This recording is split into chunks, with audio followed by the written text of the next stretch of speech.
The Secret of Chimneys. Book by Agatha Christie. Chapter 1. Anthony Cade signs on. Gentleman Joe. Why, if it isn't old Jimmy McGrath.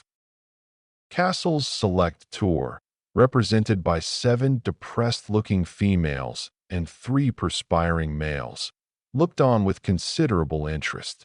Evidently their Mr. Cade had met an old friend. They all admired Mr. Cade so much, his tall, lean figure, his suntanned face, the light-hearted manner with which he settled disputes and cajoled them all into good temper. This friend of his now, surely rather a peculiar-looking man, about the same height as Mr. Cade, but thick-set and not nearly so good-looking. The sort of man one read about in books, who probably kept a saloon. Interesting, though. After all, that was what one came abroad for, to see all these peculiar things one read about in books. Up to now they had been rather bored with Bulawayo. The sun was unbearably hot. The hotel was uncomfortable. There seemed to be nowhere particular to go until the moment should arrive to motor to the Matapos. Very fortunately, Mr. Cade had suggested picture postcards. There was an excellent supply of picture postcards. Anthony Cade and his friend had stepped a little apart. "What the hell are you doing with this pack of females?" demanded McGrath. "Starting a harem?" "Not with this little lot," grinned Anthony. "Have you taken a good look at them?" "I have that. Thought maybe you were losing your eyesight." "My eyesight's as good as ever it was." "No, this is a Castle select tour." "I'm Castle, the local Castle, I mean." "What the hell made you take on a job like that?" "A regrettable necessity for cash. I can assure you it doesn't suit my temperament." Jimmy grinned. "Never a hog for regular work, were you?" Anthony ignored this aspersion. "However, something will turn up soon, I expect," he remarked hopefully. "It usually does." Jimmy chuckled. "If there's any trouble brewing, Anthony Cade is sure to be in it sooner or later. I know that," he said. "You've an absolute instinct for Rose and the 9 lives of a cat. When can we have a yarn together?" Anthony sighed. "I've got to take these cackling hens to see Rhodes' grave." "That's the stuff," said Jimmy approvingly.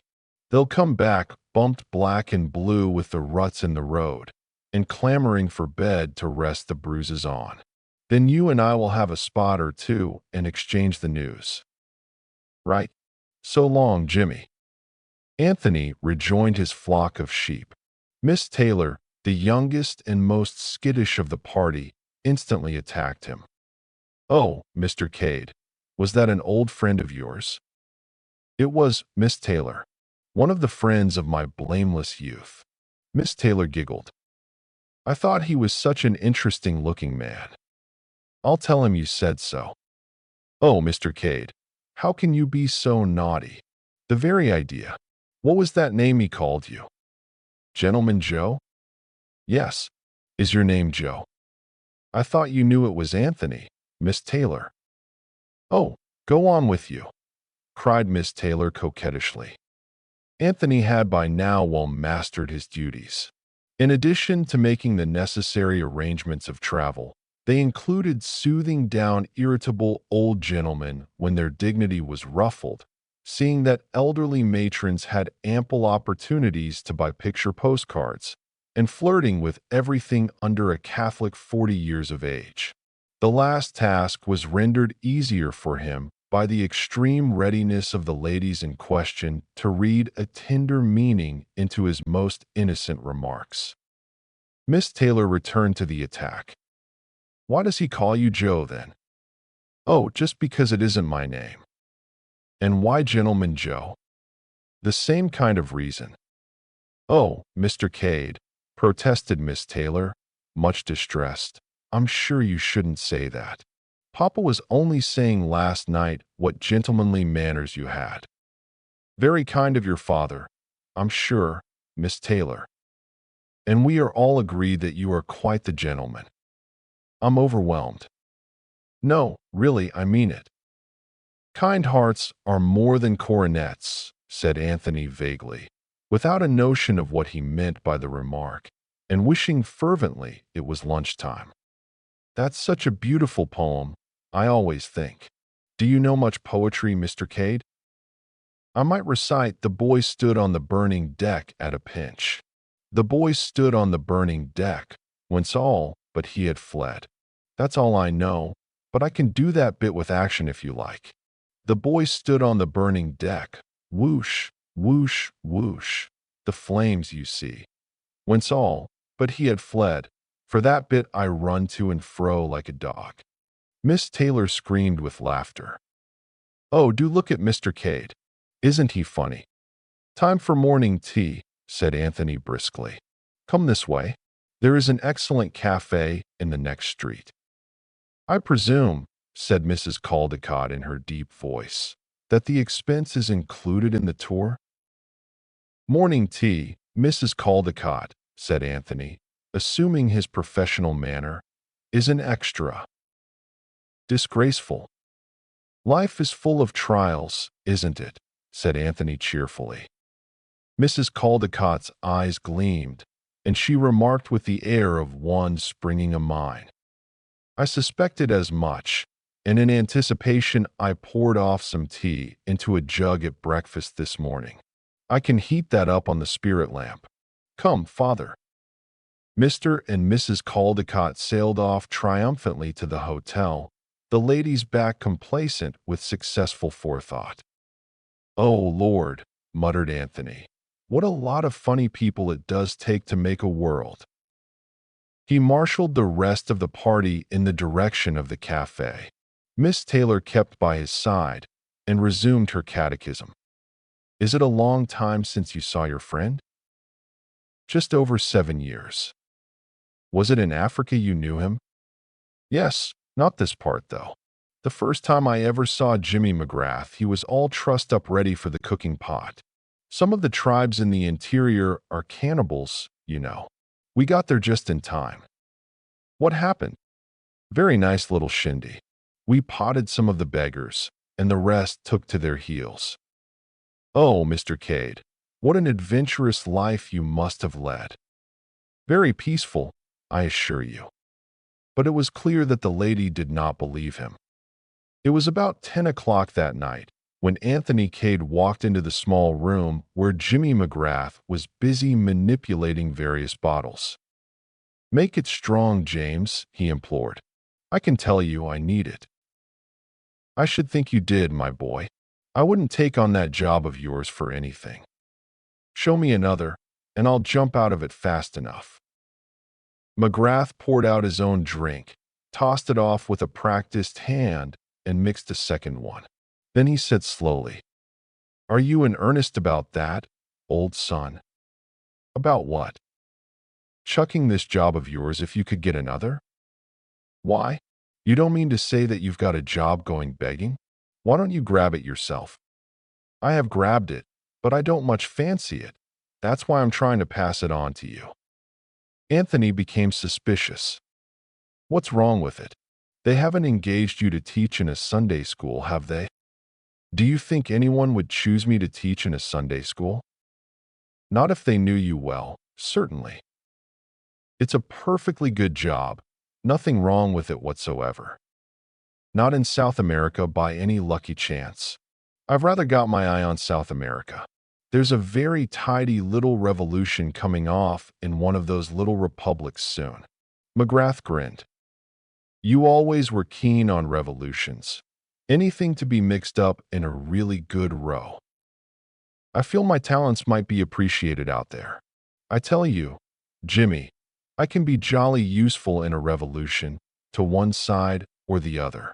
It's better than making an honest living any day. I think I've heard that sentiment from you before, my son. No, the job isn't in South America. It's in England. England? Return of hero to his native land after many long years. They can't dun you for bills after 7 years, can they, Jimmy? I don't think so. Well, are you on for hearing more about it? I'm on all right. The thing that worries me is why you're not taking it on yourself. I'll tell you. I'm after gold, Anthony, far up in the interior. Anthony whistled and looked at him. You've always been after gold, Jimmy, ever since I knew you. It's your weak spot, your own particular little hobby. You've followed up more wildcat trails than anyone I know. And in the end, I'll strike it. You'll see. Well, everyone his own hobby. Mine's rose, yours is gold. I'll tell you the whole story. I suppose you know all about Slovakia. Anthony looked up sharply. Slovakia, he said, with a curious ring in his voice. Yes, know anything about it? There was quite an appreciable pause before Anthony answered. Then he said slowly, only what everyone knows. It's one of the Balkan states, isn't it? Principal rivers, unknown. Principal mountains, also unknown, but fairly numerous. Capital, Bucharest. Population, chiefly brigands. Hobby, assassinating kings and having revolutions.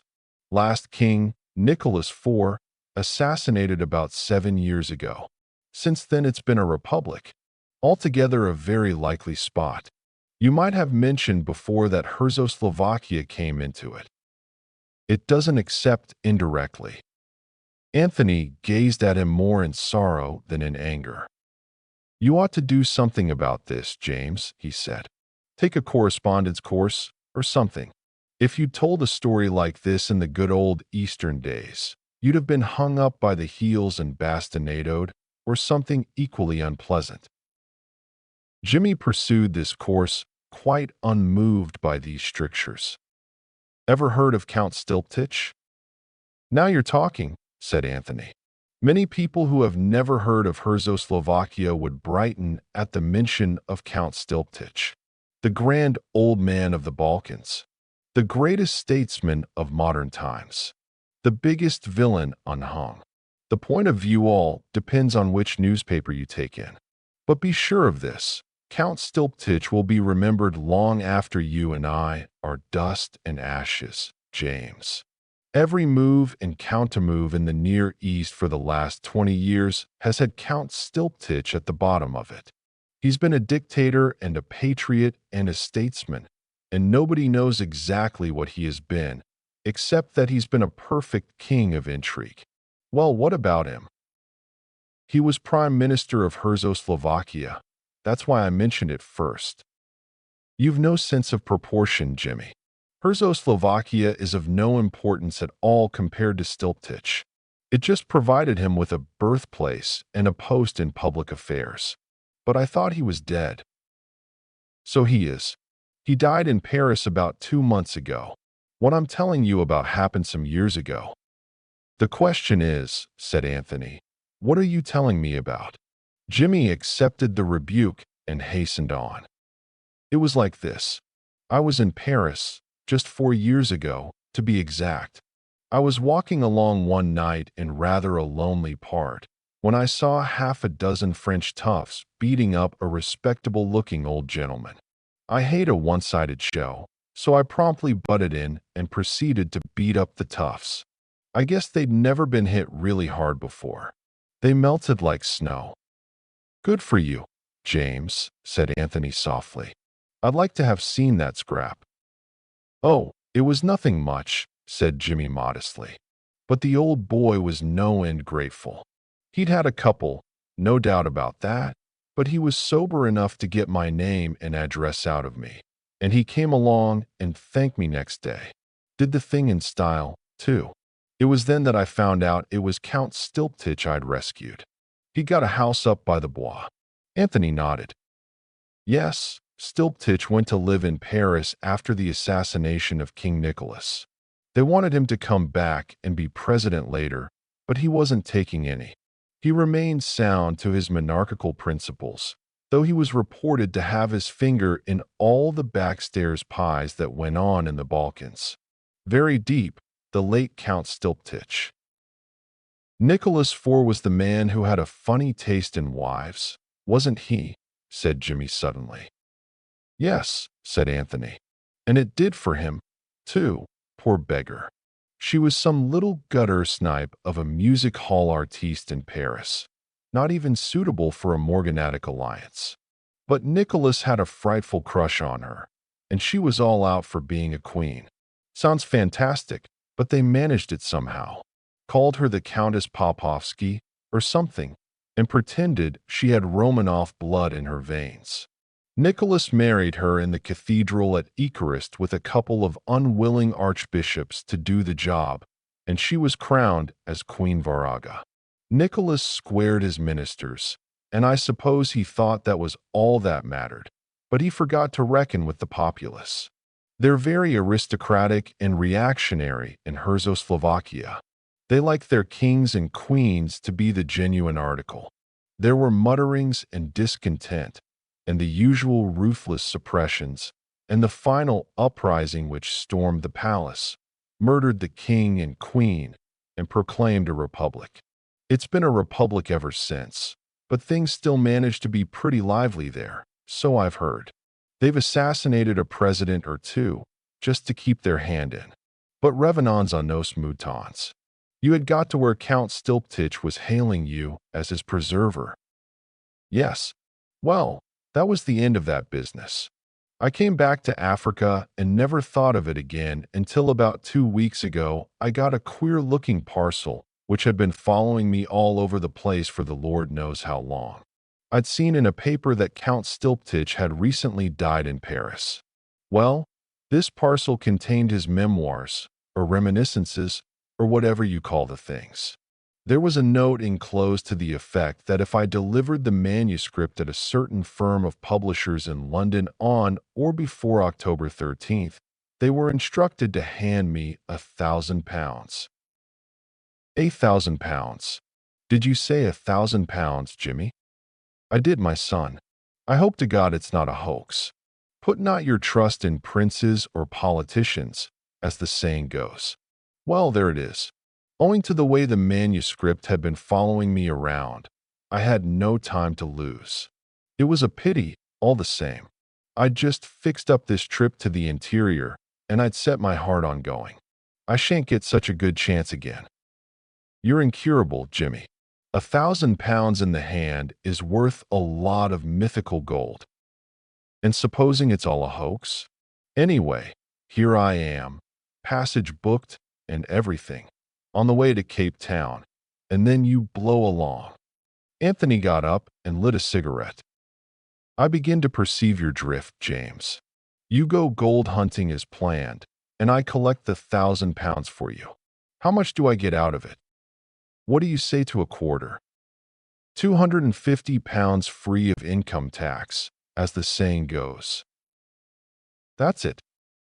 Done. And just to make you gnash your teeth, I'll tell you that I would have gone for 100. Let me tell you, James McGrath, you won't die in your bed counting up your bank balance. Anyway, it's a deal? It's a deal, all right. I'm on. And confusion to Castle's select tours. They drank the toast solemnly. Chapter 2. A Lady in Distress. So that's that, said Anthony, finishing off his glass and replacing it on the table. What boat were you going on? Granarth Castle. Passage booked in your name, I suppose, so I'd better travel as James McGrath. We've outgrown the passport business, haven't we? No odds either way. You and I are totally unlike, but we'd probably have the same description on one of those blinking things. Height 6 feet, hair brown, eyes blue, nose ordinary, chin ordinary. Not so much of this ordinary stunt.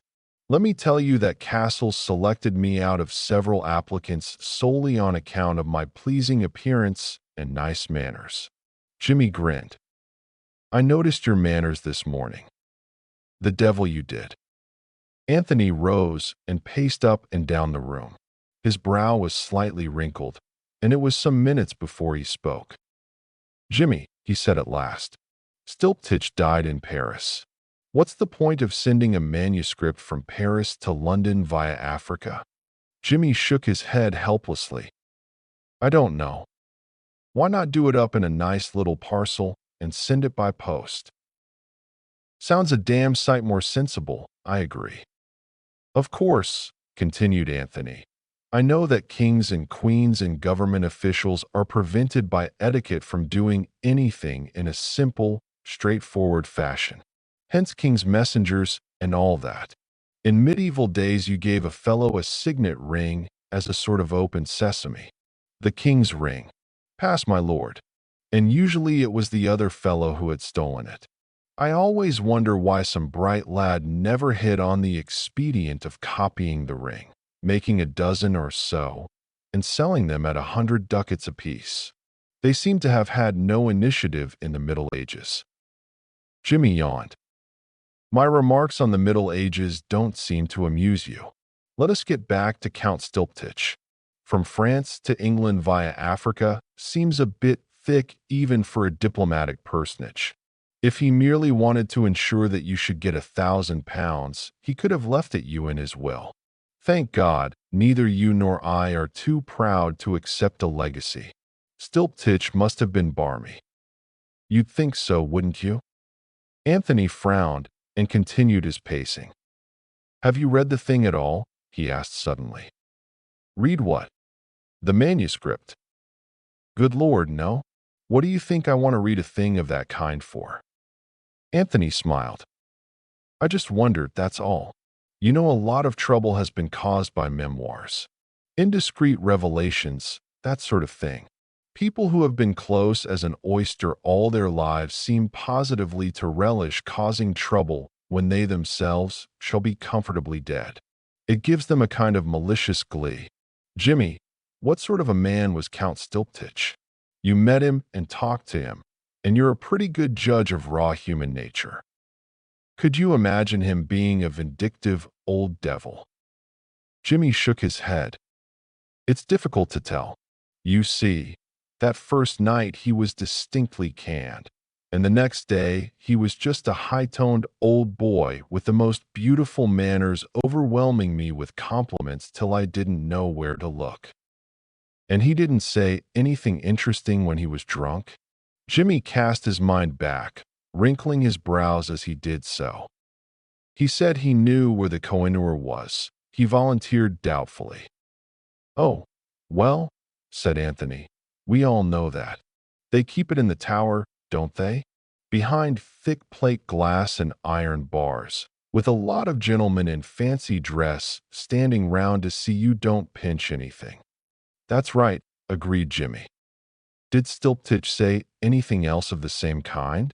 That he knew which city the Wallace collection was in, for instance? Jimmy shook his head. Said Anthony. He lit another cigarette, and once more began pacing up and down the room. You never read the papers, I suppose, you heathen? He threw out presently. Not very often, said McGrath simply. They're not about anything that interests me as a rule. Thank heaven I'm more civilized. There have been several mentions of Herzoslovakia lately, hints at a royalist restoration. Nicholas IV didn't leave a son, said Jimmy. But I don't suppose for a minute that the Abalovich dynasty is extinct. There are probably shoals of young UNS knocking about, cousins and second cousins and third cousins once removed. So that there wouldn't be any difficulty in finding a king? Not in the least, I should say, replied Jimmy. You know, I don't wonder at their getting tired of republican institutions. A full-blooded, virile people like that must find it awfully tame to pot at presidents after being used to kings. And talking of kings, that reminds me of something else old Stilptich let out that night. He said he knew the gang that was after him. They were King Victor's people, he said. What? Anthony wheeled round suddenly. A short grin widened on McGrath's face. Just a mite excited, aren't you, Gentleman Joe? He drawled. Don't be an ass, Jimmy. You've just said something rather important. He went over to the window and stood there looking out. Who is this King Victor, anyway? Demanded Jimmy. Another Balkan monarch? No, said Anthony slowly. He isn't that kind of a king. What is he, then? There was a pause, and then Anthony spoke. He's a crook, Jimmy. The most notorious jewel thief in the world. A fantastic, daring fellow, not to be daunted by anything. King Victor was the nickname he was known by in Paris. Paris was the headquarters of his gang. They caught him there and put him away for 7 years on a minor charge. They couldn't prove the more important things against him. He'll be out soon, or he may be out already. Do you think Count Stilptich had anything to do with putting him away? Was that why the gang went for him? Out of revenge? I don't know, said Anthony. It doesn't seem likely on the face of it. King Victor never stole the crown jewels of Czechoslovakia, as far as I've heard. But the whole thing seems rather suggestive, doesn't it? The death of Stilptich, the memoirs, and the rumors in the papers. All vague but interesting. And there's a further rumor to the effect that they've found oil in Czechoslovakia. I've a feeling in my bones, James, that people are getting ready to be interested in that unimportant little country. What sort of people? Hebraic people. Yellow-faced financiers and city offices. What are you driving at with all this? Trying to make an easy job difficult, that's all. You can't pretend there's going to be any difficulty in handing over a simple manuscript at a publisher's office. No, said Anthony regretfully. I don't suppose there'll be anything difficult about that. But shall I tell you, James, where I propose to go with my £250? South America? No, my lad, Czechoslovakia. I shall stand in with the Republic, I think. Very probably I shall end up as president. Why not announce yourself as the Principal Abolovich and be a king whilst you're about it? No, Jimmy. Kings are for life. Presidents only take on the job for 4 years or so. It would quite amuse me to govern a kingdom like Czechoslovakia for 4 years. The average for kings is even less, I should say, interpolated Jimmy. It will probably be a serious temptation to me to embezzle your share of the £1,000. You won't want it, you know, when you get back weighed down with nuggets. I'll invest it for you in Czechoslovakian oil shares. You know, James, the more I think of it, the more pleased I am with this idea of yours. I should never have thought of Czechoslovakia if you hadn't mentioned it. I shall spend 1 day in London, collecting the booty, and then away by the Balkan Express. You won't get off quite as fast as that. I didn't mention it before, but I've got another little commission for you. Anthony sank into a chair and eyed him severely. I knew all along that you were keeping something dark. This is where the catch comes in. Not a bit. It's just something that's got to be done to help a lady. Once and for all, James, I refuse to be mixed up in your beastly love affairs. It's not a love affair. I've never seen the woman. I'll tell you the whole story. If I've got to listen to more of your long, rambling stories, I shall have to have another drink. His host complied hospitably with this demand, then began the tale. It was when I was up in Uganda.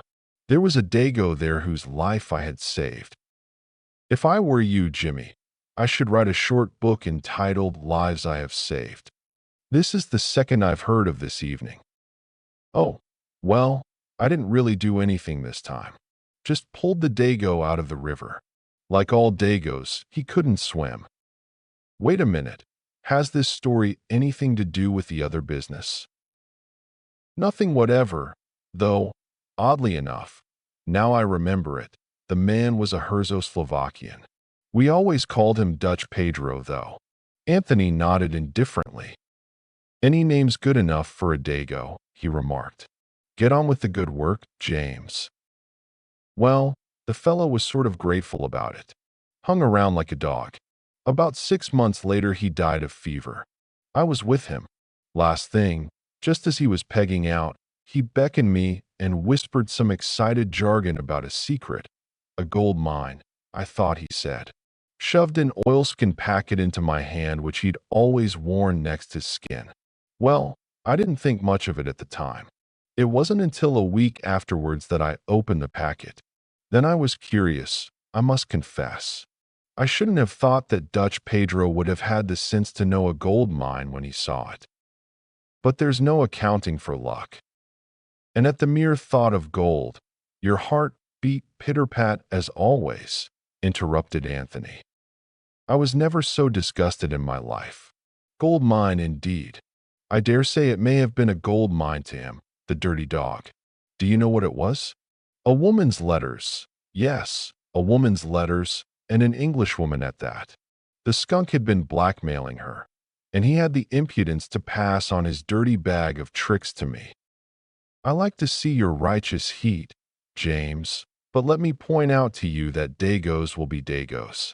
He meant well. You had saved his life. He bequeathed to you a profitable source of raising money. Your high-minded British ideals did not enter his horizon. Well, what the hell was I to do with the things? Burn him. That's what I thought at first. And then it occurred to me that there would be that poor dame, not knowing they'd been destroyed, and always living in a quake and a dread lest that Dago should turn up again one day.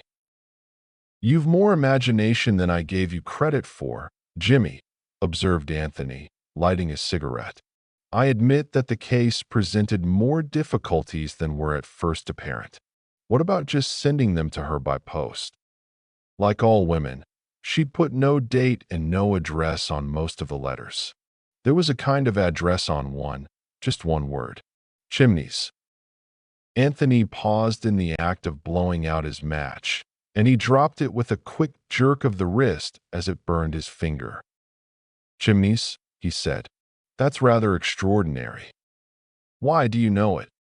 It's one of the stately homes of England, my dear James. A place where kings and queens go for weekends, and diplomatists for gather and diplome. That's one of the reasons why I'm so glad that you're going to England instead of me. You know all these things, said Jimmy simply. A jostler like myself from the backwoods of Canada would be making all sorts of bloomers. But someone like you who's been to Eton and Harrow, only one of them, said Anthony modestly, will be able to carry it through. Why didn't I send them to her, you say? Well, it seemed to me dangerous. From what I could make out, she seemed to have a jealous husband. Suppose he opened the letter by mistake. Where would the poor dame be then? Or she might be dead. The letters looked as though they'd been written some time. As I figured it out, the only thing was for someone to take them to England and put them into her own hands. Anthony threw away his cigarette and, coming across to his friend, clapped him affectionately on the back. You're a real knight-errant, Jimmy, he said, and the backwoods of Canada should be proud of you. I shan't do the job half as prettily as you would. You'll take it on, then? Of course. McGrath rose, and going across to a drawer, took out a bundle of letters and threw them on the table. Here you are. You'd better have a look at them. Is it necessary? On the whole, I'd rather not. Well, from what you say about this Chimneys place, she may have been staying there only. We'd better look through the letters and see if there's any clue as to where she really hangs out. I suppose you're right. They went through the letters carefully, but without finding what they had hoped to find. Anthony gathered them up again thoughtfully. Poor little devil, he remarked. She was scared stiff. Jimmy nodded. Do you think you'll be able to find her all right? He asked anxiously. I won't leave England till I have. You're very concerned about this unknown lady, James. Jimmy ran his finger thoughtfully over the signature. It's a pretty name, he said apologetically. Virginia Revel. Chapter 3. Anxiety in High Places. Quite so, my dear fellow, quite so, said Lord Caterham. He had used the same words 3 times already, each time in the hope that they would end the interview and permit him to escape. He disliked very much being forced to stand on the steps of the exclusive London club to which he belonged and listen to the interminable eloquence of the Hon. George Lomax. Clement Edward Alastair Brent, 9th Marquis of Caterham, was a small gentleman, shabbily dressed, and entirely unlike the popular conception of a marquis. He had faded blue eyes, a thin melancholy nose, and a vague but courteous manner. The principal misfortune of Lord Caterham's life was to have succeeded his brother, the 8th Marquis, years ago. For the previous Lord Caterham had been a man of mark, a household word all over England. At one time Secretary of State for Foreign Affairs, he had always bulked largely in the councils of the empire, and his country seat, Chimneys, was famous for its hospitality. Ably seconded by his wife, a daughter of the Duke of Perth, history had been made and unmade at informal weekend parties at Chimneys, and there was hardly anyone of note in England, or indeed in Europe, who had not, at one time or another, stayed there. That was all very well. The 9th Marquis of Caterham had the utmost respect and esteem for the memory of his brother. Henry had done that kind of thing magnificently. What Lord Caterham objected to was the assumption that Chimneys was a national possession rather than a private country house. There was nothing that bored Lord Caterham more than politics, unless it was politicians. Hence his impatience under the continued eloquence of George Lomax. A robust man, George Lomax, inclined to embonpoint, with a red face and protuberant eyes, and an immense sense of his own importance. You see the point, Caterham? We simply can't afford a scandal of any kind just now. The position is one of the utmost delicacy. It always is, said Lord Caterham, with a flavor of irony. My dear fellow, I'm in a position to know. Oh, quite so, said Lord Caterham, falling back upon his previous line of defense. One slip over this Herzoslovakian business, and we're done. It is most important that the oil concessions should be granted to a British company. You must see that. Of course. Prince Michael Obolovich arrives the end of the week, and the whole thing can be carried through at Chimneys under the guise of a shooting party. I was thinking of going abroad this week, said Lord Caterham. Nonsense, my dear Caterham. No one goes abroad in early October. My doctor seems to think I'm in rather a bad way, said Lord Caterham, longingly eyeing a taxi that was crawling past. He was quite unable to make a dash for liberty, however, since Lomax had the unpleasant habit of retaining a hold upon a person with whom he was engaged in serious conversation, doubtless the result of long experience. In this case, he had a firm grip of the lapel of Lord Caterham's coat. My dear man, I put it to you imperially, in a moment of national crisis, such as is fast approaching. Lord Caterham wriggled uneasily. He felt suddenly that he would rather give any number of house parties than listen to George Lomax quoting from one of his own speeches. He knew by experience that Lomax was quite capable of going on for 20 minutes without a stop. All right, he said hastily, I'll do it. You'll arrange the whole thing, I suppose. My dear fellow, there's nothing to arrange. Chimneys, quite apart from its historic associations, is ideally situated. I shall be at the Abbey, less than 7 miles away. It wouldn't do, of course, for me to be actually a member of the house party.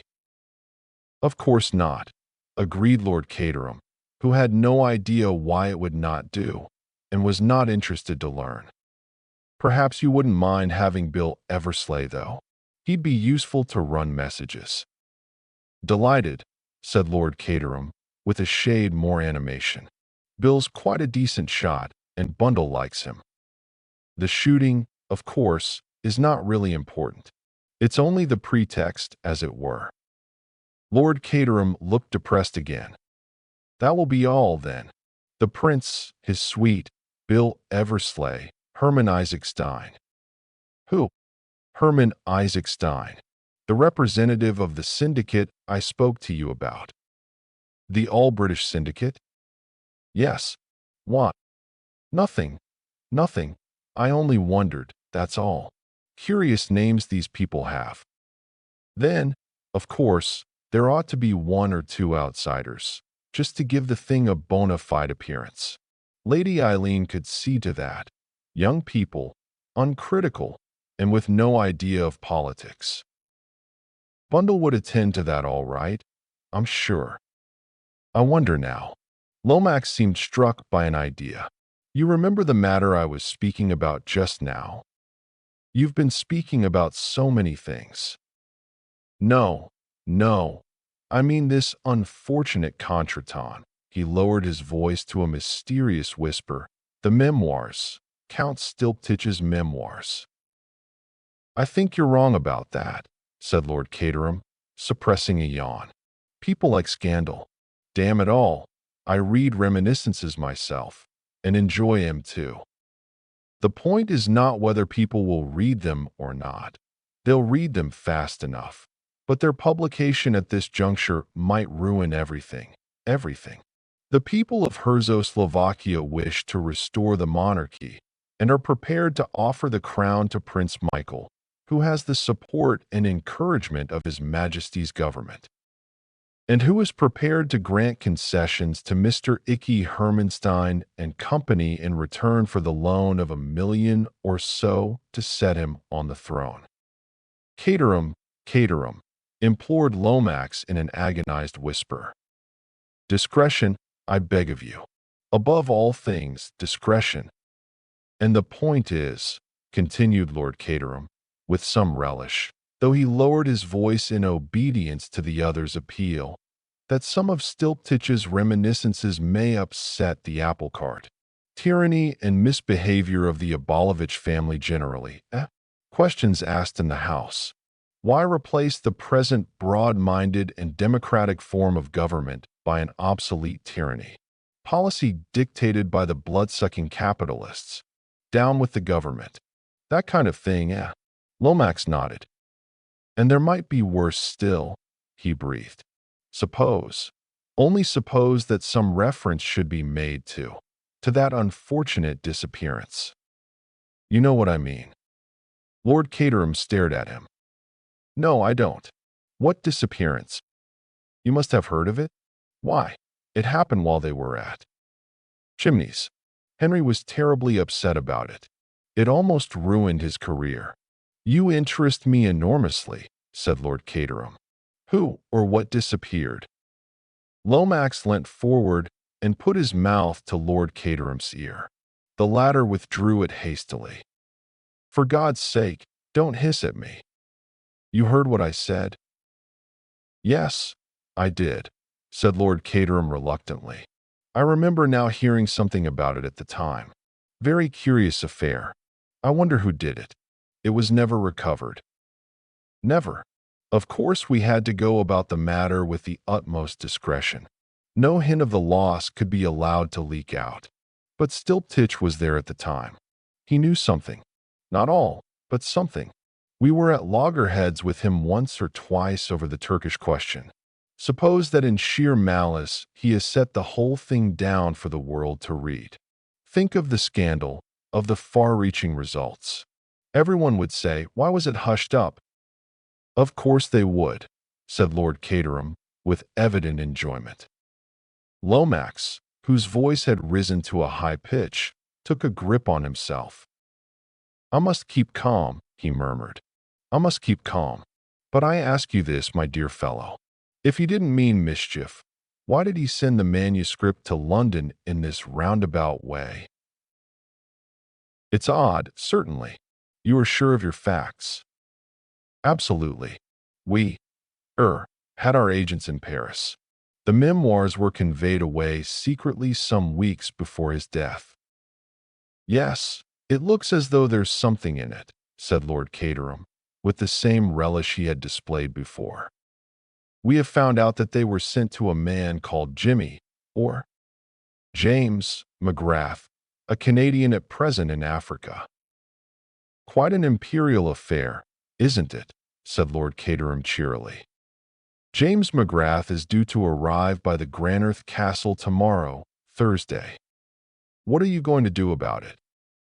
We shall, of course, approach him at once, point out the possibly serious consequences, and beg him to defer publication of the memoirs for at least a month, and in any case to permit them to be judiciously edited. Supposing that he says no, sir, or I'll goddarned well see you in hell first, or something bright and breezy like that, suggested Lord Caterham. That's just what I'm afraid of, said Lomax simply. That's why it suddenly occurred to me that it might be a good thing to ask him down to Chimneys as well. He'd be flattered, naturally, at being asked to meet Prince Michael, and it might be easier to handle him. I'm not going to do it, said Lord Caterham hastily. I don't get on with Canadians, never did, especially those that have lived much in Africa. You'd probably find him a splendid fellow, a rough diamond, you know. No, Lomax, I put my foot down there absolutely. Somebody else has got to tackle him. It has occurred to me, said Lomax, that a woman might be very useful here. Told enough and not too much, you understand. A woman could handle the whole thing delicately and with tact, put the position before him, as it were, without getting his back up. Not that I approve of women in politics. St. Stephen's is ruined, absolutely ruined, nowadays. But woman in her own sphere can do wonders. Look at Henry's wife and what she did for him. Marcia was magnificent, unique, a perfect political hostess. You don't want to ask Marcia down for this party, do you? Asked Lord Caterham faintly, turning a little pale at the mention of his redoubtable sister-in-law. No, you misunderstand me. I was speaking of the influence of women in general. No, I suggest a young woman, a woman of charm, beauty, intelligence. Not Bundle. Bundle would be no use at all. She's a red-hot socialist if she's anything at all, and she'd simply scream with laughter at the suggestion. I was not thinking of Lady Eileen. Your daughter, Caterham, is charming, simply charming, but quite a child. We need someone with savoir-faire, poise, knowledge of the world. Ah, of course, the very person. My cousin Virginia. Mrs. Revel? Lord Caterham brightened up. He began to feel that he might possibly enjoy the party after all. A very good suggestion of yours, Lomax. The most charming woman in London. She is well up in Herzo-Slovakian affairs, too. Her husband was at the embassy there, you remember. And, as you say, a woman of great personal charm. A delightful creature, murmured Lord Caterham. That is settled, then. Mr. Lomax relaxed his hold on Lord Caterham's lapel, and the latter was quick to avail himself of the chance. Bye-bye, Lomax. You'll make all the arrangements, won't you? He dived into a taxi. As far as it is possible for one upright Christian gentleman to dislike another upright Christian gentleman, Lord Caterham disliked the Honorable George Lomax. He disliked his puffy red face, his heavy breathing, and his prominent, earnest blue eyes. He thought of the coming weekend and sighed. A nuisance, an abominable nuisance. Then he thought of Virginia Revel and cheered up a little. A delightful creature, he murmured to himself. A most delightful creature. Chapter 4. Introducing a very charming lady. George Lomax returned straightway to Whitehall. As he entered the sumptuous apartment in which he transacted affairs of state, there was a scuffling sound. Mr. Bill Eversleigh was assiduously filing letters, but a large armchair near the window was still warm from contact with a human form. A very likable young man, Bill Eversleigh, aged a guess, 25, big and rather ungainly in his movements, a pleasantly ugly face, a splendid set of white teeth, and a pair of honest brown eyes.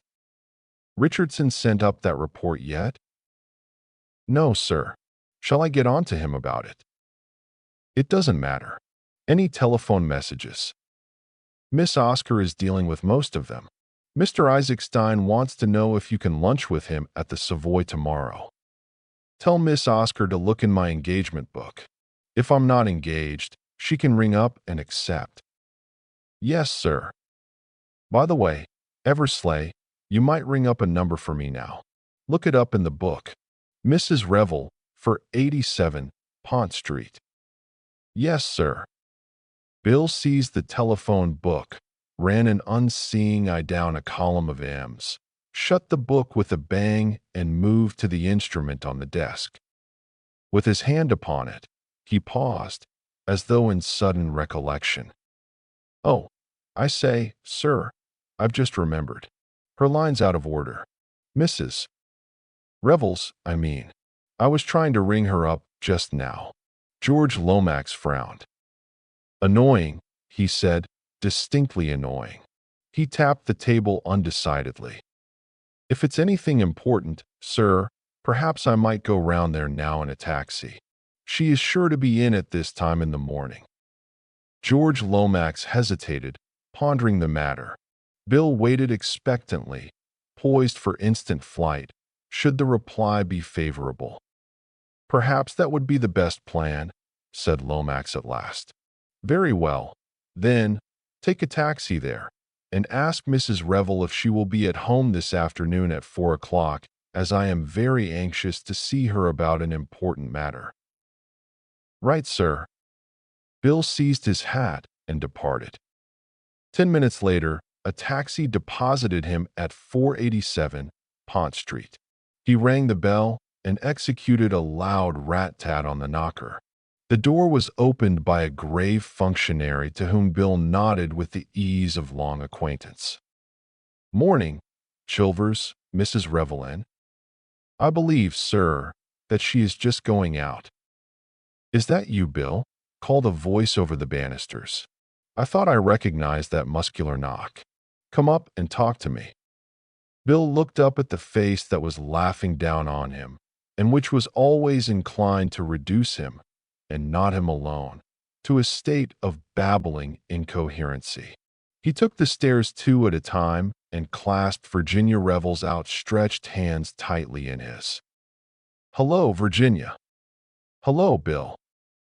Charm is a very peculiar thing. Hundreds of young women, some of them more beautiful than Virginia Revel, might have said hello, Bill, with exactly the same intonation, and yet have produced no effect whatever. But those 2 simple words, uttered by Virginia, had the most intoxicating effect upon Bill. Virginia Revel was just 27. She was tall and of an exquisite slimness. Indeed, a poem might have been written to her slimness. It was so exquisitely proportioned. Her hair was of real bronze, with the greenish tint in its gold. She had a determined little chin, a lovely nose, slanting blue eyes that showed a gleam of deepest cornflower between the half-closed lids, and a delicious and quite indescribable mouth that tilted ever so slightly at one corner in what is known as the signature of Venus.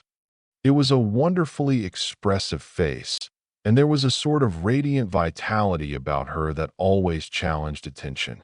It would have been quite impossible ever to ignore Virginia Revel. She drew Bill into the small drawing room, which was all pale mauve and green and yellow, like crocuses surprised in a meadow. Bill, darling, said Virginia, isn't the Foreign Office missing you? I thought they couldn't get on without you. I've brought a message for you from Cotter's.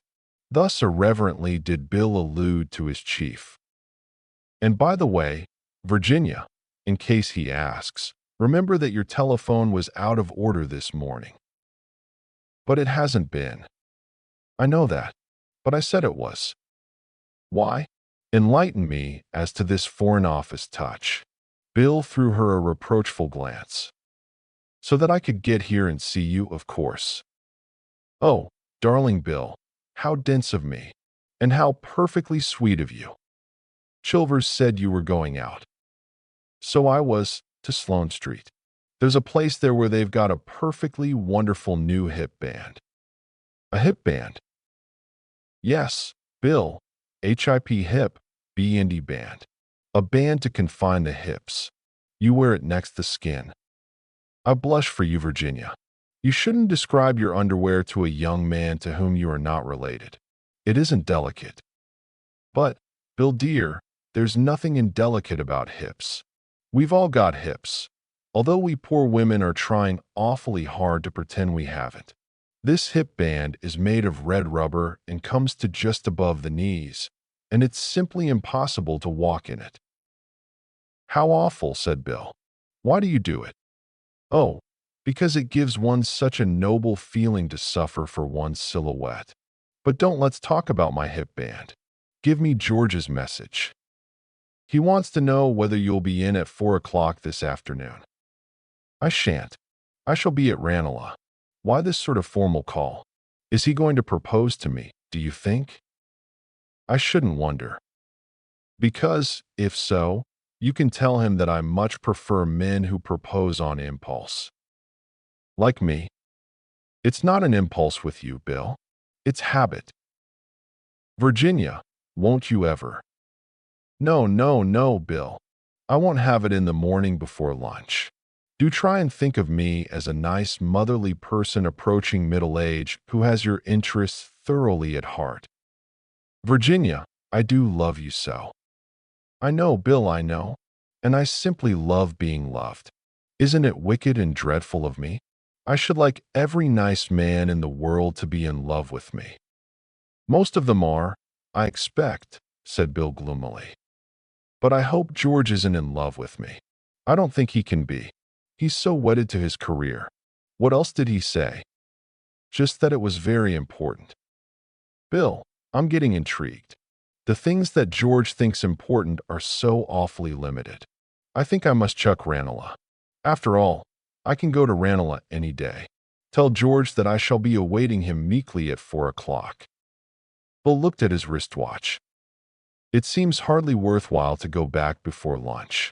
Come out and choose something, Virginia. I'm going out to lunch somewhere or other. That doesn't matter. Make a day of it, and chuck everything all round. It would be rather nice, said Virginia, smiling at him. Virginia, you're a darling. Tell me, you do like me rather, don't you? Better than other people. Bill, I adore you.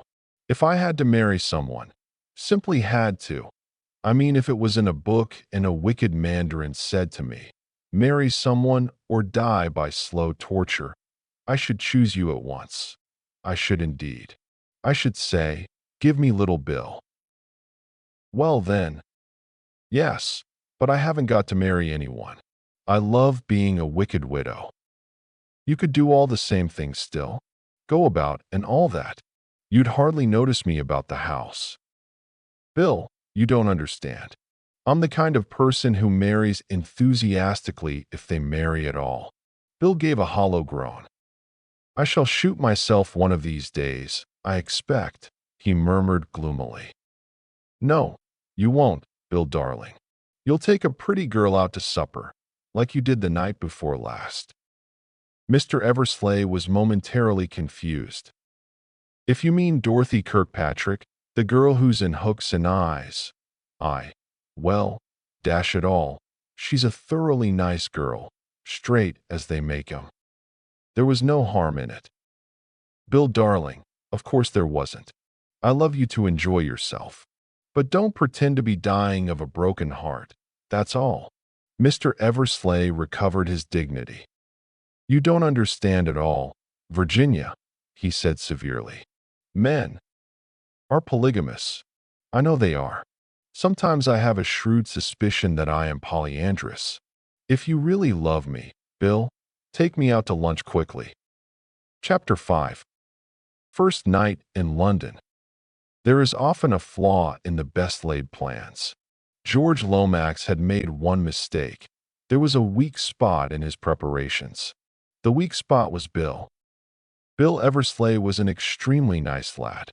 He was a good cricketer and a scratch golfer. He had pleasant manners and an amiable disposition, But his position in the Foreign Office had been gained, not by brains, but by good connections. For the work he had to do, he was quite suitable. He was more or less George's dog. He did no responsible or brainy work. His part was to be constantly at George's elbow, to interview unimportant people whom George didn't want to see, to run errands, and generally to make himself useful. All this Bill carried out faithfully enough. When George was absent, Bill stretched himself out in the biggest chair and read the sporting news, and in so doing he was merely carrying out a time-honored tradition. Being accustomed to send Bill on errands, George had dispatched him to the Union Castle offices to find out when the Granarth Castle was due in. Now, in common with most well-educated young Englishmen, Bill had a pleasant but quite inaudible voice. Any elocution master would have found fault with his pronunciation of the word Granarth. It might have been anything. The clerk took it to be Carnfree. The Carnfree Castle was due in on the following Thursday. He said so. Bill thanked him and went out. George Lomax accepted the information and laid his plans accordingly. He knew nothing about Union Castle liners, and took it for granted that James McGrath would duly arrive on Thursday. Therefore, at the moment he was buttonholing Lord Caterham on the steps of the club on Wednesday morning, he would have been greatly surprised to learn that the Granarth Castle had docked at Southampton the preceding afternoon. At 2 o'clock that afternoon, Anthony Cade, traveling under the name of Jimmy McGrath, stepped out of the boat train at Waterloo, hailed a taxi, and after a moment's hesitation, ordered the driver to proceed to the Blitz Hotel.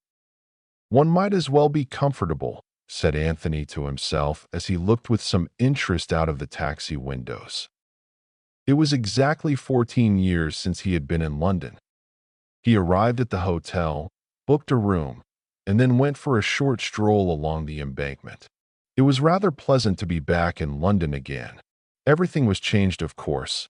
There had been a little restaurant there, just past Blackfriars Bridge, where he had dined fairly often in company with other earnest lads. He had been a socialist then, and worn a flowing red tie. Young, very young. He retraced his steps back to the Blitz. Just as he was crossing the road, a man jostled against him, nearly making him lose his balance. They both recovered themselves, and the man muttered an apology, his eyes scanning Anthony's face narrowly. He was a short, thick-set man of the working classes, with something foreign in his appearance. Anthony went on into the hotel, wondering, as he did so, what had inspired that searching glance. Nothing in it, probably. The deep tan of his face was somewhat unusual looking amongst these pallid Londoners, and it had attracted the fellow's attention. He went up to his room and, led by a sudden impulse, crossed to the looking-glass and stood studying his face in it. Of the few friends of the old days, just a chosen few, was it likely that any of them would recognize him now if they were to meet him face to face? He shook his head slowly.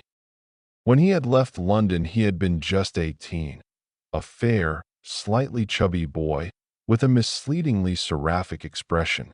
Small chance that that boy would be recognized in the lean, brown-faced man with the quizzical expression. The telephone beside the bed rang, and Anthony crossed to the receiver. "Hello." The voice of the desk clerk answered him. "Mr. James McGrath?" "Speaking." "A gentleman has called to see you." Anthony was rather astonished. "To see me?" "Yes, sir, a foreign gentleman." "What's his name?" There was a slight pause, and then the clerk said, "I will send up a page boy with his card." Anthony replaced the receiver and waited. In a few minutes there was a knock on the door, and a small page appeared bearing a card upon a salver. Anthony took it. The following was the name engraved upon it: Baron Lolloprechel. He now fully appreciated the desk clerk's pause. For a moment or two he stood studying the card, and then made up his mind. "Show the gentleman up." "Very good, sir." In a few minutes, the Baron Lolloprejo was ushered into the room, a big man with an immense fan-like black beard and a high, bald forehead. He brought his heels together with a click and bowed. "Mr. McGrath," he said. Anthony imitated his movements as nearly as possible. "Baron," he said. Then, drawing forward a chair, "Pray sit down. I have not, I think, had the pleasure of meeting you before." "That is so," agreed the Baron, seating himself. "It is my misfortune," he added politely. "And mine also," responded Anthony, on the same note. "Let us now to business come," said the Baron. "I represent in London the Loyalist Party of Herzoslovakia." "And represent it admirably, I am sure," murmured Anthony. The Baron bowed in acknowledgment of the compliment. "You are too kind," he said stiffly. "Mr. McGrath, I will not from you conceal anything. The moment has come for the restoration of the monarchy, in abeyance since the martyrdom of His Most Gracious Majesty King Nicholas IV of blessed memory." "Amen," murmured Anthony. "I mean, hear, hear. On the throne will be placed His Highness Prince Michael, who the support of the British government has." "Splendid," said Anthony. "It's very kind of you to tell me all this. Everything arranged is, when you come here to trouble make." The Baron fixed him with a stern eye. "My dear Baron," protested Anthony. Yes, yes, I know what I am talking about. You have with you the memoirs of the late Count Stilptich." He fixed Anthony with an accusing eye. "And if I have, what have the memoirs of Count Stilptich to do with Prince Michael?" "They will cause scandals." "Most memoirs do that," said Anthony soothingly. "Of many secrets he the knowledge had. Should he reveal but the quarter of them, Europe into war plunged may be." "Come, come," said Anthony. "It can't be as bad as all that. An unfavorable opinion of the Abolovitch will abroad be spread. So democratic is the English spirit." "I can quite believe," said Anthony, "that the Abolovitch may have been a trifle high-handed now and again. It runs in the blood. But people in England expect that sort of thing from the Balkans. I don't know why they should, but they do." "You do not understand," said the Baron. "You do not understand at all. And my lips sealed are." He sighed. "What exactly are you afraid of?" asked Anthony. "Until I have read the memoirs I do not know," explained the Baron simply. "But there is sure to be something. These great diplomats are always indiscreet. The apple cart upset will be, as the saying goes." "Look here," said Anthony kindly. "I'm sure you're taking altogether too pessimistic a view of the thing. I know all about publishers. They sit on manuscripts and hatch 'em like eggs. It will be at least a year before the thing is published. Either a very deceitful or a very simple young man you are. All is arranged for the memoirs in a Sunday newspaper to come out immediately." "Oh," Anthony was somewhat taken aback. "But you can always deny everything," he said hopefully. The Baron shook his head sadly. "No, no, through the hat you talk. Let us to business come. £1,000 you are to have, is it not so? You see, I have the good information got. I certainly congratulate the intelligence department of the Loyalists. Then I to you offer 1,500. Anthony stared at him in amazement, then shook his head ruefully. "I'm afraid it can't be done," he said, with regret. "Good. I to you offer 2,000. You tempt me, Baron, you tempt me. But I still say it can't be done." "Your own price name, then." "I'm afraid you don't understand the position. I'm perfectly willing to believe that you are on the side of the angels, and that these memoirs may damage your cause. Nevertheless, I've undertaken the job, and I've got to carry it through. See, I can't allow myself to be bought off by the other side. That kind of thing isn't done." The Baron listened very attentively. At the end of Anthony's speech, he nodded his head several times. I see. Your honor as an Englishman it is. Well, we don't put it that way ourselves, said Anthony. But I dare say, allowing for a difference in vocabulary, that we both mean much the same thing. The Baron rose to his feet. For the English honor I much respect have, he announced. We must another way try. I wish you good morning. He drew his heels together, clicked, bowed, and marched out of the room, holding himself stiffly erect. Now I wonder what he meant by that, mused Anthony. Was it a threat? Not that I'm in the least afraid of old Lollipop. Rather a good name for him. That, by the way. I shall call him Baron Lollipop.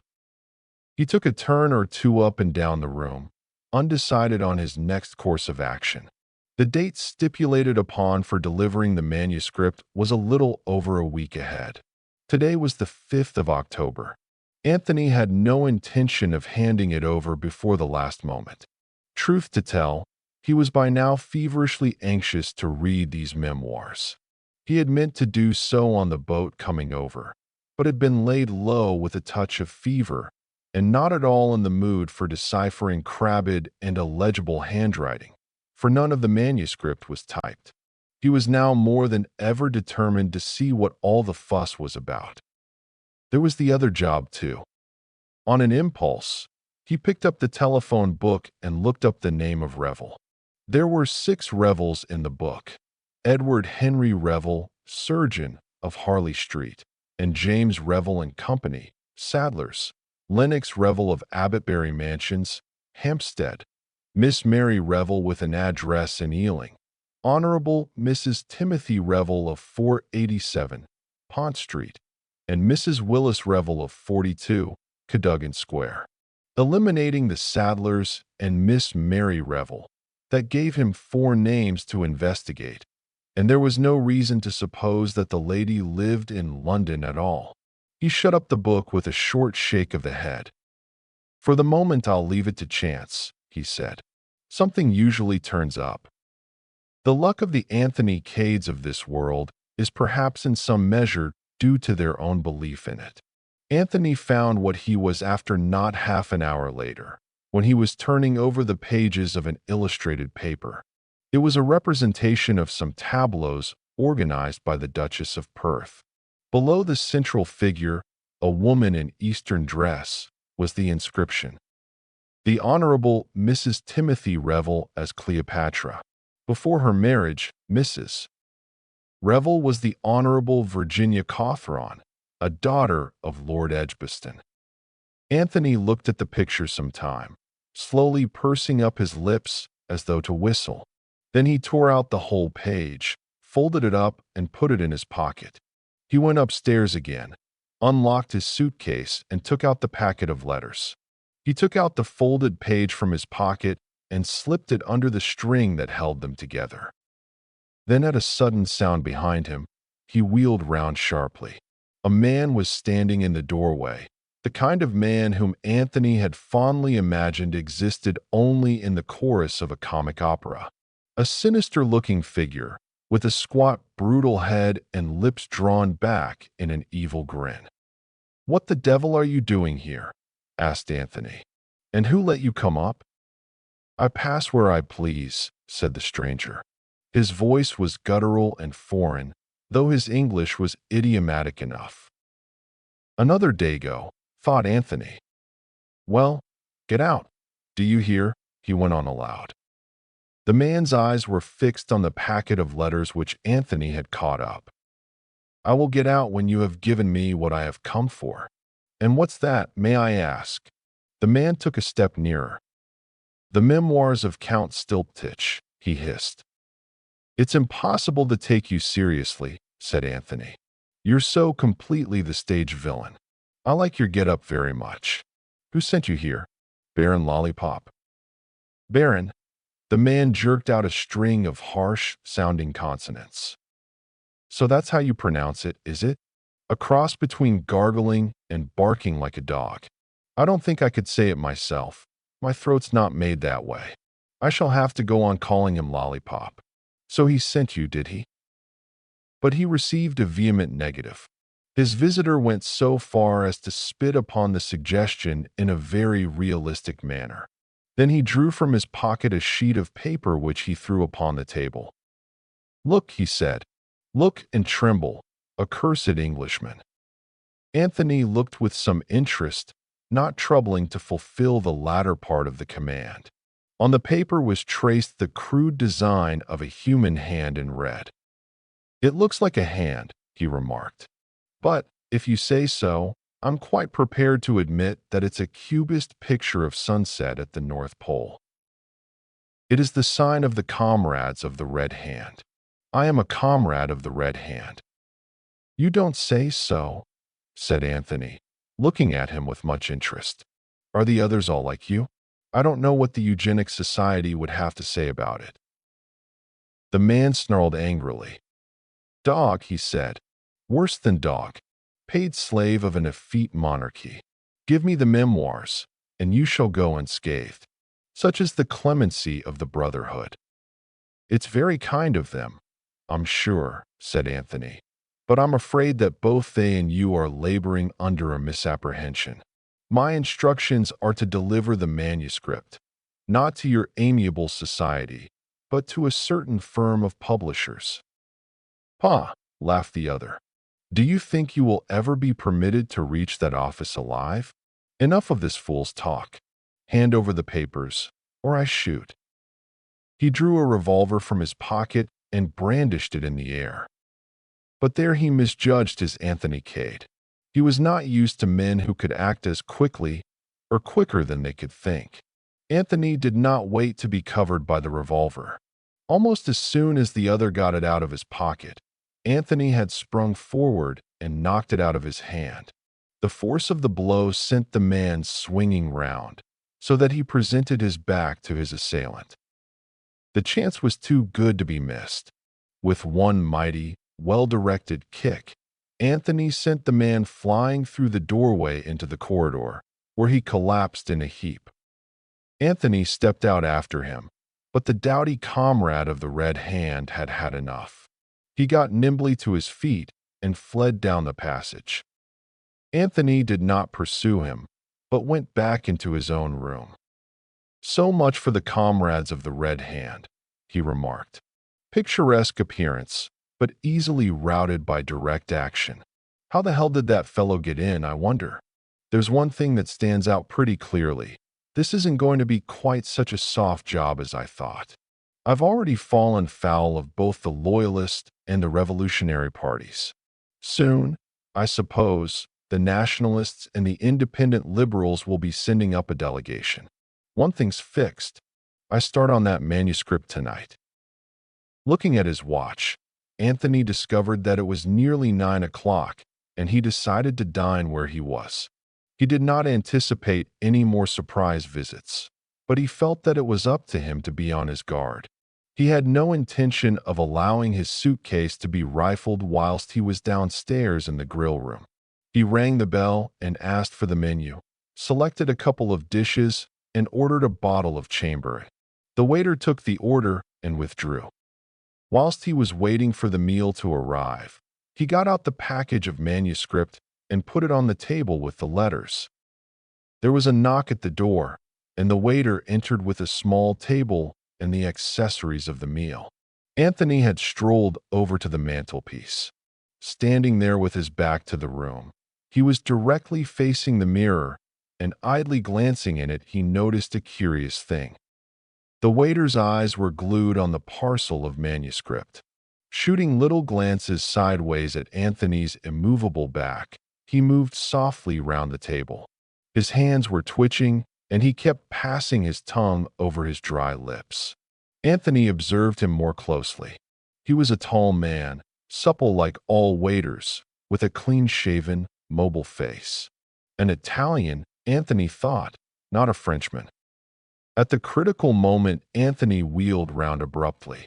The waiter started slightly, but pretended to be doing something with the salt cellar. "What's your name?" asked Anthony abruptly. "Giuseppe, monsieur." "Italian, eh?" "Yes, monsieur." Anthony spoke to him in that language. and the man answered fluently enough. Finally, Anthony dismissed him with a nod, but all the while he was eating the excellent meal which Giuseppe served to him, he was thinking rapidly. Had he been mistaken? Was Giuseppe's interest in the parcel just ordinary curiosity? It might be so, but remembering the feverish intensity of the man's excitement, Anthony decided against that theory. All the same, he was puzzled. "Dash it all," said Anthony to himself. "Everyone can't be after the blasted manuscript. Perhaps I'm fancying things." Dinner concluded and cleared away, he applied himself to the perusal of the memoirs. Owing to the illegibility of the late Count's handwriting, the business was a slow one. Anthony's yawns succeeded one another with suspicious rapidity. At the end of the 4th chapter, he gave it up. So far, he had found the memoirs insufferably dull, with no hint of scandal of any kind. He gathered up the letters and the wrapping of the manuscript which were lying in a heap together on the table and locked them up in the suitcase. Then he locked the door, and as an additional precaution put a chair against it. On the chair, he placed the water bottle from the bathroom. Surveying these preparations with some pride, he undressed and got into bed. He had one more shot at the Count's memoirs, but felt his eyelids drooping, and stuffing the manuscript under his pillow, he switched out the light and fell asleep almost immediately. It must have been some 4 hours later that he awoke with a start. What had awakened him, he did not know. Perhaps a sound, perhaps only the consciousness of danger which in men who have led an adventurous life is very fully developed. For a moment he lay quite still, trying to focus his impressions.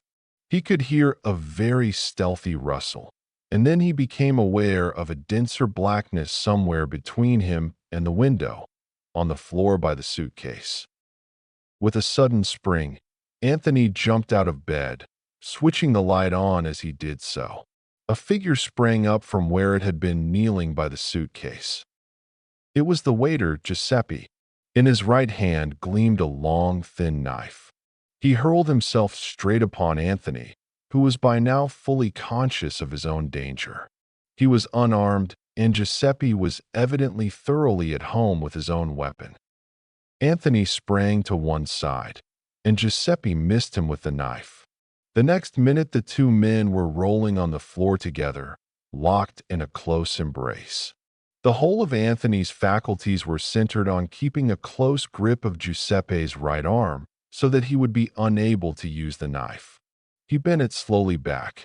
At the same time, he felt the Italian's other hand clutching at his windpipe, stifling him, choking, and still, desperately, he bent the right arm back. There was a sharp tinkle as the knife fell on the floor. At the same time, the Italian extricated himself with a swift twist from Anthony's grasp. Anthony sprang up too, but made the mistake of moving towards the door to cut off the other's retreat. He saw, too late, that the chair and the water bottle were just as he had arranged them. Giuseppe had entered by the window, and it was the window he made for now. In the instant's respite given him by Anthony's move towards the door, he had sprung out on the balcony, leaped over to the adjoining balcony, and had disappeared through the adjoining window. Anthony knew well enough that it was of no use to pursue him. His way of retreat was doubtless fully assured. Anthony would merely get himself into trouble. He walked over to the bed, thrusting his hand beneath the pillow and drawing out the memoirs. Lucky that they had been there and not in the suitcase. He crossed over to the suitcase and looked inside, meaning to take out the letters. Then he swore softly under his breath. The letters were gone.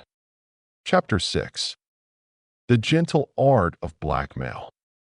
It was exactly 5 minutes to 4 when Virginia Revel, rendered punctual by a healthy curiosity, returned to the house in Pont Street. She opened the door with her latchkey and stepped into the hall to be immediately confronted by the impassive Chilvers.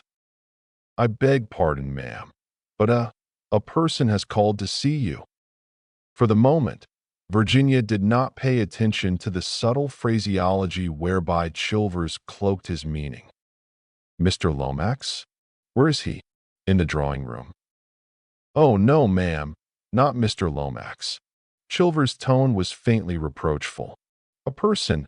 I was reluctant to let him in, but he said his business was most important, connected with the late captain, I understood him to say.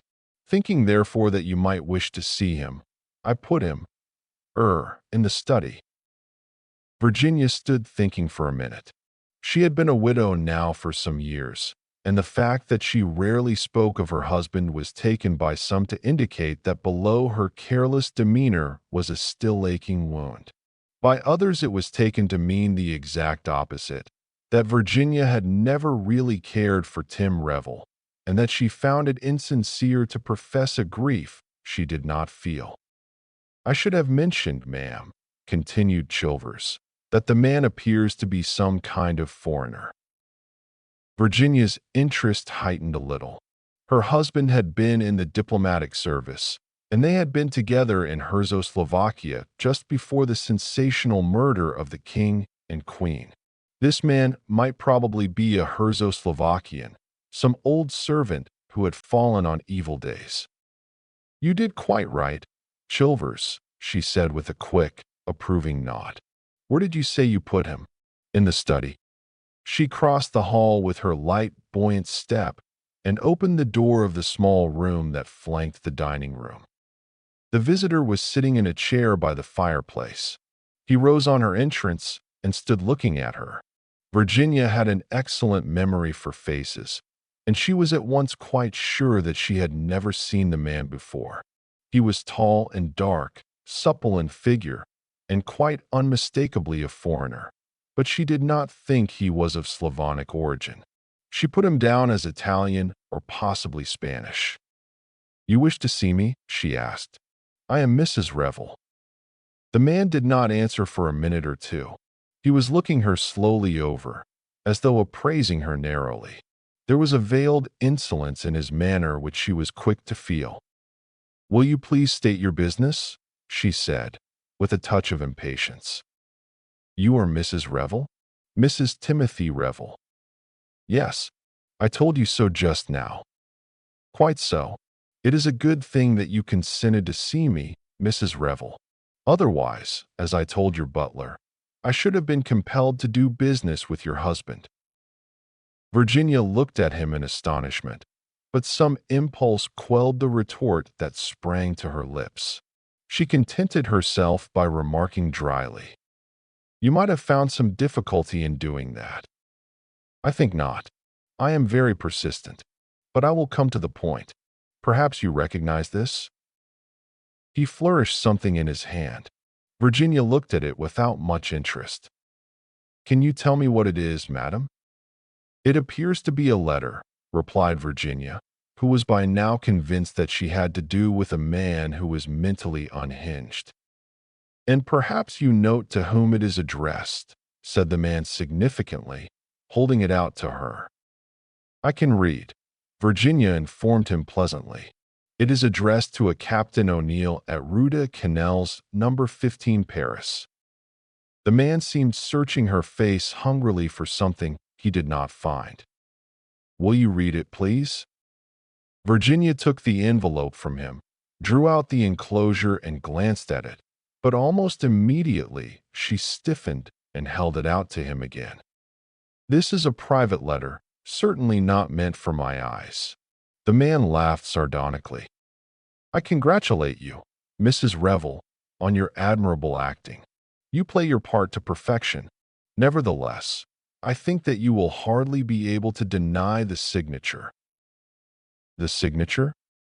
Virginia turned the letter over and was struck dumb with astonishment. The signature, written in a delicate slanting hand, was Virginia Revel. Checking the exclamation of astonishment that rose to her lips, she turned again to the beginning of the letter and deliberately read the whole thing through. Then she stood a minute lost in thought. The nature of the letter made it clear enough what was in prospect. "Well, madam," said the man, "that is your name, is it not?" "Oh, yes," said Virginia. "It's my name. But not my handwriting," she might have added. Instead, she turned a dazzling smile upon her visitor. "Supposing," she said sweetly, "we sit down and talk it over?" He was puzzled. Not so had he expected her to behave. His instinct told him that she was not afraid of him. "First of all, I should like to know how you found me out." That was easy. He took from his pocket a page torn from an illustrated paper and handed it to her. Anthony Cade would have recognized it. She gave it back to him with a thoughtful little frown. "I see," she said. "It was very easy. Of course you understand, Mrs. Revel, that is not the only letter. There are others." "Dear me," said Virginia. "I seem to have been frightfully indiscreet." Again she could see that her light tone puzzled him. She was by now thoroughly enjoying herself. "At any rate," she said, smiling sweetly at him, "it's very kind of you to call and give them back to me." There was a pause as he cleared his throat. "I am a poor man, Mrs. Revel," he said at last, with a good deal of significance in his manner. "As such you will doubtless find it easier to enter the kingdom of heaven, or so I have always heard. I cannot afford to let you have these letters for nothing. I think you are under a misapprehension. Those letters are the property of the person who wrote them. That may be the law, madam, but in this country you have a saying possession is 9 points of the law. And, in any case, are you prepared to invoke the aid of the law?" "The law is a severe one for blackmailers," Virginia reminded him. "Come, Mrs. Revel, I am not quite a fool. I have read these letters, the letters of a woman to her lover, one, an all-breathing dread of discovery by her husband. Do you want me to take them to your husband?" "You have overlooked one possibility. Those letters were written some years ago. Supposing that since then, I have become a widow." He shook his head with confidence. "In that case, if you had nothing to fear, you would not be sitting here making terms with me." Virginia smiled. "What is your price?" she asked in a businesslike manner. "For £1,000 I will hand the whole packet over to you. It is very little that I am asking there. But, you see, I do not like the business." "I shouldn't dream of paying you £1,000, said Virginia with decision. "Madam, I never bargain. £1,000, and I will place the letters in your hands." Virginia reflected. "You must give me a little time to think it over. It will not be easy for me to get such a sum together. A few pounds on account perhaps, say 50, and I will call again." Virginia looked up at the clock.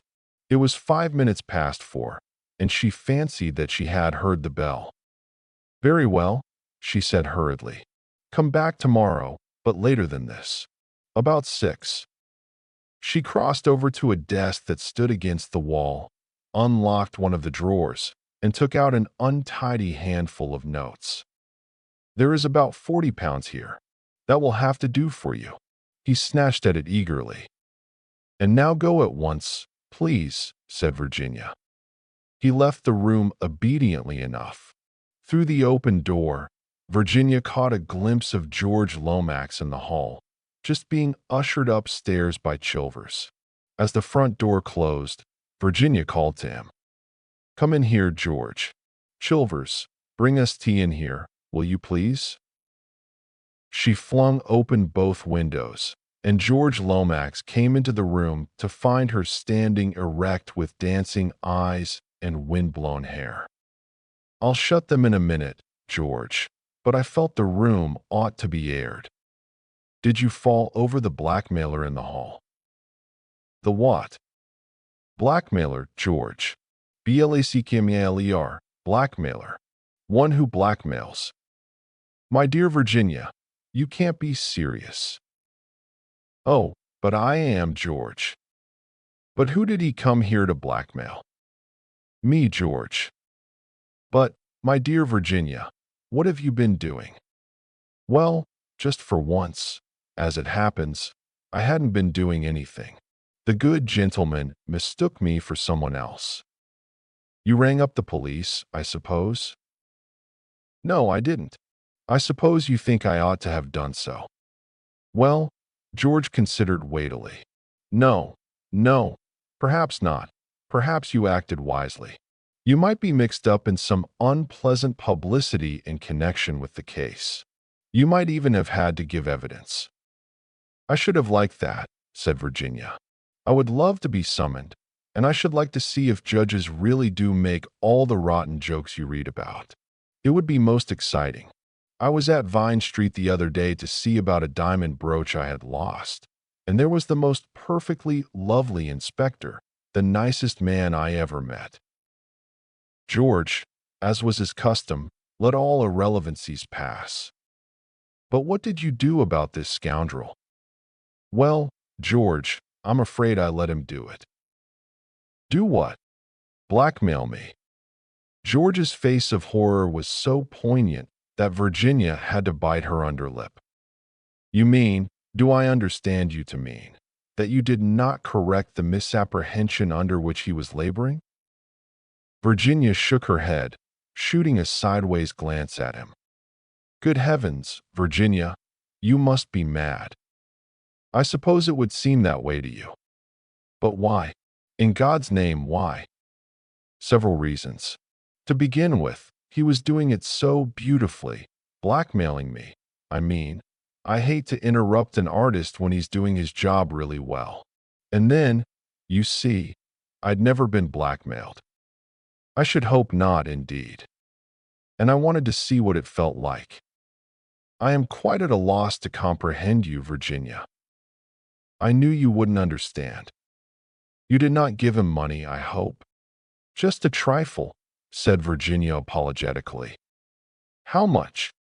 40 pounds. Virginia. My dear George, it's only what I pay for an evening dress. It's just as exciting to buy a new experience as it is to buy a new dress. More so, in fact. George Lomax merely shook his head, and Chilvers appearing at that moment with the tea urn, he was saved from having to express his outraged feelings. When tea had been brought in, and Virginia's deft fingers were manipulating the heavy silver teapot, she spoke again on the subject. I had another motive too, George, a brighter and better one. We women are usually supposed to be cats, but at any rate, I'd done another woman a good turn this afternoon. This man isn't likely to go off looking for another Virginia Revel. He thinks he's found his bird all right. Poor little devil. She was in a blue funk when she wrote that letter. Mr. Blackmailer would have had the easiest job in his life there. Now, though he doesn't know it, he's up against a tough proposition. Starting with the great advantage of having led a blameless life, I shall toy with him to his undoing. As they say in books, guile, George, lots of guile. George still shook his head. I don't like it, he persisted. I don't like it. Well, never mind, George dear. You didn't come here to talk about blackmailers. What did you come here for, by the way? Correct answer. To see you. Accent on the you. And press her hand with significance unless you happen to have been eating heavily buttered muffin, in which case it must all be done with the eyes. I did come to see you, replied George seriously, and I am glad to find you alone. Oh, George, this is so sudden, says she, swallowing a currant. I wanted to ask a favor of you. I have always considered you, Virginia, as a woman of considerable charm. Oh, George. And also as a woman of intelligence. Not really? How well the man knows me. My dear Virginia, there is a young fellow arriving in England tomorrow whom I should like you to meet. All right, George, but it's your party. Let that be clearly understood. You could, I feel sure, if you chose, exercise your considerable charm. Virginia cocked her head a little on one side. George dear, I don't charm as a profession, you know. Often I like people, And then, well, they like me. But I don't think I could set out in cold blood to fascinate a helpless stranger. That sort of thing isn't done.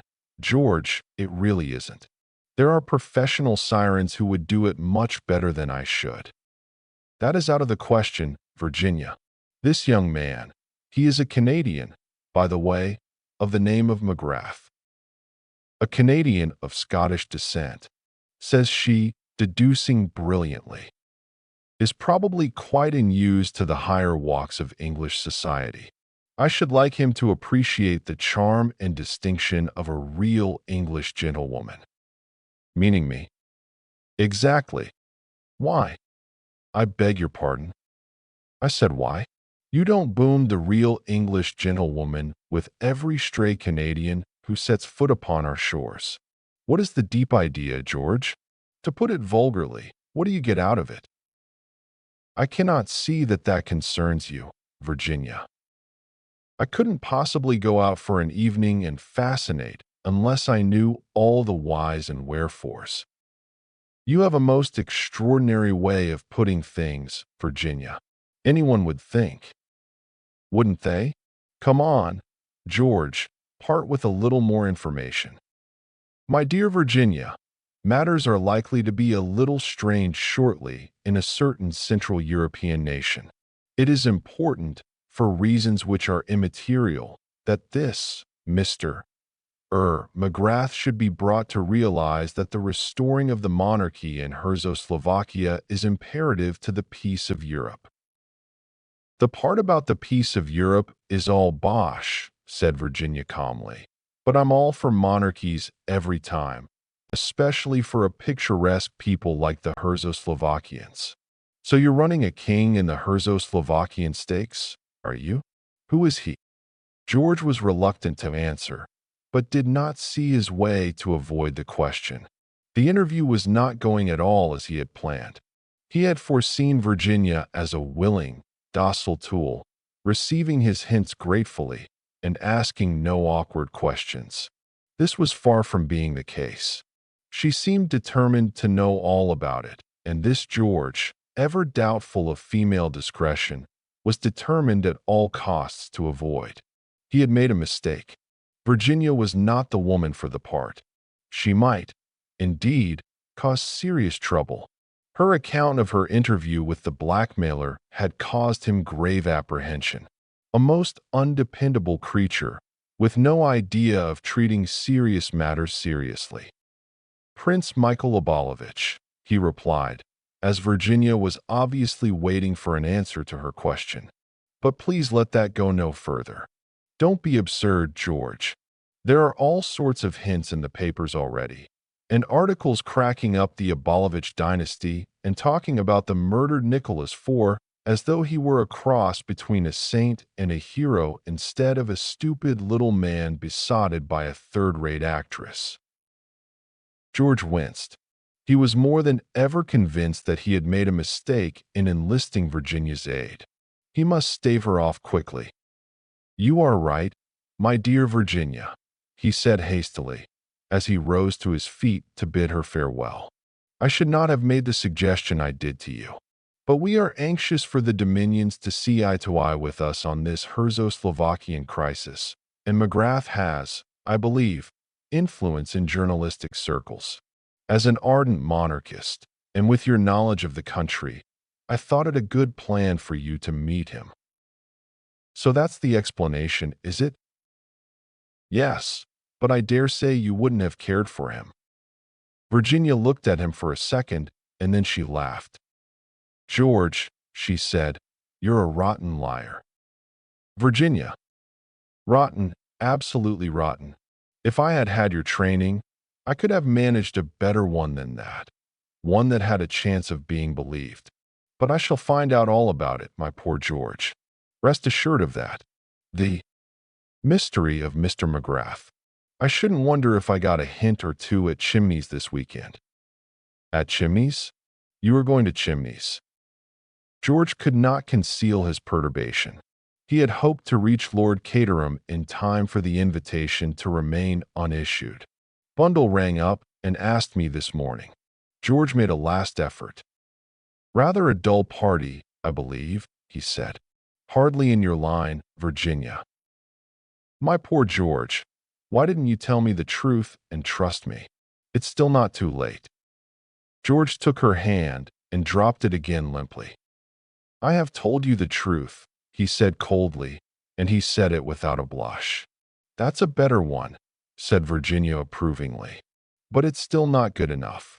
Cheer up, George. I shall be at Chimneys all right, exerting my considerable charm, as you put it. Life has become suddenly very much more amusing. First a blackmailer, and then George in diplomatic difficulties. Will he tell all to the beautiful woman who asks for his confidence so pathetically? No, he will reveal nothing until the last chapter. Goodbye, George. One last fond look before you go? No? Oh, George, dear, don't be sulky about it. Virginia ran to the telephone as soon as George had departed with a heavy gait through the front door. She obtained the number she required and asked to speak to Lady Eileen Brent. Is that you, Bundle? I'm coming to Chimneys all right tomorrow. What? For me? No, it won't. Bundle, wild horses wouldn't keep me away. So there. Chapter 7. Mr. McGrath refuses an invitation. The letters were gone. Having once made up his mind to the fact of their disappearance, there was nothing to do but accept it. Anthony realized very well that he could not pursue Giuseppe through the corridors of the Blitz Hotel. To do so was to court undesired publicity, and in all probability to fail in his object all the same. He came to the conclusion that Giuseppe had mistaken the packets of letters, enclosed as they were in the other wrappings, for the memoirs themselves. It was likely, therefore, that when he discovered his mistake, he would make another attempt to get hold of the memoirs. For this attempt Anthony intended to be fully prepared. Another plan that occurred to him was to advertise discreetly for the return of the package of letters. Supposing Giuseppe to be an emissary of the comrades of the Red Hand, or, which seemed to Anthony more probable, to be employed by the Loyalist party, the letters could have no possible interest for either employer, and he would probably jump at the chance of obtaining a small sum of money for their return. Having thought out all this, Anthony returned to bed and slept peacefully until morning. He did not fancy that Giuseppe would be anxious for a second encounter that night. Anthony got up with his plan of campaign fully thought out.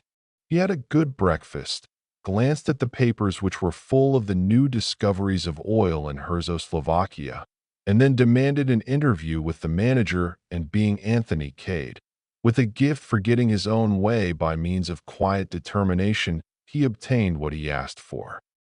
The manager, a Frenchman with an exquisitely suave manner, received him in his private office.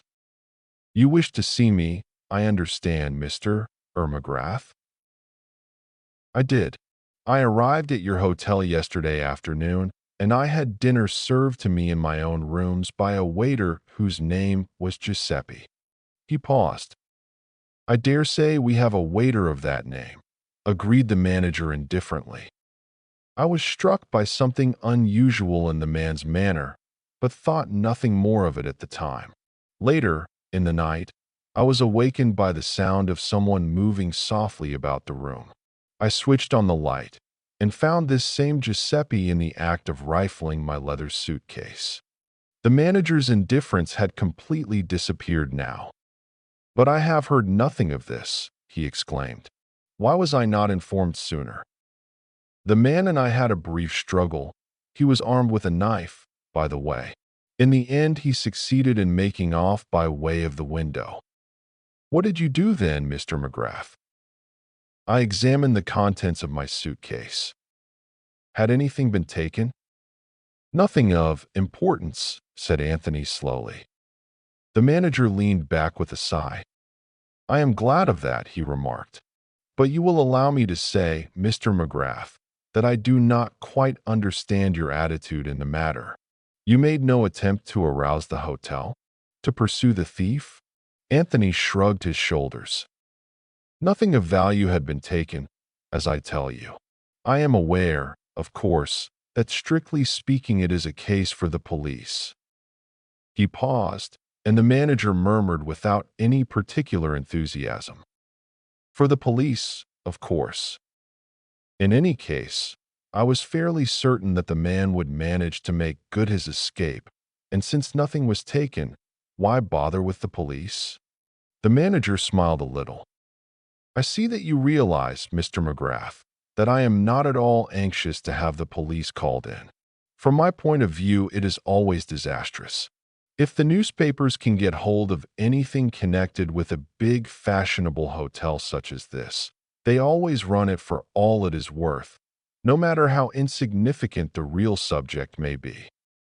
"Quite so," agreed Anthony.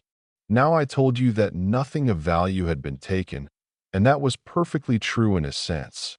Nothing of any value to the thief was taken, but he got hold of something which is of considerable value to me." "Ah, letters, you understand." An expression of superhuman discretion, only to be achieved by a Frenchman, settled down upon the manager's face. "I comprehend," he murmured, "but perfectly. Naturally, it is not a matter for the police. We are quite agreed upon that point, but you will understand that I have every intention of recovering these letters. In the part of the world where I come from, people are used to doing things for themselves. What I require from you, therefore, is the fullest possible information you can give me about this waiter, Giuseppe." "I see no objection to that," said the manager after a moment or two's pause. "I cannot give you the information offhand, of course, but if you will return in half an hour's time, I will have everything ready to lay before you." "Thank you very much. That will suit me admirably." In half an hour's time, Anthony returned to the office again to find that the manager had been as good as his word. Jotted down on a piece of paper were all the relevant facts known about Giuseppe Manelli. "He came to us, you see, about 3 months ago. A skilled and experienced waiter. Has given complete satisfaction. He has been in England about 5 years." Together the two men ran over a list of the hotels and restaurants where the Italian had worked. One fact struck Anthony as being possibly of significance. At 2 of the hotels in question, there had been serious robberies during the time that Giuseppe was employed there, though no suspicion of any kind had attached to him in either case. Still, the fact was significant. Was Giuseppe merely a clever hotel thief? Had his search of Anthony's suitcase been only part of his habitual professional tactics? He might just possibly have had the packet of letters in his hand at the moment when Anthony switched on the light, and have shoved it into his pocket mechanically so as to have his hands free. In that case, the thing was mere plain or garden robbery. Against that, there was to be put the man's excitement of the evening before when he had caught sight of the papers lying on the table. There had been no money or object of value there such as would excite the cupidity of an ordinary thief. No, Anthony felt convinced that Giuseppe had been acting as a tool for some outside agency. With the information supplied to him by the manager, it might be possible to learn something about Giuseppe's private life and so finally track him down. He gathered up the sheet of paper and rose. "Thank you very much indeed. It's quite unnecessary to ask, I suppose, whether Giuseppe is still in the hotel." The manager smiled. "His bed was not slept in, and all his things have been left behind. He must have rushed straight out after his attack upon you. I don't think there is much chance of our seeing him again." "I imagine not. Well, thank you very much indeed. I shall be staying on here for the present. I hope you will be successful in your task, but I confess that I am rather doubtful." "I always hope for the best." One of Anthony's first proceedings was to question some of the other waiters who had been friendly with Giuseppe, but he obtained very little to go upon. He wrote out an advertisement on the lines he had planned and had it sent to 5 of the most widely read newspapers. He was just about to go out and visit the restaurant at which Giuseppe had been previously employed when the telephone rang. Anthony took up the receiver. "Hello, what is it?" A toneless voice replied. "Am I speaking to Mr. McGrath?" "You are. Who are you?" "This is Messrs. Balderson and Hodgkins." "Just a minute, please. I will put you through to Mr. Balderson." Our worthy publishers, thought Anthony. So they are getting worried too, are they? They needn't. There's a week to run still. A hearty voice struck suddenly upon his ear. "Hello. That Mr. McGrath?" "Speaking. I'm Mr. Balderson of Balderson and Hodgkins. What about that manuscript, Mr. McGrath?" "Well," said Anthony, "what about it?" "Everything about it. I understand, Mr. McGrath, that you have just arrived in this country from South Africa. That being so, you can't possibly understand the position. There's going to be trouble about that manuscript, Mr. McGrath, big trouble. Sometimes I wish we'd never said we'd handle it." "Indeed.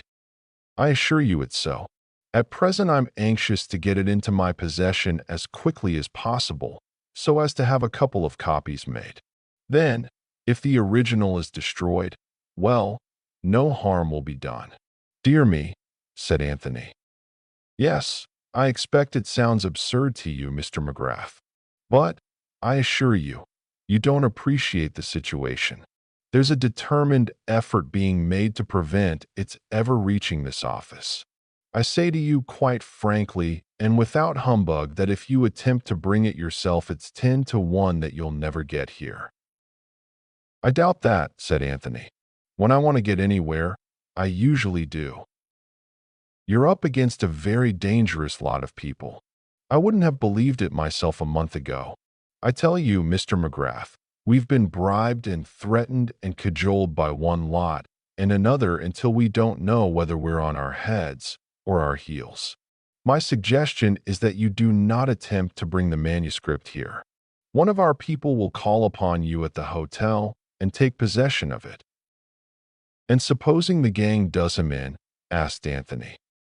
"The responsibility would then be ours, not yours. You would have delivered it to our representative and obtained a written discharge. The check for £1,000 which we are instructed to hand to you will not be available until Wednesday next by the terms of our agreement with the executors of the late author. You know whom I mean. But if you insist, I will send my own check for that amount by the messenger." Anthony reflected for a minute or two. He had intended to keep the memoirs until the last day of grace, because he was anxious to see for himself what all the fuss was about. Nevertheless, he realized the force of the publisher's arguments. "All right," he said, with a little sigh. "Have it your own way. Send your man along. And if you don't mind sending that check as well, I'd rather have it now, as I may be going out of England before next Wednesday." "Certainly, Mr. McGrath. Our representative will call upon you first thing tomorrow morning. It will be wiser not to send anyone direct from the office. Our Mr. Holmes lives in South London. He will call in on his way to us, and will give you a receipt for the package. I suggest that tonight you should place a dummy packet in the manager's safe. Your enemies will get to hear of this, and it will prevent any attack being made upon your apartments tonight." "Very well, I will do as you direct." Anthony hung up the receiver with a thoughtful face. Then he went on with his interrupted plan of seeking news of the slippery Giuseppe. He drew a complete blank, however. Giuseppe had worked at the restaurant in question, but nobody seemed to know anything of his private life or associates. "But I'll get you, my lad," murmured Anthony between his teeth. "I'll get you yet. It's only a matter of time." His second night in London was entirely peaceful. At 9 o'clock the following morning, the card of Mr. Holmes from Messrs. Balderson and Hodgkins was sent up, and Mr. Holmes followed it. A small, fair man with a quiet manner. Anthony handed over the manuscript. and received in exchange a check for £1,000. Mr. Holmes packed up the manuscript in the small brown bag he carried, wished Anthony good morning, and departed. The whole thing seemed very tame. But perhaps he'll be murdered on the way there, Anthony murmured aloud, as he stared idly out of the window. I wonder now, I very much wonder. He put the check in an envelope, enclosed a few lines of writing with it, and sealed it up carefully. Jimmy, who had been more or less in funds at the time of his encounter with Anthony at Bulawayo, had advanced him a substantial sum of money which was, as yet, practically untouched. If one job's done with, the other isn't, said Anthony to himself. Up to now, I've bungled it. But never say die. I think that, suitably disguised, I shall go and have a look at 487 Pont Street. He packed his belongings, went down and paid his bill, and ordered his luggage to be put on a taxi, suitably rewarding those who stood in his path, most of whom had done nothing whatever materially to add to his comfort. He was on the point of being driven off, when a small boy rushed down the steps with a letter. Just come for you. This very minute, sir. With a sigh, Anthony produced yet another shilling. The taxi groaned heavily and jumped forward with a hideous crashing of gears, and Anthony opened the letter. It was rather a curious document. He had to read it 4 times before he could be sure of what it was all about. Put in plain English, the letter was not in plain English, but in the peculiar involved style common to missives issued by government officials. It presumed that Mr. McGrath was arriving in England from South Africa today, Thursday. It referred obliquely to the memoirs of Count Stilptich and begged Mr. McGrath to do nothing in the matter until he had had a confidential conversation with Mr. George Lomax and certain other parties whose magnificence was vaguely hinted at. It also contained a definite invitation to go down to Chimneys as the guest of Lord Caterham on the following day, Friday. A mysterious and thoroughly obscure communication. Anthony enjoyed it very much. Dear old England, he murmured affectionately. 2 days behind the times, as usual. Rather a pity. Still, I can't go down to Chimneys under false pretenses. I wonder, though, if there's an inn handy. Mr. Anthony Cade might stay at the inn without anyone being the wiser. He leaned out of the window and gave new directions to the taxi driver, who acknowledged them with a snort of contempt.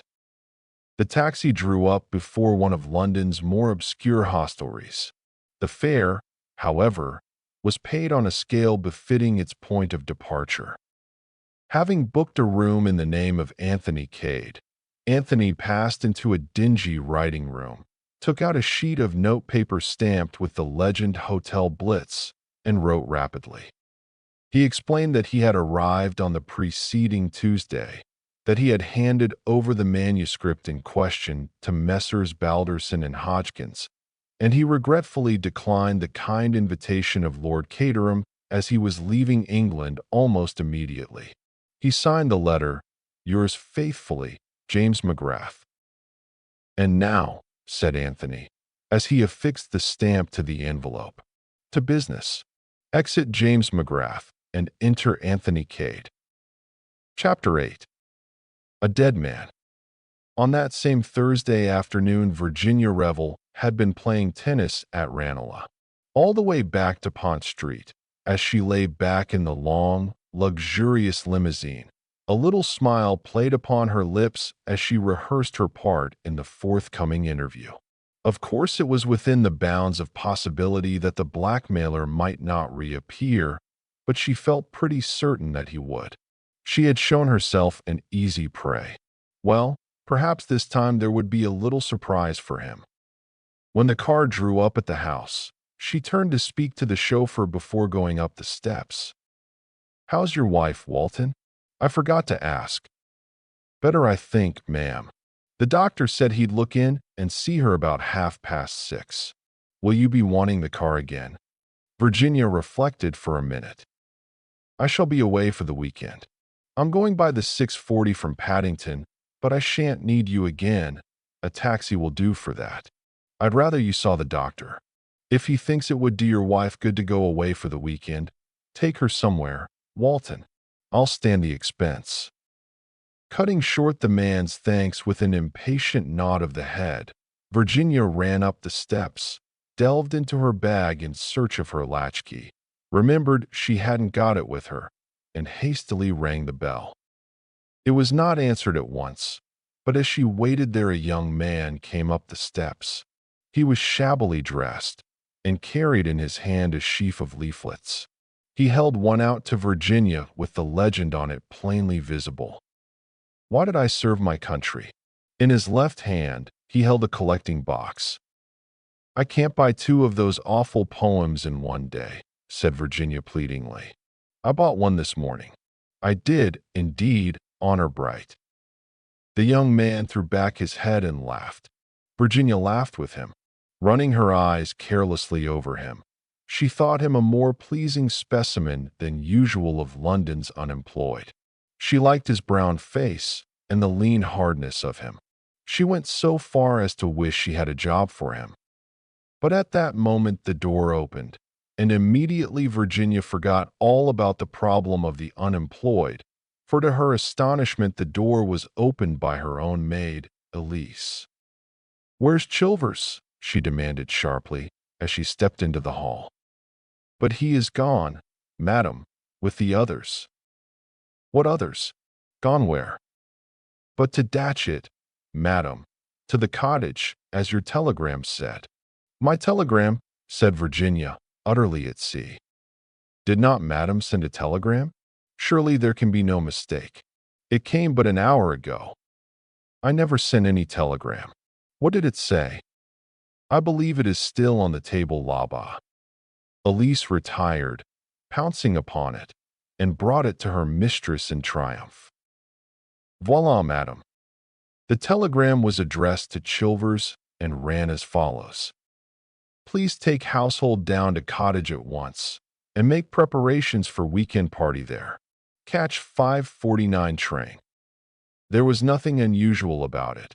It was just the sort of message she herself had frequently sent before, when she had arranged a party at her riverside bungalow on the spur of the moment.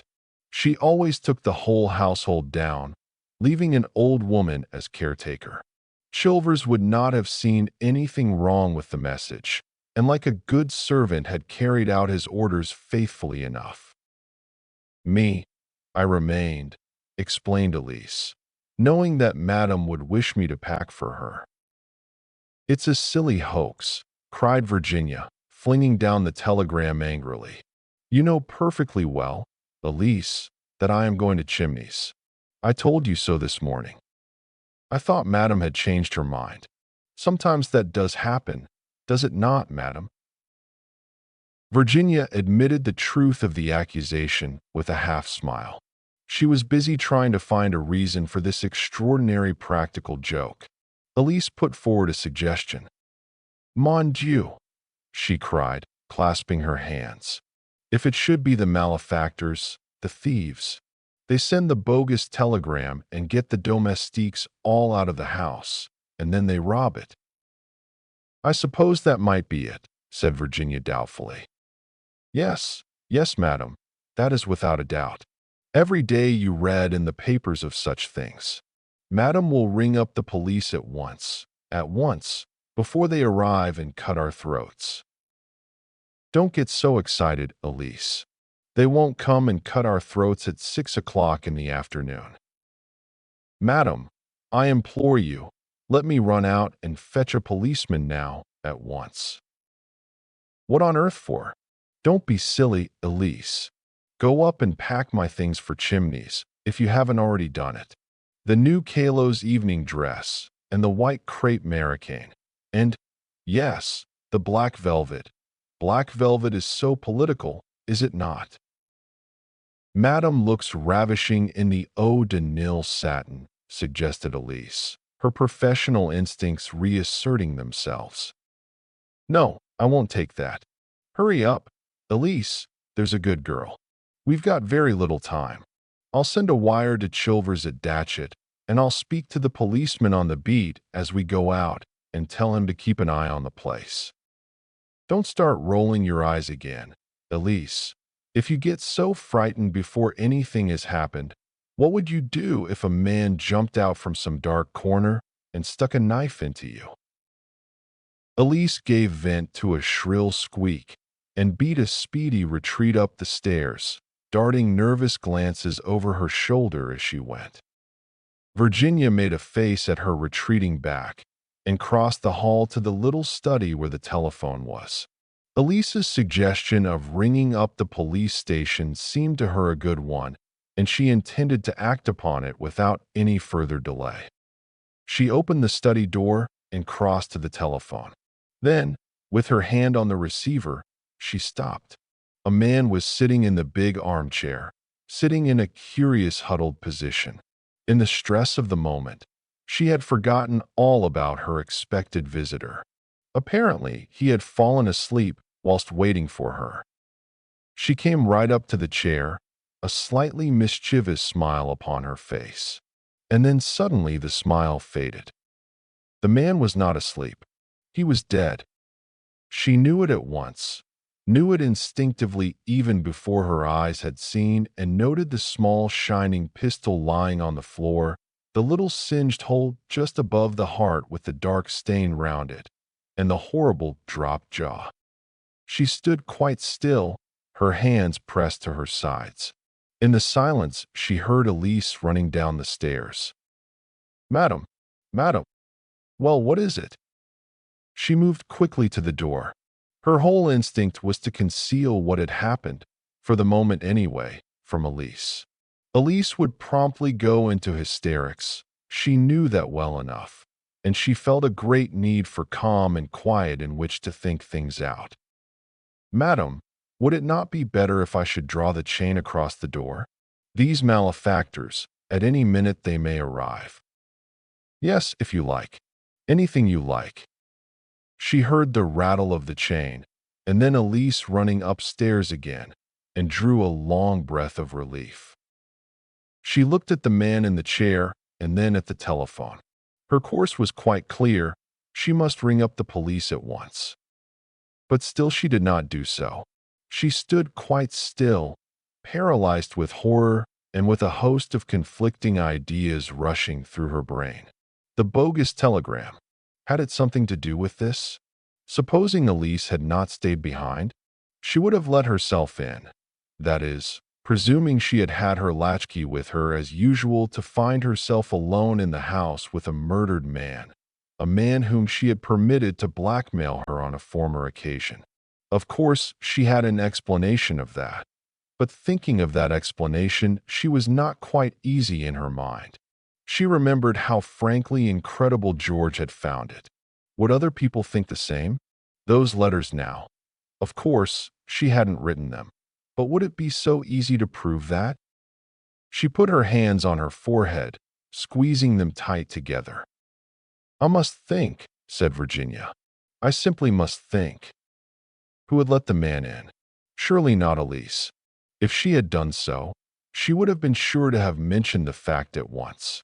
The whole thing seemed more and more mysterious as she thought about it. There was really only one thing to be done: ring up the police. She stretched out her hand to the telephone, and suddenly she thought of George. A man, that was what she wanted. An ordinary level-headed, unemotional man who would see things in their proper proportion and point out to her the best course to take. Then she shook her head. Not George. The first thing George would think of would be his own position. He would hate being mixed up in this kind of business. George wouldn't do it all. Then her face softened. Bill, of course. Without more ado, she rang up Bill. She was informed that he had left half an hour ago for Chimneys. "Oh, damn!" cried Virginia, jamming down the receiver. It was horrible to be shut up with a dead body and to have no one to speak to. And at that minute the front doorbell rang. Virginia jumped. In a few minutes it rang again.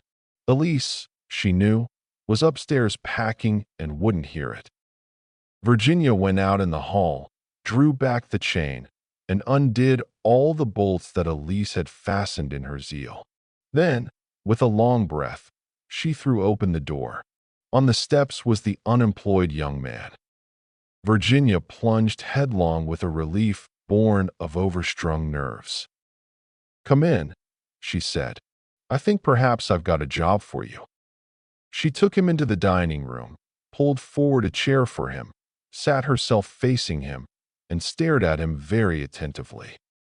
"Excuse me," she said, "but are you, Eton in Oxford," said the young man. "That's what you wanted to ask me, wasn't it?" "Something of the kind," admitted Virginia. "Come down in the world entirely through my own incapacity to stick to regular work. This isn't regular work you're offering me, I hope." A smile hovered for a moment on her lips. "It's very irregular." "Good," said the young man in a tone of satisfaction. Virginia noted his bronzed face and long, lean body with approval. "You see," she explained, "I'm in rather a hole, and most of my friends are, well, rather high up. They've all got something to lose. I've nothing whatever to lose. So go ahead. What's the trouble?" "There's a dead man in the next room," said Virginia. "He's been murdered, and I don't know what to do about it." She blurted out the words as simply as a child might have done. The young man went up enormously in her estimation by the way he accepted her statement. He might have been used to hearing a similar announcement made every day of his life. "Excellent," he said, with a trace of enthusiasm. "I've always wanted to do a bit of amateur detective work. Shall we go and view the body, or will you give me the facts first?" "I think I'd better give you the facts." She paused for a moment to consider how best to condense her story, and then began speaking quietly and concisely. "This man came to the house for the first time yesterday and asked to see me. He had certain letters with him, love letters, signed with my name, but which weren't written by you," put in the young man quietly. Virginia looked at him in some astonishment. "How did you know that?" "Oh, I deduced it. But go on." "He wanted to blackmail me, and well, I don't know if you'll understand, but I let him." She looked at him appealingly, and he nodded his head reassuringly. "Of course I understand. You wanted to see what it felt like. How frightfully clever of you. That's just what I did feel." "I am clever," said the young man modestly. "But, mind you, very few people would understand that point of view. Most people, you see, haven't got any imagination." "I suppose that's so. I told this man to come back today, at 6 o'clock. I arrived home from Ranelagh to find that a bogus telegram had got all the servants except my maid out of the house. Then I walked into the study and found the man shot." "Who let him in?" "I don't know. I think if my maid had done so, she would have told me." "Does she know what has happened?" "I have told her nothing." The young man nodded and rose to his feet. "And now to view the body," he said briskly. "But I'll tell you this. On the whole, it's always best to tell the truth. One lie involves you in such a lot of lies, and continuous lying is so monotonous." "Then you advise me to ring up the police?" "Probably, but we'll just have a look at the fellow first." Virginia led the way out of the room. On the threshold she paused, looking back at him. "By the way," she said, "you haven't told me your name yet." "My name? My name's Anthony Cade." Chapter 9. Anthony disposes of a body. Anthony followed Virginia out of the room, smiling a little to himself. Events had taken quite an unexpected turn, but as he bent over the figure in the chair, he grew grave again. "He's still warm," he said sharply. "He was killed less than half an hour ago." "Just before I came in?" "Exactly." He stood upright, drawing his brows together in a frown. Then he asked a question of which Virginia did not at once see the drift. Your maid's not been in this room, of course. No. Does she know that you've been into it? Why, yes. I came to the door to speak to her. After you'd found the body? Yes. And you said nothing? Would it have been better if I had?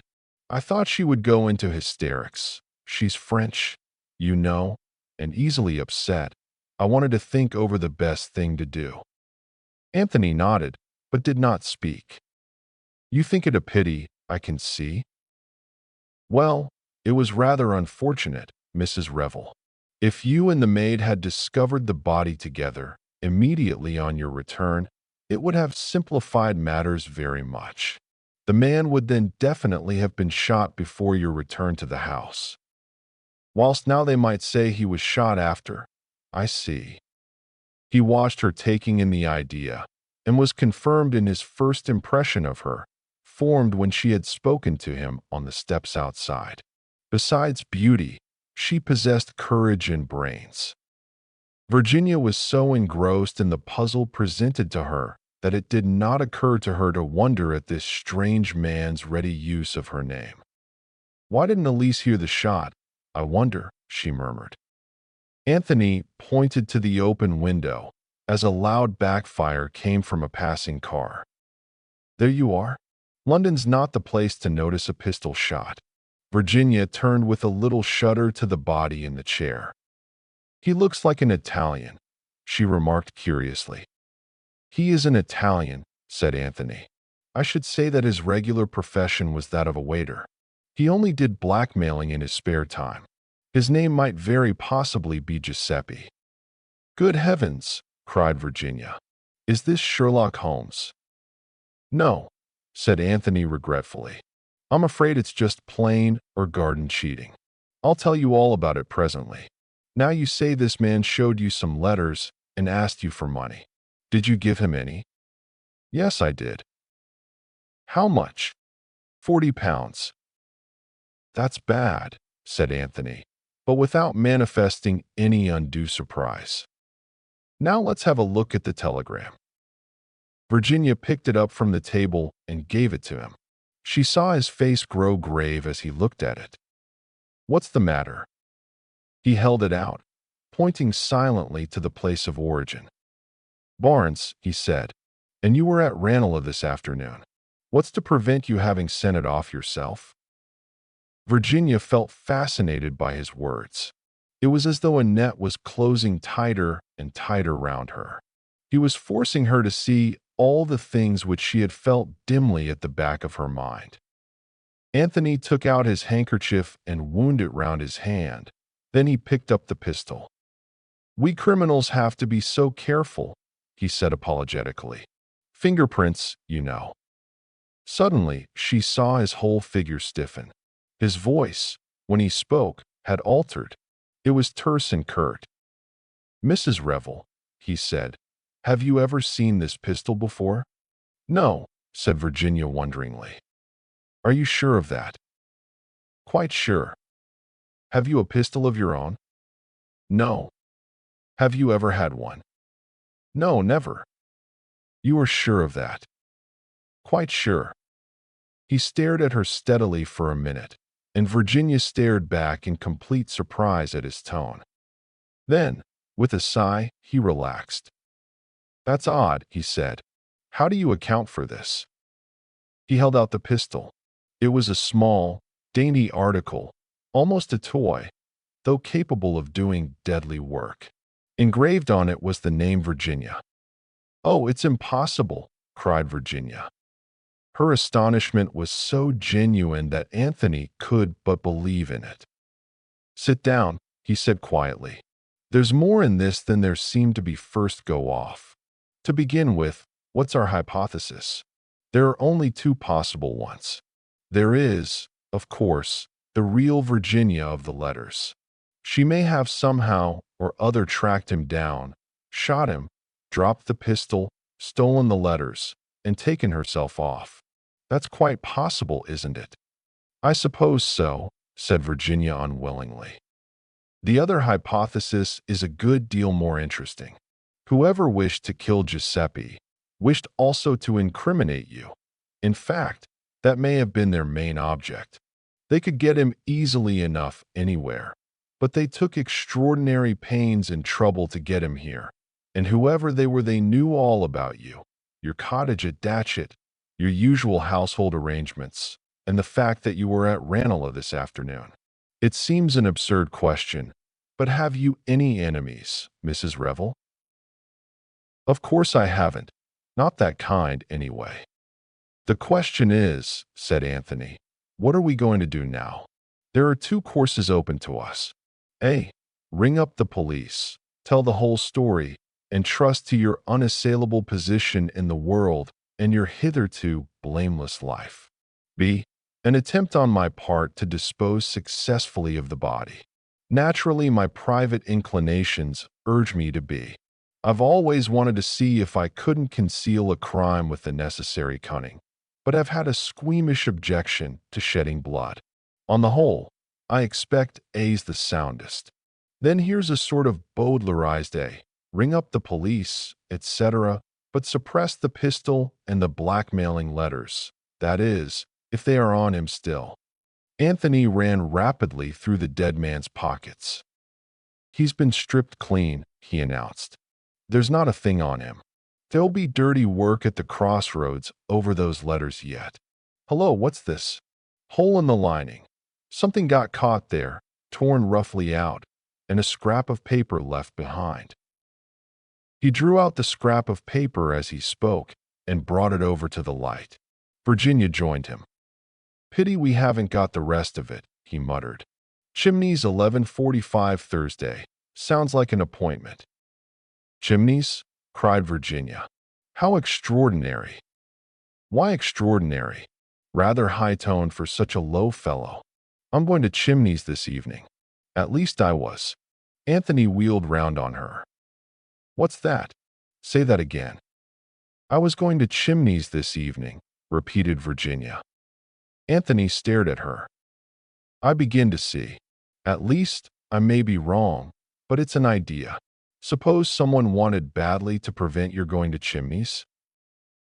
My cousin George Lomax does, said Virginia with a smile. But I can't seriously suspect George of murder. Anthony did not smile. He was lost in thought. If you ring up the police, it's goodbye to any idea of getting to Chimneys today or even tomorrow. And I should like you to go to Chimneys. I fancy it will disconcert our unknown friends. Mrs. Revel, will you put yourself in my hands? It's to be Plan B, then? It's to be Plan B. The first thing is to get that maid of yours out of the house. Can you manage that? Easily. Virginia went out in the hall and called up the stairs. Elise. Elise. Madam. Anthony heard a rapid colloquy, and then the front door opened and shut. Virginia came back into the room. She's gone. I sent her for some special scent. Told her the shop in question was open until 8. It won't be, of course. She's to follow after me by the next train without coming back here. Good, said Anthony approvingly. We can now proceed to the disposal of the body. It's a time-worn method, but I'm afraid I shall have to ask you if there's such a thing in the house as a trunk. Of course there is. Come down to the basement and take your choice. There was a variety of trunks in the basement. Anthony selected a solid affair of suitable size. I'll attend to this part of it, he said tactfully. You go upstairs and get ready to start. Virginia obeyed. She slipped out of her tennis kit, put on a soft brown traveling dress and a delightful little orange hat, and came down to find Anthony waiting in the hall with a neatly strapped trunk beside him. I should like to tell you the story of my life, he remarked, but it's going to be rather a busy evening. Now this is what you've got to do. Call a taxi, have your luggage put on it, including the trunk. Drive to Paddington. There have the trunk put in the left luggage office. I shall be on the platform. As you pass me, drop the cloakroom ticket. I will pick it up and return it to you, but in reality, I shall keep it. Go on to Chimneys and leave the rest to me. "It's awfully good of you," said Virginia. "It's really dreadful of me saddling a perfect stranger with a dead body like this." "I like it," returned Anthony nonchalantly. "If one of my friends, Jimmy McGrath, were here, he'd tell you that anything of this kind suits me down to the ground." Virginia was staring at him. "What name did you say?" "Jimmy McGrath." Anthony returned her glance keenly. "Yes. Why? Have you heard of him?" "Yes, and quite lately." She paused irresolutely, and then went on. "Mr. Cade, I must talk to you. Can't you come down to Chimneys? You'll see me before very long. Mrs. Revel, I'll tell you that. Now, exit conspirator A by back door slinkingly. Exit conspirator B in blaze of glory by front door to taxi." The plan went through without a hitch. Anthony, having picked up a second taxi, was on the platform and duly retrieved the fallen ticket. He then departed in search of a somewhat battered second-hand Morris Cowley which he had acquired earlier in the day in case it should be necessary to his plans. Returning to Paddington in this, he handed the ticket to the porter, who got the trunk out of the cloakroom and wedged it securely at the back of the car. Anthony drove off. His objective now was out of London. Through Notting Hill, Shepherd's Bush, down Goldhawk Road, through Brentford and Hounslow till he came to the long stretch of road midway between Hounslow and Staines. It was a well-frequented road, with motors passing continuously. No footmarks or tire marks were likely to show. Anthony stopped the car at a certain spot. Getting down, he first obscured the number plate with mud. Then, waiting until he heard no car coming in either direction, he opened the trunk, heaved out Giuseppe's body, and laid it neatly down by the side of the road, on the inside of a curve, so that the headlights of passing motors would not strike on it. Then he entered the car again and drove away. The whole business had occupied exactly 1 minute and a half. He made a detour to the right, returning to London by way of Burnham Beeches. There again he halted the car, and choosing a giant of the forest, he deliberately climbed the huge tree. It was something of a feat, even for Anthony. To one of the topmost branches he affixed a small brown paper parcel, concealing it in a little niche close to the bowl. "A very clever way of disposing of the pistol," said Anthony to himself with some approval.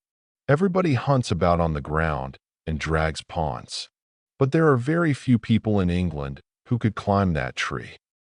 Next, back to London and Paddington Station. Here he left the trunk, at the other cloakroom this time, the one on the arrival side. He thought longingly of such things as good rump steaks, juicy chops, and large masses of fried potatoes. But he shook his head ruefully, glancing at his wristwatch. He fed the Morris with a fresh supply of petrol, and then took the road once more. North this time. It was just after 11:30 that he brought the car to rest in the road adjoining the Park of Chimneys. Jumping out, he scaled the wall easily enough and set out towards the house. It took him longer than he thought, and presently he broke into a run. A great gray mass loomed up out of the darkness, the venerable pile of chimneys. In the distance a stable clock chimed the 3/4. 11:45. The time mentioned on the scrap of paper. Anthony was on the terrace now, looking up at the house. Everything seemed dark and quiet. "They go to bed early, these politicians," he murmured to himself. And suddenly a sound smote upon his ears, the sound of a shot. Anthony spun round quickly. The sound had come from within the house. He was sure of that. He waited a minute, but everything was still as death. Finally, he went up to one of the long French windows from where he judged the sound that had startled him had come. He tried the handle. It was locked. He tried some of the other windows, listening intently all the while. But the silence remained unbroken.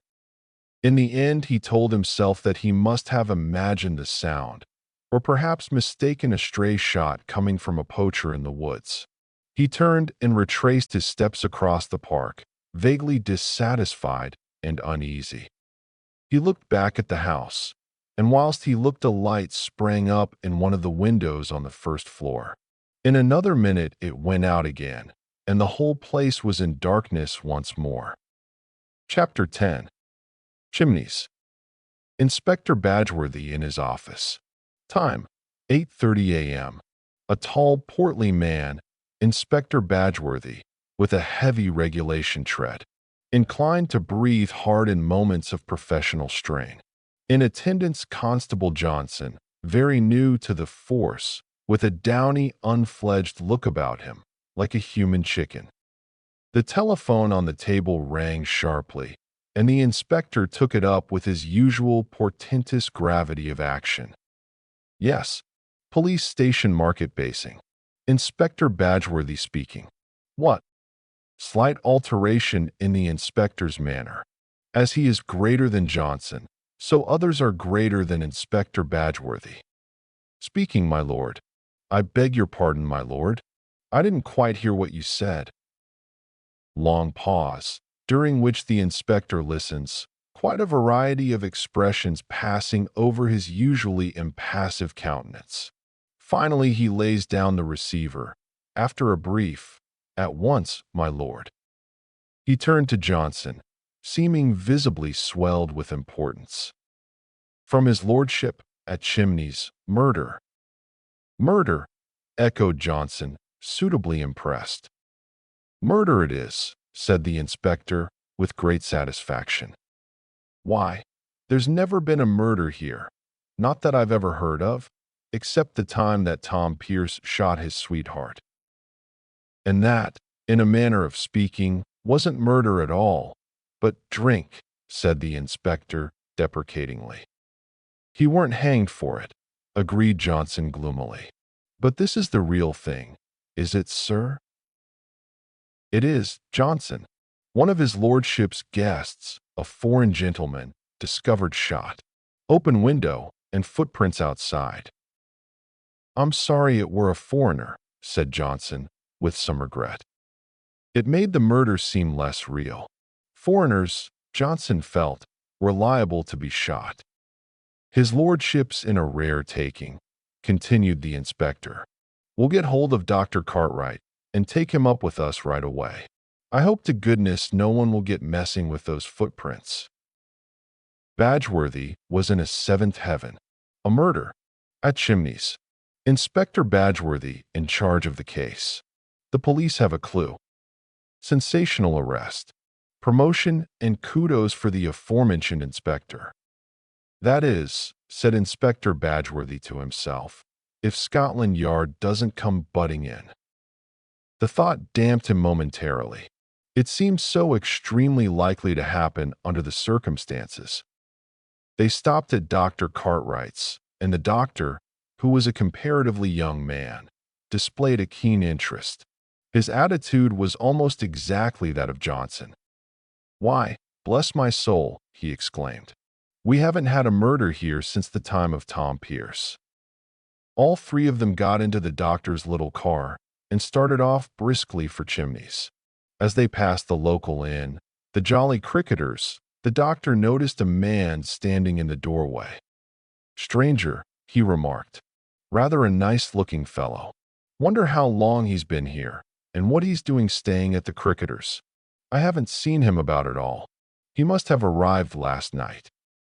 "He didn't come by train," said Johnson.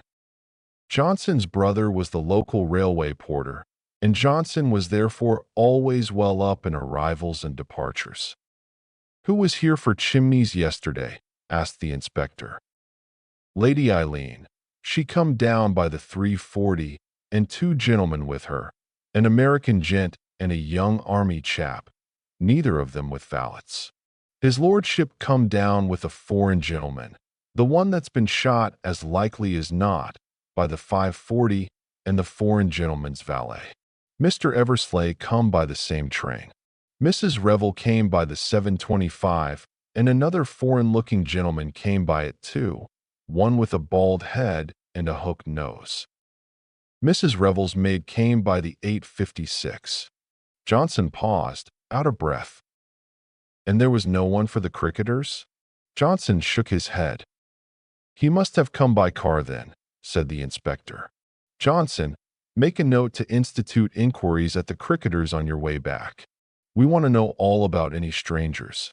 He was very sunburnt, that gentleman. Likely as not, he's come from foreign parts too. The inspector nodded his head with great sagacity, as though to imply that that was the sort of wide-awake man he was, not to be caught napping under any consideration. The car passed in through the park gates of Chimneys. Descriptions of that historic place can be found in any guidebook.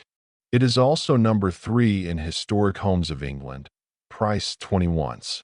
On Thursday, coaches come over from Middlingham and view those portions of it which are open to the public.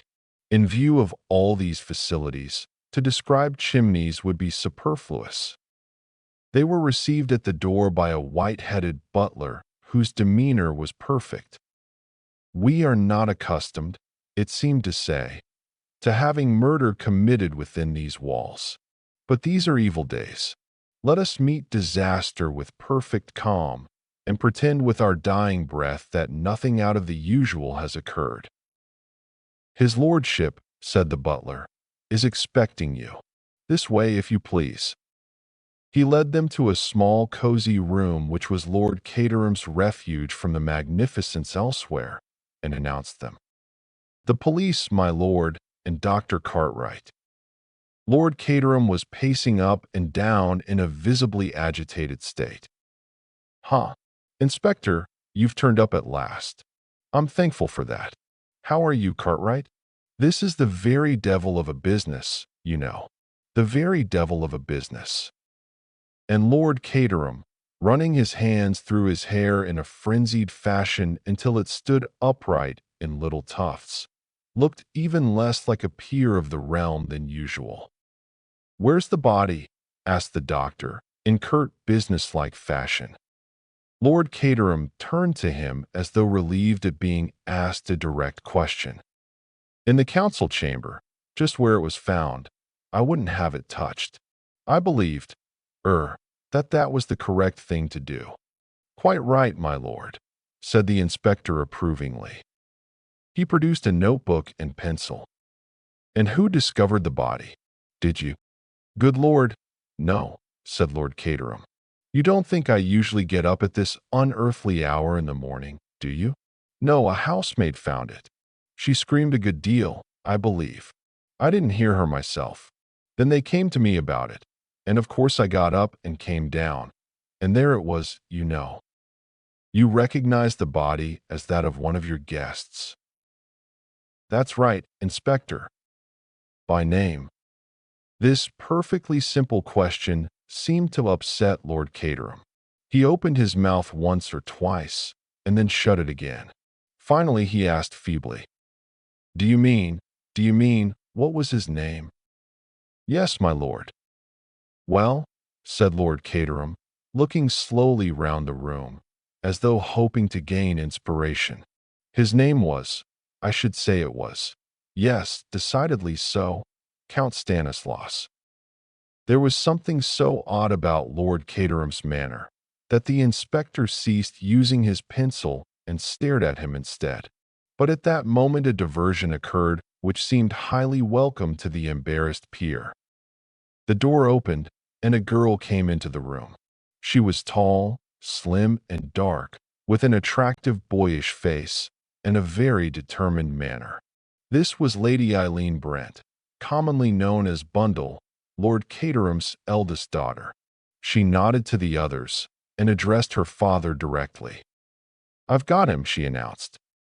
For a moment the inspector was on the point of starting forward under the impression that the young lady had captured the murderer red-handed, but almost immediately he realized that her meaning was quite different. Lord Caterham uttered a sigh of relief. That's a good job. What did he say? He's coming over at once. We are to use the utmost discretion. Her father made a sound of annoyance. That's just the sort of idiotic thing George Lomax would say. However, once he comes, I shall wash my hands of the whole affair. He appeared to cheer up a little at the prospect. "And the name of the murdered man was Count Stanislaus?" queried the doctor. A lightning glance passed between father and daughter, and then the former said with some dignity, "Certainly. I said so just now. I asked because you didn't seem quite sure about it before," explained Cartwright. There was a faint twinkle in his eye, and Lord Caterham looked at him reproachfully. "I'll take you to the council chamber," he said more briskly. They followed him, the inspector bringing up the rear and darting sharp glances all around him as he went, much as though he expected to find a clue in a picture frame or behind a door. Lord Caterham took a key from his pocket and unlocked a door, flinging it open.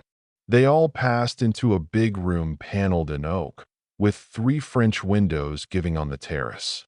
There was a long refectory table and a good many oak chests and some beautiful old chairs. On the walls were various paintings of dead and gone Caterhams and others. Near the left-hand wall, about halfway between the door and the window, a man was lying on his back, his arms flung wide.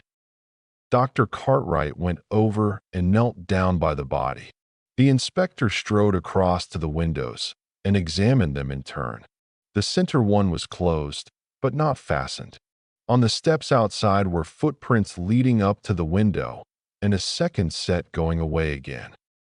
"Clear enough," said the inspector with a nod. "But there ought to be footprints on the inside as well. They'd show up plain on this parquet floor." "I think I can explain that," interposed Bundle. "The housemaid had polished half the floor this morning before she saw the body. You see, it was dark when she came in here.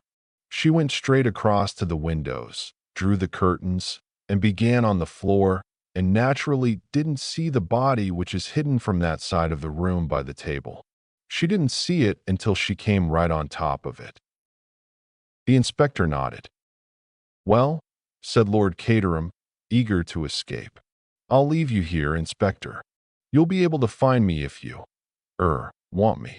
But Mr. George Lomax is coming over from Wyvern Abbey shortly, and he'll be able to tell you far more than I could.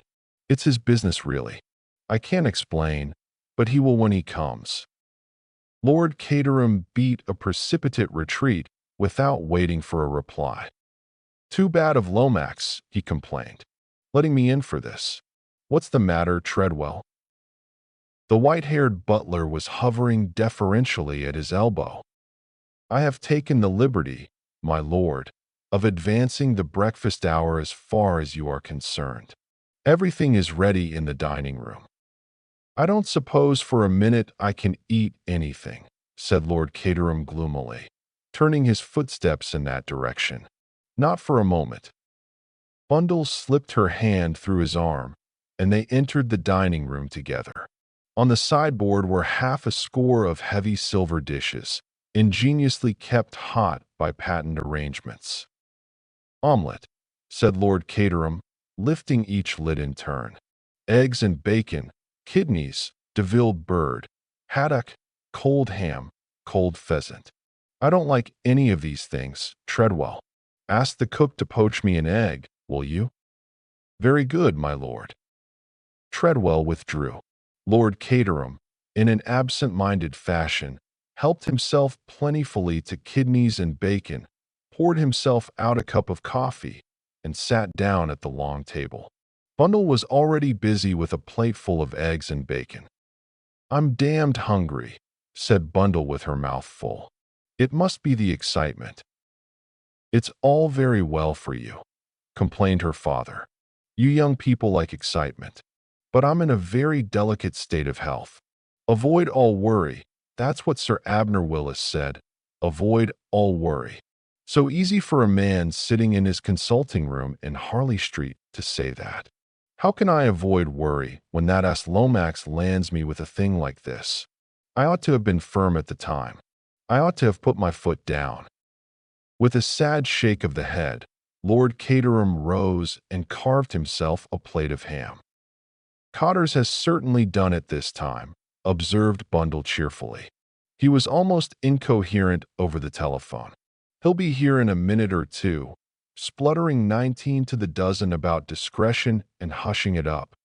Lord Caterham groaned at the prospect. "Was he up?" he asked. "He told me," replied Bundle, "that he had been up and dictating letters and memoranda ever since 7 o'clock. "Proud of it, too," remarked her father. "Extraordinarily selfish, these public men. They make their wretched secretaries get up at the most unearthly hours in order to dictate rubbish to them. If a law was passed compelling them to stop in bed until 11, what a benefit it would be to the nation. I wouldn't mind so much if they didn't talk such balderdash. Lomax is always talking to me of my position. As if I had any. Who wants to be a peer nowadays?" "Nobody," said Bundle. "They'd much rather keep a prosperous public house." Treadwell reappeared silently with 2 poached eggs in a little silver dish, which he placed on the table in front of Lord Caterham. "What's that, Treadwell?" said the latter, looking at them with faint distaste. "Poached eggs, my lord." "I hate poached eggs," said Lord Caterham peevishly. "They're so insipid. I don't like to look at them even. Take them away, will you, Treadwell?" "Very good, my lord." Treadwell and the poached eggs withdrew as silently as they came. "Thank God no one gets up early in this house," remarked Lord Caterham devoutly. "We shall have to break this to them when they do, I suppose." He sighed. "I wonder who murdered him," said Bundle. "And why?" "That's not our business, thank goodness," said Lord Caterham. "That's for the police to find out. Not that Badgeworthy will ever find anything. On the whole, I rather hope it was Nosey Stein." "Meaning?" "The all-British syndicate. Why should Mr. Isaac Stein murder him when he'd come down here on purpose to meet him?" "High finance," said Lord Caterham vaguely. "And that reminds me, I shouldn't be at all surprised if Isaac Stein wasn't an early riser. He may blow in upon us at any minute. It's a habit in the city. I believe that, however rich you are, you always catch the 9:17. The sound of a motor being driven at great speed was heard through the open window. "Cottars!" cried Bundle. Father and daughter leaned out of the window and hailed the occupant of the car as it drew up before the entrance. "In here, my dear fellow, in here," cried Lord Caterham, hastily swallowing his mouthful of ham. George had no intention of climbing in through the window. He disappeared through the front door and reappeared ushered in by Treadwell, who withdrew at once. "Have some breakfast," said Lord Caterham, shaking him by the hand. "What about a kidney?" George waved the kidney aside impatiently. "This is a terrible calamity. Terrible, terrible." "It is indeed. Some haddock." "No, no. It must be hushed up. At all costs it must be hushed up." As Bundle had prophesied, George began to splutter.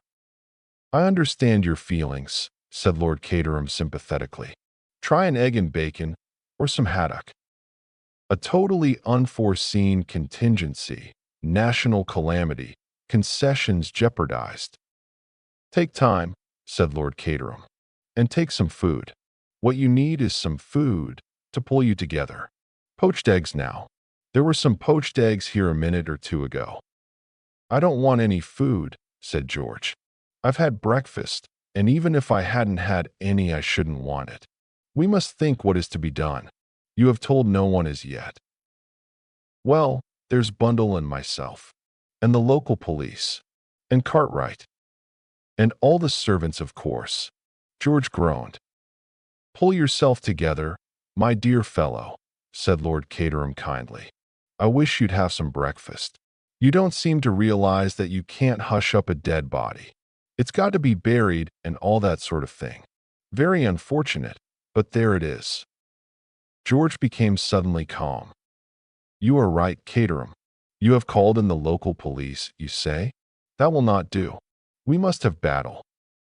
"Battle, murder and sudden death," inquired Lord Caterham with a puzzled face. No, no, you misunderstand me. I referred to Superintendent Battle of Scotland Yard, a man of the utmost discretion. He worked with us in that deplorable business of the party funds. What was that? Asked Lord Caterham, with some interest. But George's eye had fallen upon Bundle, as she sat half in and half out of the window, and he remembered discretion just in time. He rose. We must waste no time. I must send off some wires at once. If you write them out, Bundle will send them through the telephone. George pulled out a fountain pen and began to write with incredible rapidity. He handed the first one to Bundle, who read it with a great deal of interest. God, what a name, she remarked. Baron how much? Baron Lalo Pretjo. Bundle blinked. I've got it, but it will take some conveying to the post office. George continued to write. Then he handed his labors to Bundle and addressed the master of the house. The best thing that you can do, Caterham, yes, said Lord Caterham apprehensively, is to leave everything in my hands. Certainly, said Lord Caterham with alacrity. Just what I was thinking myself. You'll find the police and Dr. Cartwright in the council chamber. With the body, you know. My dear Lomax, I place Chimneys unreservedly at your disposal. Do anything you like. Thank you, said George, if I should want to consult you. But Lord Caterham had faded unobtrusively through the farther door. Bundle had observed his retreat with a grim smile. I'll send off those telegrams at once, she said. You know your way to the council chamber? Thank you, Lady Eileen. George hurried from the room. Chapter 11. Superintendent Battle arrives. So apprehensive was Lord Caterham of being consulted by George that he spent the whole morning making a tour of his estate. Only the pangs of hunger drew him homeward. He also reflected that by now the worst would surely be over. He sneaked into the house quietly by a small side door. From there he slipped neatly into his sanctum. He flattered himself that his entrance had not been observed, but there he was mistaken. The watchful Treadwell let nothing escape him. He presented himself at the door. You'll excuse me, my lord. What is it, Treadwell? Mr. Lomax, my lord, is anxious to see you in the library as soon as you return. By this delicate method Treadwell conveyed that Lord Caterham had not yet returned unless he chose to say so. Lord Caterham sighed, and then rose. I suppose it will have to be done sooner or later. In the library, you say? Yes, my lord. Sighing again, Lord Caterham crossed the wide spaces of his ancestral home and reached the library door. The door was locked. As he rattled the handle, it was unlocked from inside, opened a little way, and the face of George Lomax appeared, peering out suspiciously. His face changed when he saw who it was. Ah, Caterham, come in. We were just wondering what had become of you. Murmuring something vague about duties on the estate, repairs for tenants, Lord Caterham sidled in apologetically. There were two other men in the room. One was Colonel Melrose, the chief constable. The other was a squarely built middle-aged man with a face so singularly devoid of expression as to be quite remarkable. Superintendent Battle arrived half an hour ago, explained George. He has been round with Inspector Badgeworthy and seen Dr. Cartwright. He now wants a few facts from us. They all sat down, after Lord Caterham had greeted Melrose and acknowledged his introduction to Superintendent Battle. I need hardly tell you, Battle, said George, that this is a case in which we must use the utmost discretion. The superintendent nodded in an offhand manner that rather took Lord Caterham's fancy. That will be all right, Mr. Lomax, but no concealments from us. I understand that the dead gentleman was called Count Stanislaus, at least, that is the name by which the household knew him. Now, was that his real name? It was not. What was his real name? Prince Michael of Herzoslovakia. Battle's eyes opened just a trifle, otherwise he gave no sign. And what, if I may ask the question, was the purpose of his visit here? Just pleasure. There was a further object, Battle. All this in the strictest confidence, of course. Yes, yes, Mr. Lomax. Colonel Melrose? Of course. Well, then, Prince Michael was here for the express purpose of meeting Mr. Herman Isaac Stein. A loan was to be arranged on certain terms. Which were? I do not know the exact details. Indeed, they had not yet been arranged. But in the event of coming to the throne, Prince Michael pledged himself to grant certain oil concessions to those companies in which Mr. Isaac Stein is interested. The British government was prepared to support the claim of Prince Michael to the throne in view of his pronounced British sympathies. Well, said Superintendent Battle, I don't suppose I need go further into it than that. Prince Michael wanted the money, Mr. Isaac Stein wanted oil, and the British government was ready to do the heavy father. Just one question. Was anyone else after those concessions? I believe an American group of financiers had made overtures to His Highness. And been turned down, eh? But George refused to be drawn. Prince Michael's sympathies were entirely pro-British, he repeated. Superintendent Battle did not press the point. Lord Caterham, I understand that this is what occurred yesterday.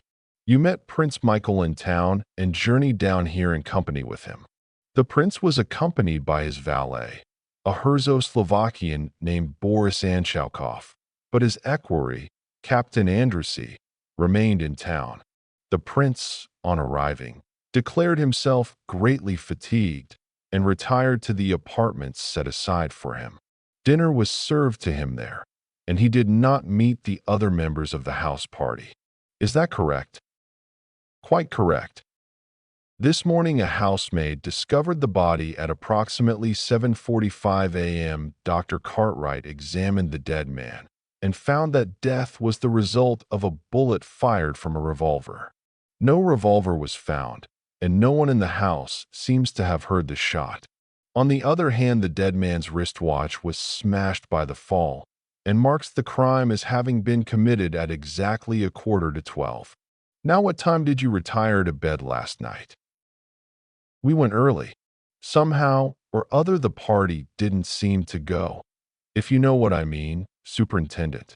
We went up about 10:30, I should say. Thank you. Now I will ask you, Lord Caterham, to give me a description of all the people staying in the house. But, excuse me, I thought the fellow who did it came from outside. Superintendent Battle smiled.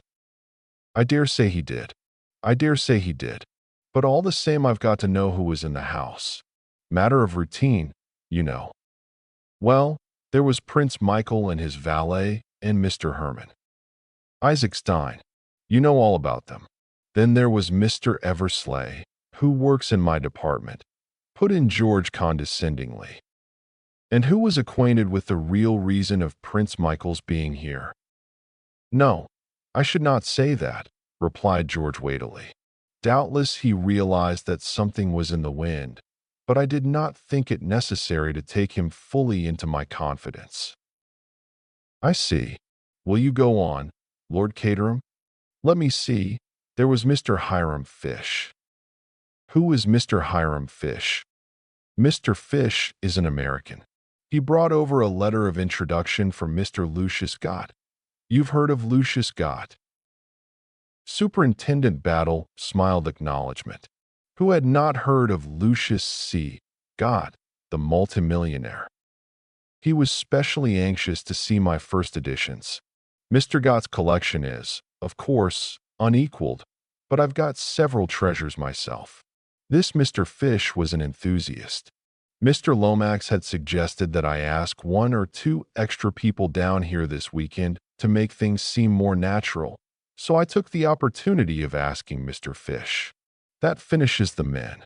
As for the ladies, there is only Mrs. Revel, and I expect she brought a maid or something like that. Then there was my daughter, and of course the children and their nurses and governesses and all the servants." Lord Caterham paused and took a breath. "Thank you," said the detective. "A mere matter of routine, but necessary as such." "There is no doubt, I suppose," asked George ponderously, "that the murderer entered by the window?" Battle paused for a minute before replying slowly. "There were footsteps leading up to the window and footsteps leading away from it. A car stopped outside the park at 11:40 last night. At 12 o'clock a young man arrived at the Jolly Cricketers in a car and engaged a room.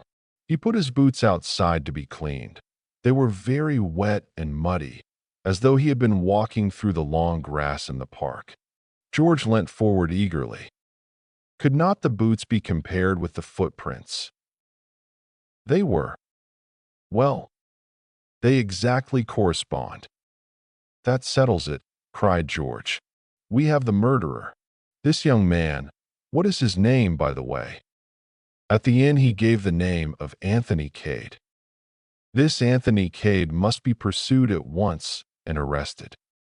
"You won't need to pursue him," said Superintendent Battle. "Why?" "Because he's still there." "What? Curious, isn't it?"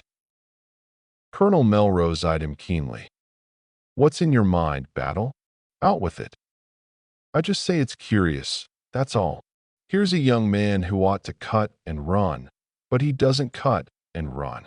He stays here and gives us every facility for comparing footmarks." "What do you think, then?" "I don't know what to think, and that's a very disturbing state of mind." "Do you imagine—" began Colonel Melrose, but broke off as a discreet knock came at the door. George rose and went to it. Treadwell, inwardly suffering from having to knock at doors in this low fashion, stood dignified upon the threshold and addressed his master. "Excuse me, my lord, but a gentleman wishes to see you on urgent and important business, connected, I understand, with this morning's tragedy." "What's his name?" asked Battle suddenly. "His name, sir, is Mr. Anthony Cade, but he said it wouldn't convey anything to anybody." It seemed to convey something to the four men present. They all sat up in varying degrees of astonishment. Lord Caterham began to chuckle. "I'm really beginning to enjoy myself. Show him in, Treadwell. Show him in at once." Chapter 12. Anthony tells his story. "Mr. Anthony Cade," announced Treadwell. "Enter suspicious stranger from village inn," said Anthony. He made his way towards Lord Caterham with a kind of instinct rare in strangers. At the same time he summed up the other three men in his own mind thus: 1. Scotland Yard. 2. Local dignitary, probably chief constable. 3. Harassed gentleman on the verge of apoplexy, possibly connected with the government. "I must apologize," continued Anthony, still addressing Lord Caterham, "for forcing my way in like this, I mean. But it was rumored round the Jolly Dog, or whatever the name of your local pub may be, that you had had a murder up here, and as I thought I might be able to throw some light upon it, I came along." For a moment or two, no one spoke. Superintendent Battle, because he was a man of ripe experience who knew how infinitely better it was to let everyone else speak if they could be persuaded upon to do so. Colonel Melrose, because he was habitually taciturn. George, because he was in the habit of having notice given to him of the question. Lord Caterham, because he had not the least idea of what to say. The silence of the other three, however, and the fact that he had been directly addressed, finally forced speech upon the last named. Quite so, quite so," he said nervously. "Won't you, sit down?" "Thank you," said Anthony. George cleared his throat portentously. When you say you can throw light upon this matter, you mean?" "I mean," said Anthony, that I was trespassing upon Lord Caterham's property, for which I hope he will forgive me, last night at about 11:45, and that I actually heard the shot fired. I can at any rate fix the time of the crime for you." He looked round at the three in turn, his eyes resting longest on Superintendent Battle, the impassivity of whose face he seemed to appreciate.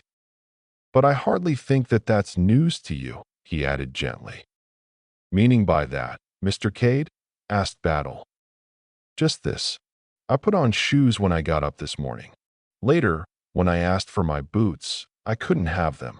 Some nice young constable had called round for them. So I naturally put two and two together and hurried up here to clear my character if possible." "A very sensible move," said Battle noncommittally. Anthony's eyes twinkled a little. "I appreciate your reticence, Inspector. It is Inspector, isn't it?" Lord Caterham interposed. He was beginning to take a fancy to Anthony. "Superintendent Battle of Scotland Yard. This is Colonel Melrose, our chief constable, and Mr. Lomax." Anthony looked sharply at George. "Mr. George Lomax?" "Yes." "I think, Mr. Lomax," said Anthony, "that I had the pleasure of receiving a letter from you yesterday." George stared at him. "I think not," he said coldly. But he wished that Miss Oscar were here. Miss Oscar wrote all his letters for him, and remembered who they were too, and what they were about.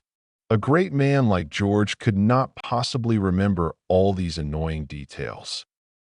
"I think, Mr. Cade," he hinted, "that you were about to give us some, explanation of what you were doing in the grounds last night at 11:45.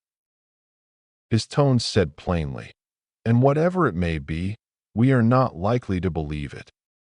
"Yes, Mr. Cade, what were you doing?" said Lord Caterham with lively interest. "Well," said Anthony regretfully, "I'm afraid it's rather a long story." He drew out his cigarette case. "May I?" Lord Caterham nodded, and Anthony lit a cigarette and braced himself for the ordeal. He was aware, none better, of the peril in which he stood. In the short space of 24 hours, he had become embroiled in two separate crimes. His actions in connection with the first would not bear looking into for a second. After deliberately disposing of one body and so defeating the aims of justice, he had arrived upon the scene of the second crime at the exact moment when it was being committed. For a young man looking for trouble, he could hardly have done better. South America, thought Anthony to himself, simply isn't in it with this. He had already decided upon his course of action. He was going to tell the truth, with one trifling alteration and one grave suppression. "The story begins," said Anthony, "about 3 weeks ago in Bulawayo. Mr. Lomax, of course, knows where that is, outpost of the Empire. What do we know of England who only England know? All that sort of thing.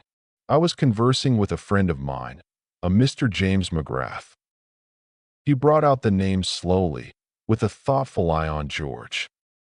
George bounded in his seat and repressed an exclamation with difficulty.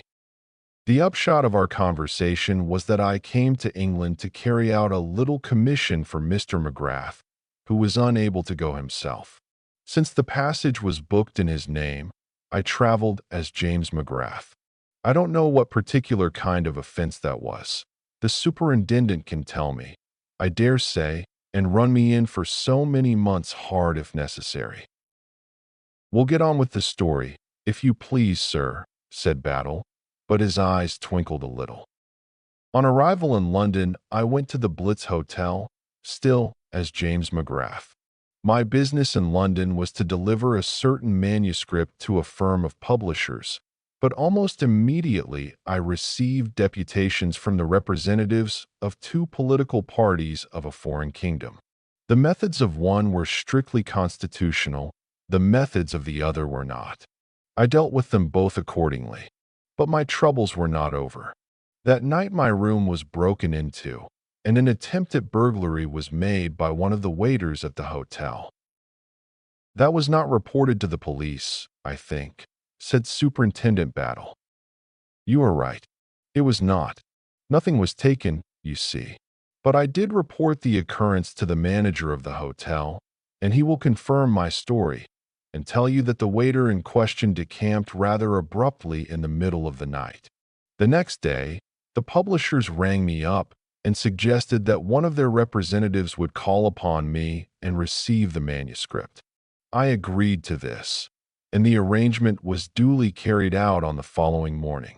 Since I have heard nothing further, I presume the manuscript reached them safely. Yesterday, still as James McGrath, I received a letter from Mr. Lomax. Anthony paused. He was by now beginning to enjoy himself. George shifted uneasily. I remember, he murmured. Such a large correspondence. The name, of course, being different, I could not be expected to know. And I may say, George's voice rose a little, firm in assurance of moral stability, that I consider this, masquerading as another man in the highest degree improper. I have no doubt whatever that you have incurred a severe legal penalty. In this letter, continued Anthony, unmoved, Mr. Lomax made various suggestions concerning the manuscript in my charge. He also extended an invitation to me from Lord Caterham to join the house party here. Delighted to see you, my dear fellow, said the nobleman. Better late than never, eh? George frowned at him.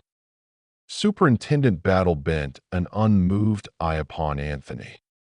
And is that your explanation of your presence here last night, sir? He asked. Certainly not, said Anthony warmly. When I am asked to stay at a country house, I don't scale the wall late at night, tramp across the park, and try the downstairs windows. I drive up to the front door, ring the bell, and wipe my feet on the mat. I will proceed. I replied to Mr. Lomax's letter, explaining that the manuscript had passed out of my keeping, and therefore regretfully declining Lord Caterham's kind invitation. But after I had done so, I remembered something which had up till then escaped my memory. He paused. The moment had come for skating over thin ice. I must tell you that in my struggle with the waiter Giuseppe, I had wrested from him a small bit of paper with some words scribbled on it. They had conveyed nothing to me at the time, but I still had them, and the mention of chimneys recalled them to me. I got the torn scrap out and looked at it. It was as I had thought. Here is the piece of paper. Gentlemen, you can see for yourselves. The words on it are Chimneys 11:45 Thursday. Battle examined the paper attentively. Of course, continued Anthony, the word chimneys might have nothing whatever to do with this house. On the other hand, it might. And undoubtedly this Giuseppe was a thieving rascal. I made up my mind to motor down here last night, satisfy myself that all was as it should be, put up at the inn, and call upon Lord Caterham in the morning and put him on his guard in case some mischief should be intended during the weekend. Quite so, said Lord Caterham encouragingly. Quite so. I was late getting here, had not allowed enough time. Consequently, I stopped the car, climbed over the wall, and ran across the park.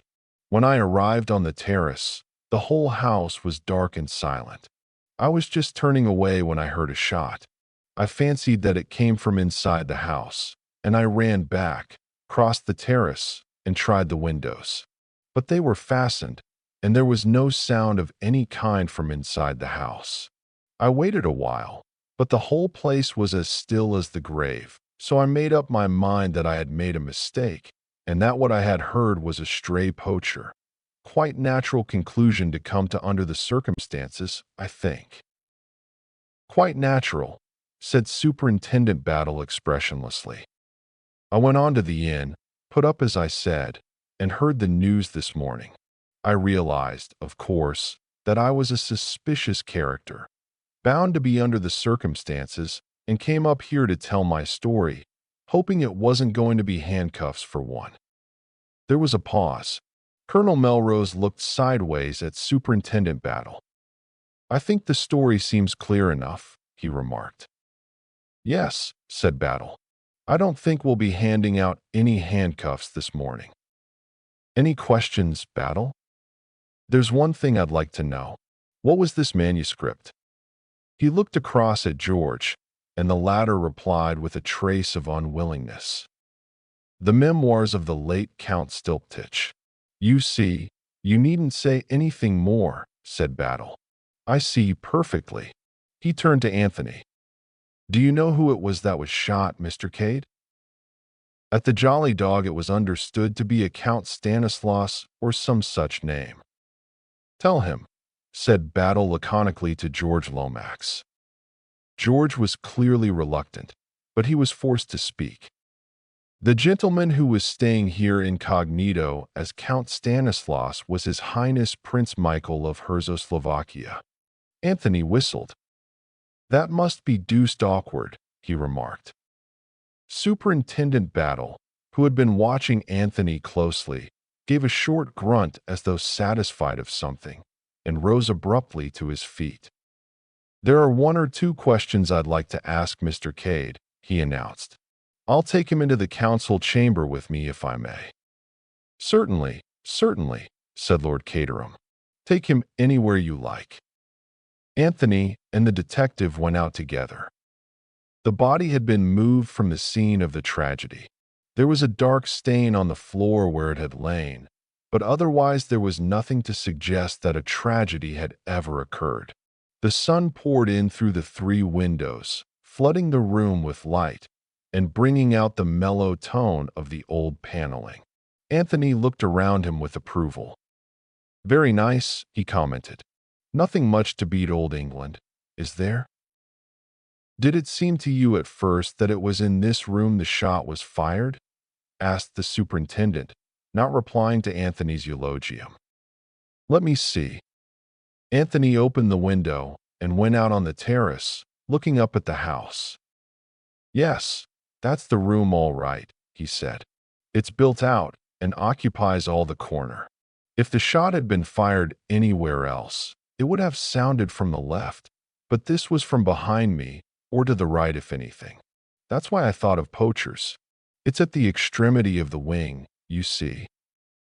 He stepped back across the threshold and asked suddenly, as though the idea had just struck him. "But why do you ask?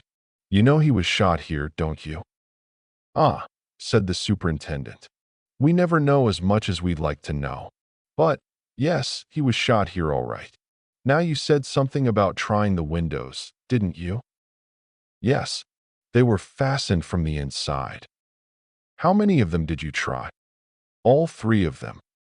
"Sure of that, sir?" "I'm in the habit of being sure." "Why do you ask?" "That's a funny thing," said the superintendent. "What's a funny thing?" "When the crime was discovered this morning, the middle one was open, not latched, that is to say." "Phew," said Anthony, sinking down on the window seat and taking out his cigarette case. "That's rather a blow. That opens up quite a different aspect of the case. It leaves us 2 alternatives. Either he was killed by someone in the house, and that someone unlatched the window after I had gone to make it look like an outside job, incidentally with me as Little Willie, or else, not to mince matters, I'm lying. I dare say you incline to the second possibility, but, upon my honor, you're wrong. Nobody's going to leave this house until I'm through with them, I can tell you that," said Superintendent Battle grimly. Anthony looked at him keenly. "How long have you had the idea that it might be an inside job?" he asked. Battle smiled. "I've had a notion that way all along. Your trail was a bit too flaring, if I may put it that way. As soon as your boots fitted the footmarks, I began to have my doubts." "I congratulate Scotland Yard," said Anthony lightly. But at that moment, the moment when Battle apparently admitted Anthony's complete absence of complicity in the crime, Anthony felt more than ever the need of being upon his guard. Superintendent Battle was a very astute officer. It would not do to make any slip with Superintendent Battle about. "That's where it happened, I suppose," said Anthony, nodding towards the dark patch upon the floor. "Yes." "What was he shot with, a revolver?" "Yes, but we shan't know what make until they get the bullet out at the autopsy." "It wasn't found then?" "No, it wasn't found." "No clues of any kind?" "Well, we've got this." Rather after the manner of a conjurer, Superintendent Battle produced a half sheet of notepaper, and, as he did so, he again watched Anthony closely without seeming to do so. But Anthony recognized the design upon it without any sign of consternation. "Uh-huh. Comrades of the Red Hand again. If they're going to scatter this sort of thing about, they ought to have it lithographed. It must be a frightful nuisance doing everyone separately. Where was this found?" "Underneath the body. You've seen it before, sir?" Anthony recounted to him in detail his short encounter with that public-spirited association. "The idea is, I suppose, that the comrades did him in." "Do you think it likely, sir?" "Well, it would be in keeping with their propaganda. But I've always found that those who talk most about blood have never actually seen it run. I shouldn't have said the comrades had the guts myself. And they're such picturesque people, too. I don't see one of them disguising himself as a suitable guest for a country house. Still, one never knows." "Quite right, Mr. Cade. One never knows." Anthony looked suddenly amused. "I see the big idea now. Open window, trail of footprints, suspicious stranger at the village inn. But I can assure you, my dear superintendent, that whatever I am not the local agent of the Red Hand." Superintendent Battle smiled a little. Then he played his last card. "Would you have any objection to seeing the body?" he shot out suddenly. "None whatever," rejoined Anthony. Battle took a key from his pocket and, preceding Anthony down the corridor, paused at a door and unlocked it. It was one of the smaller drawing rooms. The body lay on a table covered with a sheet. Superintendent Battle waited until Anthony was beside him and then whisked away the sheet suddenly. An eager light sprang into his eyes at the half-uttered exclamation and the start of surprise which the other gave. "So you do recognize him, Mr. Cade?" he said, in a voice that he strove to render devoid of triumph. "I've seen him before, yes," said Anthony, recovering himself, "but not as Prince Michael Abalovich. He purported to come from Messrs. Balderson and Hodgkins, and he called himself Mr. Holmes." Chapter 13. The American Visitor. Superintendent Battle replaced the sheet with the slightly crestfallen air of a man whose best point has fallen flat. Anthony stood with his hands in his pockets, lost in thought. "So that's what old Lollipop meant when he talked about other means," he murmured at last. "I beg your pardon, Mr. Cade." "Nothing, Superintendent. Forgive my abstraction. You see, or rather my friend, Jimmy McGrath, has been very neatly done out of £1,000. £1,000 is a nice sum of money," said Battle. "It isn't £1,000 so much," said Anthony, "though I agree with you that it's a nice sum of money. It's being done that maddens me. I handed over that manuscript like a little woolly lamb. It hurts." "Superintendent, indeed it hurts." The detective said nothing. Well, said Anthony. "Regrets are vain, and all may not yet be lost. I've only got to get hold of dear old Stilptich's reminiscences between now and next Wednesday, and all will be gas and gaiters. Would you mind coming back to the council chamber, Mr. Cade? There's one little thing I want to point out to you." Back in the council chamber, the detective strode at once to the middle window. "I've been thinking, Mr. Cade. This particular window is very stiff indeed. You might have been mistaken in thinking that it was fastened. It might just have stuck. I'm sure. Yes, I'm almost sure that you were mistaken. Anthony eyed him keenly. And supposing I say that I'm quite sure I was not? Don't you think you could have been? Said Battle, looking at him very steadily. Well, to oblige you, Superintendent, yes. Battle smiled in a satisfied fashion. You're quick in the uptake, sir, and you'll have no objection to saying so, careless-like, at a suitable moment? None whatever. I. He paused, as Battle gripped his arm. The superintendent was bent forward, listening.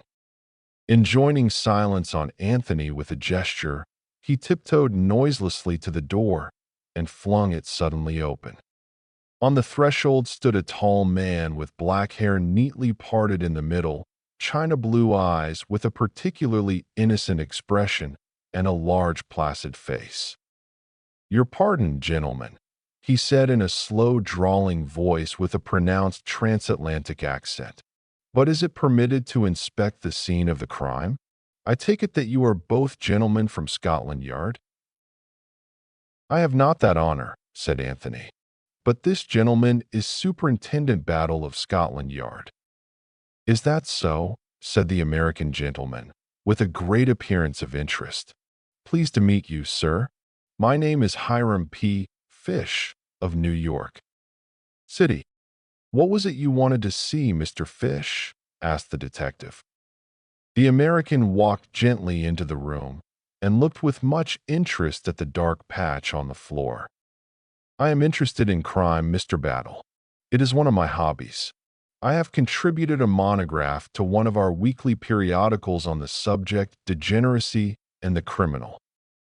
As he spoke, his eyes went gently round the room, seeming to note everything in it. They rested just a shade longer on the window.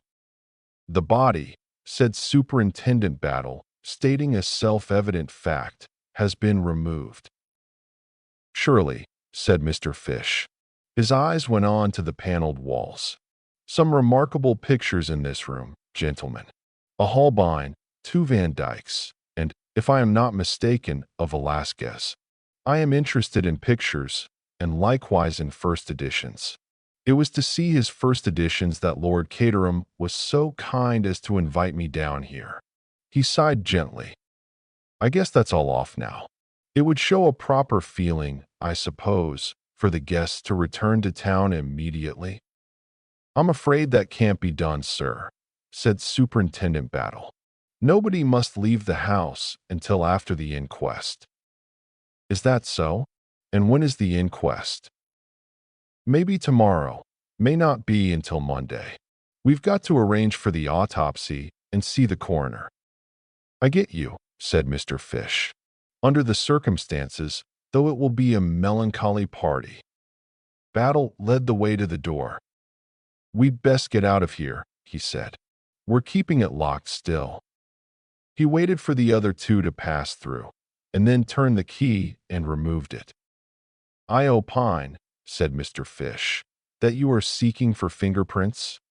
Maybe, said the superintendent laconically. I should say, too, that, on a night such as last night, an intruder would have left footprints on the hardwood floor. None inside, plenty outside. Mine, explained Anthony cheerfully. The innocent eyes of Mr. Fish swept over him. Young man, he said, you surprise me. They turned a corner and came out into the big wide hall, paneled like the council chamber in old oak, and with a wide gallery above it. 2 other figures came into sight at the far end. Aha, said Mr. Fish, our genial host. This was such a ludicrous description of Lord Caterham that Anthony had to turn his head away to conceal a smile. And with him, continued the American, is a lady whose name I did not catch last night. But she is bright. She is very bright. With Lord Caterham was Virginia Revel. Anthony had been anticipating this meeting all along. He had no idea how to act. He must leave it to Virginia. Although he had full confidence in her presence of mind, he had not the slightest idea what line she would take. He was not long left in doubt. "Why, it's Mr. Cade," said Virginia.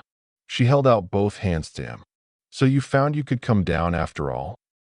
"My dear Mrs. Revel, I had no idea Mr. Cade was a friend of yours," said Lord Caterham. "He's a very old friend," said Virginia, smiling at Anthony, with a mischievous glint in her eye. "I ran across him in London unexpectedly yesterday, and told him I was coming down here." Anthony was quick to give her pointer. "I explained to Mrs. Revel," he said, "that I had been forced to refuse your kind invitation, since it had really been extended to quite a different man, and I couldn't very well foist a perfect stranger on you under false pretenses." "Well, well, my dear fellow," said Lord Caterham, "that's all over and done with now. I'll send down to the cricketers for your bag." "It's very kind of you, Lord Caterham, but—" "Nonsense. Of course you must come to Chimneys. Horrible place, the cricketers, to stay in, I mean." "Of course you must come, Mr. Cade," said Virginia softly. Anthony realized the altered tone of his surroundings. Already Virginia had done much for him. He was no longer an ambiguous stranger. Her position was so assured and unassailable that anyone for whom she vouched was accepted as a matter of course. He thought of the pistol in the tree at Burnham Beeches and smiled inwardly. "I'll send for your traps," said Lord Caterham to Anthony. "I suppose, in the circumstances, we can't have any shooting.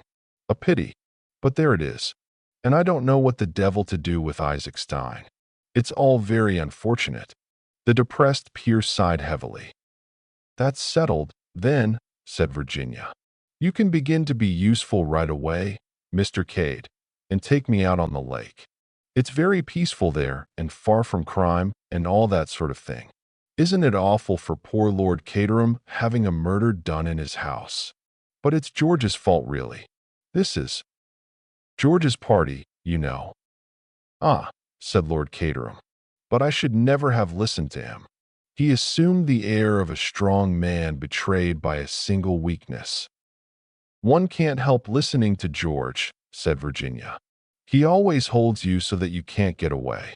I'm thinking of patenting a detachable lapel." "I wish you would," chuckled her host. "I'm glad you're coming to us, Cade. I need support." "I appreciate your kindness very much, Lord Caterham," said Anthony. "Especially," he added, "when I'm such a suspicious character. But my staying here makes it easier for Battle." "In what way, sir?" asked the superintendent. "It won't be so difficult to keep an eye on me," explained Anthony gently.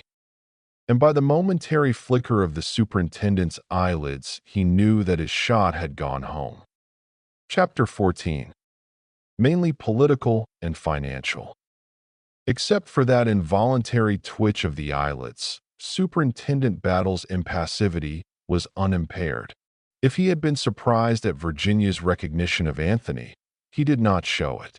He and Lord Caterham stood together and watched those two go out through the garden door. Mr. Fish also watched them. "Nice young fellow, that," said Lord Caterham. "Very nice for Mrs. Revel to meet an old friend," murmured the American. "They have been acquainted some time, presumably?" "Seems so," said Lord Caterham. "But I've never heard her mention him before. Oh, by the way, Battle, Mr. Lomax has been asking for you. He's in the blue morning room." "Very good, Lord Caterham. I'll go there at once." Battle found his way to the blue morning room without difficulty. He was already familiar with the geography of the house. "Ah, there you are, Battle," said Lomax. He was striding impatiently up and down the carpet. There was one other person in the room, a big man sitting in a chair by the fireplace. He was dressed in very correct English shooting clothes, which nevertheless sat strangely upon him. He had a fat yellow face and black eyes, as impenetrable as those of a cobra. There was a generous curve to the big nose and power in the square lines of the vast jaw. "Come in, Battle," said Lomax irritably, "and shut the door behind you. This is Mr. Herman Isaac Stein." Battle inclined his head respectfully. He knew all about Mr. Herman Isaac Stein, and though the great financier sat there silent, whilst Lomax strode up and down and talked, he knew who was the real power in the room. "We can speak more freely now," said Lomax. "Before Lord Caterham and Colonel Melrose, I was anxious not to say too much. You understand, Battle? These things mustn't get about." "Ah," said Battle, "but they always do. More's the pity." Just for a second, he saw a trace of a smile on the fat yellow face. It disappeared as suddenly as it had come. "Now, what do you really think of this young fellow, this Anthony Cade?" continued George. "Do you still assume him to be innocent?" Battle shrugged his shoulders very slightly. "He tells a straight story. Part of it we shall be able to verify. On the face of it, it accounts for his presence here last night. I shall cable to South Africa, of course, for information about his antecedents." "Then you regard him as cleared of all complicity?" Battle raised a large square hand. "Not so fast, sir. I never said that." "What is your idea about the crime, Superintendent Battle?" asked Isaac Stein, speaking for the first time. His voice was deep and rich, and had a certain compelling quality about it. It had stood him in good stead at board meetings in his younger days. "It's rather too soon to have ideas, Mr. Isaac Stein. I've not got beyond asking myself the first question." "What is that?" "Oh, it's always the same. Motive. Who benefits by the death of Prince Michael? We've got to answer that before we can get anywhere." "The Revolutionary Party of Czechoslovakia," began George. Superintendent Battle waved him aside with something less than his usual respect. "It wasn't the comrades of the Red Hand, sir, if you're thinking of them, but the paper with the scarlet hand on it, put there to suggest the obvious solution." George's dignity was a little ruffled. "Really, Battle, I don't see how you can be so sure of that." "Bless you, Mr. Lomax, we know all about the comrades of the Red Hand.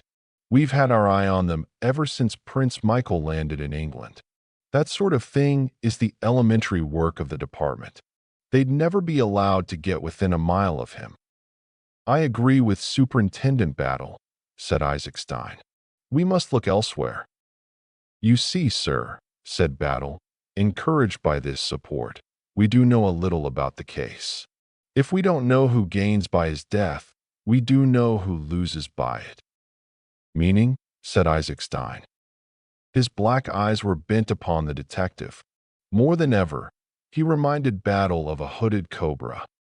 "You and Mr. Lomax, not to mention the loyalist party of Czechoslovakia. If you'll pardon the expression, sir, you're in the soup." "Really, Battle," interposed George, shocked to the core. "Go on, Battle," said Isaac Stein. "In the soup describes the situation very accurately. You're an intelligent man. You've got to have a king. You've lost your king, like that." He snapped his large fingers. "You've got to find another in a hurry, and that's not an easy job. No, I don't want to know the details of your scheme. The bare outline is enough for me. But, I take it, it's a big deal?" Isaac Stein bent his head slowly. "It's a very big deal." "That brings me to my second question.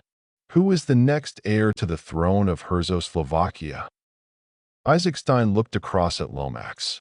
The latter answered the question with a certain reluctance and a good deal of hesitation. "That would be, I should say, yes, in all probability Prince Nicholas would be the next heir." "Ah," said Battle. "And who is Prince Nicholas?" "A first cousin of Prince Michael's." "Ah," said Battle. "I should like to hear all about Prince Nicholas, especially where he is at present." "Nothing much is known of him," said Lomax. "As a young man, he was most peculiar in his ideas, consorted with socialists and republicans, and acted in a way highly unbecoming to his position. He was sent down from Oxford, I believe, for some wild escapade. There was a rumor of his death 2 years later in the Congo, but it was only a rumor. He turned up a few months ago when news of the royalist reaction got about. Indeed, said Battle. Where did he turn up? In America. America. Battle turned to Isaacstein with one laconic word. Oil. The financier nodded. He represented that if the Herzo-Slovakians chose a king, they would prefer him to Prince Michael as being more in sympathy with modern enlightened ideas, and he drew attention to his early democratic views and his sympathy with republican ideals. In return for financial support, he was prepared to grant concessions to a certain group of American financiers. Superintendent Battle so far forgot his habitual impassivity as to give vent to a prolonged whistle. So that is it, he muttered. In the meantime, the Loyalist Party supported Prince Michael, and you felt sure you'd come out on top. And then this happens. You surely don't think, began George. It was a big deal, said Battle. Mr. Isaacstein says so. And I should say that what he calls a big deal is a big deal. There are always unscrupulous tools to be got hold of, said Isaacstein quietly. For the moment, Wall Street wins. But they've not done with me yet. Find out who killed Prince Michael, Superintendent Battle, if you want to do your country a service. One thing strikes me as highly suspicious, put in George. Why did the equerry, Captain Andrewsy, not come down with the prince yesterday? I've inquired into that, said Battle. It's perfectly simple. He stayed in town to make arrangements with a certain lady on behalf of Prince Michael for next weekend. The Baron rather frowned on such things, thinking them injudicious at the present stage of affairs, so His Highness had to go about them in a hole-and-corner manner. He was, if I may say so, inclined to be a rather dissipated young man. I'm afraid so, said George ponderously. Yes, I'm afraid so. There's one other point we ought to take into account, I think, said Battle, speaking with a certain amount of hesitation. King Victor's supposed to be in England. King Victor? Lomax frowned in an effort at recollection. Notorious French crook, sir. We've had a warning from the Charité in Paris. Of course, said George. I remember now. Jewel thief, isn't he? Why, that's the man. He broke off abruptly. Isaacstein, who had been frowning abstractedly at the fireplace, looked up just too late to catch the warning glance telegraphed from Superintendent Battle to the other. But being a man sensitive to vibrations in the atmosphere, he was conscious of a sense of strain. You don't want me any longer, do you, Lomax? He inquired. No, thank you, my dear fellow. Would it upset your plans if I returned to London, Superintendent Battle? I'm afraid so, sir, said the superintendent civilly. You see, if you go, there will be others who'll want to go also, and that would never do. Quite so.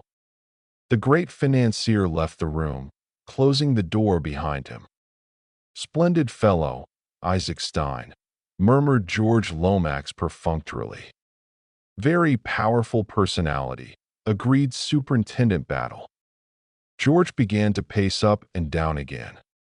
What you say disturbs me greatly, he began. King Victor, I thought he was in prison. Came out a few months ago.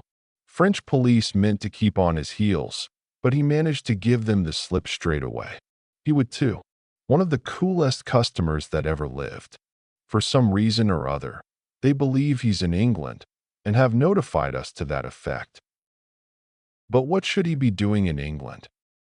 That's for you to say, sir, said Battle significantly. You mean? You think? You know the story, of course? Ah, yes, I can see you do. I was not in office, of course, at the time, but I heard the whole story from the late Lord Caterham. An unparalleled catastrophe. The Kohinoor, said Battle reflectively. Hush, Battle. George glanced suspiciously round him. I beg of you, mention no names. Much better not. If you must speak of it, call it the K. The superintendent looked wooden again. You don't connect King Victor with this crime, do you, Battle? It's just a possibility, that's all.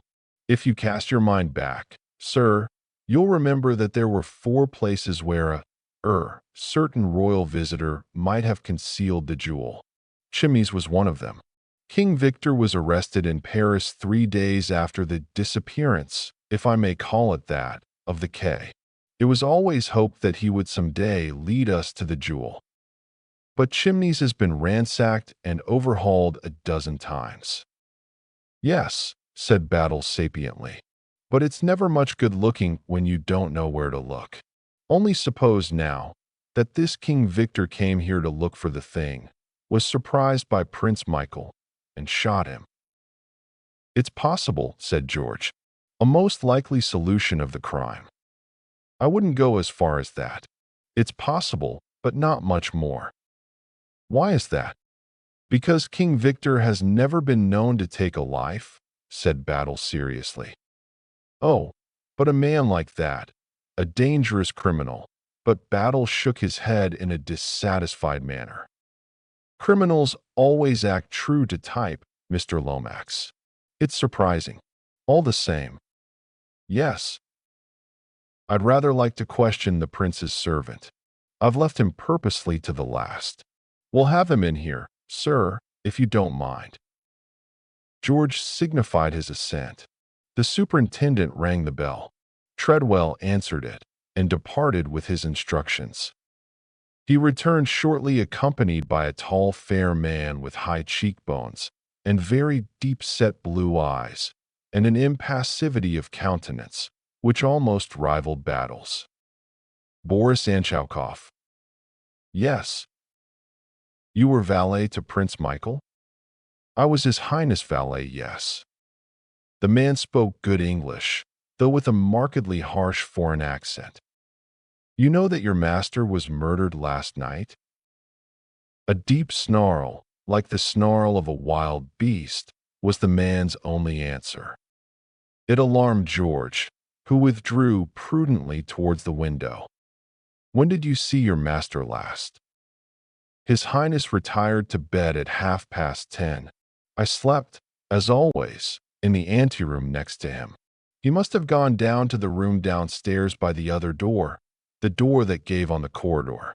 I did not hear him go. It may be that I was drugged. I have been an unfaithful servant. I slept while my master woke. I am accursed. George gazed at him, fascinated.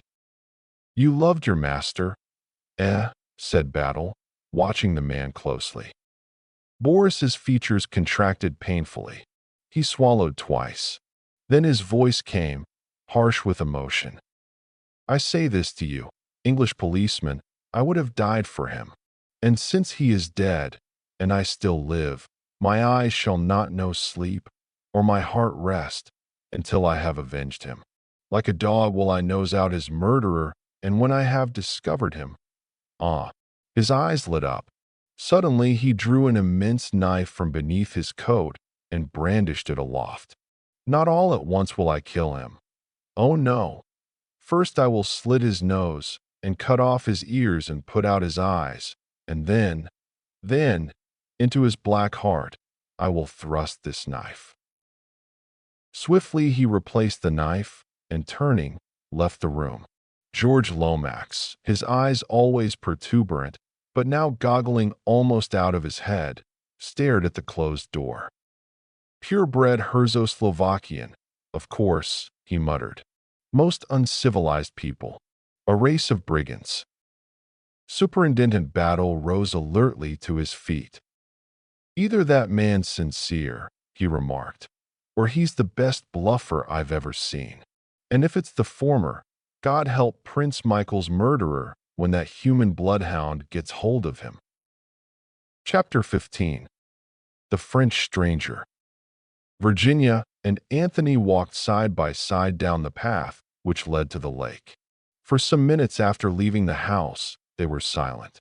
It was Virginia who broke the silence at last with a little laugh. "Oh, dear," she said, "isn't it dreadful? Here I am so bursting with the things I want to tell you, and the things I want to know, that I simply don't know where to begin. First of all," she lowered her voice, "what have you done with the body? How awful it sounds, doesn't it? I never dreamt that I should be so steeped in crime."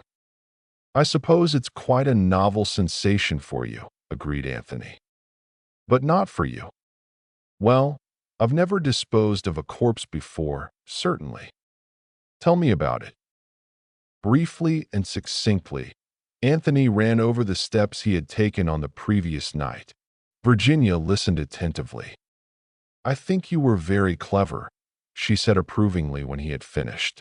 "I can pick up the trunk again when I go back to Paddington. The only difficulty that might arise is if you had to give an account of where you were yesterday evening." "I can't see that can arise. The body can't have been found until late last night, or possibly this morning. Otherwise, there would have been something about it in this morning's papers. And whatever you may imagine from reading detective stories, doctors aren't such magicians that they can tell you exactly how many hours a man has been dead. The exact time of his death will be pretty vague. An alibi for last night would be far more to the point." "I know. Lord Caterham was telling me all about it. But the Scotland Yardman is quite convinced of your innocence now, isn't he?" Anthony did not reply at once. "He doesn't look particularly astute," continued Virginia. "I don't know about that," said Anthony slowly. "I've an impression that there are no flies on Superintendent Battle. He appears to be convinced of my innocence, but I'm not sure. He's stumped at present by my apparent lack of motive." "Apparent?" cried Virginia. "But what possible reason could you have for murdering an unknown foreign count?" Anthony darted a sharp glance at her. "You were at one time or other in Slovakia, weren't you?" he asked. "Yes, I was there with my husband for 2 years at the embassy.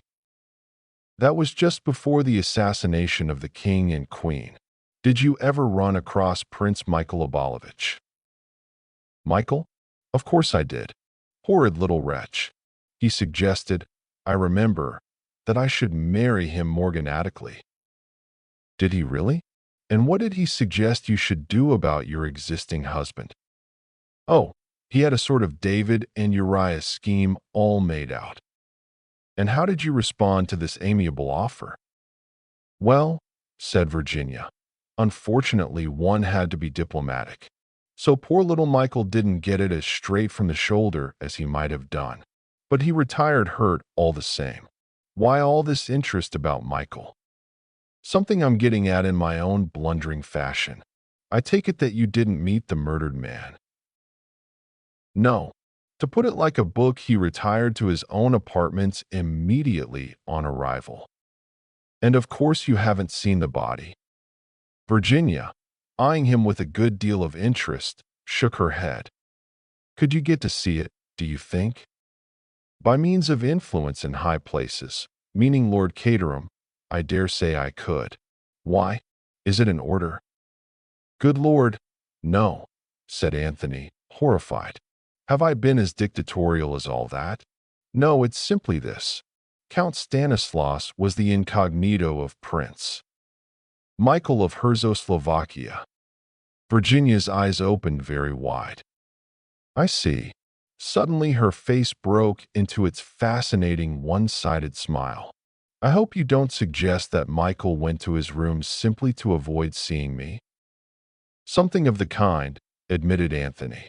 "You see, if I'm right in my mind that someone wanted to prevent your coming to Chimneys, the reason seems to lie in your knowing Slovakia. Do you realize that you're the only person here who knew Prince Michael by sight?" "Do you mean that this man who was murdered was an impostor?" asked Virginia abruptly. "That is the possibility that crossed my mind. If you can get Lord Caterham to show you the body, we can clear up that point at once." "He was shot at 11:45, said Virginia thoughtfully. The time mentioned on that scrap of paper. The whole thing's horribly mysterious.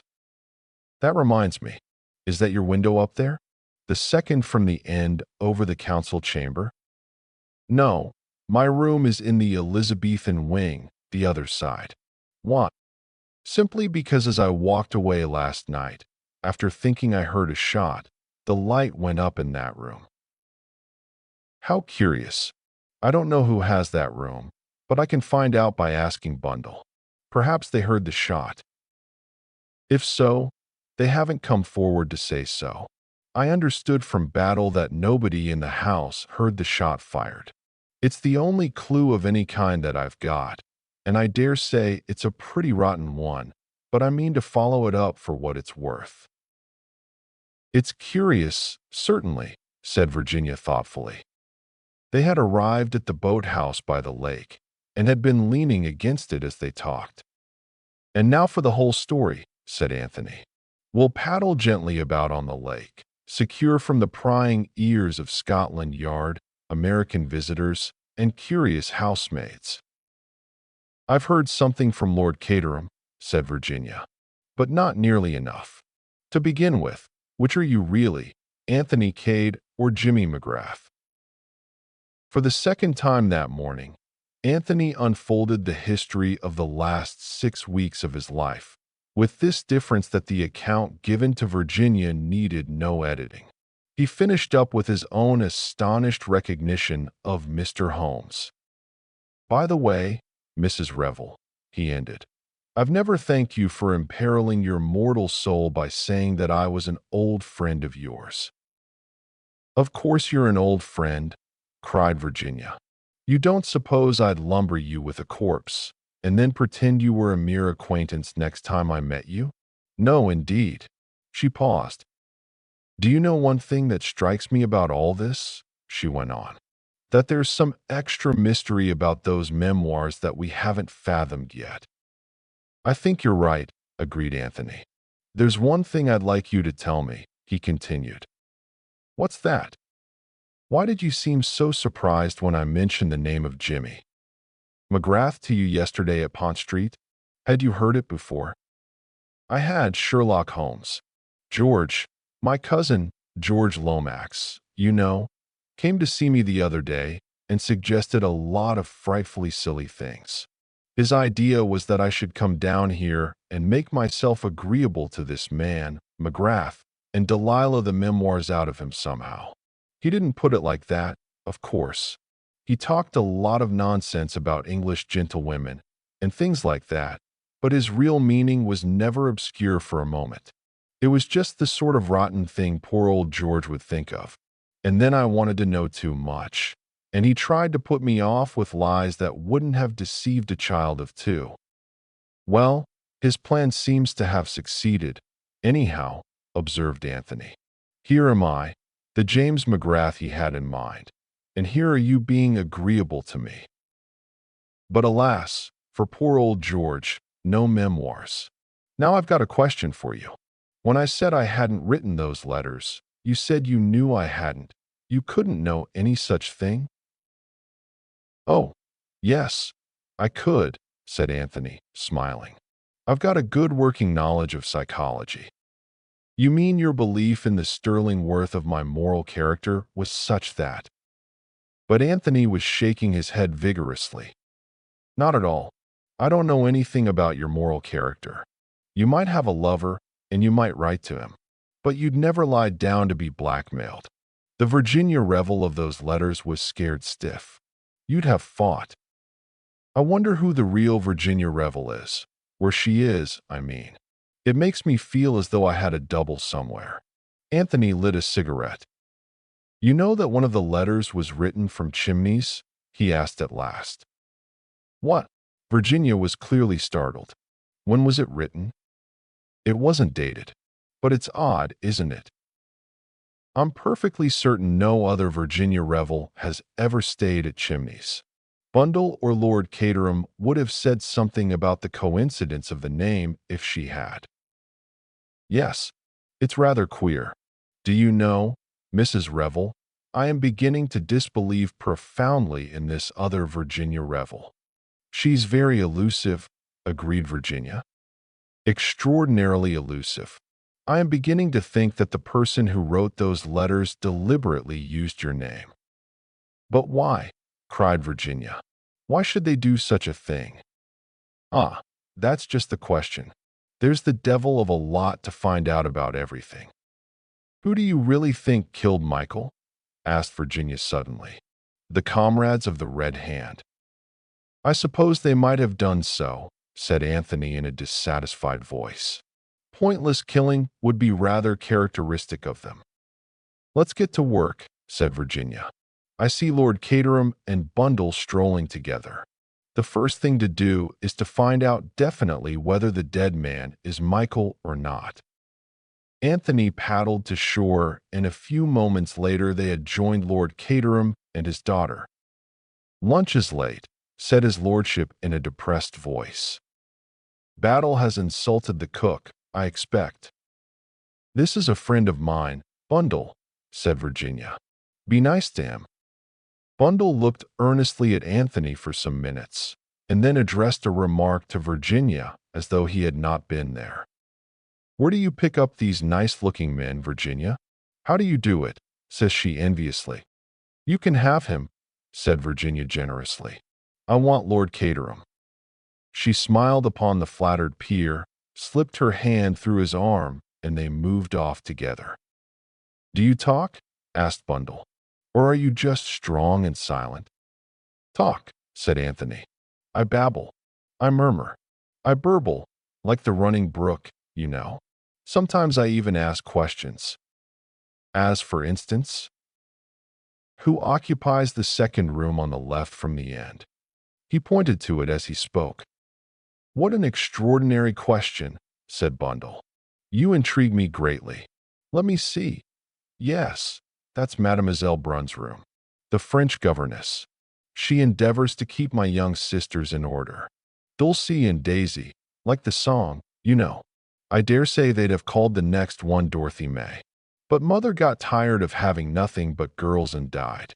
Thought someone else could take on the job of providing an heir. Mademoiselle Brun, said Anthony thoughtfully. How long has she been with you? 2 months. She came to us when we were in Scotland. Huh, said Anthony. I smell a rat. I wish I could smell some lunch, said Bundle. Do I ask the Scotland Yard man to have lunch with us, Mr. Cade? You're a man of the world. You know about the etiquette of such things. We've never had a murder in the house before. Exciting, isn't it? I'm sorry your character was so completely cleared this morning. I've always wanted to meet a murderer and see for myself if they're as genial and charming as the Sunday papers always say they are. God, what's that? That seemed to be a taxi approaching the house. Its 2 occupants were a tall man with a bald head and a black beard, and a smaller and younger man with a black mustache. Anthony recognized the former, and guessed that it was he, rather than the vehicle which contained him, that had wrung the exclamation of astonishment from his companion's lips. Unless I much mistake, he remarked, that is my old friend, Baron Lollipop. Baron what? I call him Lollipop for convenience. The pronouncing of his own name tends to harden the arteries. It nearly wrecked the telephone this morning, remarked Bundle. So that's the Baron, is it?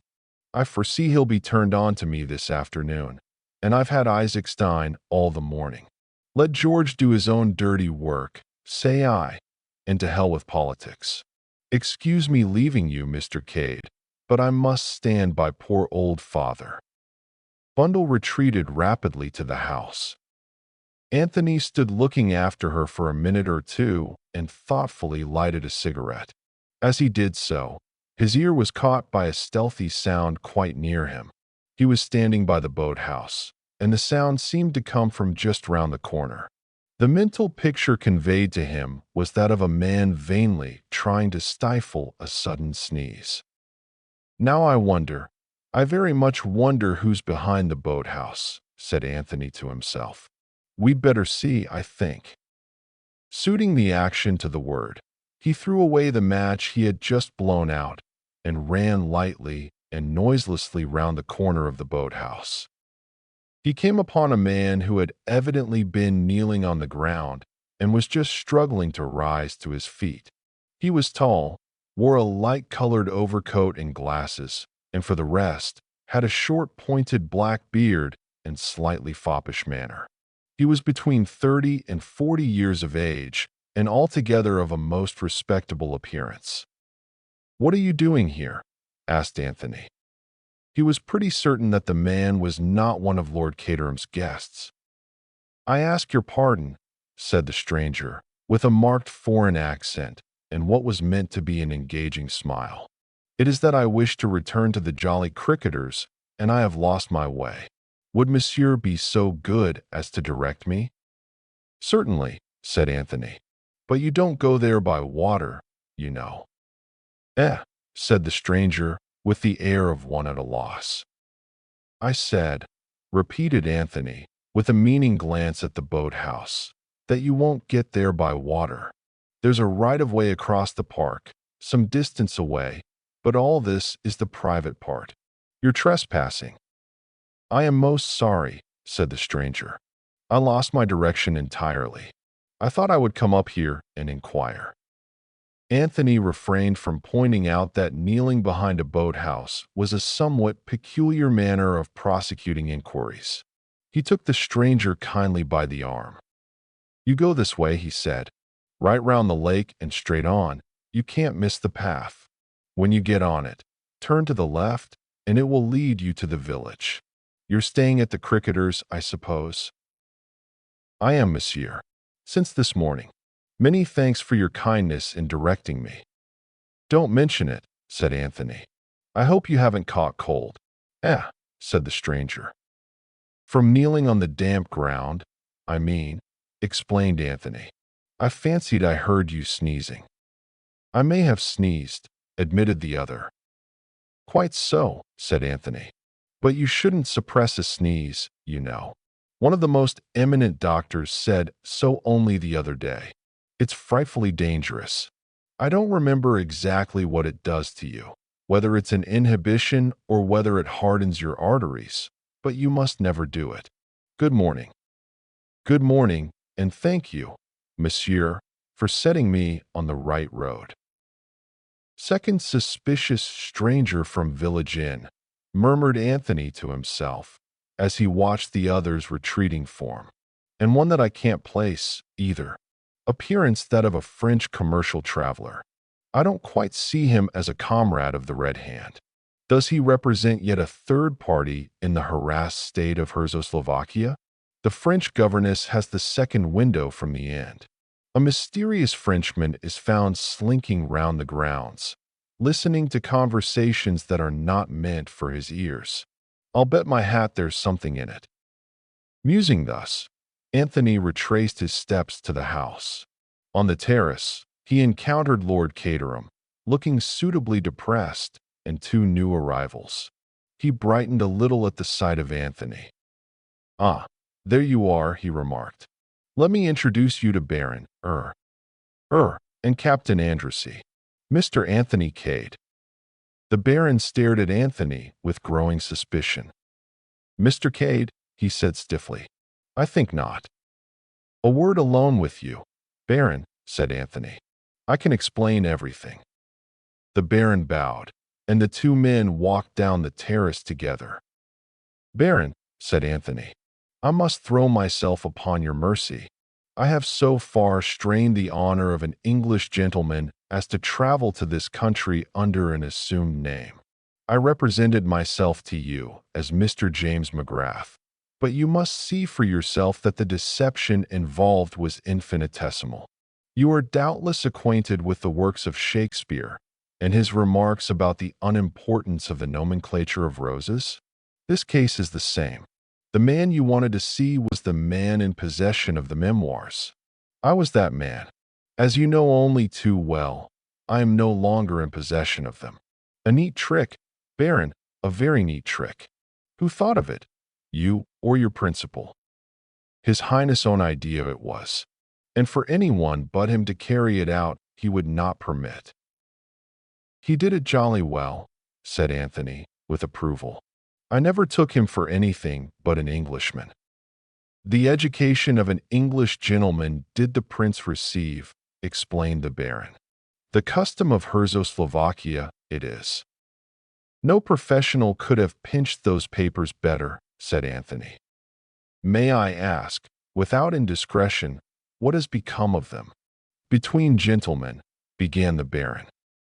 You are too kind, baron, murmured Anthony. I've never been called a gentleman so often as I have in the last 48 hours. I to you say this. I believe them to be burnt. You believe, but you don't know, eh? Is that it? His Highness in his own keeping retained them. His purpose it was to read them, and then by the fire destroy them. I see, said Anthony. All the same, they are not the kind of light literature you'd skim through in half an hour. Among the effects of my martyred master they have not discovered been. It is clear, therefore, that burnt they are. Said Anthony. I wonder. He was silent for a minute or two, and then went on. I have asked you these questions, baron, because, as you may have heard, I myself have been implicated in the crime. I must clear myself absolutely, so that no suspicion attaches to me. Undoubtedly, said the baron. Your honor demands it. Exactly, said Anthony. You put these things so well. I haven't got the knack of it. To continue, I can only clear myself by discovering the real murderer, and to do that I must have all the facts. This question of the memoirs is very important. It seems to me possible that to gain possession of them might be the motive of the crime. Tell me, baron, is that a very far-fetched idea? The baron hesitated for a moment or two. You yourself the memoirs have read? He asked cautiously at length. I think I am answered, said Anthony, smiling. Now, baron, there's just one thing more. I should like to give you fair warning that it is still my intention to deliver that manuscript to the publishers on Wednesday next, the 13th of October. The baron stared at him. But you have no longer got it. On Wednesday next, I said. Today is Friday. That gives me 5 days to get hold of it again. But if it is burnt, I don't think it is burnt. I have good reasons for not believing so. As he spoke, they turned the corner of the terrace. A massive figure was advancing towards them. Anthony, who had not yet seen the great Mr. Hermann Isaac Stein, looked at him with considerable interest. Ah, baron, said Isaac Stein, waving a big black cigar he was smoking. This is a bad business, a very bad business. My good friend, Mr. Isaac Stein, it is indeed, cried the baron. All our noble edifice in ruins is. Anthony tactfully left the two gentlemen to their lamentations and retraced his steps along the terrace. Suddenly, he came to a halt. A thin spiral of smoke was rising into the air apparently from the very center of the yew hedge. It must be hollow in the middle, reflected Anthony. I've heard of such things before. He looked swiftly to right and left of him. Lord Caterham was at the farther end of the terrace with Captain Andrassy. Their backs were towards him. Anthony bent down and wriggled his way through the massive yew. He had been quite right in his supposition. The yew hedge was really not one, but two. A narrow passage divided them. The entrance to this was about halfway up on the side of the house. There was no mystery about it, but no one seeing the yew hedge from the front would have guessed at the probability. Anthony looked down the narrow vista.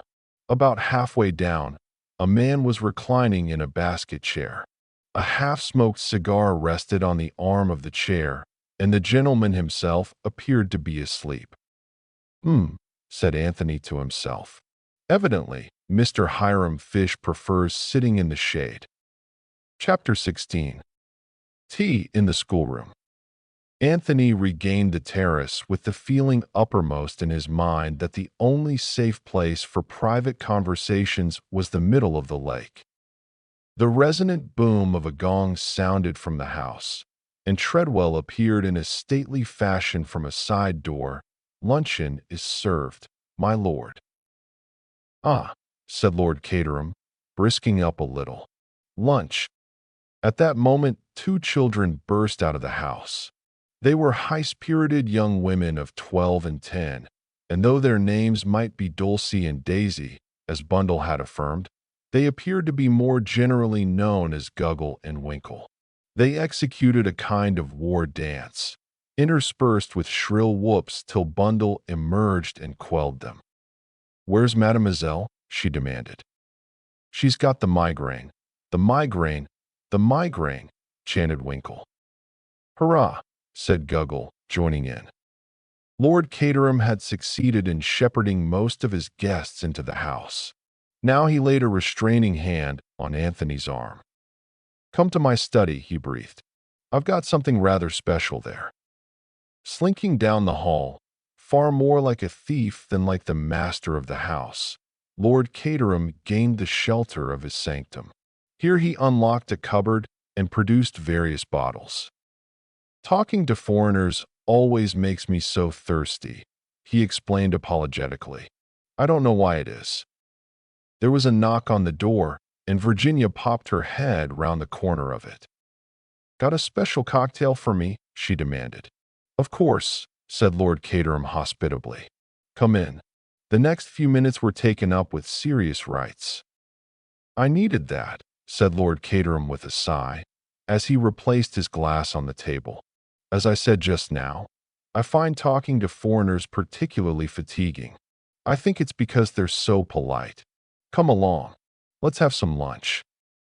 He led the way to the dining room. Virginia put her hand on Anthony's arm and drew him back a little. "I've done my good deed for the day," she whispered. "I got Lord Caterham to take me to see the body." "Well?" demanded Anthony eagerly. One theory of his was to be proved or disproved. Virginia was shaking her head. "You were wrong," she whispered. "It's Prince Michael Wright." "Oh." Anthony was deeply chagrined. "And Mademoiselle had the migraine," he added aloud, in a dissatisfied tone. "What has that got to do with it?" "Probably nothing, but I wanted to see her. You see, I found out that Mademoiselle has the second room from the end, the one where I saw the light go up last night." "That's interesting. Probably there's nothing in it. All the same, I mean to see Mademoiselle before the day is out." Lunch was somewhat of an ordeal. Even the cheerful impartiality of Bundle failed to reconcile the heterogeneous assembly. The Baron and Andrassy were correct, formal, full of etiquette, and had the air of attending a meal in a mausoleum. Lord Catherham was lethargic and depressed. Bill Eversley stared longingly at Virginia. George, very mindful of the trying position in which he found himself, conversed weightily with the Baron and Mr. Isaac Stein. Guggle and Winkle, completely beside themselves with joy at having a murder in the house, had to be continually checked and kept under, whilst Mr. Hiram Fish slowly masticated his food and drawled out dry remarks in his own peculiar idiom. Superintendent Battle had considerately vanished, and nobody knew what had become of him. "Thank God that's over," murmured Bundle to Anthony as they left the table. "And George is taking the foreign contingent over to the Abbey this afternoon to discuss state secrets." "That will possibly relieve the atmosphere," agreed Anthony. "I don't mind the Americans so much," continued Bundle. "He and Father can talk first editions together quite happily in some secluded spot. Mr. Fish, as the object of their conversation drew near, I'm planning a peaceful afternoon for you." The American bowed. "That's too kind of you, Lady Eileen." "Mr. Fish," said Anthony, "had quite a peaceful morning." Mr. Fish shot a quick glance at him. "Ah, you observed me, then, in my secluded retreat? There are moments, sir, when far from the madding crowd is the only motto for a man of quiet tastes." Bundle had drifted on, and the American and Anthony were left together. The former dropped his voice a little. "I opine," he said, "that there is considerable mystery about this little dust-up." "Any amount of it," said Anthony. "That guy with the bald head was perhaps a family connection?" "Something of the kind. These Central European nations beat the band," declared Mr. Fish. "It's kind of being rumored around that the deceased gentleman was a royal highness. Is that so, do you know?" "He was staying here as Count Stanislaus," replied Anthony evasively. To this Mr. Fish offered no further rejoinder than the somewhat cryptic, "Oh boy," after which he relapsed into silence for some moments. "This police captain of yours," he observed at last, "Battle, or whatever his name is he the goods all right?" "Scotland Yard thinks so," replied Anthony dryly. "He seems kind of hidebound to me," remarked Mr. Fish. "No hustle to him. This big idea of his, letting no one leave the house, what is there to it?" He darted a very sharp look at Anthony as he spoke. "Everyone's got to attend the inquest tomorrow morning, you see." "That's the idea, is it? No more to it than that? No question of Lord Caterham's guests being suspected?" "My dear Mr. Fish, I was getting a mite uneasy, being a stranger in this country. But of course it was an outside job. I remember now. Window found unfastened, wasn't it?" "It was," said Anthony, looking straight in front of him. Mr. Fish sighed. After a minute or two, he said in a plaintive tone, "Young man, do you know how they get the water out of a mine?" "How?" "By pumping, but it's almighty hard work." I observed the figure of my genial host detaching itself from the group over yonder. I must join him.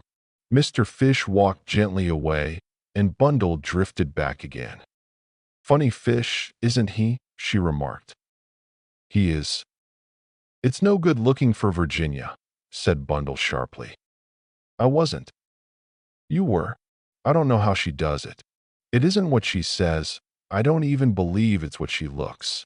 But oh boy, she gets there every time. Anyway, she's on duty elsewhere for the time. She told me to be nice to you, and I'm going to be nice to you, by force if necessary." "No force required," Anthony assured her. "But if it's all the same to you, I'd rather you were nice to me on the water in a boat." "It's not a bad idea," said Bundle meditatively. They strolled down to the lake together. "There's just one question I'd like to ask you," said Anthony as he paddled gently out from the shore, "before we turn to really interesting topics. Business before pleasure." "Whose bedroom do you want to know about now?" asked Bundle with weary patience. "Nobody's bedroom for the moment, but I would like to know where you got your French governess from." "The man's bewitched," said Bundle. "I got her from an agency, and I pay her £100 a year, and her Christian name is Genevieve. Anything more you want to know?" "We'll assume the agency," said Anthony. "What about her references?" "Oh, glowing. She lived for 10 years with the Countess of Whatnot." "Whatnot being?" "The Comtesse de Berteury, Chateau de Berteury, didn't it?" "You didn't actually see the Comtesse yourself? It was all done by letter." "Exactly." Said Anthony. "You intrigue me," said Bundle. "You intrigue me enormously. Is it love or crime?" "Probably sheer idiocy on my part. Let's forget it." "Let's forget it," says he negligently, having extracted all the information he wants. "Mr. Cade, who do you suspect?" "I rather suspect Virginia as being the most unlikely person, or possibly Bill." "What about you?" "Member of the aristocracy joins in secret the comrades of the Red Hand. It would create a sensation, all right." Anthony laughed. He liked Bundle, though he was a little afraid of the shrewd penetration of her sharp gray eyes. "You must be proud of all this," he said suddenly, waving his hand towards the great house in the distance. Bundle screwed up her eyes and tilted her head on one side. Yes, it means something, I suppose. But one's too used to it. Anyway, we're not here very much, too deadly dull. We've been at Cowes and Deauville all the summer after town, and then up to Scotland. Chimneys has been swathed in dust sheets for about 5 months. Once a week they take the dust sheets off and coaches full of tourists come and gape and listen to Treadwell. On your right is the portrait of the 4th Marchioness of Caterham, painted by Sir Joshua Reynolds, etc., and Ed or Bert, the humorist of the party, nudges his girl and says, Gladys, they've got 2 pennyworth of pictures here, right enough. And then they go and look at more pictures and yawn and shuffle their feet and wish it was time to go home. Yet history has been made here once or twice, by all accounts. You've been listening to George, said Bundle sharply. That's the kind of thing he's always saying.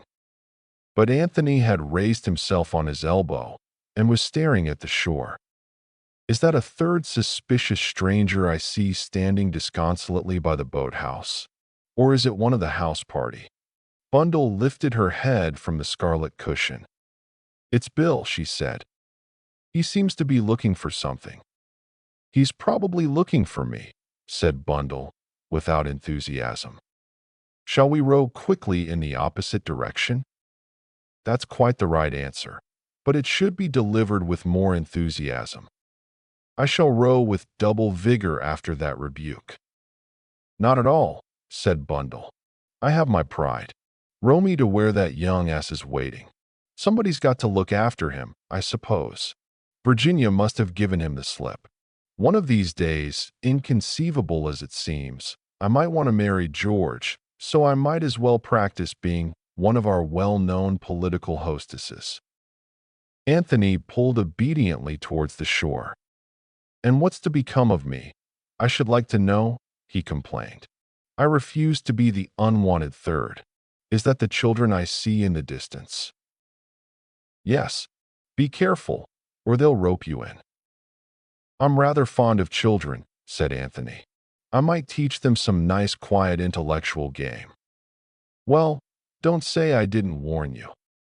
Having relinquished Bundle to the care of the disconsolate Bill, Anthony strolled off to where various shrill cries disturbed the peace of the afternoon. He was received with acclamation. Are you any good at playing Red Indians? Asked Guggle sternly. Rather, said Anthony. You should hear the noise I make when I'm being scalped. Like this. He illustrated. Not so bad, said Winkle grudgingly. Now do the scalpers yell.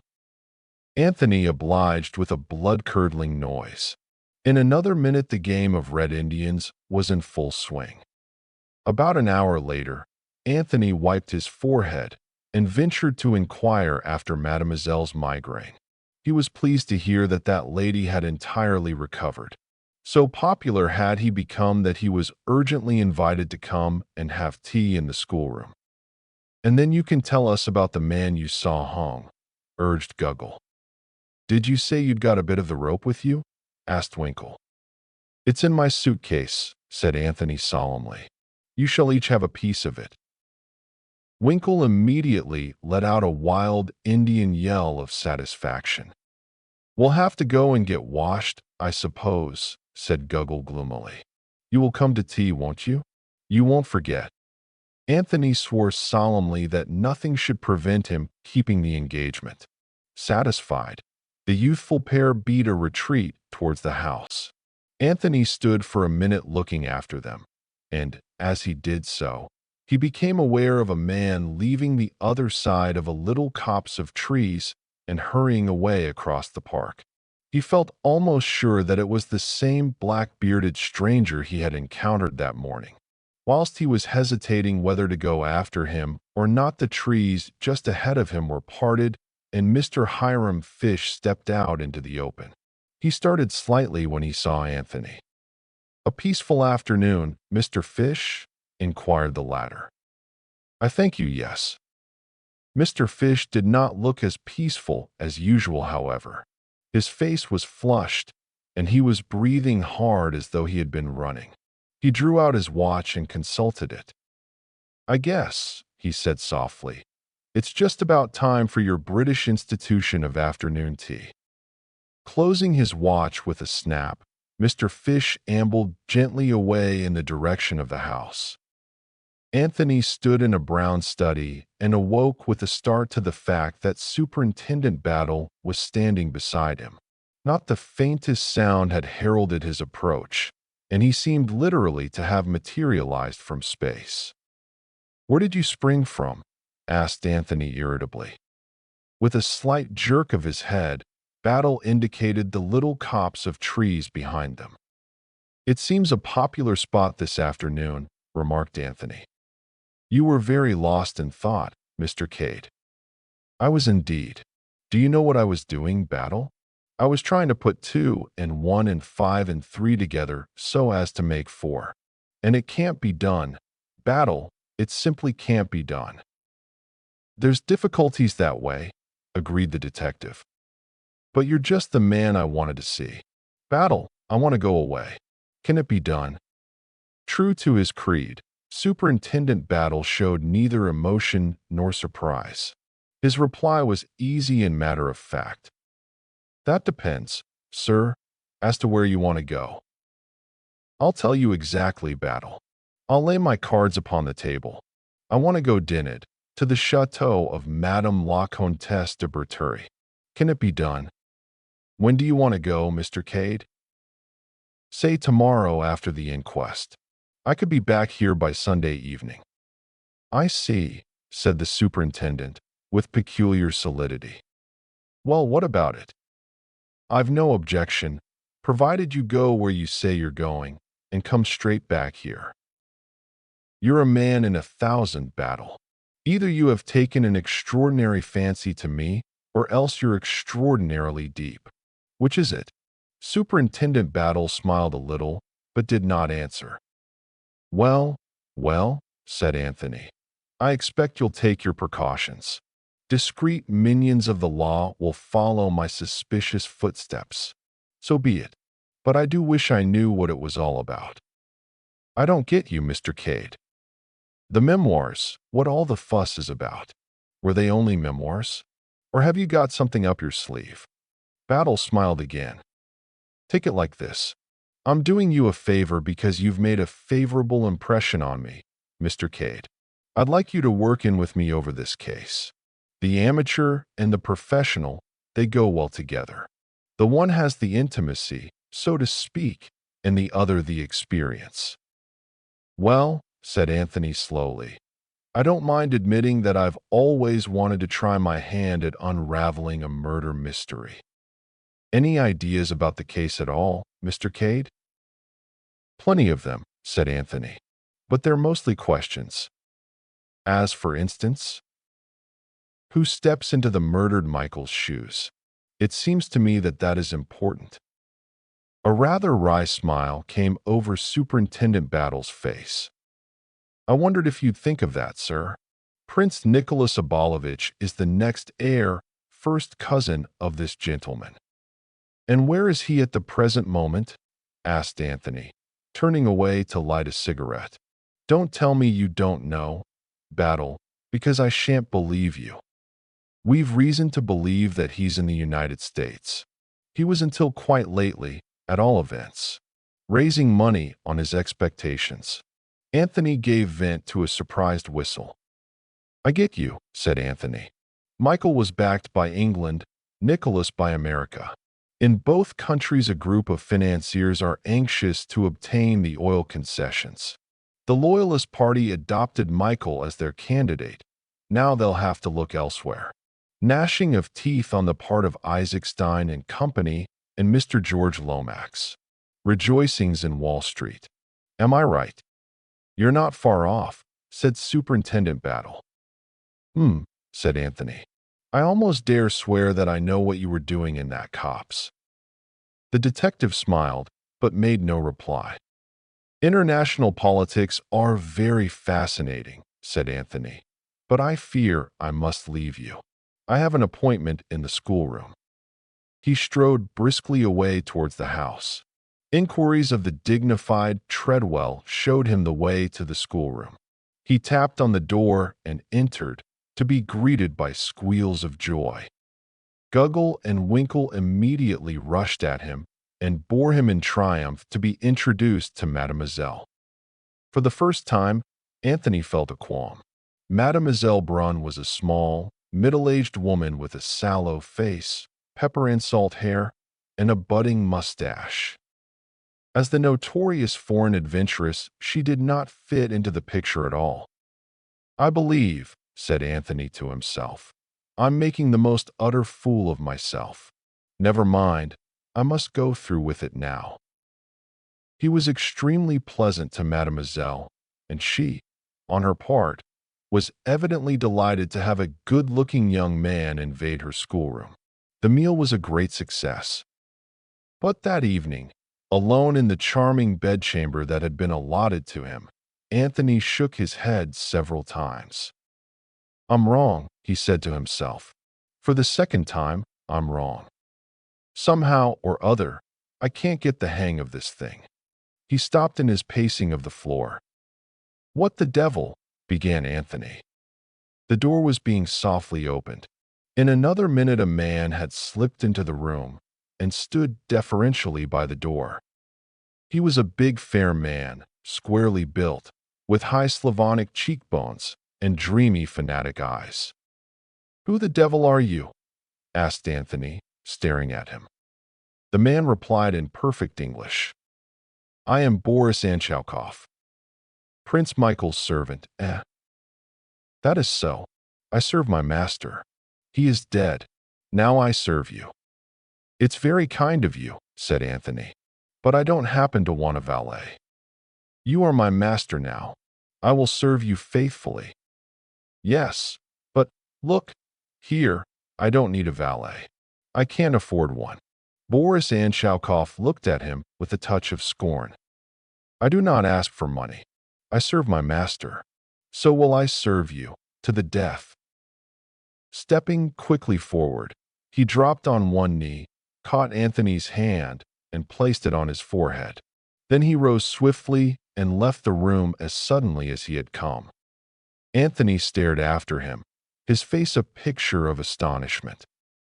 "That's damned odd," he said to himself. "A faithful sort of dog. Curious the instincts these fellows have." He rose and paced up and down.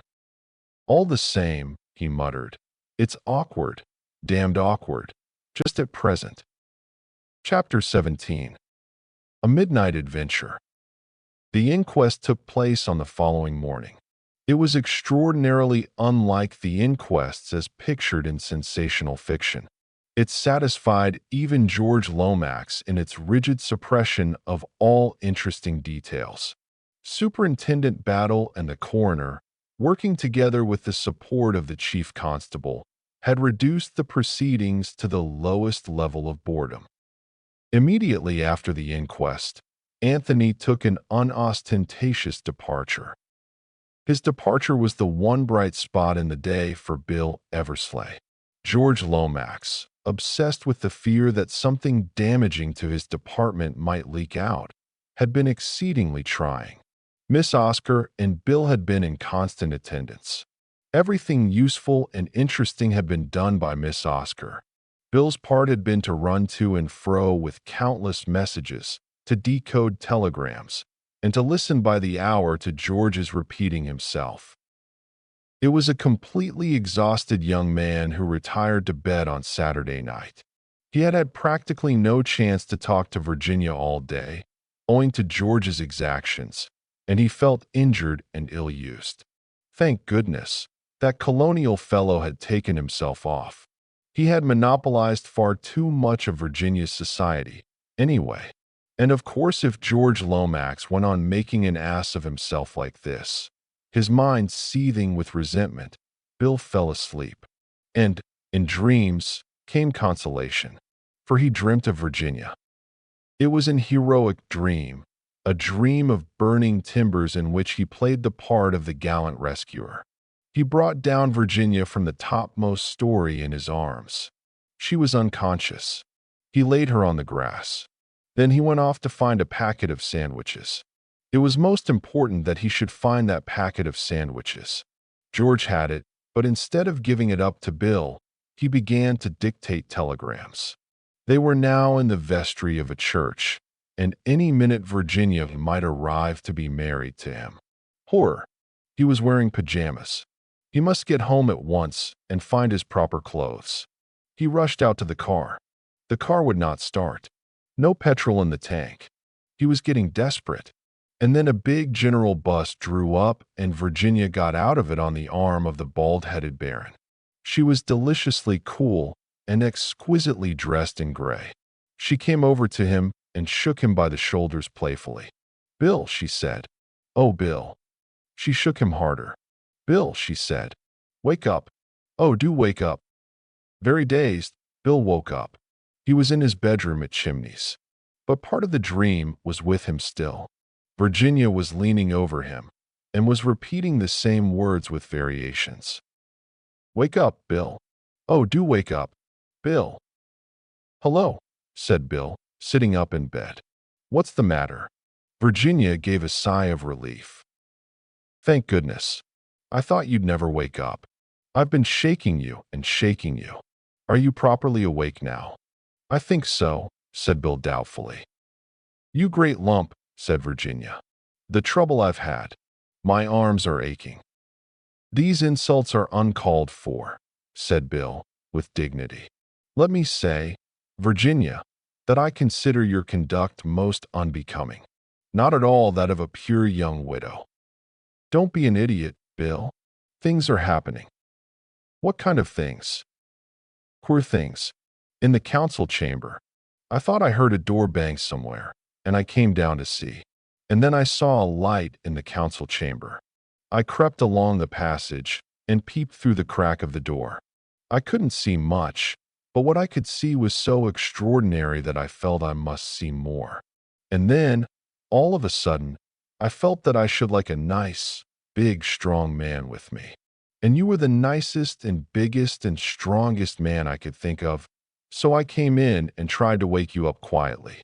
But I've been ages doing it." "I see," said Bill. "And what do you want me to do now? Get up and tackle the burglars?" Virginia wrinkled her brows. "I'm not sure that they are burglars. Bill, it's very queer, but don't let's waste time talking. Get up." Bill slipped obediently out of bed. "Wait while I don a pair of boots, the big ones with nails in them. However big and strong I am, I'm not going to tackle hardened criminals with bare feet." "I like your pajamas, Bill," said Virginia dreamily. "Brightness without vulgarity." "While we're on the subject," remarked Bill, reaching for his second boot, "I like that thingamy-bob of yours. It's a pretty shade of green. What do you call it? It's not just a dressing gown, is it?" "It's a negligee," said Virginia.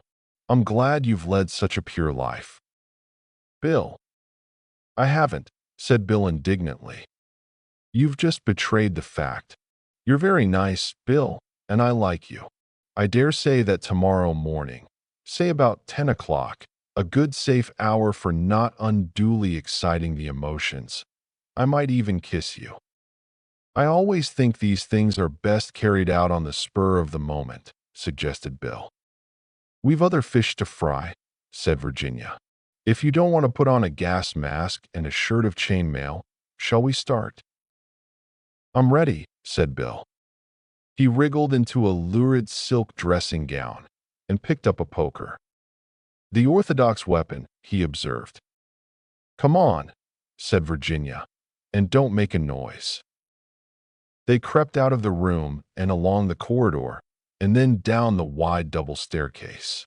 Virginia frowned as they reached the bottom of it. "Those boots of yours aren't exactly domes of silence, are they, Bill?" "Nails will be nails," said Bill. "I'm doing my best." "You'll have to take them off," said Virginia firmly. Bill groaned. "You can carry them in your hand. I want to see if you can make out what's going on in the council chamber." "Bill, it's awfully mysterious. Why should burglars take a man in armor to pieces?" Well, I suppose they can't take him away whole very well. They disarticulate him and pack him neatly. Virginia shook her head, dissatisfied. What should they want to steal a moldy old suit of armor for? Why? Chimneys is full of treasures that are much easier to take away. Bill shook his head. How many of them are there?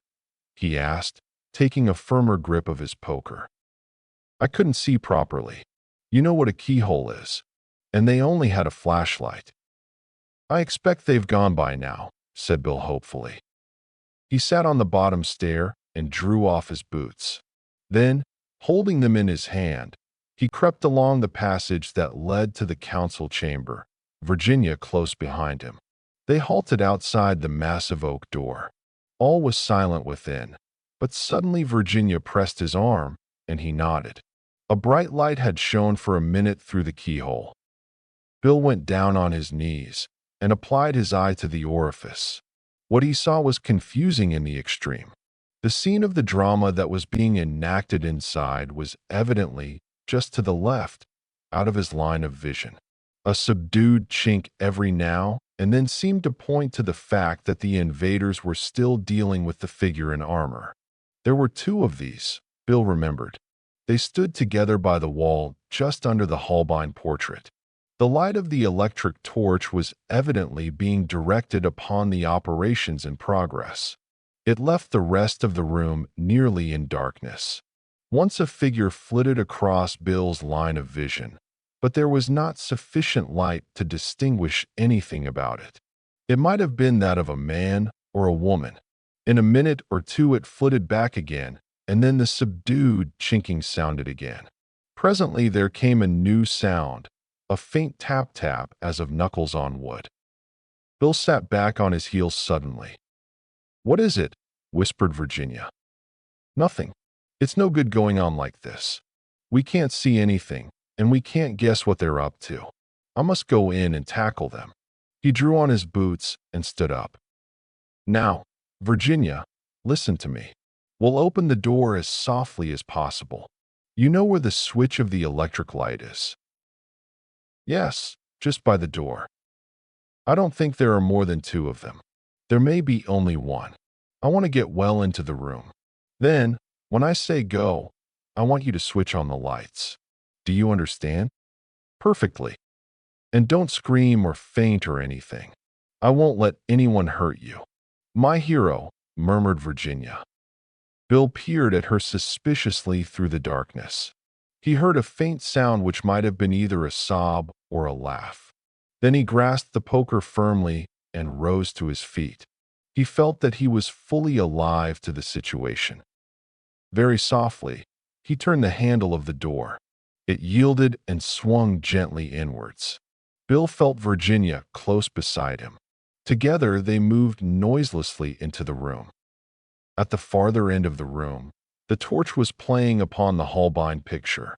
Silhouetted against it was the figure of a man, standing on a chair and gently tapping on the paneling. His back, of course, was to them, and he merely loomed up as a monstrous shadow. What more they might have seen cannot be told, for at that moment Bill's nails squeaked upon the parquet floor. The man swung round, directing the powerful torch full upon them and almost dazzling them with the sudden glare. Bill did not hesitate.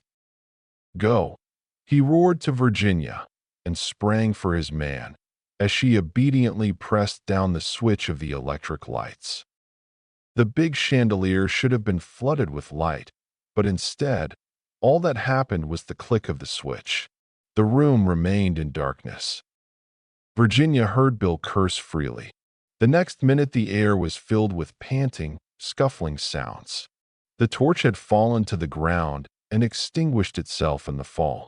There was the sound of a desperate struggle going on in the darkness, but as to who was getting the better of it, and indeed as to who was taking part in it, Virginia had no idea. Had there been anyone else in the room besides the man who was tapping the paneling? There might have been. Their glimpse had been only a momentary one. Virginia felt paralyzed. She hardly knew what to do. She dared not try to join in the struggle. To do so might hamper and not aid Bill. Her one idea was to stay in the doorway so that anyone trying to escape should not leave the room that way. At the same time, she disobeyed Bill's express instructions and screamed loudly and repeatedly for help. She heard doors opening upstairs and a sudden gleam of light from the hall and the big staircase. If only Bill could hold his man until help came. But at that minute, there was a final terrific upheaval. They must have crashed into one of the figures in armor, for it fell to the ground with a deafening noise. Virginia saw dimly a figure springing for the window, and at the same time heard Bill cursing and disengaging himself from fragments of armor. For the first time, she left her post and rushed wildly for the figure at the window. But the window was already unlatched. The intruder had no need to stop and fumble for it. He sprang out and raced away down the terrace and round the corner of the house. Virginia raced after him. She was young and athletic, and she turned the corner of the terrace not many seconds after her quarry. But there she ran headlong into the arms of a man who was emerging from a small side door. It was Mr. Hiram P. Fish. "Gee, it's a lady," he exclaimed. "Why, I beg your pardon, Mrs. Revel. I took you for one of the thugs fleeing from justice." "He's just passed this way," cried Virginia breathlessly. "Can't we catch him?" But even as she spoke, she knew it was too late. The man must have gained the park by now, and it was a dark night with no moon.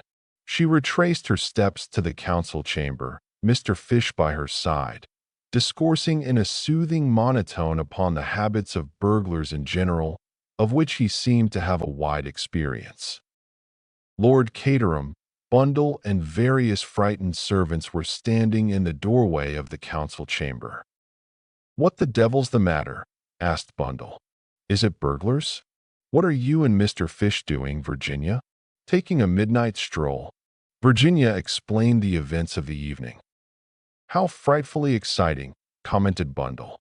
"You don't usually get a murder and a burglary crowded into one weekend. What's the matter with the lights in here?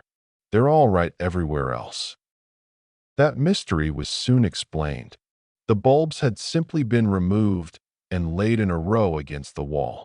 Mounted on a pair of steps, the dignified Treadwell, dignified even in undress, restored illumination to the stricken apartment. "If I am not mistaken," said Lord Caterham in his sad voice as he looked around him, "this room has recently been the center of somewhat violent activity." There was some justice in the remark. Everything that could have been knocked over had been cocked over. The floor was littered with splintered chairs, broken china, and fragments of armor. "How many of them were there?" asked Bundle. "It seems to have been a desperate fight." "Only one, I think," said Virginia. But even as she spoke, she hesitated a little. Certainly only one person, a man, had passed out through the window, but as she had rushed after him, she had a vague impression of a rustle somewhere close at hand. If so, the second occupant of the room could have escaped through the door. Perhaps, though, the rustle had been an effect of her own imagination. Bill appeared suddenly at the window. He was out of breath and panting hard. "Damn the fellow," he exclaimed wrathfully. "He's escaped. I've been hunting all over the place. Not a sign of him." "Cheer up, Bill," said Virginia. "Better luck next time." "Well," said Lord Caterham, "what do you think we'd better do now? Go back to bed. I can't get hold of Badgeworthy at this time of night. Treadwell, you know the sort of thing that's necessary. Just see to it, will you?" "Very good, my lord." With a sigh of relief, Lord Caterham prepared to retreat. "That beggar, Isaac Stein, sleeps soundly," he remarked, with a touch of envy. "You'd have thought all this row would have brought him down." He looked across at Mr. Fish. "You found time to dress, I see," he added. "I flung on a few articles of clothing, yes," admitted the American. "Very sensible of you," said Lord Caterham. "Damn chilly things, pajamas. He yawned. In a rather depressed mood, the house party retired to bed.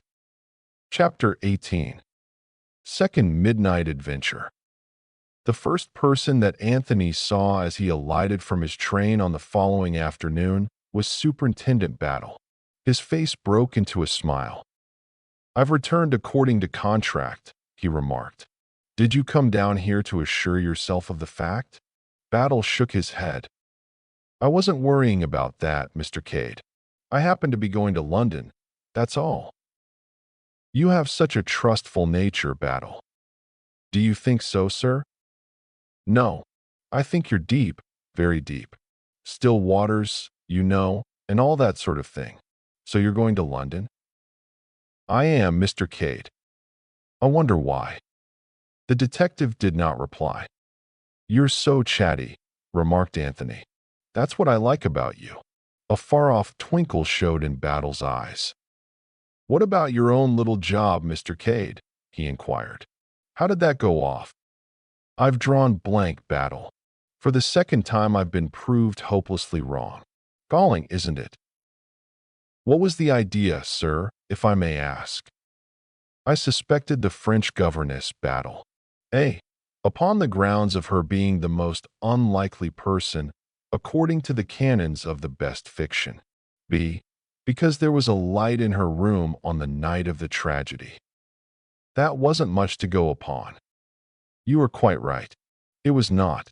But I discovered that she had only been here a short time, and I also found a suspicious Frenchman spying round the place. You know all about him, I suppose." "You mean the man who calls himself M. Shells? Staying at the Cricketers? A traveler in silk?" "That's it, is it? What about him? What does Scotland Yard think?" "His actions have been suspicious," said Superintendent Battle expressionlessly. "Very suspicious, I should say. Well, I put two and two together. French governess in the house, French stranger outside. I decided that they were in league together, and I hurried off to interview the lady with whom Mademoiselle Brun had lived for the last 10 years. I was fully prepared to find that she had never heard of any such person as Mademoiselle Brun. But I was wrong, Battle. Mademoiselle is the genuine article." Battle nodded. "I must admit," said Anthony, "that as soon as I spoke to her, I had an uneasy conviction that I was barking up the wrong tree. She seemed so absolutely the governess." Again Battle nodded. "All the same, Mr. Cade, you can't always go by that. Women especially can do a lot with makeup. I've seen quite a pretty girl with the color of her hair altered, a sallow complexion stain, slightly reddened eyelids, and, most efficacious of all, dowdy clothes, who would fail to be identified by 9 people out of 10 who had seen her in her former character. Men haven't got quite the same pull. You can do something with the eyebrows, and of course different sets of false teeth alter the whole expression. But there are always the ears. There's an extraordinary lot of character in ears, Mr. Cade." "Don't look so hard at mine, Battle," complained Anthony. "You make me quite nervous." "I'm not talking of false beards and grease paint," continued the superintendent. "That's only for books. No, there are very few men who can escape identification and put it over on you. In fact, there's only one man I know who has a positive genius for impersonation. King Victor. Ever heard of King Victor, Mr. Cade?" There was something so sharp and sudden about the way the detective put the question that Anthony checked the words that were rising to his lips. "King Victor," he said reflectively instead. "Somehow, I seem to have heard the name. One of the most celebrated jewel thieves in the world. Irish father, French mother. Can speak 5 languages at least. He's been serving his sentence, but his time was up a few months ago." "Really? And where is he supposed to be now?" "Well, Mr. Cade, that's what we'd rather like to know." "The plot thickens," said Anthony lightly. "No chance of his turning up here, is there? But I suppose he wouldn't be interested in political memoirs, only in jewels." "There's no saying. said Superintendent Battle. For all we know, he may be here already. Disguised as the second footman? Splendid. You'll recognize him by his ears and cover yourself with glory. Quite fond of your little joke, aren't you, Mr. Cade? By the way, what do you think of that curious business at Staines? Staines? Said Anthony. What's been happening at Staines? It was in Saturday's papers. I thought you might have seen about it. Man found by the roadside shot. A foreigner. It was in the papers again today, of course. I did see something about it, said Anthony carelessly. Not suicide, apparently. No, there was no weapon. As yet the man hasn't been identified. You seem very interested, said Anthony, smiling. No connection with Prince Michael's death, is there? His hand was quite steady. So were his eyes. Was it his fancy that Superintendent Battle was looking at him with peculiar intentness? Seems to be quite an epidemic of that sort of thing, said Battle. But, well, I dare say there's nothing in it. He turned away, beckoning to a porter as the London train came thundering in. Anthony drew a faint sigh of relief. He strolled across the park in an unusually thoughtful mood. He purposely chose to approach the house from the same direction as that from which he had come on the fateful Thursday night. And as he drew near to it, he looked up at the windows, cudgeling his brains to make sure of the one where he had seen the light.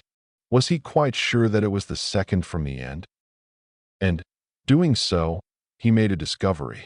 There was an angle at the corner of the house in which was a window set farther back.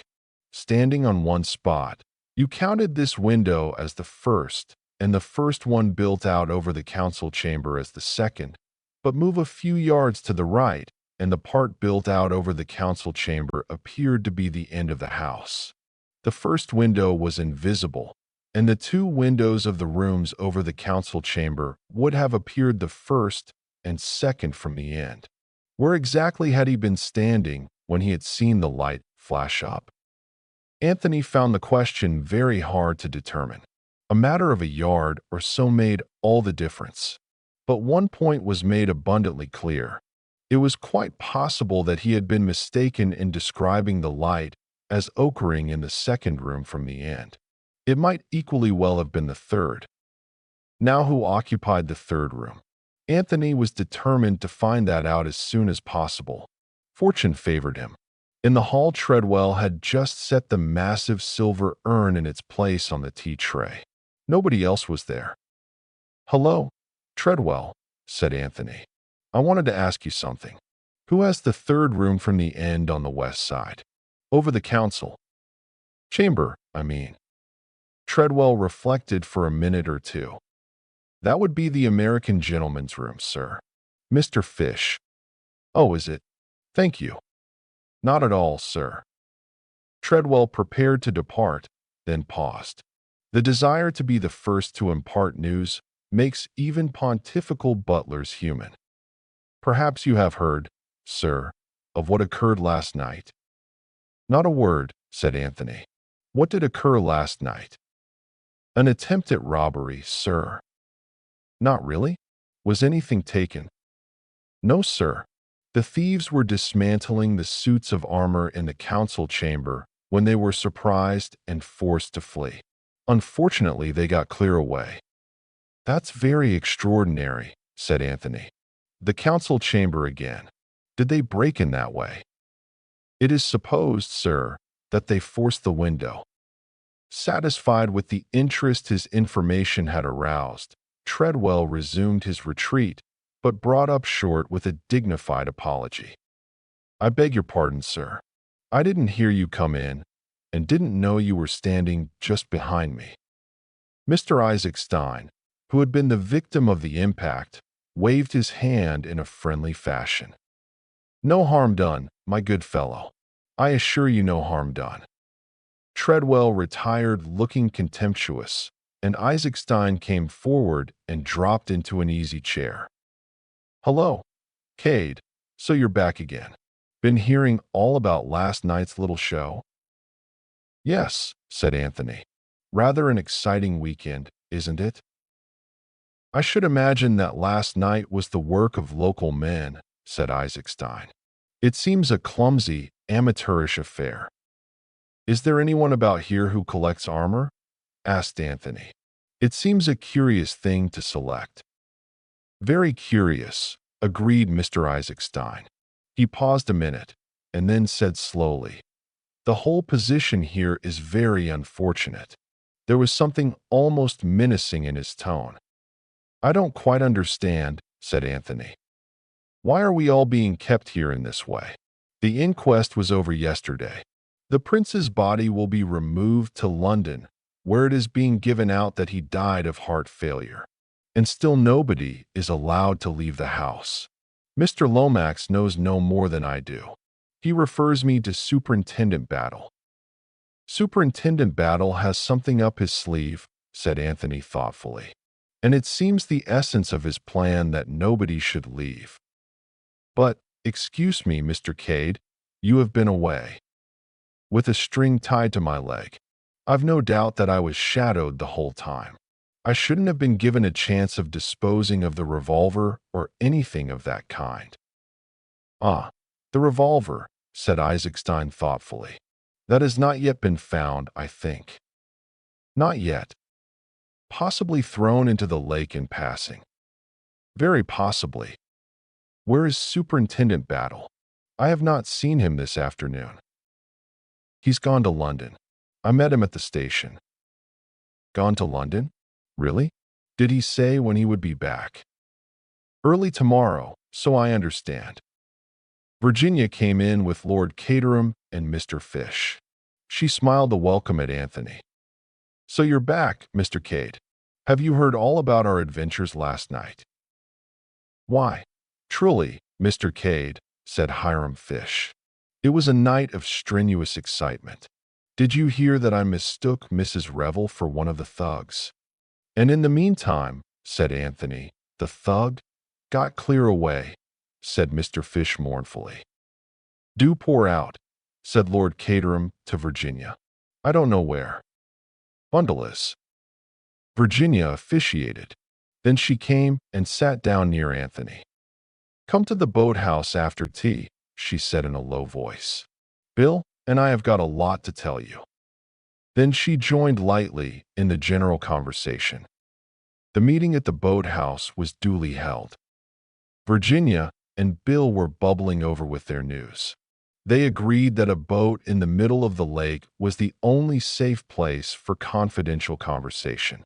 Having paddled out a sufficient distance, the full story of last night's adventure was related to Anthony.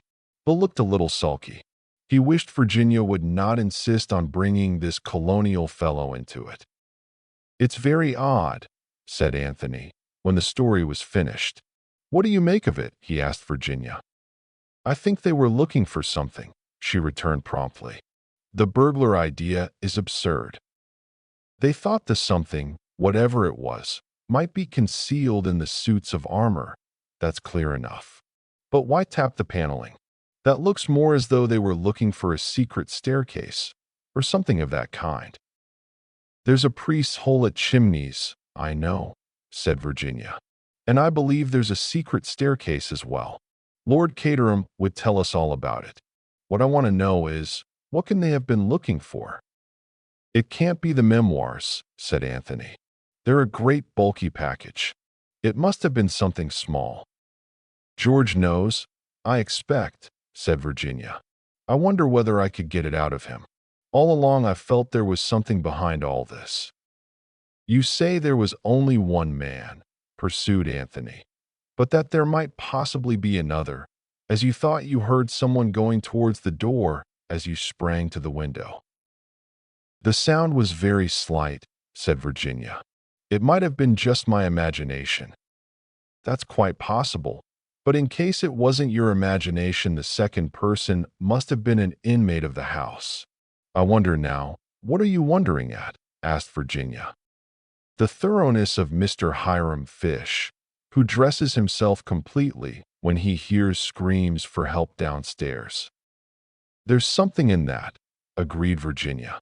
And then there's Isaac Stein, who sleeps throughout it all. That's suspicious too. Surely he couldn't. There's that fellow Boris, suggested Bill. He looks an unmitigated ruffian. Michael's servant, I mean. Chimneys is full of suspicious characters, said Virginia. I dare say the others are just as suspicious of us. I wish Superintendent Battle hadn't gone to London. I think it's rather stupid of him. By the way, Mr. Cade, I've seen that peculiar-looking Frenchman about once or twice, spying round the park. It's a mix-up, confessed Anthony. I've been away on a wild goose chase. Made a thorough ass of myself. Look here. To me the whole question seems to resolve itself into this. Did the men find what they were looking for last night? Supposing they didn't, said Virginia. I'm pretty sure they didn't, as a matter of fact. Just this, I believe they'll come again. They know, or they soon will know, that Battle's in London. They'll take the risk and come again tonight. Do you really think so? It's a chance. Now we three will form a little syndicate. Eversley and I will conceal ourselves with due precautions in the council chamber. What about me? Interrupted Virginia. Don't think you're going to leave me out of it. Listen to me, Virginia, said Bill. This is men's work. Don't be an idiot, Bill. I'm in on this. Don't you make any mistake about it. The syndicate will keep watch tonight. It was settled thus, and the details of the plan were laid. After the party had retired to bed, first one and then another of the syndicate crept down. They were all armed with powerful electric torches, and in the pocket of Anthony's coat lay a revolver. Anthony had said that he believed another attempt to resume the search would be made. Nevertheless, he did not expect that the attempt would be made from outside. He believed that Virginia had been correct in her guess that someone had passed her in the dark the night before, and as he stood in the shadow of an old oak dresser, it was towards the door and not the window that his eyes were directed. Virginia was crouching behind a figure in armor on the opposite wall, and Bill was by the window. The minutes passed, at interminable length. 1 o'clock chimed, then the half-hour, then 2, then half-hour. Anthony felt stiff and cramped. He was coming slowly to the conclusion that he had been wrong. No attempt would be made tonight. And then he stiffened suddenly, all his senses on the alert. He had heard a footstep on the terrace outside. Silence again, and then a low scratching noise at the window. Suddenly it ceased, and the window swung open. A man stepped across the sill into the room. He stood quite still for a moment, peering round as though listening. After a minute or two, seemingly satisfied, he switched on a torch he carried and turned it rapidly round the room. Apparently, he saw nothing unusual. The three watchers held their breath. He went over to the same bit of paneled wall he had been examining the night before.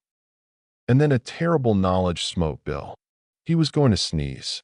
The wild race through the dew-laden park the night before had given him a chill. All day he had sneezed intermittently. A sneeze was due now, and nothing on earth would stop it. He adopted all the remedies he could think of. He pressed his upper lip, swallowed hard, threw back his head, and looked at the ceiling. As a last resort, he held his nose and pinched it violently. It was of no avail. He sneezed. A stifled, checked, emasculated sneeze, but a startling sound in the deadly quiet of the room. The stranger sprang round, and in the same minute, Anthony acted. He flashed on his torch and jumped full for the stranger. In another minute, they were down on the floor together. "Lights!" shouted Anthony. Virginia was ready at the switch. The lights came on true and full tonight. Anthony was on top of his man. Bill leant down to give him a hand. "And now," said Anthony, "let's see who you are, my fine fellow." He rolled his victim over. It was the neat, dark-bearded stranger from the cricketers. "Very nice indeed," said an approving voice. They all looked up startled. The bulky form of Superintendent Battle was standing in the open doorway. I thought you were in London. Superintendent Battle, said Anthony. Battle's eyes twinkled. Did you, sir? He said. Well, I thought it would be a good thing if I was thought to be going. And it has been, agreed Anthony, looking down at his prostrate foe. To his surprise, there was a slight smile on the stranger's face. May I get up, gentlemen? He inquired. You are 3-1. Anthony kindly hauled him on to his legs. The stranger settled his coat, pulled up his collar, and directed a keen look at Battle. I demand pardon, he said, but do I understand that you are a representative from Scotland Yard? That's right, said Battle. Then I will present to you my credentials. He smiled rather ruefully. I would have been wise to do so before. He took some papers from his pocket and handed them to the Scotland Yard detective. At the same time, he turned back the lapel of his coat and showed something pinned there. Battle gave an exclamation of astonishment. He looked through the papers and handed them back with a little bow. I'm sorry you've been manhandled, monsieur, he said, but you brought it on yourself, you know. He smiled, noting the astonished expression on the faces of the others. This is a colleague we have been expecting for some time, he said. M. Lemoyne of the Charite in Paris. Chapter 19. Secret History. They all stared at the French detective, who smiled back at them. But yes, he said, it is true. There was a pause for a general readjusting of ideas. Then Virginia turned to Battle. Do you know what I think, Superintendent Battle? What do you think, Mrs. Revel? I think the time has come to enlighten us a little. To enlighten you? I don't quite understand, Mrs. Revel. Superintendent Battle, you understand perfectly. I dare say Mr. Lomax has hedged you about with recommendations of secrecy. George would. But surely it's better to tell us than have us stumbling on the secret all by ourselves, and perhaps doing untold harm. M. Lemoyne, don't you agree with me? Madam, I agree with you entirely. You can't go on keeping things dark forever, said Battle. I've told Mr. Lomax so. Mr. Eversley is Mr. Lomax's secretary. There's no objection to his knowing what there is to know. As for Mr. Cade, he's been brought into the thing willy-nilly, and I consider he's a right to know where he stands. But Battle paused. I know, said Virginia. Women are so indiscreet. I've often heard George say so. Lemoyne had been studying Virginia attentively. Now he turned to the Scotland Yard man. Did I hear you just now address Madam by the name of Revel? That is my name, said Virginia. Your husband was in the diplomatic service, was he not? And you were with him in Czechoslovakia just before the assassination of the late king and queen. Yes. Lemoyne turned again. I think Madam has a right to hear the story. She is indirectly concerned. Moreover, his eyes twinkled a little. Madam's reputation for discretion stands very high in diplomatic circles. I'm glad they give me a good character, said Virginia, laughing. And I'm glad I'm not going to be left out of it. What about refreshments? Said Anthony. Where does the conference take place? Here. If you please, sir, said Battle. I've a fancy for not leaving this room until morning. You'll see why when you've heard the story. Then I'll go and forage, said Anthony. Bill went with him, and they returned with a tray of glasses, siphons, and other necessaries of life. The augmented syndicate established itself comfortably in the corner by the window, being grouped round a long oak table. It's understood, of course, said Battle, that anything that's said here is said in strict confidence. There must be no leakage. I've always felt it would come out one of these days. Gentlemen like Mr. Lomax who want everything hushed up take bigger risks than they think. The start of this business was just over 7 years ago. There was a lot of what they call reconstruction going on, especially in the Near East. There was a good deal going on in England, strictly on the cutie with that old gentleman, Count Stilptich, pulling the strings. All the Balkan states were interested parties, and there were a lot of royal personages in England just then. I'm not going into details, but something disappeared. Disappeared in a way that seemed incredible unless you admitted two things: that the thief was a royal personage, and that at the same time, it was the work of a high-class professional. Lemoyne here will tell you how that well might be. The Frenchman bowed courteously and took up the tale. It is possible that you in England may not even have heard of our famous and fantastic King Victor. What his real name is, no one knows. But he is a man of singular courage and daring, one who speaks 5 languages and is unequaled in the art of disguise. Though his father is known to have been either English or Irish, he himself has worked chiefly in Paris. It was there, nearly 8 years ago, that he was carrying out a daring series of robberies and living under the name of Captain O'Neill. A faint exclamation escaped Virginia. Lemoyne darted a keen glance at her. I think I understand what agitates Madam. You will see in a minute. Now we of the Charite had our suspicions that this Captain O'Neill was none other than King Victor, but we could not obtain the necessary proof. There was also in Paris at the time a clever young actress, Angélie Maury, of the Folies Bergères. For some time we had suspected that she was associated with the operations of King Victor, but again no proof was forthcoming. About that time, Paris was preparing for the visit of the young King Nicholas IV of Czechoslovakia.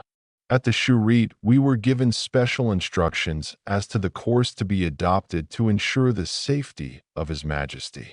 In particular, we were warned to superintend the activities of a certain revolutionary organization which called itself the Comrades of the Red Hand. It is fairly certain now that the Comrades approached Angélie Maury and offered her a huge sum if she would aid them in their plans. Her part was to infatuate the young king and decoy him to some spot agreed upon with them. Angélie Maury accepted the bribe and promised to perform her part. But the young lady was cleverer and more ambitious than her employers suspected. She succeeded in captivating the king, who fell desperately in love with her and loaded her with jewels. It was then that she conceived the idea of being, not a king's mistress, but a queen. As everyone knows, she realized her ambition. She was introduced into Czechoslovakia as the Countess Varaga Popolevsky, an offshoot of the Romanovs, and became eventually Queen Varaga of Czechoslovakia. Not bad for a little Parisian actress.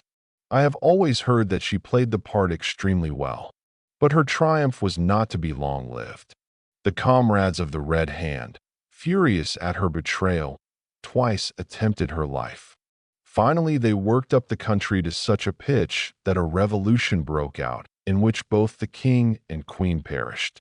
Their bodies, horribly mutilated and hardly recognizable, were recovered, attesting to the fury of the populace against the low-born foreign queen. Now, in all this, it seems certain that Queen Varaga still kept in with her confederate, King Victor. It is possible that the bold plan was his all along.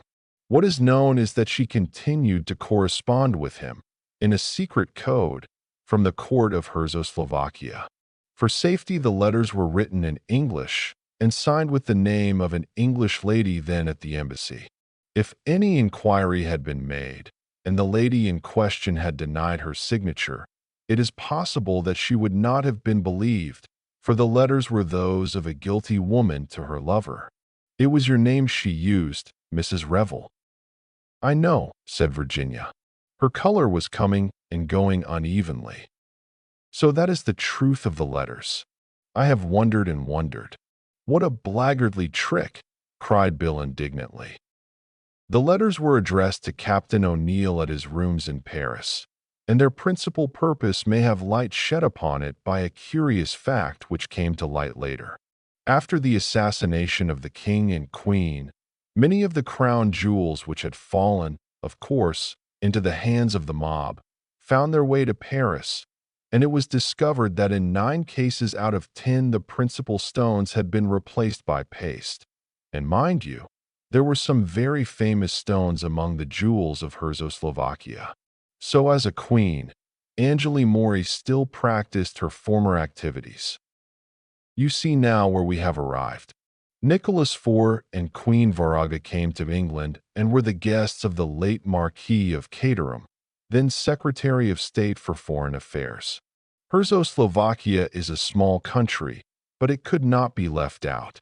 Queen Varaga was necessarily received, and there we have a royal personage and at the same time an expert thief. There is also no doubt that the substitute, which was so wonderful as to deceive anyone but an expert, could only have been fashioned by King Victor, and indeed the whole plan, in its daring and audacity, pointed to him as the author. "What happened?" asked Virginia. "Hushed up," said Superintendent Battle laconically. "Not a mention of it's ever been made public to this day. We did all that could be done on the quiet, and that was a good deal more than you'd ever imagine, by the way. We've got methods of our own that would surprise. That jewel didn't leave England with the Queen of Czechoslovakia, I can tell you that much. No, Her Majesty hid it somewhere, but where we've never been able to discover. But I shouldn't wonder," Superintendent Battle let his eyes wander gently round, "if it wasn't somewhere in this room." Anthony leapt to his feet. "What? After all these years?" he cried incredulously. "Impossible." "You do not know the peculiar circumstances, monsieur," said the Frenchman quickly. "Only a fortnight later, the revolution in Czechoslovakia broke out, and the king and queen were murdered. Also, Captain O'Neill was arrested in Paris and sentenced on a minor charge. We hoped to find the packet of code letters in his house, but it appears that this had been stolen by some Czechoslovakian go-between. The man turned up in Czechoslovakia just before the revolution and then disappeared completely." "He probably went abroad," said Anthony thoughtfully. "To Africa as likely as not. And you bet he hung on to that packet. It was as good as a gold mine to him. It's odd how things come about. They probably called him Dutch Pedro or something like that out there." He caught Superintendent Battle's expressionless glance bent upon him and smiled.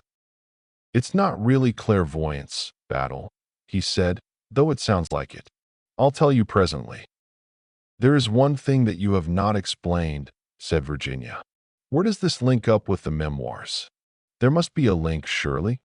"Madame is very quick," said Lemoyne approvingly. "Yes, there is a link. Count Stilptich was also staying at Chimneys at the time." "So that he might have known about it?" "Parfaitement." "And, of course," said Battle, "if he's blurted it out in his precious memoirs, the fat will be in the fire, especially after the way the whole thing was hushed up." Anthony lit a cigarette. "There's no possibility of there being a clue in the memoirs as to where the stone was hidden?" he asked. "Very unlikely," said Battle decisively. "He was never in with the Queen, opposed the marriage tooth and nail. She's not likely to have taken him into her confidence." "I wasn't suggesting such a thing for a minute," said Anthony. "But by all accounts he was a cunning old boy. Unknown to her, he may have discovered where she hid the jewel. In that case, what would he have done, do you think?" "Sat tight," said Battle, after a moment's reflection. "I agree," said the Frenchman. "It was a ticklish moment, you see. To return the stone anonymously would have presented great difficulties. Also, the knowledge of its whereabouts would give him great power, and he liked power, that strange old man. Not only did he hold the Queen in the hollow of his hand, but he had a powerful weapon to negotiate with at any time. It was not the only secret he possessed. Oh, no. He collected secrets like some men collect rare pieces of china. It is said that, once or twice before his death, he boasted to people of the things he could make public if the fancy took him. And once at least he declared that he intended to make some startling revelations in his memoirs. Hence, the Frenchman smiled rather dryly. The general anxiety to get hold of them. Our own secret police intended to seize them, but the Count took the precaution to have them conveyed away before his death. Still, there's no real reason to believe that he knew this particular secret, said Battle. I beg your pardon, said Anthony quietly. There are his own words.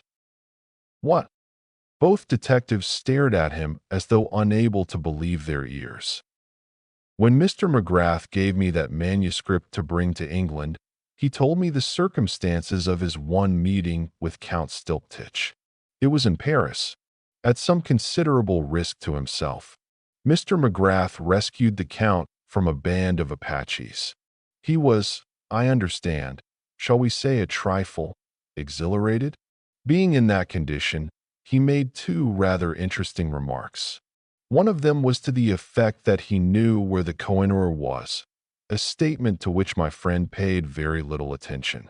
He also said that the gang in question were King Victor's men. Taken together, those two remarks are very significant. Good Lord, ejaculated Superintendent Battle. I should say they were. Even the murder of Prince Michael wears a different aspect. King Victor has never taken a life, the Frenchman reminded him. Supposing he were surprised when he was searching for the jewel? Is he in England, then? Asked Anthony sharply. You say that he was released a few months ago. Didn't you keep track of him? A rather rueful smile overspread the French detective's face. We tried to, monsieur. But he is a devil, that man. He gave us the slip at once. We thought, of course, that he would make straight for England. But no, he went, where do you think? Where? Said Anthony. He was staring intently at the Frenchman, and absent-mindedly fingers played with a box of matches. To America, to the United States. What? There was sheer amazement in Anthony's tone. Yes, and what do you think he called himself? What part do you think he played over there? The part of Prince Nicholas of Herzoslovakia. The matchbox fell from Anthony's hand, but his amazement was fully equaled by that of Battle. Impossible. Not so, my friend. You, too, will get the news in the morning. It has been the most colossal bluff. As you know, Prince Nicholas was rumored to have died in the Congo years ago. Our friend, King Victor, seizes on that. Difficult to prove a death of that kind. He resurrects Prince Nicholas and plays him to such purpose that he gets away with a tremendous haul of American dollars, all on account of the supposed oil concessions. But by a mere accident, he was unmasked and had to leave the country hurriedly. This time he did come to England, and that is why I am here. Sooner or later he will come to Chimneys. That is, if he is not already here. You think that? I think he was here the night Prince Michael died, and again last night. It was another attempt, said Battle. It was another attempt. What has bothered me, continued Battle, was wondering what had become of M. Lemoyne here. I'd had word from Paris that he was on his way over to work with me, and couldn't make out why he hadn't turned up. I must indeed apologize, said Lemoyne. You see, I arrived on the morning after the murder. It occurred to me at once that it would be as well for me to study things from an unofficial standpoint without appearing officially as your colleague. I thought that great possibilities lay that way. I was, of course, aware that I was bound to be an object of suspicion, but that in a way furthered my plan since it would not put the people I was after on their guard. I can assure you that I have seen a good deal that is interesting on the last 2 days. But look here, said Bill, what really did happen last night? I am afraid, said M. Lemoyne, that I gave you rather violent exercise. It was you I chased then? Yes, I will recount things to you. I came up here to watch, convinced that the secret had to do with this room since the prince had been killed here. I stood outside on the terrace. Presently, I became aware that someone was moving about in this room. I could see the flash of a torch now and again. I tried the middle window and found it unlatched. Whether the man had entered that way earlier, or whether he had left it so as a blind in case he was disturbed, I do not know. Very gently, I pushed it back and slipped inside the room. Step by step, I felt my way until I was in a spot where I could watch operations without likelihood of being discovered myself. The man himself I could not see clearly. His back was to me, of course, and he was silhouetted against the light of the torch so that his outline only could be seen. But his actions filled me with surprise. He took to pieces first one and then the other of those two suits of armor, examining each one piece by piece. When he had convinced himself that what he sought was not there, he began tapping the paneling of the wall under that picture. What he would have done next, I do not know. The interruption came. You burst in. He looked at Bill. Our well-meant interference was really rather a pity, said Virginia thoughtfully. In a sense, madam, it was. The man switched out his torch, and I, who had no wish as yet to be forced to reveal my identity, sprang for the window. I collided with the other two in the dark and fell headlong. I sprang up and out through the window.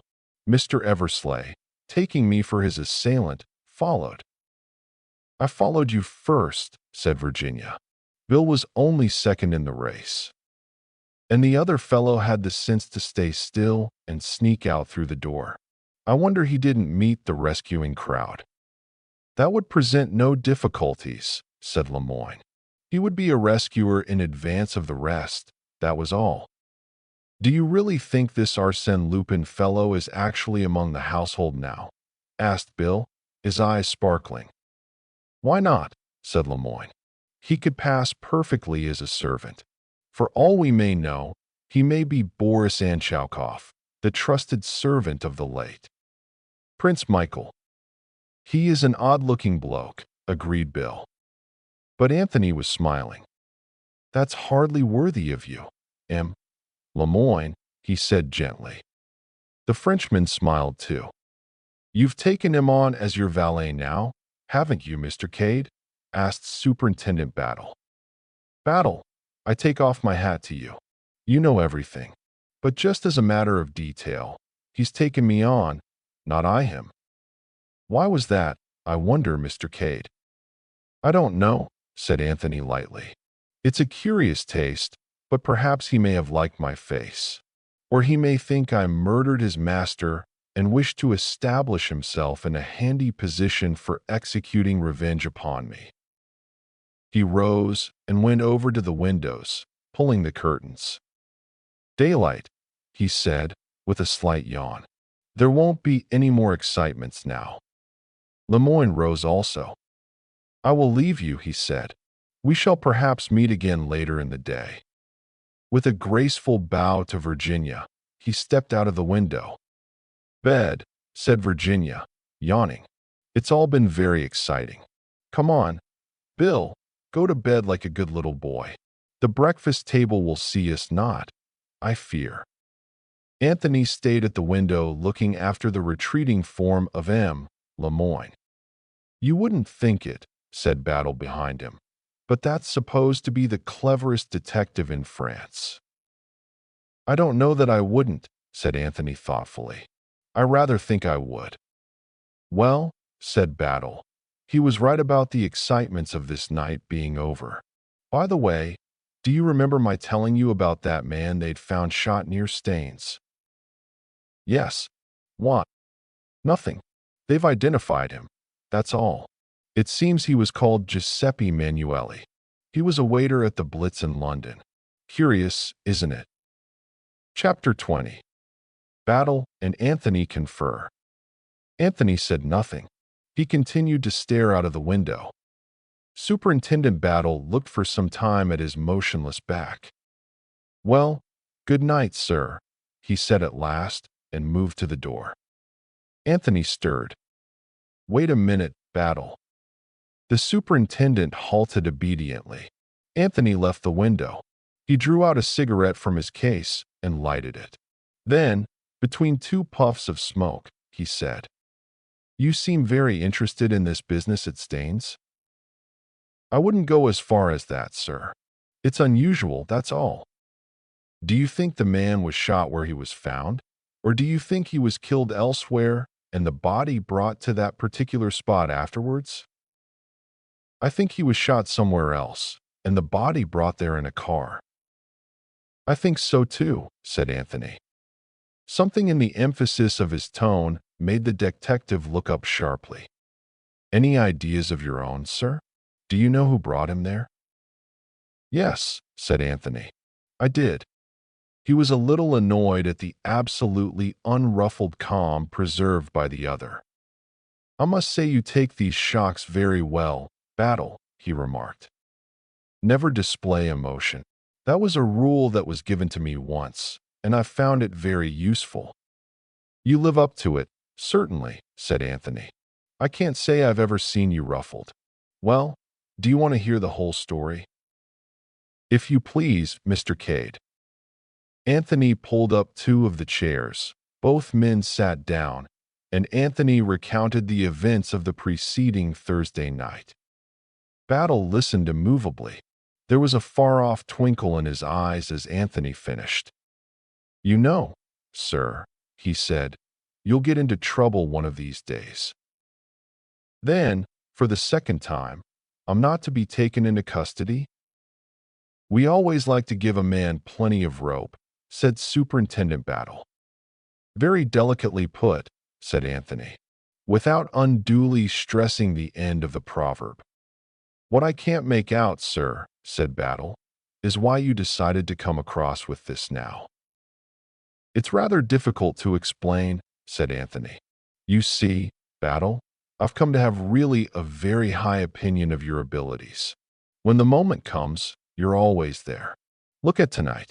And it occurred to me that, in withholding this knowledge of mine, I was seriously cramping your style. You deserve to have access to all the facts.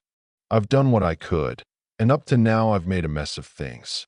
Until tonight, I couldn't speak for Mrs. Revel's sake. But now that those letters have been definitely proved to have nothing whatever to do with her, any idea of her complicity becomes absurd. Perhaps I advised her badly in the first place, but it struck me that her statement of having paid this man money to suppress the letters, simply as a whim, might take a bit of believing." "It might, by a jury," agreed Battle. "Juries never have any imagination." "But you accept it quite easily," said Anthony, looking curiously at him. "Well, you see, Mr. Cade, most of my work has lain amongst these people. What they call the upper classes, I mean. You see, the majority of people are always wondering what the neighbors will think. But tramps and aristocrats don't. They just do the first thing that comes into their heads, and they don't bother to think what anyone thinks of them.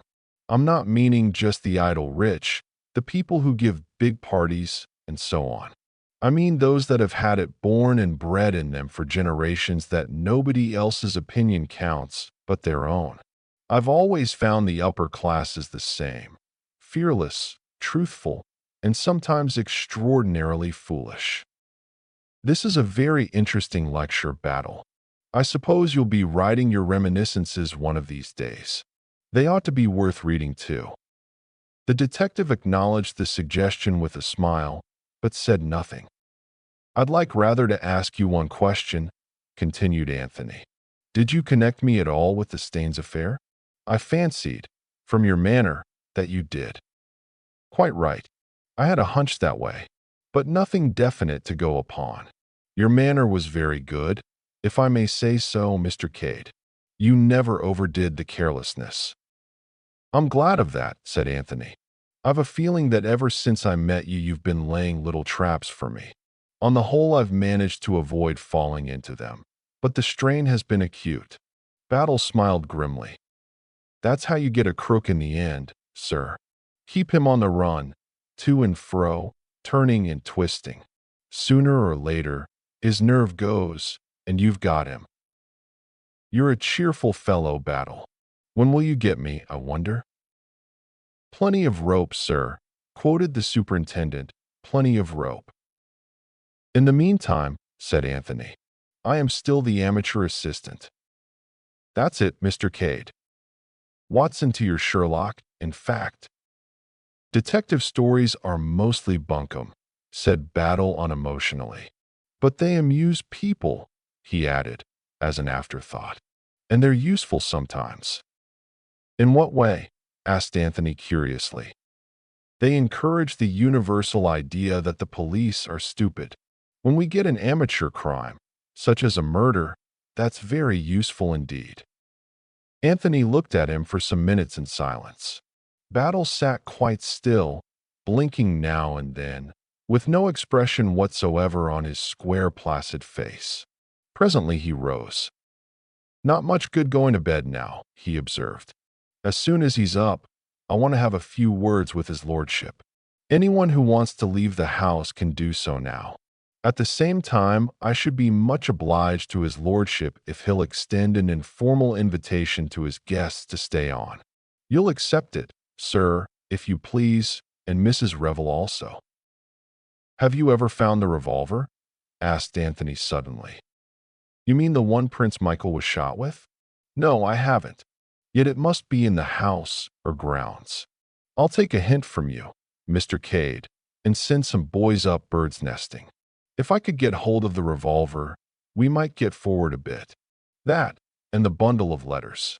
You say that a letter with the heading Chimneys was amongst them? Depend upon it, that was the last one written. The instructions for finding the diamond are written in code in that letter. What's your theory of the killing of Giuseppe?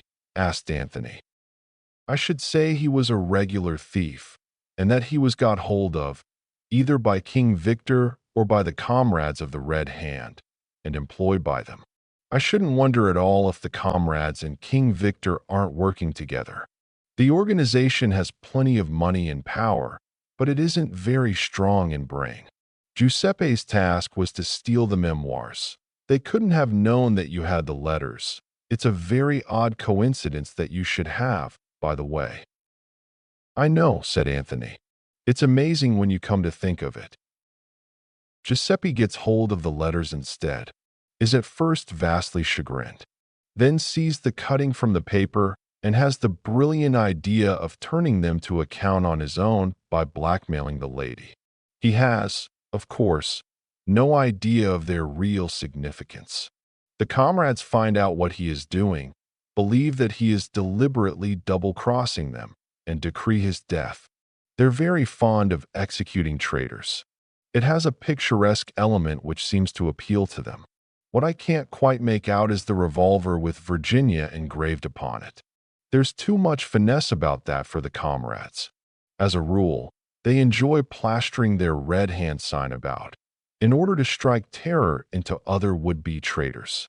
No, it looks to me as though King Victor had stepped in there. But what his motive was, I don't know. It looks like a very deliberate attempt to saddle Mrs. Revel with the murder, and, on the surface, there doesn't seem any particular point in that. I had a theory, said Anthony, but it didn't work out according to plan. He told Battle of Virginia's recognition of Michael. Battle nodded his head. Oh, yes, no doubt as to his identity. By the way, that old baron has a very high opinion of you. He speaks of you in most enthusiastic terms. That's very kind of him, said Anthony, especially as I've given him full warning that I mean to do my utmost to get hold of the missing memoirs before Wednesday next. You'll have a job to do that, said Battle. Why, yes. You think so? I suppose King Victor and company have got the letters. Battle nodded. Pinched them off Giuseppe that day in Pont Street. Prettily planned piece of work, that. Yes, they've got 'em all right, and they've decoded them, and they know where to look. Both men were on the point of passing out of the room. In here, said Anthony, jerking his head back. Exactly, in here. But they haven't found the prize yet, and they're going to run a pretty risk trying to get it. I suppose, said Anthony, that you've got a plan in that subtle head of yours. Battle returned no answer. He looked particularly stolid and unintelligent. Then, very slowly, he winked. "Want my help?" asked Anthony. "I do, and I shall want someone else's." "Who is that?" "Mrs. Revels. You may have noticed it, Mr. Cade, but she's a lady who has a particularly beguiling way with her." "I've noticed it all right," said Anthony. He glanced at his watch. "I'm inclined to agree with you about bed, Battle.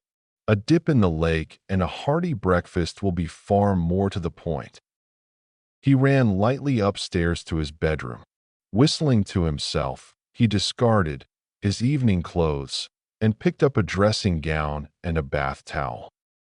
Then suddenly he stopped dead in front of the dressing table, staring at the object that reposed demurely in front of the looking glass. For a moment he could not believe his eyes. He took it up, examined it closely. Yes, there was no mistake.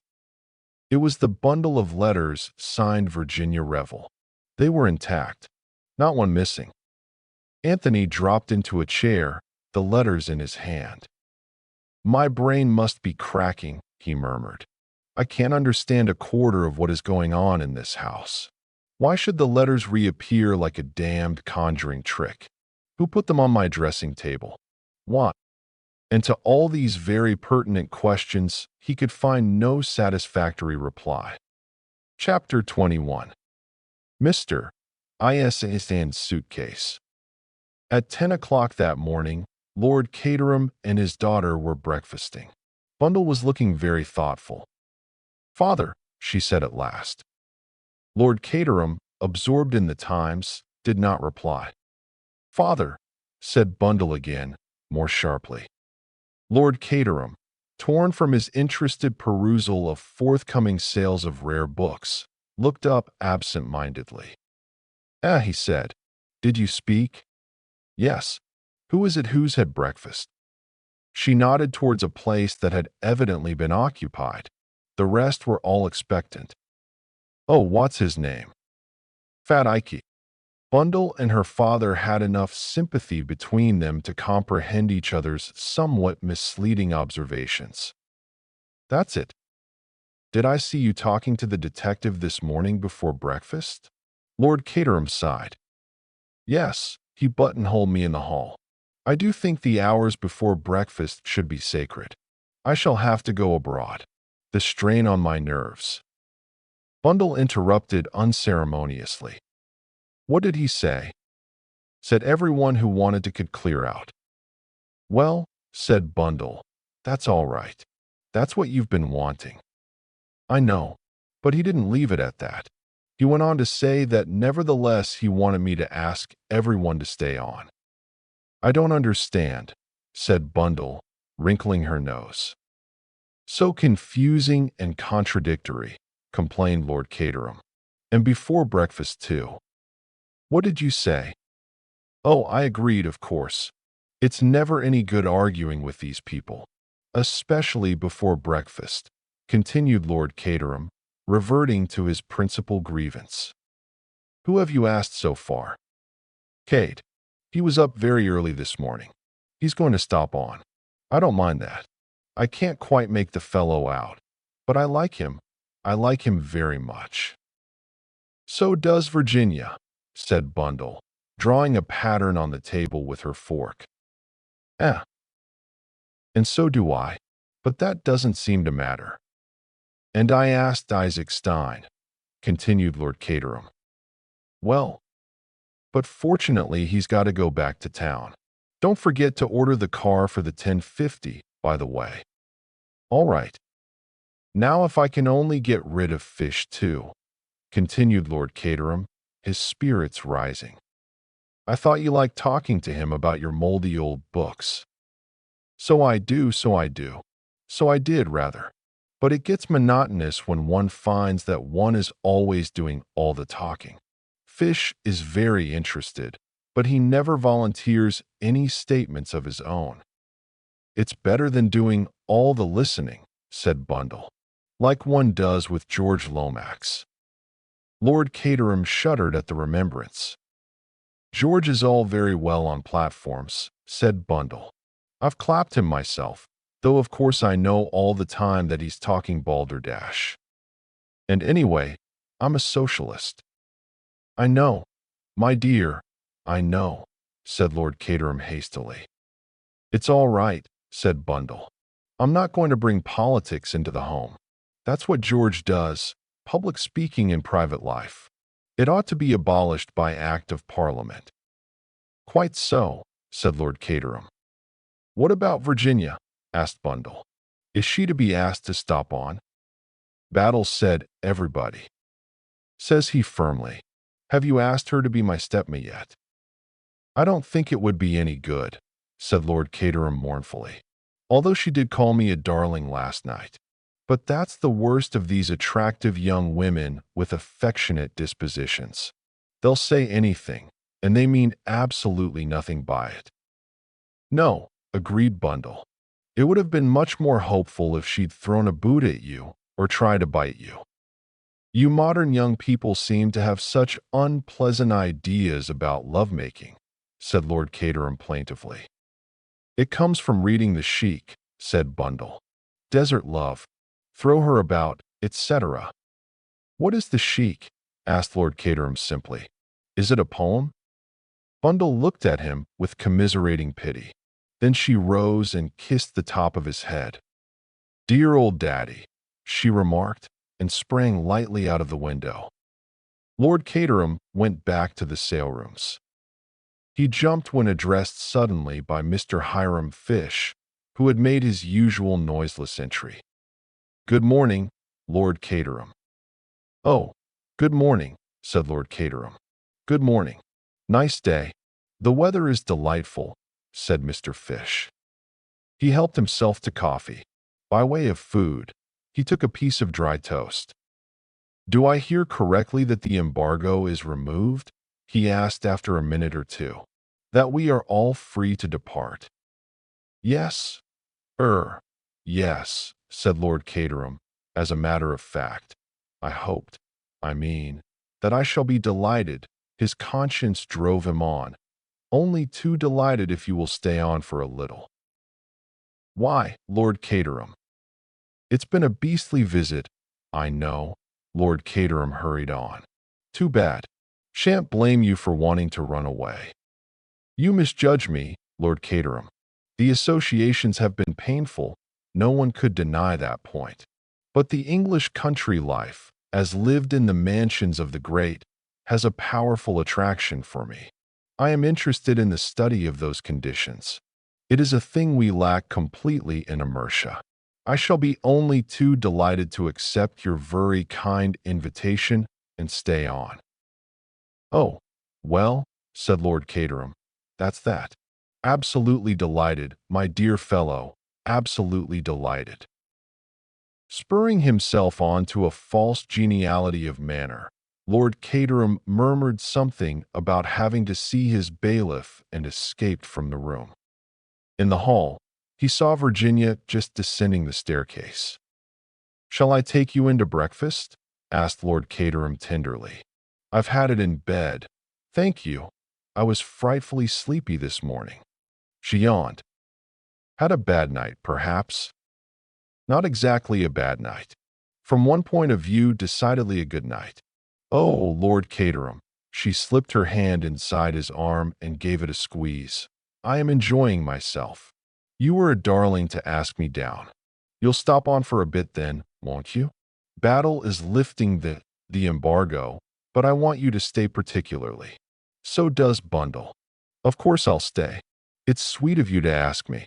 Ah, said Lord Caterham. He sighed. What is your secret sorrow? Asked Virginia. Has anyone bitten you? That's just it, said Lord Caterham mournfully. Virginia looked puzzled. You don't feel, by any chance, that you want to throw a boot at me? No, I can see you don't. Oh, well, it's of no consequence. Lord Caterham drifted sadly away, and Virginia passed out through a side door into the garden. She stood there for a moment, breathing in the crisp October air which was infinitely refreshing to one in her slightly jaded state. She started a little to find Superintendent Battle at her elbow. The man seemed to have an extraordinary knack of appearing out of space without the least warning. "Good morning, Mrs. Revel.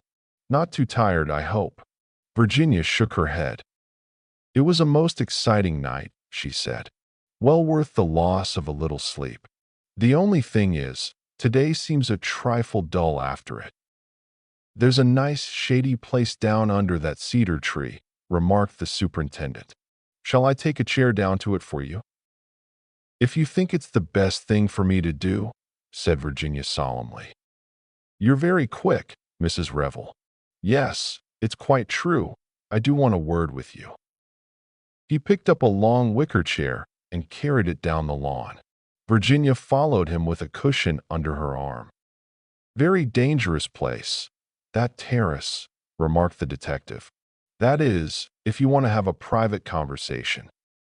"I'm getting excited again, Superintendent Battle." "Oh, it's nothing important." He took out a big watch and glanced at it. 10:30. "I'm starting for Wyvern Abbey in 10 minutes to report to Mr. Lomax. Plenty of time. I only wanted to know if you could tell me a little more about Mr. Cade." "About Mr. Cade?" Virginia was startled. "Yes, where you first met him, and how long you've known him, and so forth." Battle's manner was easy and pleasant enough. He even refrained from looking at her, and the fact that he did so made her vaguely uneasy. "It's more difficult than you think," she said at last. "He did me a great service once." Battle interrupted her. "Before you go any further, Mrs. Revel, I'd just like to say something.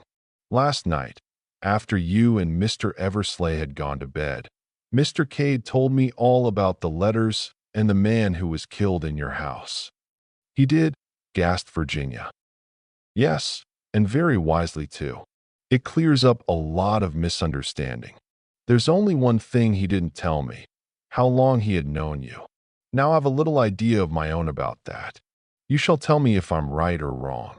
I think that the day he came to your house in Pont Street was the first time you had ever seen him." "Ah, I see I'm right." It was so. Virginia said nothing. For the first time she felt afraid of this stolid man with the expressionless face. She understood what Anthony had meant when he said there were no flies on Superintendent Battle. "Has he ever told you anything about his life?" the detective continued. "Before he was in South Africa, I mean. Canada? Or before that, the Sudan? Or about his boyhood?" Virginia merely shook her head. "And yet I'd bet he's got something worth telling. You can't mistake the face of a man who's led a life of daring and adventure.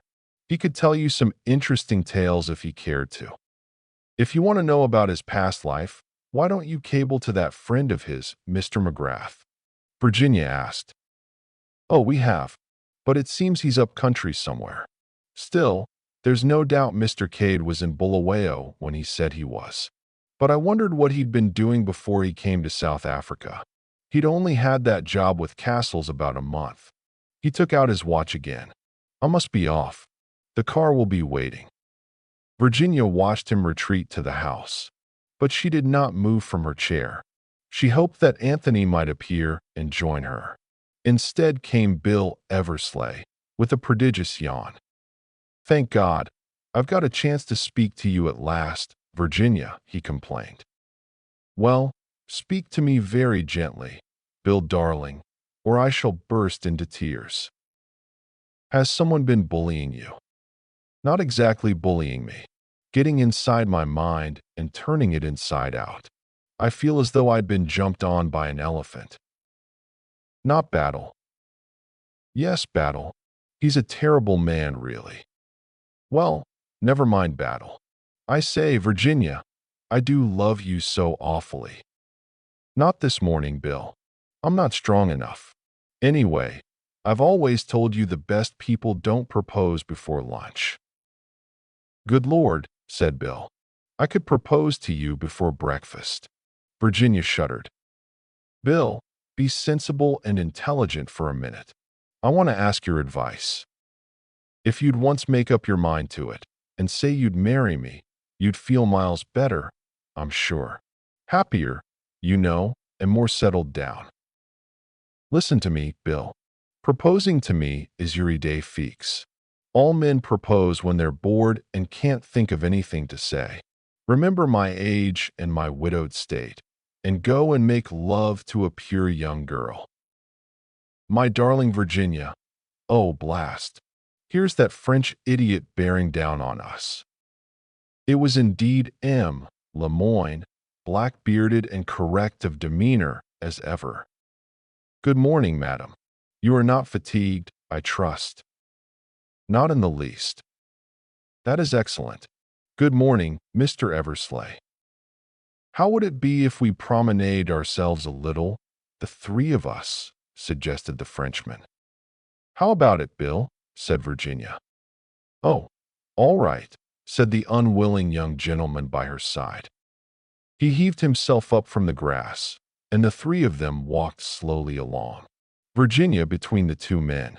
She was sensible at once of a strange undercurrent of excitement in the Frenchman, though she had no clue as to what caused it. Soon, with her usual skill, she was putting him at his ease, asking him questions, listening to his answers, and gradually drawing him out. Presently, he was telling them anecdotes of the famous King Victor. He talked well, albeit with a certain bitterness as he described the various ways in which the detective bureau had been outwitted. But all the time, despite the real absorption of Lemoyne in his own narrative, Virginia had a feeling that he had some other object in view. Moreover, she judged that Lemoyne, under cover of his story, was deliberately striking out his own course across the park. They were not just strolling idly.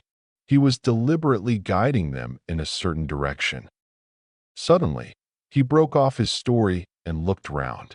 They were standing just where the drive intersected the park before turning an abrupt corner by a clump of trees. Lemoyne was staring at a vehicle approaching them from the direction of the house. Virginia's eyes followed his. "It's the luggage cart," she said, taking Isaacstein's luggage and his valet to the station. "Is that so?" said Lemoyne. He glanced down at his own watch and started. "8,000 pardons. I have been longer here than I meant. Such charming company. Is it possible, do you think, that I might have a lift to the village?" He stepped out onto the drive and signaled with his arm. The luggage cart stopped, and after a word or two of explanation, Lemoyne climbed in behind.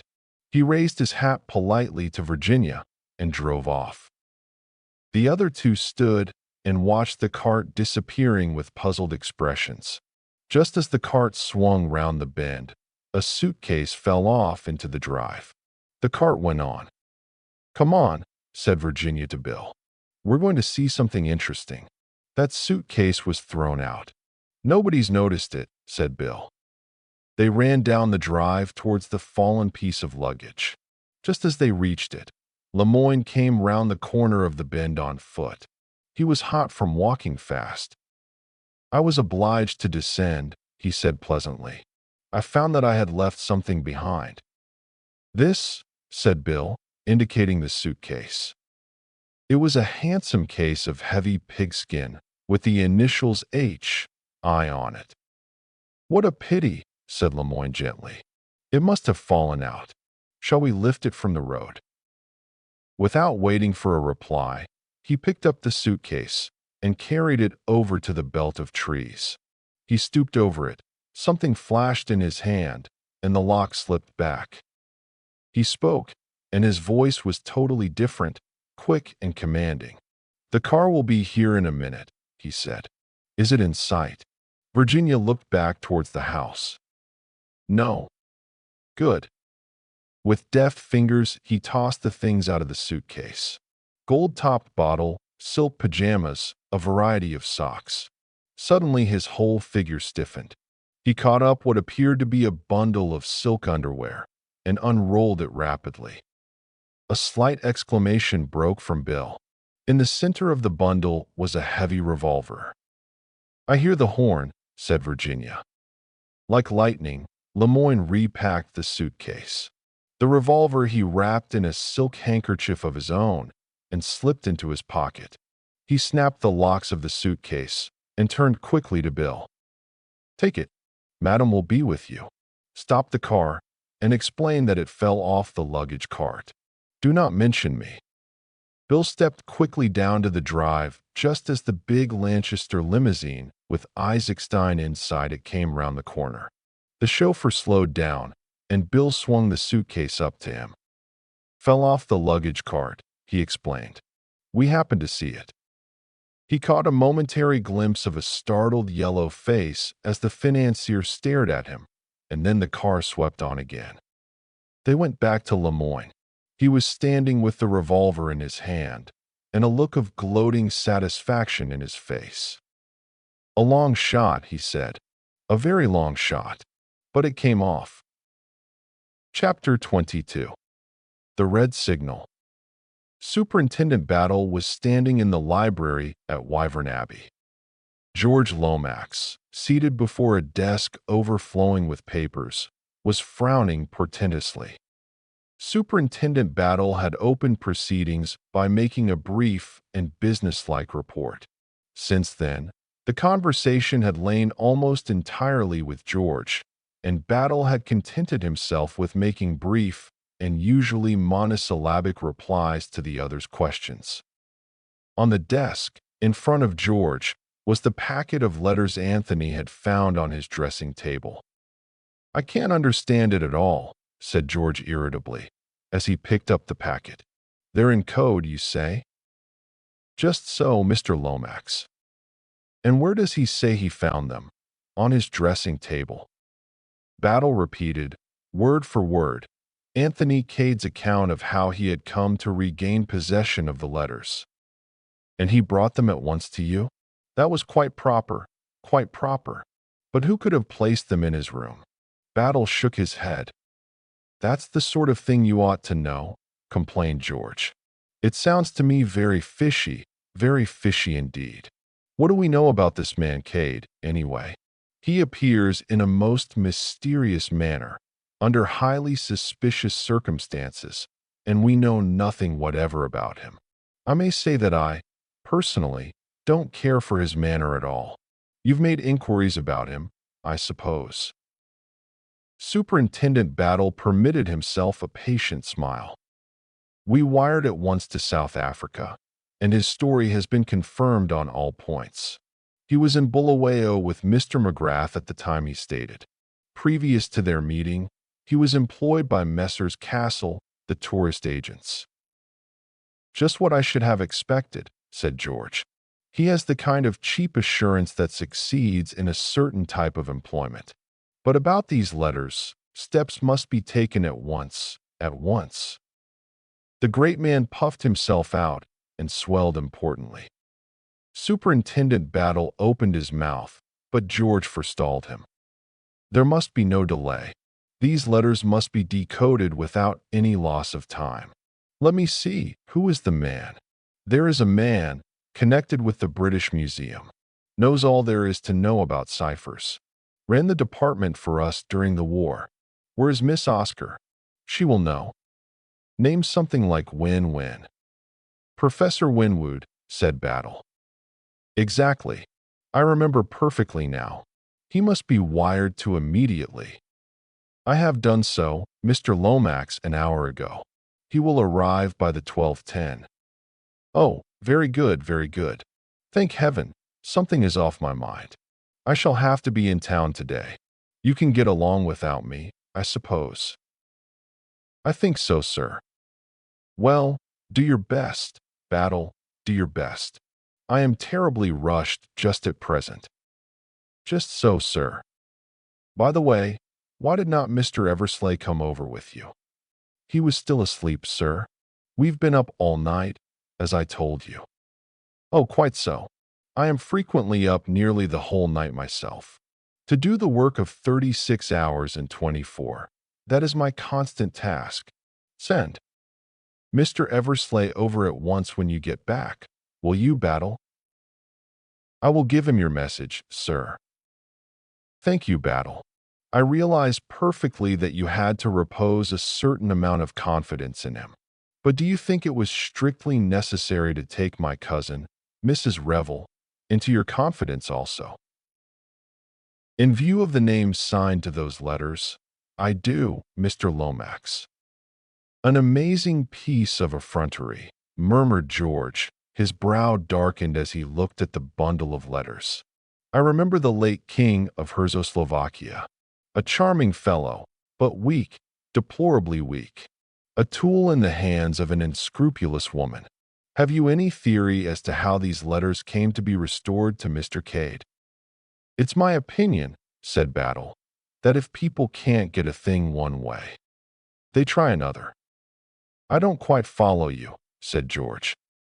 This crook, this King Victor, he's well aware by now that the council chamber is watched. So he'll let us have the letters, and let us do the decoding, and let us find the hiding place. And then, trouble. But Lemoyne and I between us will attend to that. You've got a plan, eh? I wouldn't go so far as to say I've got a plan, but I've got an idea. It's a very useful thing sometimes, an idea. Thereupon Superintendent Battle took his departure. He had no intention of taking George any further into his confidence. On the way back, he passed Anthony on the road and stopped. Going to give me a lift back to the house? Asked Anthony. That's good. Where have you been, Mr. Cade? Down to the station to inquire about trains. Battle raised his eyebrows. Thinking of leaving us again? He inquired. Not just at present, laughed Anthony. By the way, what's upset Isaac Stein? He arrived in the car just as I left, and he looked as though something had given him a nasty jolt. Mr. Isaac Stein? Yes. I can't say, I'm sure. I fancy it would take a good deal to jolt him. So do I, agreed Anthony. He's quite one of the strong, silent yellow men of finance. Suddenly, Battle leant forward and touched the chauffeur on the shoulder. Stop, will you? And wait for me here. He jumped out of the car, much to Anthony's surprise.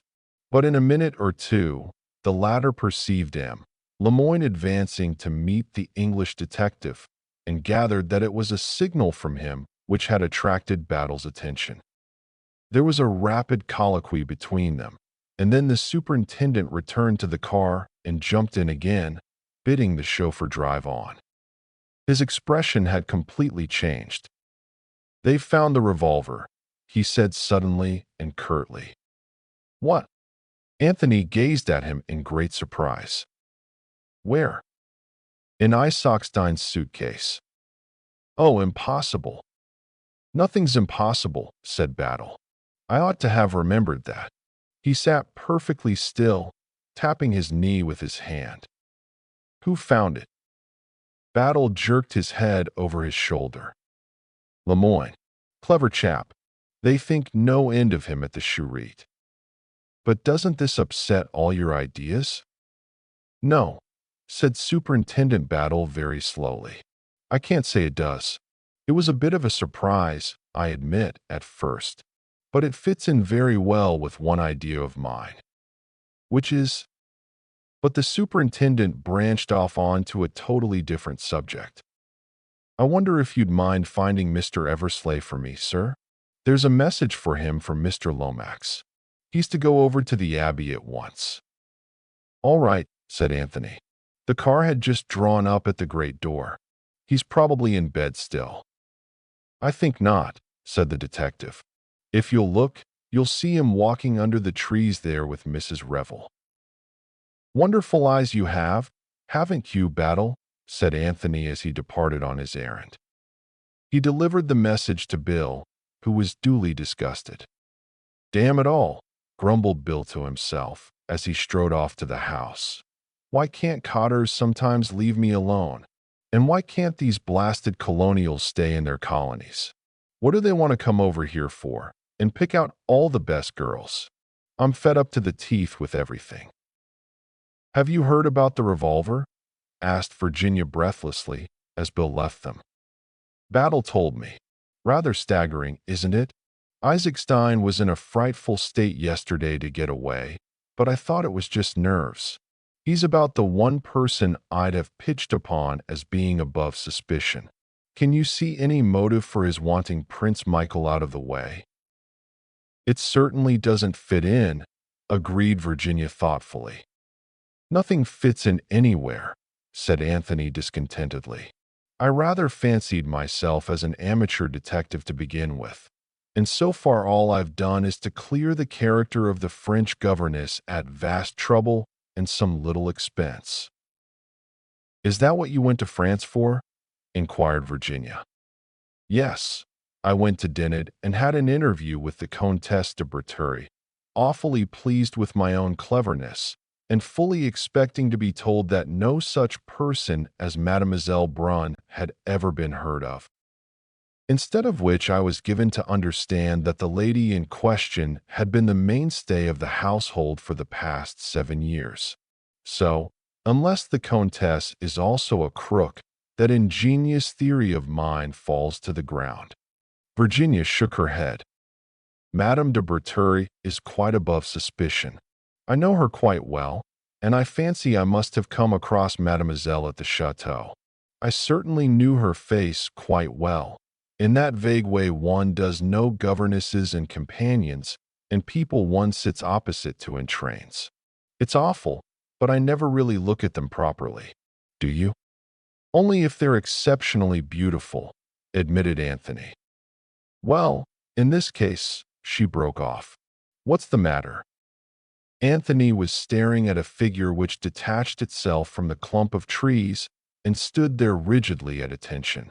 It was the Herzoslovakian, Boris. Excuse me, said Anthony to Virginia.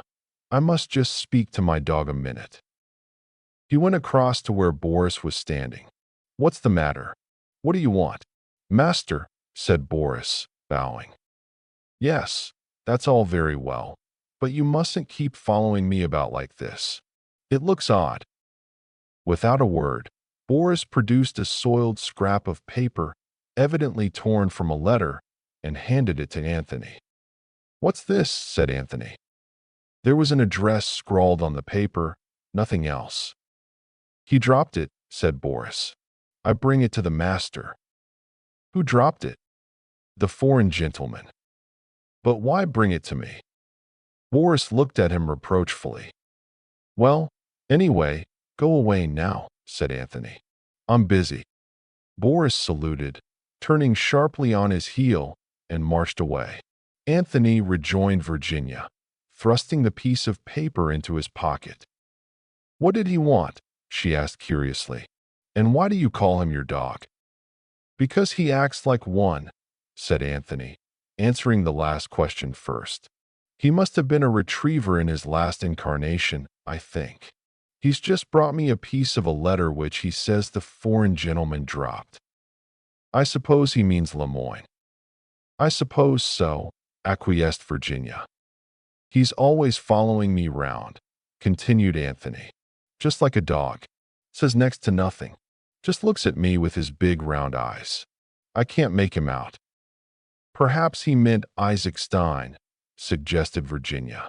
Isaac Stein looks foreign enough, heaven knows. Isaac Stein, muttered Anthony impatiently. Where the devil does he come in? Are you ever sorry that you've mixed yourself up in all this? Asked Virginia suddenly. Sorry? Good Lord, no. I love it. I've spent most of my life looking for trouble, you know. Perhaps, this time, I've got a little more than I bargained for. But you're well out of the wood now, said Virginia, a little surprised by the unusual gravity of his tone. Not quite. They strolled on for a minute or two in silence. There are some people, said Anthony, breaking the silence, who don't conform to the signals. An ordinary well-regulated locomotive slows down or pulls up when it sees the red light hoisted against it. Perhaps I was born colorblind.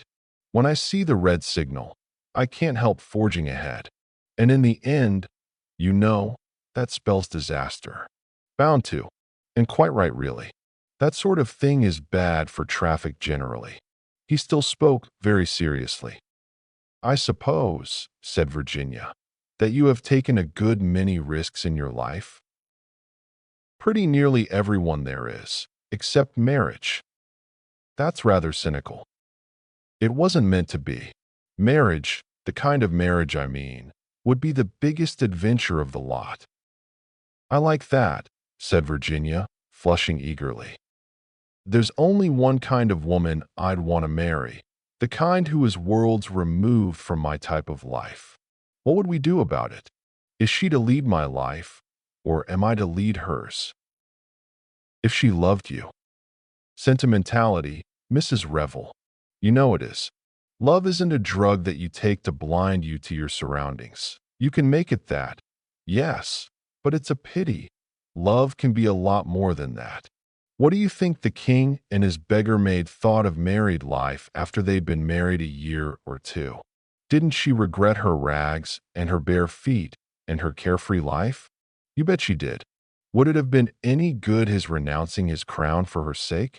Not a bit of good, either. He'd have made a damned bad beggar, I'm sure. And no woman respects a man when he's doing a thing thoroughly badly. Have you fallen in love with a beggar maid, Mr. Cade? Inquired Virginia softly. It's the other way about with me, but the principle's the same.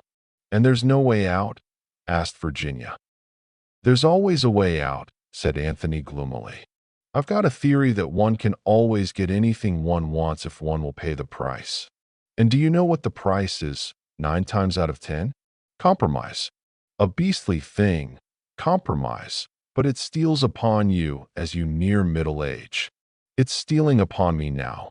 To get the woman I want, I'd even take up regular work. Virginia laughed. I was brought up to a trade, you know, continued Anthony. And you abandoned it. Yes. Why? A matter of principle. Oh, you're a very unusual woman, said Anthony suddenly, turning and looking at her. Why? You can refrain from asking questions. You mean that I haven't asked you what your trade was? Just that. Again they walked on in silence. They were nearing the house now, passing close by the scented sweetness of the rose garden. You understand well enough, I dare say, said Anthony, breaking the silence. You know when a man's in love with you. I don't suppose you care a hang for me, or for anyone else. But, by God, I'd like to make you care. Do you think you could? Asked Virginia in a low voice. Probably not, but I'd have a damned good try. Are you sorry you ever met me? She said suddenly. Lord, no. It's the red signal again. When I first saw you, that day in Pont Street, I knew I was up against something that was going to hurt like fun. Your face did that to me, just your face. There's magic in you from head to foot. Some women are like that, but I've never known a woman who had so much of it as you have. You'll marry someone respectable and prosperous, I suppose, and I shall return to my disreputable life. But I'll kiss you once before I go. I swear I will. You can't do it now, said Virginia softly. Superintendent Battle is watching us out of the library window. Anthony looked at her. You're rather a devil, Virginia, he said dispassionately, but rather a dear too. Then he waved his hand airily to Superintendent Battle. Caught any criminals this morning, Battle? Not as yet, Mr. Cade. That sounds hopeful. Battle, with an agility surprising in so stolid a man, vaulted out of the library window and joined them on the terrace. I've got Professor Winwood down here, he announced in a whisper. Just this minute arrived. He's decoding the letters now. Would you like to see him at work? His tone suggested that of the showman speaking of some pet exhibit. Receiving a reply in the affirmative, he led them up to the window and invited them to peep inside. Seated at a table, the letters spread out in front of him and writing busily on a big sheet of paper, was a small red-haired man of middle age. He grunted irritably to himself as he wrote, and every now and then rubbed his nose violently until its hue almost rivaled that of his hair. Presently he looked up. "That you, Battle? What do you want me down here to unravel this tomfoolery for? A child in arms could do it. A baby of 2 could do it on his head. Call this thing a cipher? It leaps to the eye, man." "I'm glad of that, Professor," said Battle mildly. "But we're not all so clever as you are, you know." "It doesn't need cleverness," snapped the professor. "It's routine work. Do you want the whole bundle done? It's a long business, you know, requires diligent application and close attention and absolutely no intelligence. I've done the one dated Chimneys, which you said was important. I might as well take the rest back to London and hand him over to one of my assistants. I really can't afford the time myself. I've come away now from a real teaser, and I want to get back to it." His eyes glistened a little. "Very well, Professor," assented Battle. "I'm sorry we're such small fry. I'll explain to Mr. Lomax. It's just this one letter that all the hurry is about. Lord Caterham is expecting you to stay for lunch, I believe." "Never have lunch," said the professor. "Bad habit, lunch. A banana and a water biscuit is all any sane and healthy man should need in the middle of the day." He seized his overcoat, which lay across the back of a chair. Battle went round to the front of the house, and a few minutes later Anthony and Virginia heard the sound of a car driving away. Battle rejoined them, carrying in his hand the half-sheet of paper which the professor had given him. "He's always like that," said Battle, referring to the departed professor. "In the very deuce of a hurry. Clever man, though? Well, here's the kernel of Her Majesty's letter. Care to have a look at it?" Virginia stretched out a hand, and Anthony read it over her shoulder. It had been, he remembered, a long epistle, breathing mingled passion and despair. The genius of Professor Winwood had transformed it into an essentially businesslike communication. "Operations carried out successfully, but S double-crossed us. Has removed stone from hiding place. Not in his room. I have searched. Found following memorandum which I think refers to it. Richmond 7 straight, 8 left, 3 right." "S," said Anthony. "Stilptitch, of course. Cunning old dog. He changed the hiding place." "Richmond," said Virginia thoughtfully. "Is the diamond concealed somewhere at Richmond, I wonder?" "It's a favorite spot for royalties," agreed Anthony. Battle shook his head. "I still think it's a reference to something in this house." "I know," cried Virginia suddenly. Both men turned to look at her. The Holbein portrait in the council chamber. They were tapping on the wall just below it. "And it's a portrait of the Earl of Richmond." "You've got it," said Battle, and slapped his leg. He spoke with an animation quite unwanted. "That's the starting point. The picture, and the crooks know no more than we do what the figures refer to. Those 2 men in armor stand directly underneath the picture, and their first idea was that the diamond was hidden in one of them. The measurements might have been inches. That failed, and their next idea was a secret passage or stairway or a sliding panel. Do you know of any such thing, Mrs. Revel?" Virginia shook her head. "There's a priest's hole, and at least one secret passage, I know," she said. "I believe I've been shown them once, but I can't remember much about them now. Here's Bundle, she'll know." Bundle was coming quickly along the terrace towards them. "I'm taking the Panhard up to town after lunch," she remarked. "Anyone want a lift? Wouldn't you like to come, Mr. Cade? We'll be back by dinner time." "No, thanks," said Anthony. "I'm quite happy and busy down here." "The man fears me," said Bundle. "Either my driving or my fatal fascination. Which is it?" "The latter," said Anthony. "Every time." "Bundle, dear," said Virginia, "is there any secret passage leading out of the council chamber?" "Rather, but it's only a moldy one. supposed to lead from Chimneys to Wyvern Abbey. So it did in the old days, but it's all blocked up now. You can only get along it for about 100 yards from this end. The one upstairs in the White Gallery is ever so much more amusing, and the priest's hole isn't half bad. We're not regarding them from an artistic standpoint, explained Virginia. It's business. How do you get into the council chamber one? Hinged panel. I'll show it you after lunch if you like. Thank you, said Superintendent Battle. Shall we say at 2:30? Bundle looked at him with lifted eyebrows. Crook stuff? She inquired.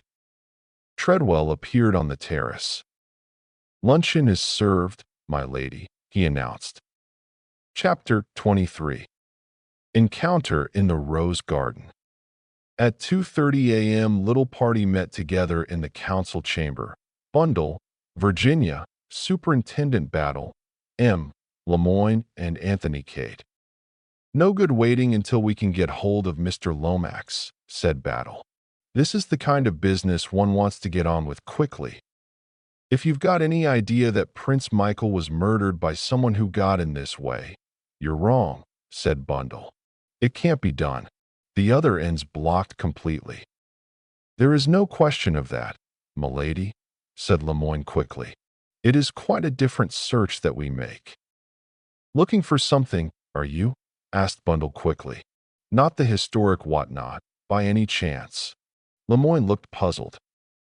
Explain yourself, Bundle, said Virginia encouragingly. You can when you try. The thingamy-bob, said Bundle. The historic diamond of purple princes that was pinched in the dark ages before I grew to years of discretion. Who told you this, Lady Eileen? Asked Battle. I've always known. One of the footmen told me when I was 12 years old. A footman, said Battle. Lord, I'd like Mr. Lomax to have heard that. Is it one of George's closely guarded secrets? Asked Bundle. How perfectly screaming. I never really thought it was true. George always was an ass. He must know that servants know everything.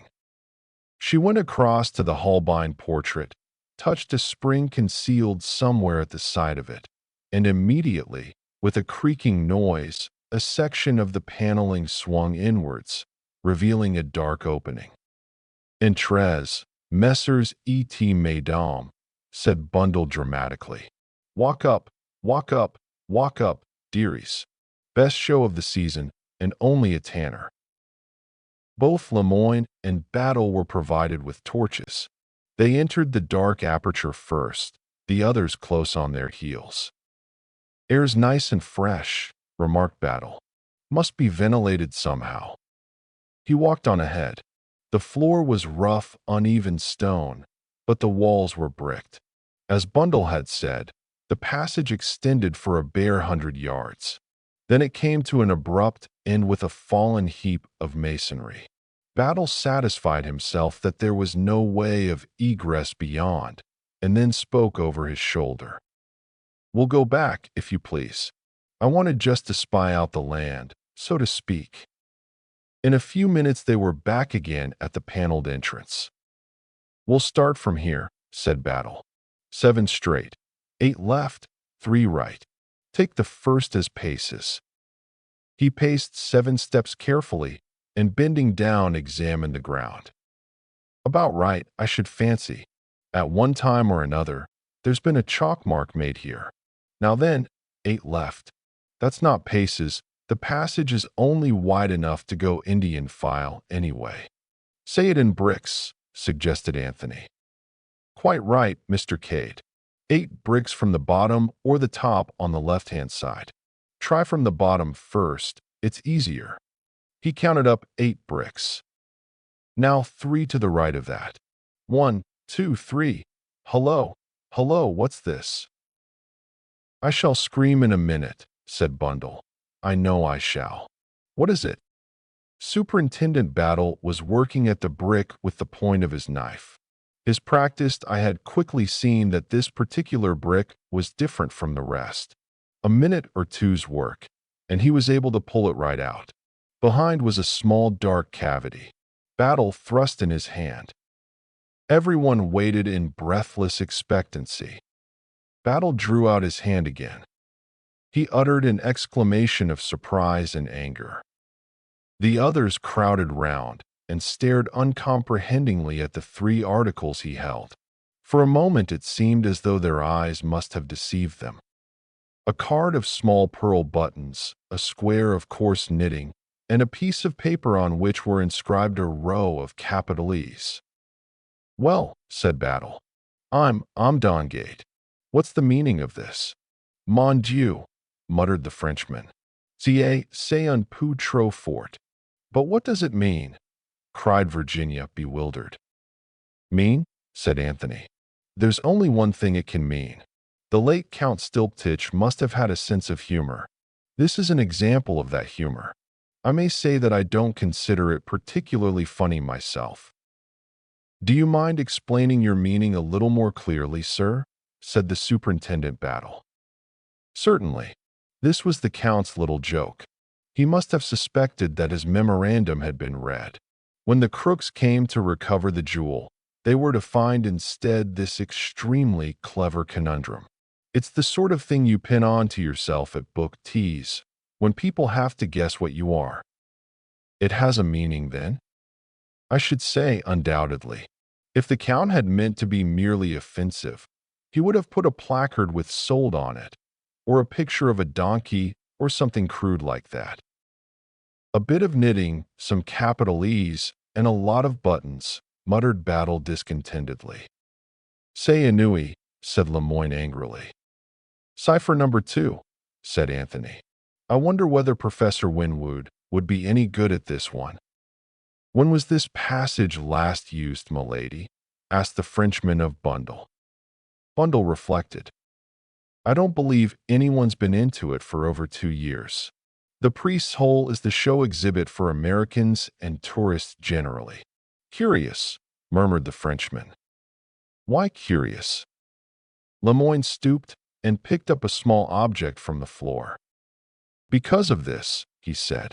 "This match has not lain here for 2 years. Not even 2 days. Any of you ladies or gentlemen drop this, by any chance?" he asked. He received a negative all round. "Well, then," said Superintendent Battle, "we've seen all there is to see. We might as well get out of here." The proposal was assented to by all. The panel had swung to, but Bundle showed them how it was fastened from the inside. She unlatched it, swung it noiselessly open, and sprang through the opening, alighting in the council chamber with a resounding thud. "Damn," said Lord Caterham, springing up from an armchair in which he appeared to have been taking 40 winks. "Poor old father," said Bundle. "Did I startle you?" "I can't think," said Lord Caterham, "why nobody nowadays ever sits still after a meal. It's a lost art. God knows Chimneys is big enough, but even here there doesn't seem to be a single room where I can be sure of a little peace. Good Lord, how many of you are there? Reminds me of the pantomimes I used to go to as a boy when hordes of demons used to pop up out of trapdoors." "Demon number 7, said Virginia, approaching him and patting him on the head. "Don't be cross. We're just exploring secret passages, that's all." "There seems to be a positive boom in secret passages today," grumbled Lord Caterham, not yet completely mollified. "I've had to show that fellow. Fish round them all this morning." "When was that?" asked Battle quickly. "Just before lunch. It seems he'd heard of the one in here. I showed him that, and then took him up to the White Gallery, and we finished up with the Priest's Hole. But his enthusiasm was waning by that time. He looked bored to death, but I made him go through with it." Lord Caterham chuckled at the remembrance. Anthony put a hand on Lemoyne's arm. "Come outside," he said softly. "I want to speak to you." The 2 men went out together through the window. When they had gone a sufficient distance from the house, Anthony drew from his pocket the scrap of paper that Boris had given him that morning. "Look here," he said. "Did you drop this?" Lemoyne took it and examined it with some interest. "No," he said. "I have never seen it before." "What?" "Quite sure." "Absolutely sure, monsieur." "That's very odd." He repeated to Lemoyne what Boris had said. The other listened with close attention. "No, I did not drop it. You say he found it in that clump of trees." "Well, I assumed so, but he did not actually say so. It is just possible that it might have fluttered out of M. Isaacstein's suitcase." Questioned Boris again. He handed the paper back to Anthony. After a minute or two, he said, "What exactly do you know of this man?" "Boris." Anthony shrugged his shoulders. "I understood he was the late Prince Michael's trusted servant." "It may be so, but make it your business to find out. Ask someone who knows, such as the Baron Lalaprecho. Perhaps this man was engaged but a few weeks ago. For myself, I have believed him honest. But who knows? King Victor is quite capable of making himself into a trusted servant at a moment's notice." "Do you really think?" Lemoyne interrupted him. "I will be quite frank. With me, King Victor is an obsession. I see him everywhere. At this moment, even I ask myself, this man who is talking to me, this M. Cade, is he, perhaps, King Victor?" "Good Lord," said Anthony, "you have got it badly. What do I care for the diamond? For the discovery of the murderer of Prince Michael? I leave those affairs to my colleague of Scotland Yard whose business it is. Me, I am in England for one purpose, and one purpose only, to capture King Victor and capture him red-handed. Nothing else matters." "Think you'll do it?"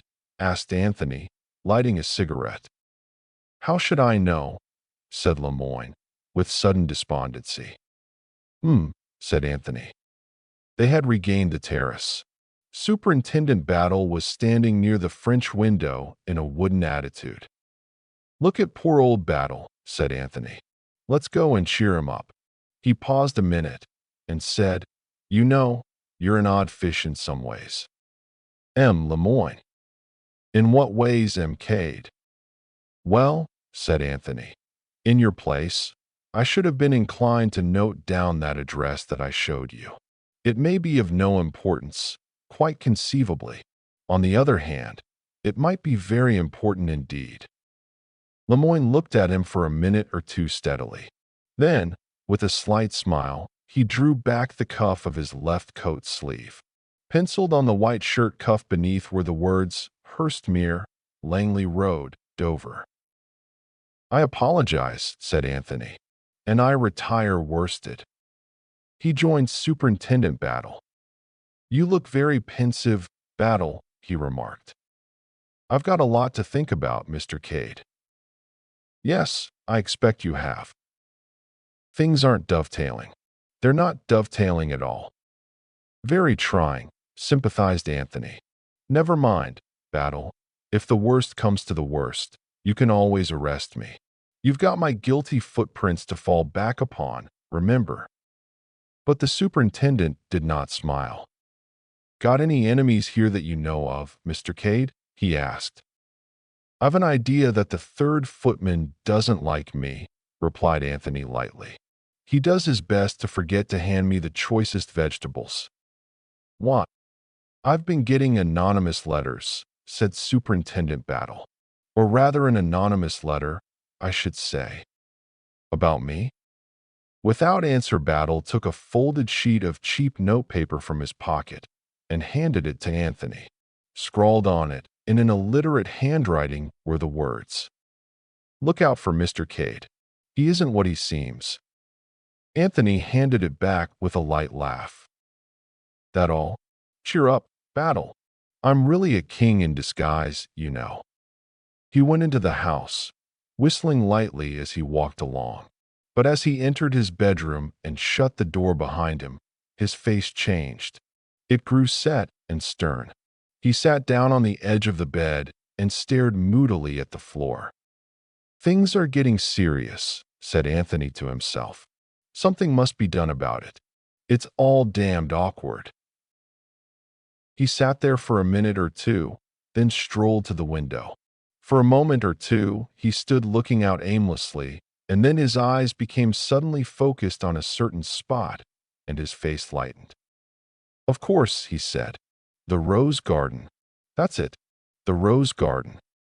He hurried downstairs again and out into the garden by a side door.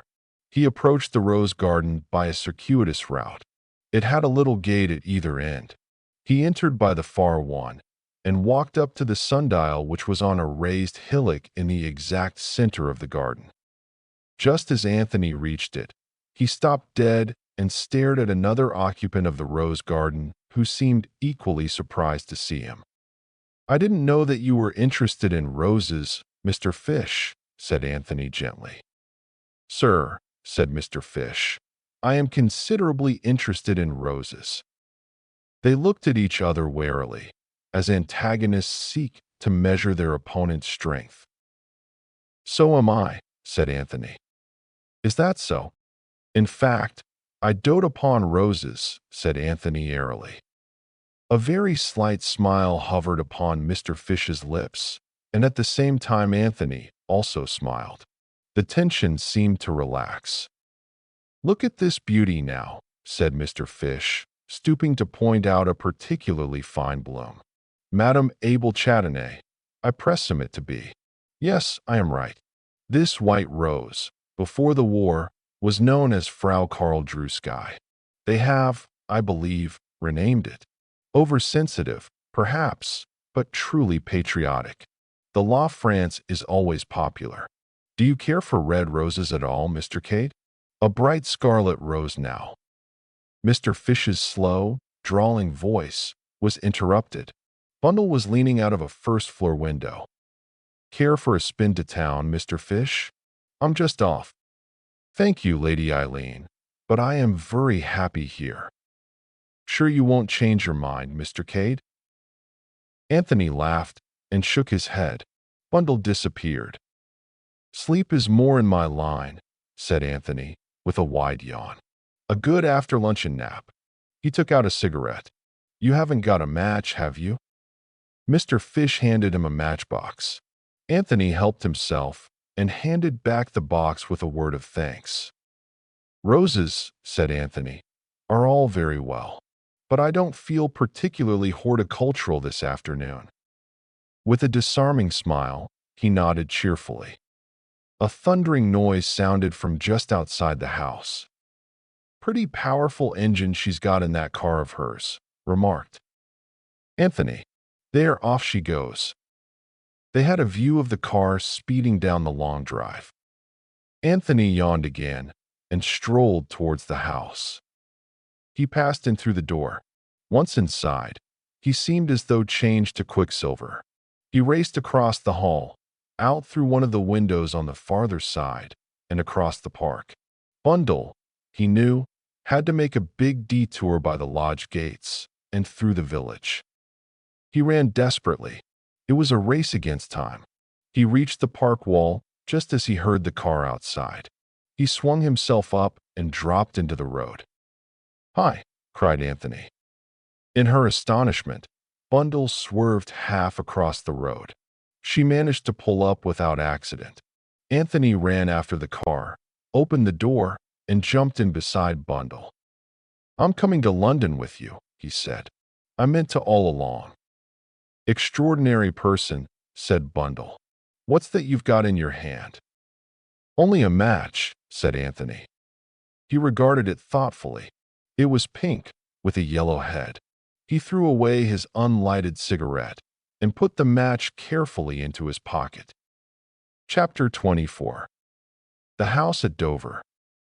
"You don't mind, I suppose," said Bundle after a minute or two, "if I drive rather fast? I started later than I meant to do." It had seemed to Anthony that they were proceeding at a terrific speed already, but he soon saw that that was nothing compared to what Bundle could get out of the Panhard if she tried. "Some people," said Bundle, as she slowed down momentarily to pass through a village, "are terrified of my driving. Poor old father, for instance. Nothing would induce him to come up with me in this old bus." Privately, Anthony thought Lord Caterham was entirely justified. Driving with Bundle was not a sport to be indulged in by nervous, middle-aged gentlemen. "But you don't seem nervous a bit," continued Bundle approvingly, as she swept round a corner on two wheels. "I'm in pretty good training, you see," explained Anthony gravely. "Also," he added, as an afterthought, "I'm rather in a hurry myself." "Shall I speed her up a bit more?" asked Bundle kindly. "Good Lord, no," said Anthony hastily. "We're averaging about 50 as it is." "I'm burning with curiosity to know the reason for this sudden departure," said Bundle, after executing a fanfare upon the klaxon which must temporarily have deafened the neighborhood. "But I suppose I mustn't ask. You're not escaping from justice, are you?" "I'm not quite sure," said Anthony. "I shall know soon." "That Scotland Yard man isn't as much of a rabbit as I thought," said Bundle thoughtfully. "Battle's a good man," agreed Anthony. "You ought to have been in diplomacy," remarked Bundle. "You don't part with much information, do you?" "I was under the impression that I babbled." "Oh, boy, you're not eloping with Mademoiselle Brun, by any chance?" "Not guilty," said Anthony with fervor.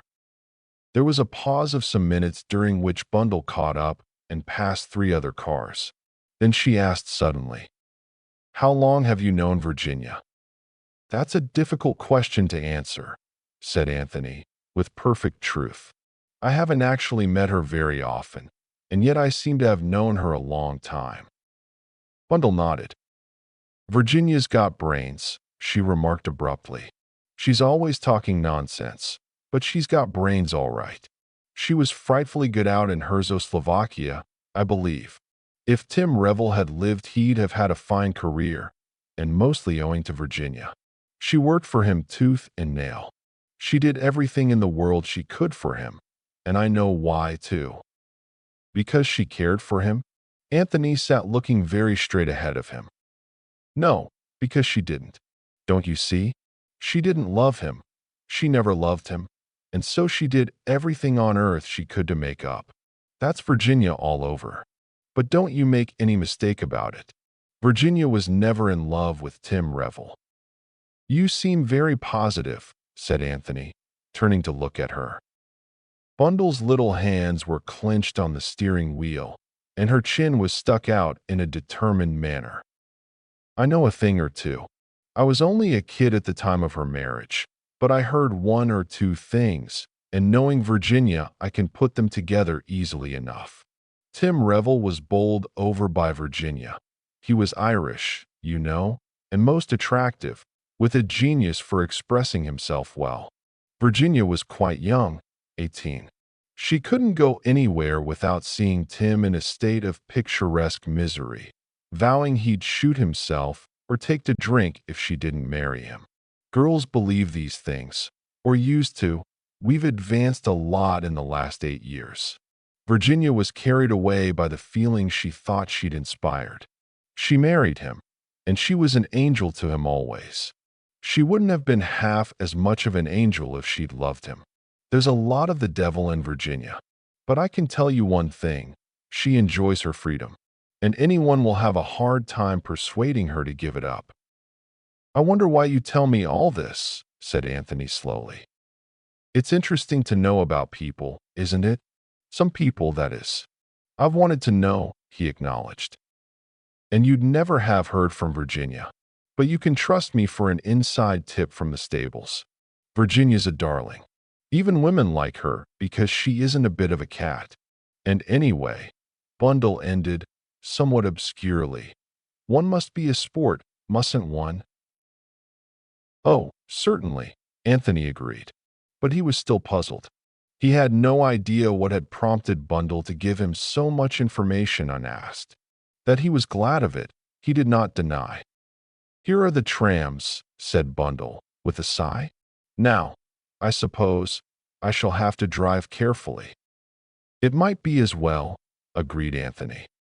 His ideas and Bundle's on the subject of careful driving hardly coincided. Leaving indignant suburbs behind them, they finally emerged into Oxford Street. "Not bad going." "Eh," said Bundle, glancing at her wristwatch. Anthony assented fervently. "Where do you want to be dropped?" "Anywhere. Which way are you going?" "Knightsbridge Way." "All right, drop me at Hyde Park Corner." "Goodbye," said Bundle, as she drew up at the place indicated. "What about the return journey?" "I'll find my own way back. Thanks very much." "I have scared him," remarked Bundle. "I shouldn't recommend driving with you as a tonic for nervous old ladies, but personally I've enjoyed it. The last time I was in equal danger was when I was charged by a herd of wild elephants." "I think you're extremely rude," remarked Bundle. "We're not even had one bump today." "I'm sorry if you've been holding yourself in on my account," retorted Anthony. "I don't think men are really very brave," said Bundle. "That's a nasty one," said Anthony. "I retire, humiliated." Bundle nodded and drove on. Anthony hailed a passing taxi. "Victoria Station," he said to the driver as he got in. When he got to Victoria, he paid off the taxi and inquired for the next train to Dover. Unfortunately, he had just missed one. Resigning himself to a wait of something over an hour, Anthony paced up and down, his brows knit. Once or twice he shook his head impatiently. The journey to Dover was uneventful. Arrived there, Anthony passed quickly out of the station and then, as though suddenly remembering, he turned back again. There was a slight smile on his lips as he asked to be directed to Hurstmere, Langley Road. The road in question was a long one, leading right out of the town. According to the porter's instructions, Hurstmere was the last house. Anthony trudged along steadily. The little pucker had reappeared between his eyes. Nevertheless, there was a new elation in his manner, as always when danger was near at hand. Hurstmere was, as the porter had said, the last house in Langley Road. It stood well back, enclosed in its own grounds, which were ragged and overgrown. The place, Anthony judged, must have been empty for many years. A large iron gate swung rustily on its hinges, and the name on the gatepost was half obliterated. "A lonely spot," muttered Anthony to himself, "and a good one to choose." He hesitated a minute or two, glanced quickly up and down the road, which was quite deserted, and then slipped quietly past the creaking gate into the overgrown drive.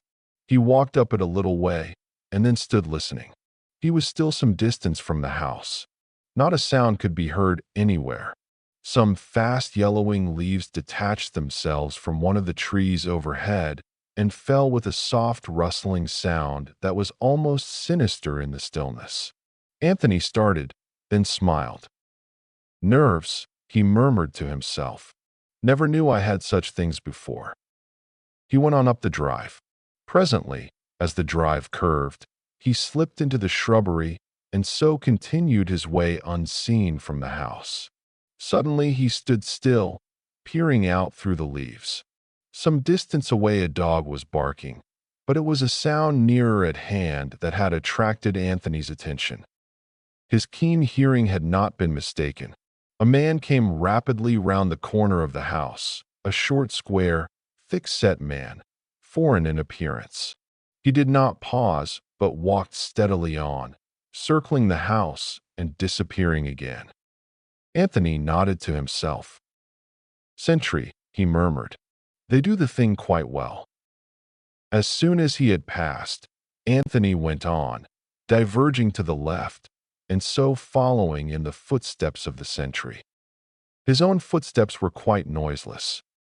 The wall of the house was on his right, and presently he came to where a broad blur of light fell on the graveled walk. The sound of several men talking together was clearly audible. "My God, what double-dyed idiots," murmured Anthony to himself. "It would serve them right to be given a fright."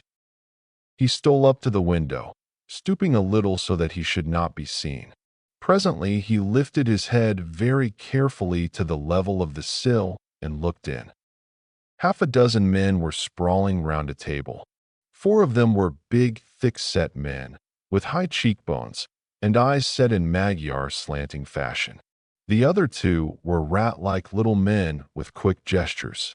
The language that was being spoken was French, but the 4 big men spoke it with uncertainty and a hoarse guttural intonation.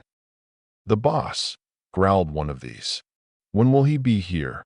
One of the smaller men shrugged his shoulders. "Any time now." "About time, too," growled the first man. "I have never seen him, this boss of yours. But, oh, what great and glorious work might we not have accomplished in these days of idle waiting." "Fool," said the other little man bitingly. "Getting nabbed by the police is all the great and glorious work you and your precious lot would have been likely to accomplish. A lot of blundering guerrillas." "Uh-huh," roared another big, thick-set fellow. "You insult the comrades? I will soon set the sign of the red hand round your throat." He half rose, glaring ferociously at the Frenchman, but one of his companions pulled him back again. "No quarreling," he grunted. "We're to work together. From all I heard, this King Victor doesn't stand for being disobeyed." In the darkness, Anthony heard the footsteps of the sentry coming his round again, and he drew back behind a bush.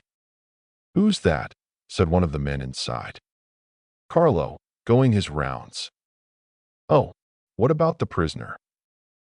"He's all right, coming round pretty fast now. He's recovered well from the crack on the head we gave him." Anthony moved gently away. "God, what a lot," he muttered. "They discuss their affairs with an open window, and that fool Carlo goes his round with the tread of an elephant and the eyes of a bat. And to crown all, the Herzoslovakians and the French are on the point of coming to blows. King Victor's headquarters seem to be in a parlous condition. It would amuse me very much, to teach them a lesson." He stood irresolute for a minute, smiling to himself. From somewhere above his head came a stifled groan. Anthony looked up. The groan came again. Anthony glanced quickly from left to right. Carlo was not due round again just yet. He grasped the heavy Virginia creeper and climbed nimbly till he reached the sill of a window. The window was shut, but with a tool from his pocket he soon succeeded in forcing up the catch. He paused a minute to listen, then sprang lightly inside the room. There was a bed in the far corner, and on that bed a man was lying, his figure barely discernible in the gloom. Anthony went over to the bed and flashed his pocket torch on the man's face. It was a foreign face, pale and emaciated, and the head was swathed in heavy bandages. The man was bound hand and foot. He stared up at Anthony like one dazed.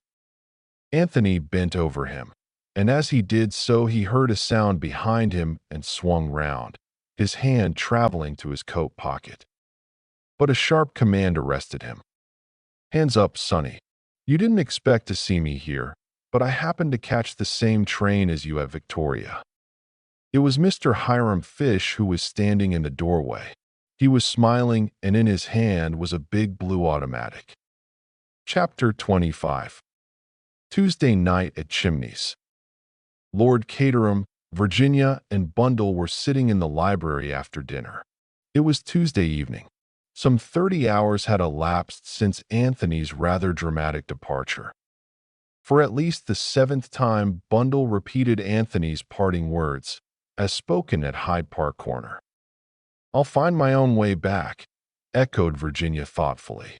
"That doesn't look as though he expected to be away as long as this. And he's left all his things here." "He didn't tell you where he was going?" "No," said Virginia, looking straight in front of her. "He told me nothing." After this, there was a silence for a minute or two. Lord Caterham was the first to break it. "On the whole," he said, "keeping an hotel has some advantages over keeping a country house." "Meaning?" That little notice they always hang up in your room. Visitors intending departure must give notice before 12 o'clock. Virginia smiled. I dare say, he continued, that I am old-fashioned and unreasonable. It's the fashion, I know, to pop in and out of a house. Same idea as an hotel. Perfect freedom of action and no bill at the end. You are an old grouse, sir, said Bundle. You've had Virginia and me. What more do you want? Nothing more, nothing more, Lord Caterham assured them hastily. That's not it at all. It's the principle of the thing. It gives one such a restless feeling. I'm quite willing to admit that it's been an almost ideal 24 hours. Peace, perfect peace. No burglaries or other crimes of violence. No detectives, no Americans. What I complain of is that I should have enjoyed it all so much more if I'd felt really secure. As it is, all the time, I've been saying to myself, one or the other of them is bound to turn up in a minute. And that spoilt the whole thing. Well, nobody has turned up, said Bundle. We've been left severely alone, neglected, in fact. It's odd the way Fish disappeared. Didn't he say anything? Not a word. Last time I saw him, he was pacing up and down the rose garden yesterday afternoon, smoking one of those unpleasant cigars of his. After that, he seems to have just melted into the landscape.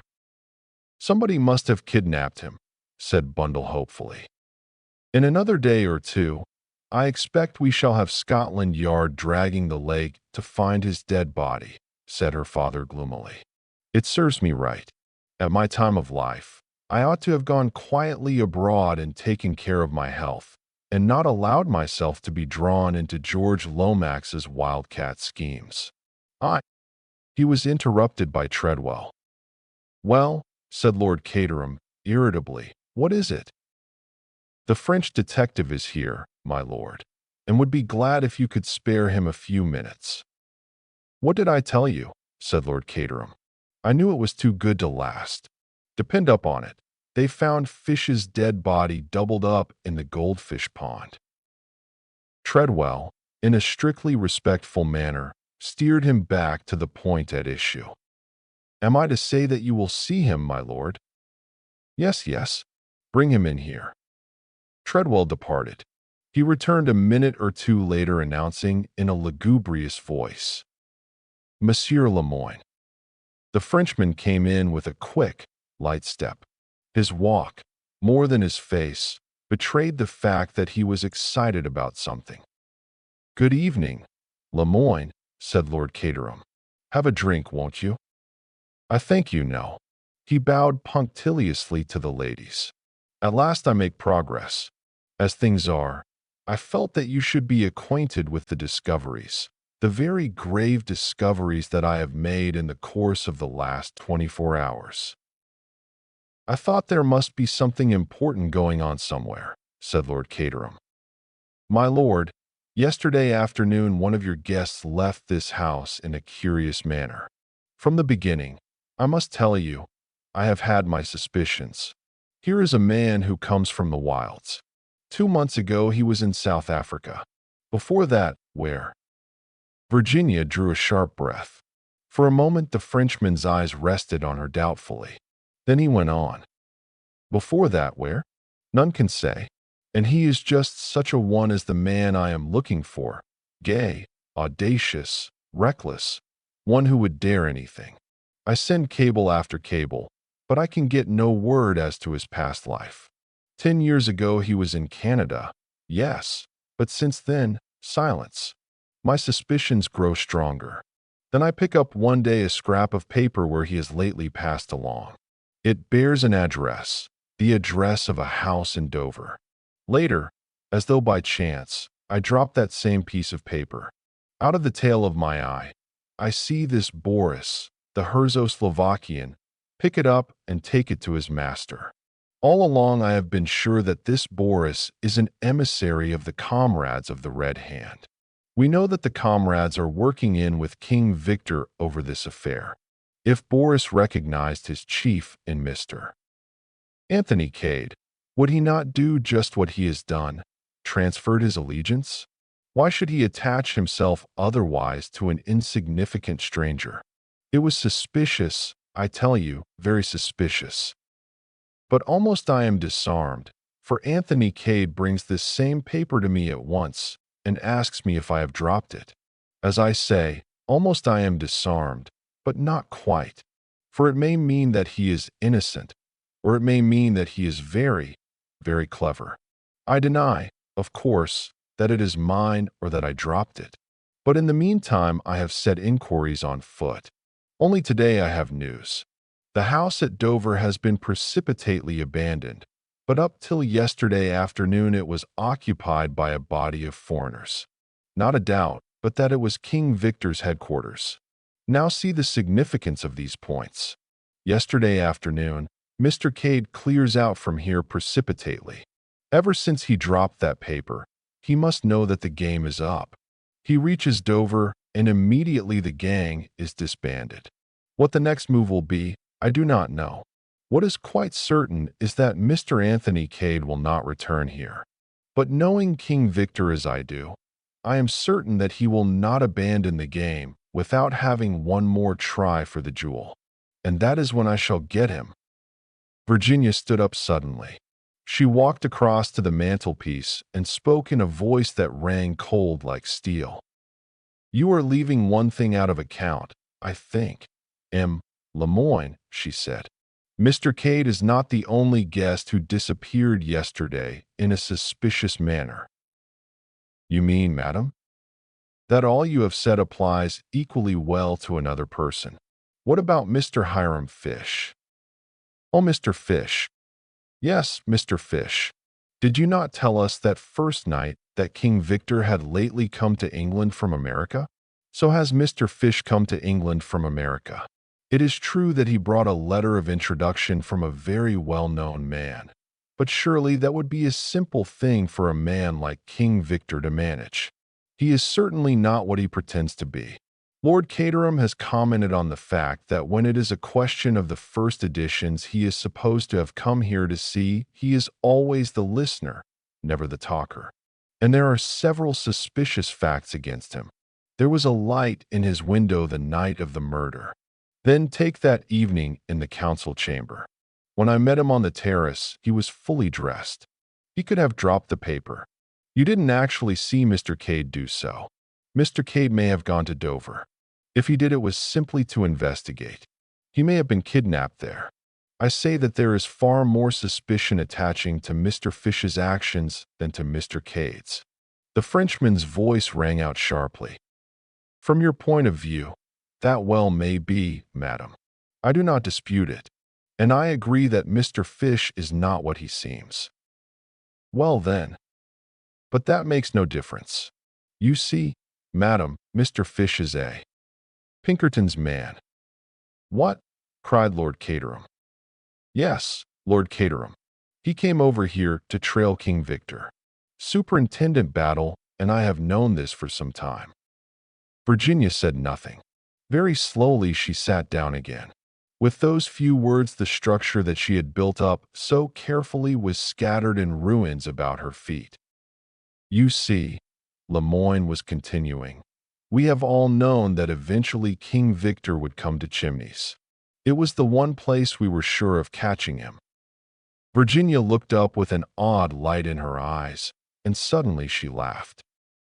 You've not caught him yet, she said. Lemoyne looked at her curiously. No, madam, but I shall. He's supposed to be rather famous for outwitting people, isn't he? The Frenchman's face darkened with anger. This time, it will be different, he said between his teeth. He's a very attractive fellow, said Lord Caterham. Very attractive, but surely. Why? You said he was an old friend of yours, Virginia. That is why, said Virginia composedly. I think M. Lemoyne must be making a mistake.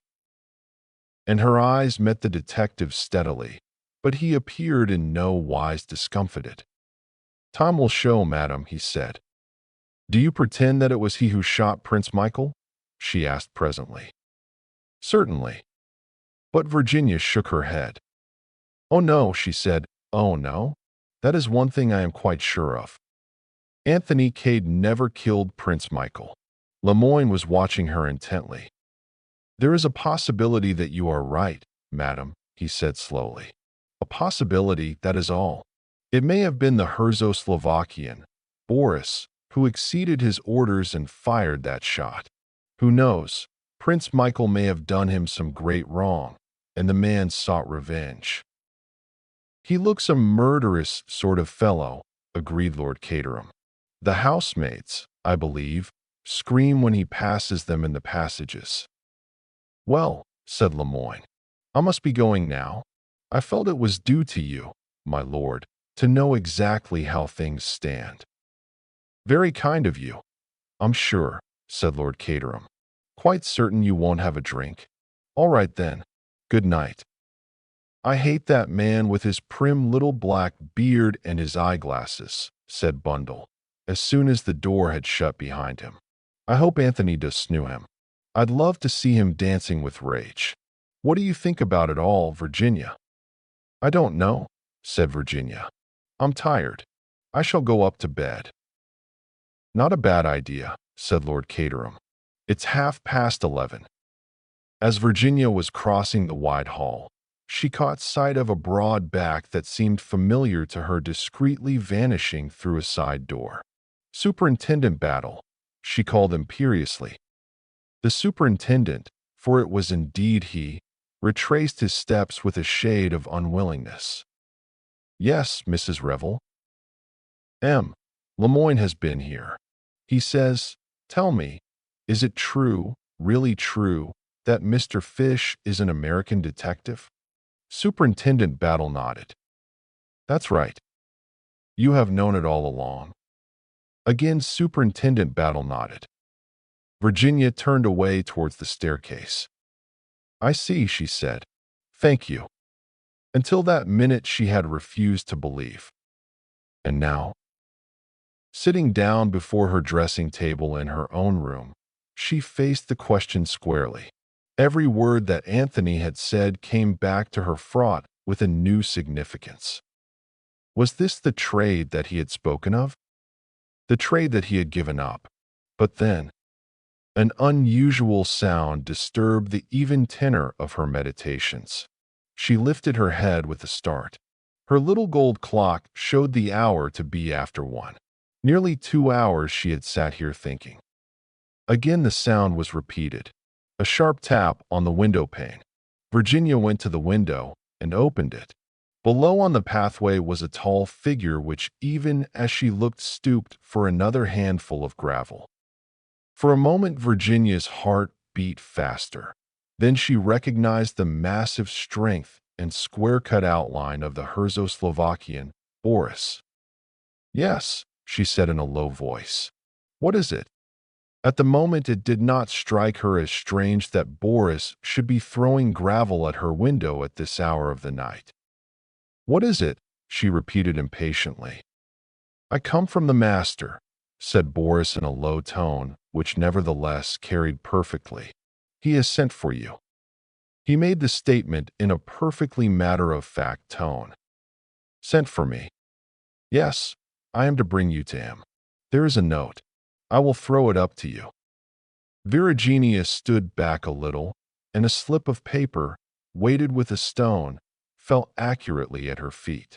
She unfolded it and read. "My dear," Anthony had written, "I'm in a tight place, but I mean to win through. Will you trust me and come to me?" For quite 2 minutes Virginia stood there, immovable, reading those few words over and over again.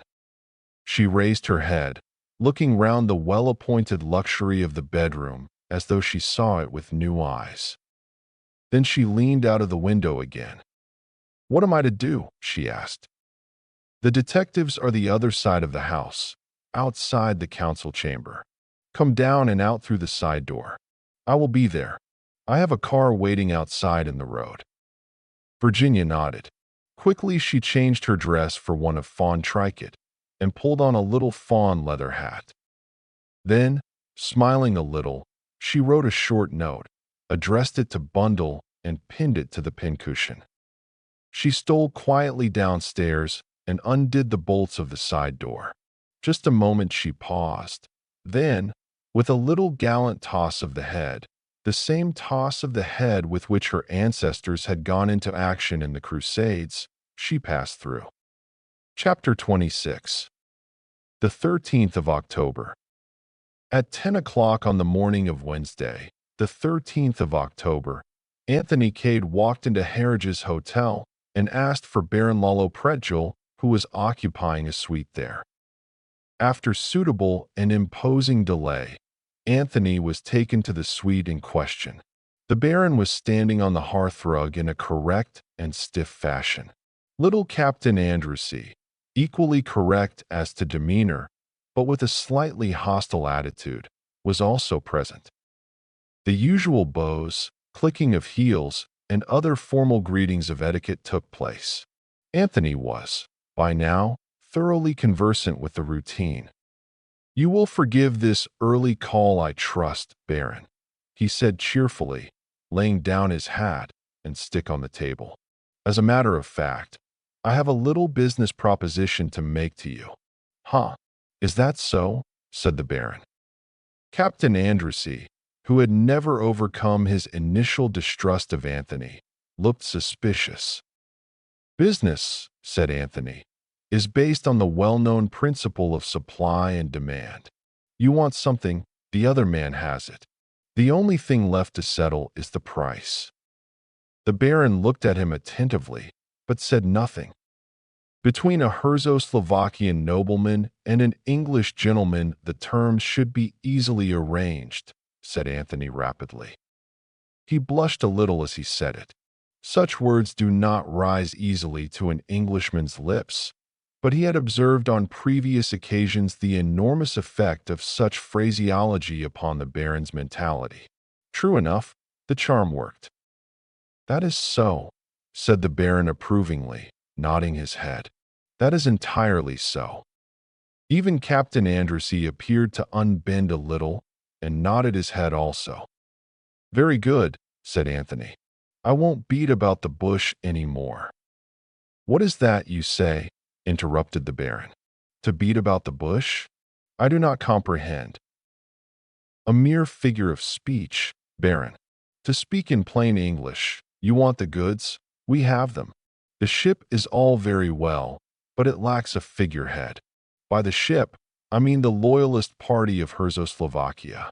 At the present minute you lack the principal plank of your political program. You are minus a prince. Now supposing, only supposing, that I could supply you with a prince." The Baron stared. "I do not comprehend you in the least," he declared. "Sir," said Captain Andrewsy, twirling his mustache fiercely, "you are insulting." "Not at all," said Anthony. "I'm trying to be helpful. Supply and demand, you understand. It's all perfectly fair and square. No prince is supplied unless genuine. See trademark. If we come to terms, you'll find it's quite all right. I'm offering you the real genuine article, out of the bottom drawer." "Not in the least," the Baron declared again. "Do I comprehend you?" "It doesn't really matter," said Anthony kindly. "I just want you to get used to the idea. To put it vulgarly, I've got something up my sleeve. Just get hold of this. You want a prince. Under certain conditions, I will undertake to supply you with one." The Baron and Andrewsy stared at him. Anthony took up his hat and stick again and prepared to depart. "Just think it over. Now, Baron, there is one thing further. You must come down to Chimneys this evening. Captain Andrewsy also. Several very curious things are likely to happen there. Shall we make an appointment? Say in the council chamber at 9 o'clock? Thank you. Gentlemen, I may rely upon you to be there."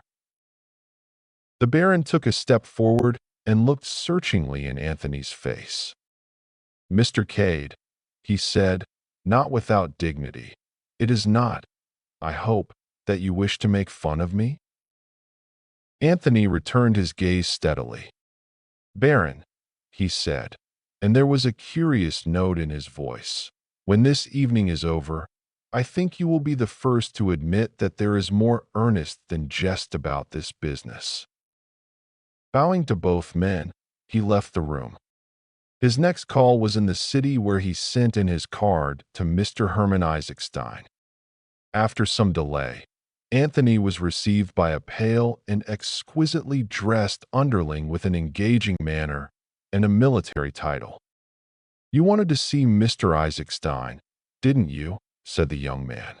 "I'm afraid he's most awfully busy this morning.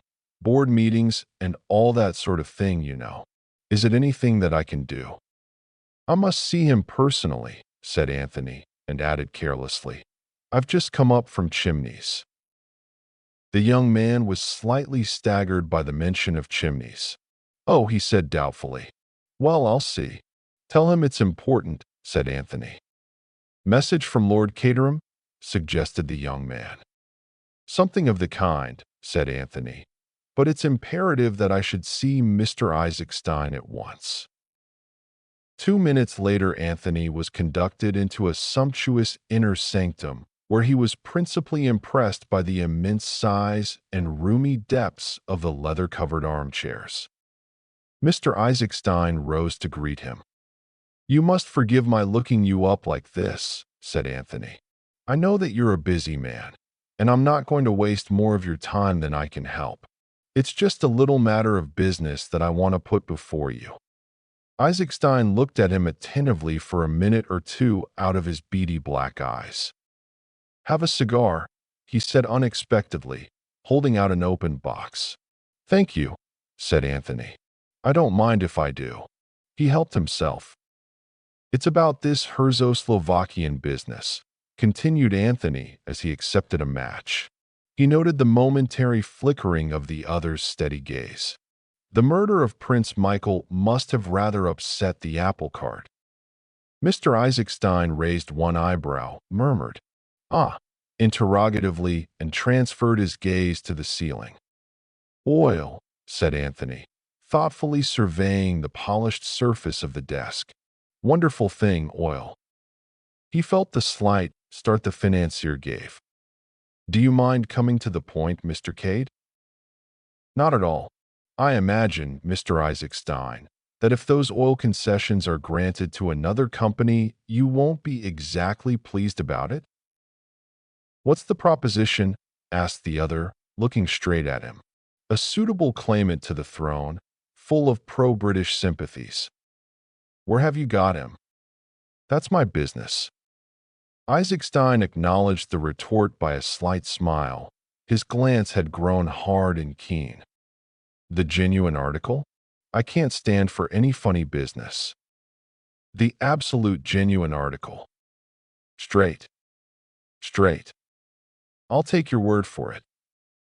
"You don't seem to take much convincing," said Anthony, looking curiously at him. Herman Isaacstein smiled. "I shouldn't be where I am now if I hadn't learnt to know whether a man is speaking the truth or not," he replied simply. "What terms do you want?" "The same loan, on the same conditions, that you offered to Prince Michael." "What about yourself?" "For the moment, nothing, except that I want you to come down to Chimneys tonight." "No," said Isaacstein, with some decision.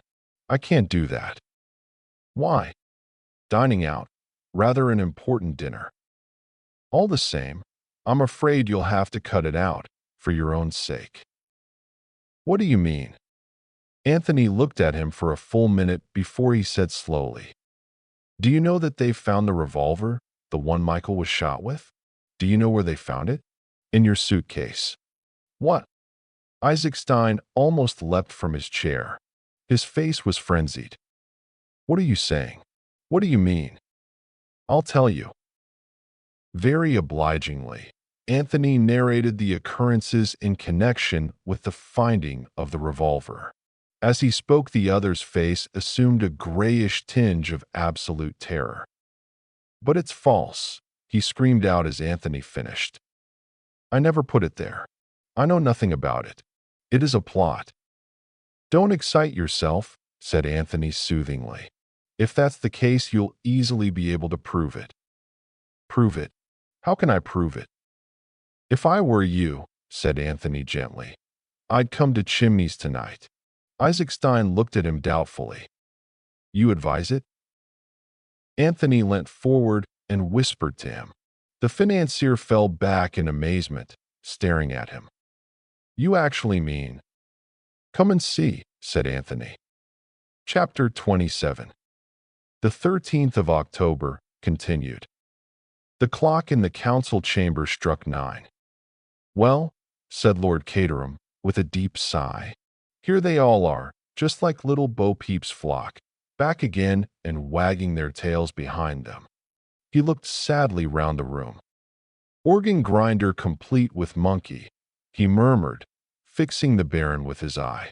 Nosy Parker of Throgmorton Street. I think you're rather unkind to the Baron, protested Bundle, to whom these confidences were being poured out. He told me that he considered you the perfect example of English hospitality among the haute noblesse. I dare say, said Lord Caterham. He's always saying things like that. It makes him most fatiguing to talk to. But I can tell you I'm not nearly as much of the hospitable English gentleman as I was. As soon as I can, I shall let Chimneys to an enterprising American and go and live in an hotel. There, if anyone worries you, you can just ask for your bill and go. Cheer up, said Bundle. We seem to have lost Mr. Fish for good. I always found him rather amusing, said Lord Caterham, who was in a contradictory temper. It's that precious young man of yours who has let me in for this. Why should I have this board meeting called in my house? Why doesn't he rent the Larches or Elmhurst or some nice villa residence like that at Streatham and hold his company meetings there? Wrong atmosphere, said Bundle. No one is going to play any tricks on us, I hope, said her father nervously. I don't trust that French fellow Lemoyne. The French police are up to all sorts of dodges. Put India rubber bands round your arm, and then reconstruct the crime and make you jump, and it's registered on a thermometer. I know that when they call out who killed Prince Michael, I shall register 122 or something perfectly frightful, and they'll haul me off to jail at once. The door opened, and Treadwell announced, Mr. George Lomax, Mr. Eversley. Enter Cotters, followed by faithful dog, murmured Bundle.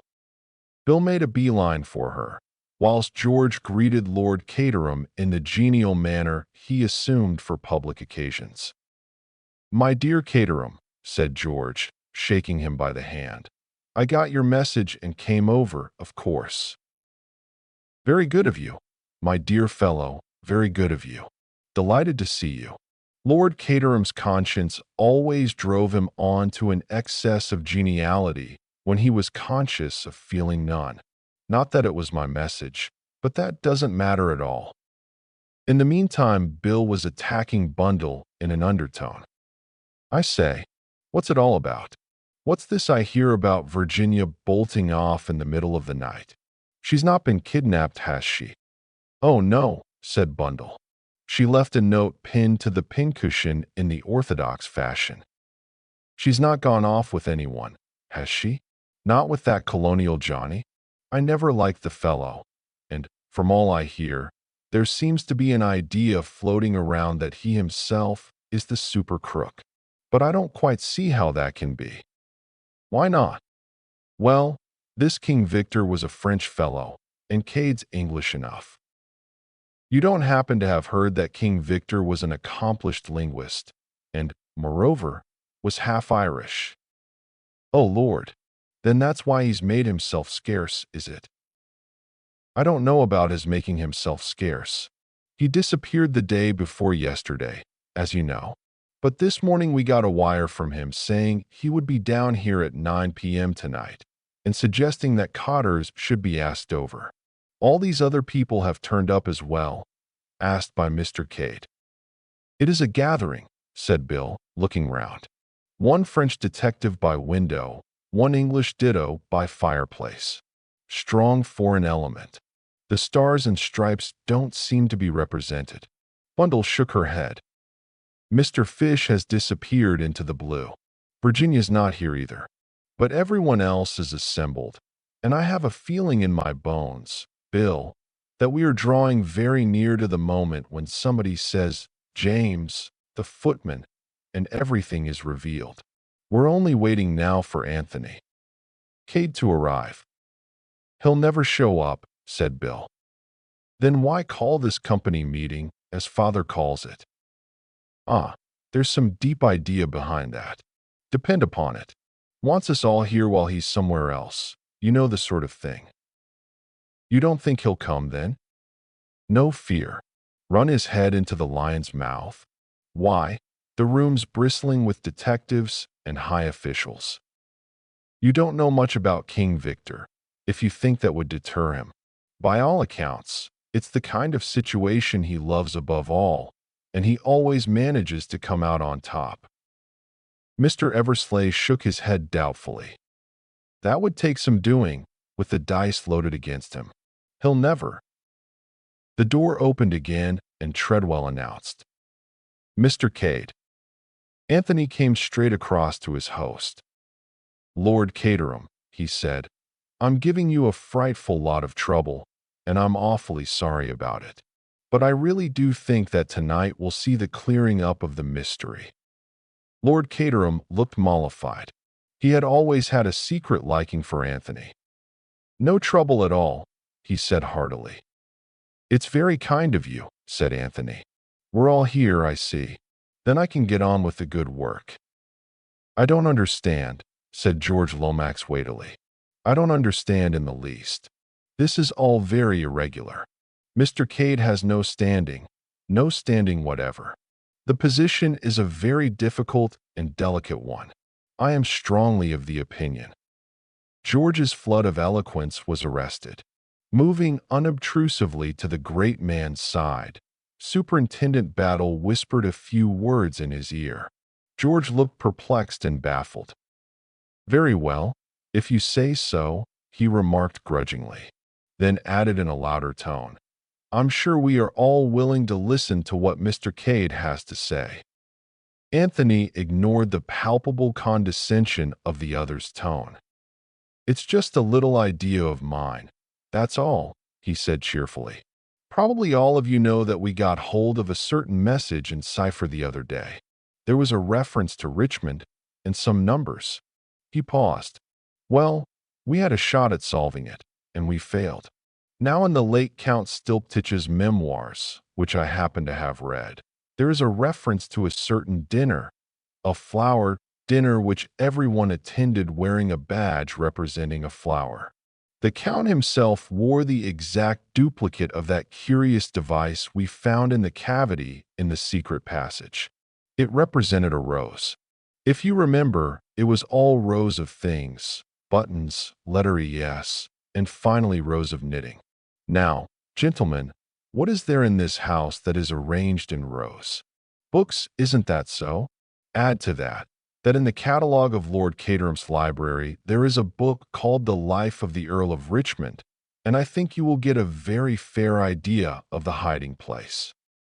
Starting at the volume in question, and using the numbers to denote shelves and books, I think you will find that the object of our search is concealed in a dummy book, or in a cavity behind a particular book. Anthony looked round modestly, obviously waiting for applause. Upon my word, that's very ingenious, said Lord Caterham. Quite ingenious, admitted George condescendingly, but it remains to be seen. Anthony laughed. The proof of the pudding's in the eating, eh? Well, I'll soon settle that for you. He sprang to his feet. I'll go to the library. He got no farther. Lemoyne moved forward from the window. Just one moment, Mr. Cade. You permit, Lord Caterham? He went to the writing table and hurriedly scribbled a few lines. He sealed them up in an envelope and then rang the bell. Treadwell appeared in answer to it. Lemoyne handed him the note. See that is delivered at once, if you please. Very good, sir, said Treadwell. With his usual dignified tread, he withdrew. Anthony, who had been standing, irresolute, sat down again. "What's the big idea, Lemoyne?" he asked gently. There was a sudden sense of strain in the atmosphere. "If the jewel is where you say it is, well, it has been there for over 7 years. A quarter of an hour more does not matter." "Go on," said Anthony. "That wasn't all you wanted to say?" "No, it was not. At this juncture it is unwise to permit any one person to leave the room, especially if that person has rather questionable antecedents." Anthony raised his eyebrows and lighted a cigarette. "I suppose a vagabond life is not very respectable," he mused. 2 months ago, Mr. Cade, you were in South Africa. That is admitted. Where were you before that?" Anthony leaned back in his chair, idly blowing smoke rings. "Canada, wild Northwest." "Are you sure you were not in prison?" "A French prison." Automatically, Superintendent Battle moved a step nearer the door, as if to cut off a retreat that way, but Anthony showed no signs of doing anything dramatic. Instead, he stared at the French detective and then burst out laughing. "My poor Lemoyne, it is a monomania with you.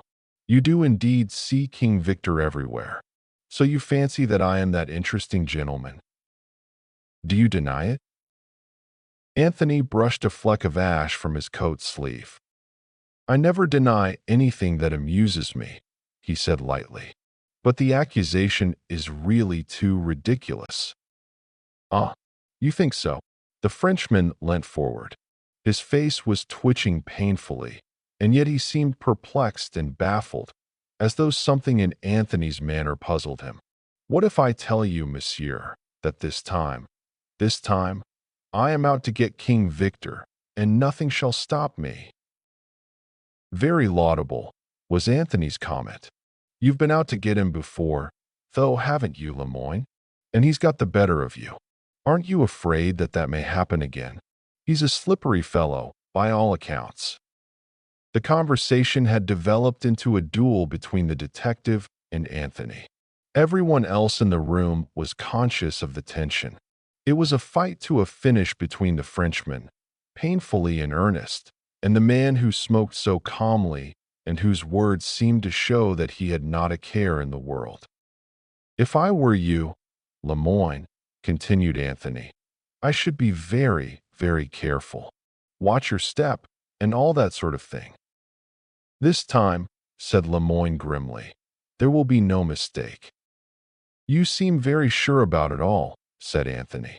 "But there's such a thing as evidence, you know." Lemoyne smiled, and something in his smile seemed to attract Anthony's attention. He sat up and stubbed out his cigarette. "You saw that note I wrote just now?" said the French detective. "It was to my people at the inn. Yesterday I received from France the fingerprints and the Bertillon measurements of King Victor, the so-called Captain O'Neill. I have asked for them to be sent up to me here. In a few minutes we shall know whether you are the man." Anthony stared steadily at him. Then a little smile crept over his face. "You're really rather clever, Lemoyne. I never thought of that. The documents will arrive. You will induce me to dip my fingers in the ink, or something equally unpleasant, and you will measure my ears and look for my distinguishing marks. And if they agree, well," said Lemoyne, "if they agree, Anthony leaned forward in his chair. "Well, if they do agree," he said very gently, "what then?" "What then?" The detective seemed taken aback. "But I shall have proved then that you are King Victor." But for the first time, a shade of uncertainty crept into his manner. "That will doubtless be a great satisfaction to you," said Anthony. "But I don't quite see where it's going to hurt me. I'm not admitting anything, but supposing, just for the sake of argument, that I was King Victor, I might be trying to repent, you know." "Repent." "That's the idea. Put yourself in King Victor's place, Lemoyne. Use your imagination. You've just come out of prison. You're getting on in life. You've lost the first fine rapture of the adventurous life. Say, even that you meet a beautiful girl. You think of marrying and settling down somewhere in the country where you can grow vegetable marrows. You decide from henceforth to lead a blameless life. Put yourself in King Victor's place. Can't you imagine feeling like that? I do not think that I should feel like that, said Lemoyne with a sardonic smile. Perhaps you wouldn't, admitted Anthony. But then you're not king. Victor, are you? You can't possibly know what he feels like. But it is nonsense, what you are saying there, spluttered the Frenchman. Oh, no, it isn't. Come now, Lemoyne, if I'm King Victor, what have you against me after all? You could never get the necessary evidence in the old days. Remember, I've served my sentence, and that's all there is to it. I suppose you could arrest me for the French equivalent of loitering with intent to commit a felony, but that would be poor satisfaction, wouldn't it? You forget, said Lemoyne. America. How about this business of obtaining money under false pretenses and passing yourself off as Prince Nicholas Abalovich? No good, Lemoyne, said Anthony. I was nowhere near America at the time, and I can prove that easily enough. If King Victor impersonated Prince Nicholas in America, then I'm not King Victor. You're sure he was impersonated? That it wasn't the man himself? Superintendent Battle suddenly interposed. The man was an impostor, all right, Mr. Cade. I wouldn't contradict you, Battle, said Anthony. You have such a habit of being always right. Are you equally sure that Prince Nicholas died in the Congo? Battle looked at him curiously. I wouldn't swear to that, sir, but it's generally believed. Careful, man. What's your motto? Plenty of rope, eh? I've taken a leaf out of your book. I've given Lemoyne plenty of rope. I've not denied his accusations. But, all the same, I'm afraid he's going to be disappointed. You see, I always believe in having something up one's sleeve. Anticipating that some little unpleasantness might arise here, I took the precaution to bring a trump card along with me. Or rather he, is upstairs. Upstairs, said Lord Caterham, very interested. Yes, he's been having rather a trying time of it lately, poor fellow. Got a nasty bump on the head from someone. I've been looking after him. Suddenly the deep voice of Mr. Isaac Stein broke in. Can we guess who he is? If you like, said Anthony, but... Lemoyne interrupted with sudden ferocity. All this is foolery. You think to outwit me yet again. It may be true what you say, that you were not in America. You are too clever to say it if it were not true. But there is something else. Murder. Yes, murder. The murder of Prince Michael. He interfered with you that night, as you were looking for the jewel. Lemoyne, have you ever known King Victor do murder? Anthony's voice rang out sharply. You know as well, better than I do, that he has never shed blood. Who else but you could have murdered him? Cried Lemoyne. Tell me that. The last word died on his lips, as a shrill whistle sounded from the terrace outside. Anthony sprang up, all his assumed nonchalance laid aside. You ask me who murdered Prince Michael? He cried. I won't tell you. I'll show you. That whistle was the signal I've been waiting for. The murderer of Prince Michael is in the library now. He sprang out through the window, and the others followed him as he led the way round the terrace, until they came to the library window. He pushed the window, and it yielded to his touch. Very softly he held aside the thick curtain, so that they could look into the room. Standing by the bookcase was a dark figure, hurriedly pulling out and replacing volumes, so absorbed in the task that no outside sound was heeded. And then, as they stood watching, trying to recognize the figure that was vaguely silhouetted against the light of the electric torch it carried, someone sprang past them with a sound like the roar of a wild beast. The torch fell to the ground, was extinguished, and the sounds of a terrific struggle filled the room. Lord Caterham groped his way to the lights and switched them on. Two figures were swaying together, and as they looked, the end came. The short, sharp crack of a pistol shot, and the small figure crumbled up and fell. The other figure turned and faced them. It was Boris, his eyes alight with rage. "She killed my master," he growled. "Now she tries to shoot me. I would have taken the pistol from her and shot her, but it went off in the struggle. St. Michael directed it. The evil woman is dead." "A woman!" cried George Lomax. They drew nearer. On the floor, the pistol still clasped in her hand, and an expression of deadly malignity on her face, lay Mademoiselle Braun. Chapter 28. King Victor. "I suspected her from the first," explained Anthony. "There was a light in her room on the night of the murder. Afterwards, I wavered. I made inquiries about her in Brittany, and came back satisfied that she was what she represented herself to be. I was a fool.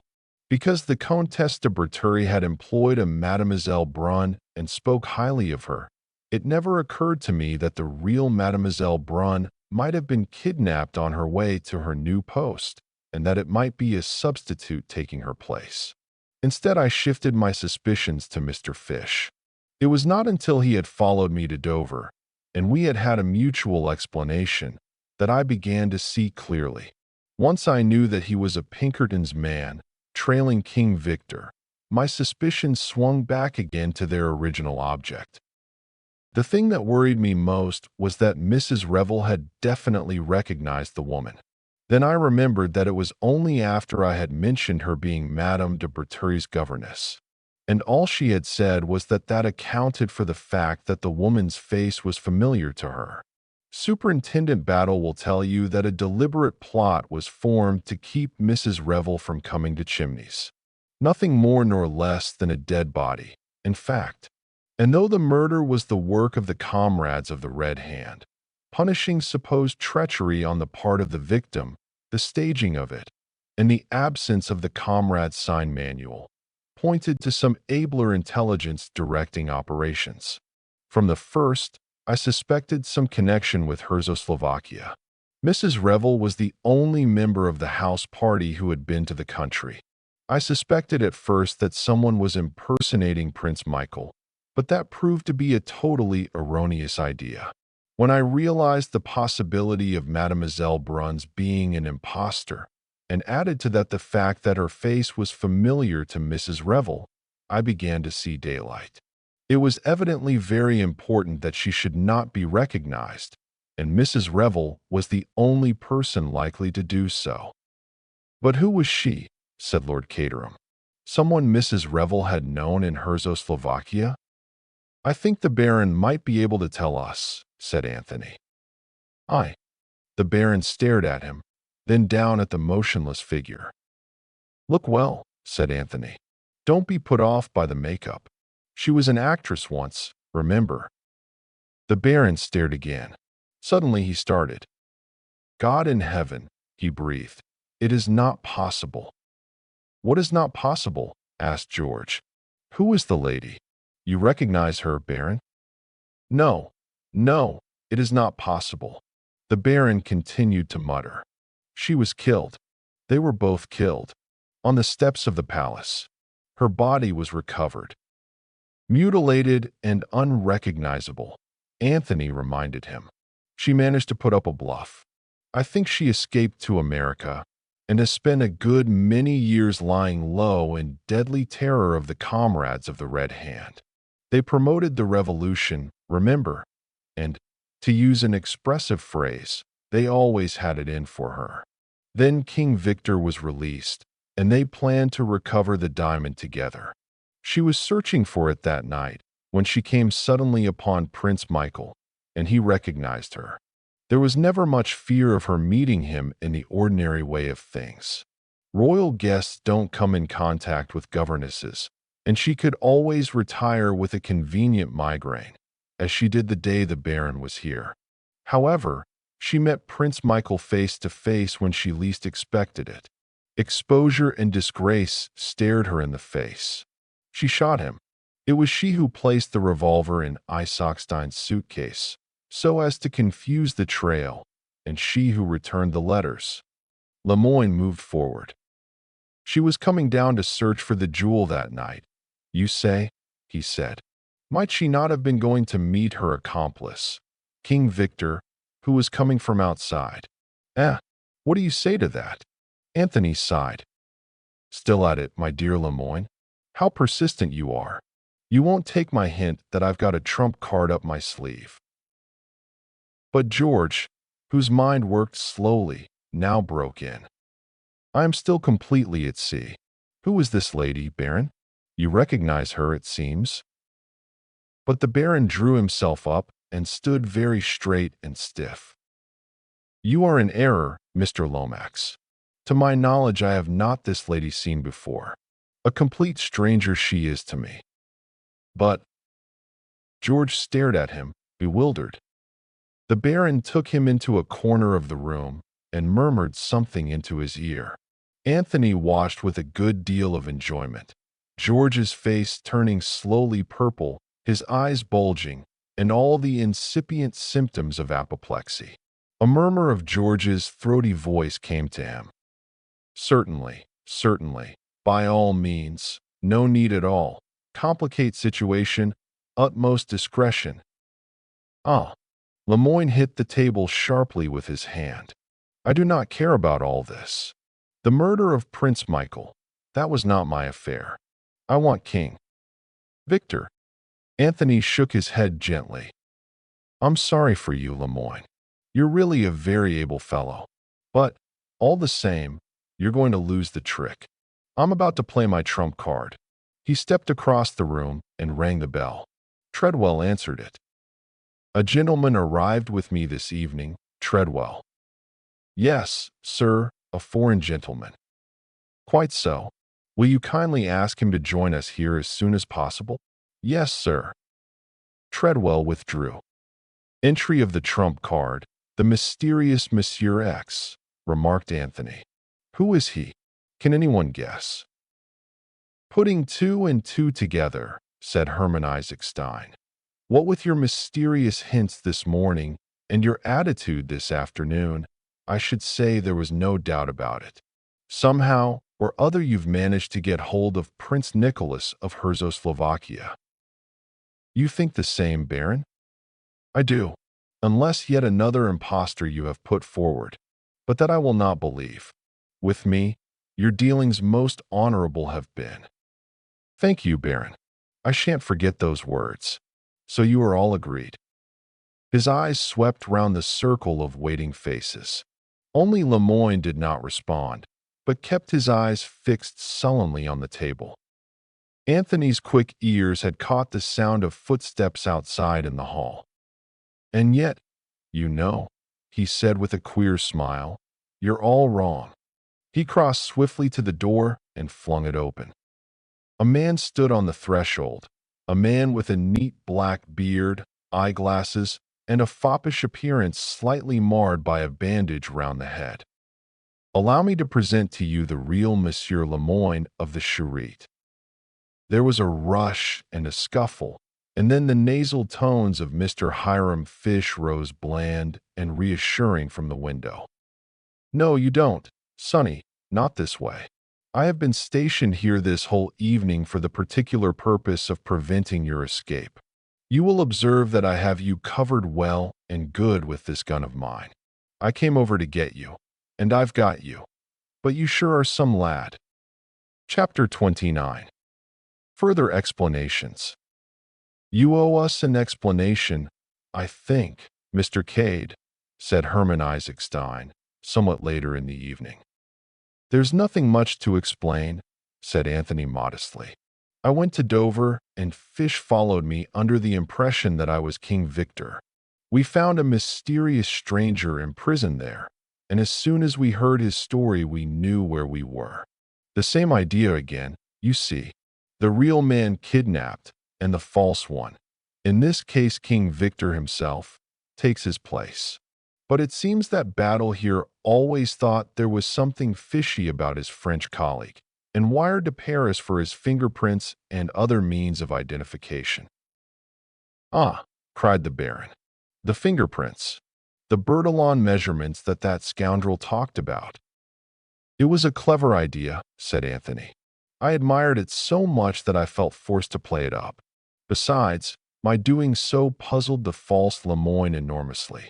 You see, as soon as I had given the tip about the rose and where the jewel really was, he was keen to pass on the news to his accomplice, and at the same time to keep us all in that room. The note was really to Mademoiselle Brun. He told Treadwell to deliver it at once, and Treadwell did so by taking it upstairs to the schoolroom. Lemoyne accused me of being King Victor, by that means creating a diversion and preventing anyone from leaving the room. By the time all that had been cleared up and we adjourned to the library to look for the stone, he flattered himself that the stone would be no longer there to find." George cleared his throat. "I must say, Mr. Cade," he said pompously, "that I consider your action in that matter highly reprehensible.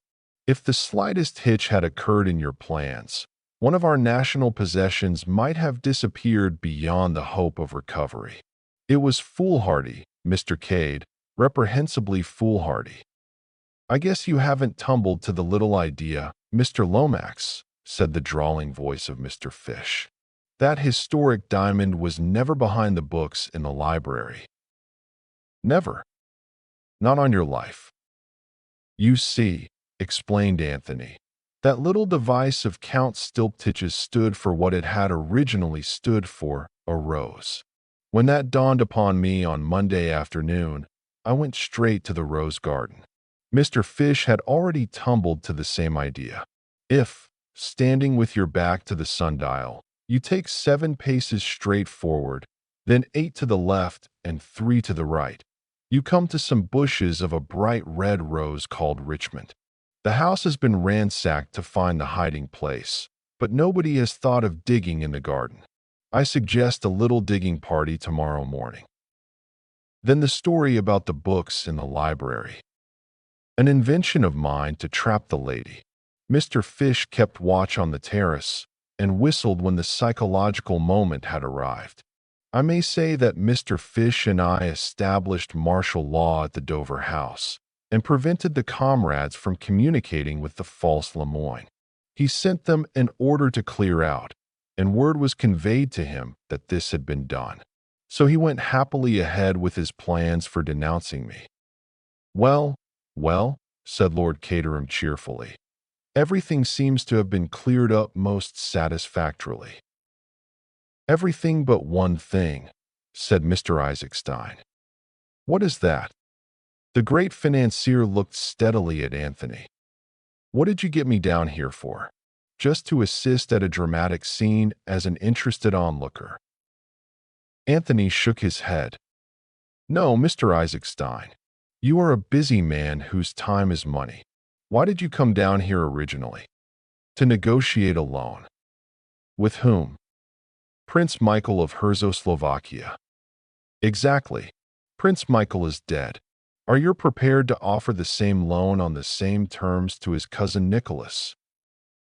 "Can you produce him?" "I thought he was killed in the Congo." "He was killed all right. I killed him."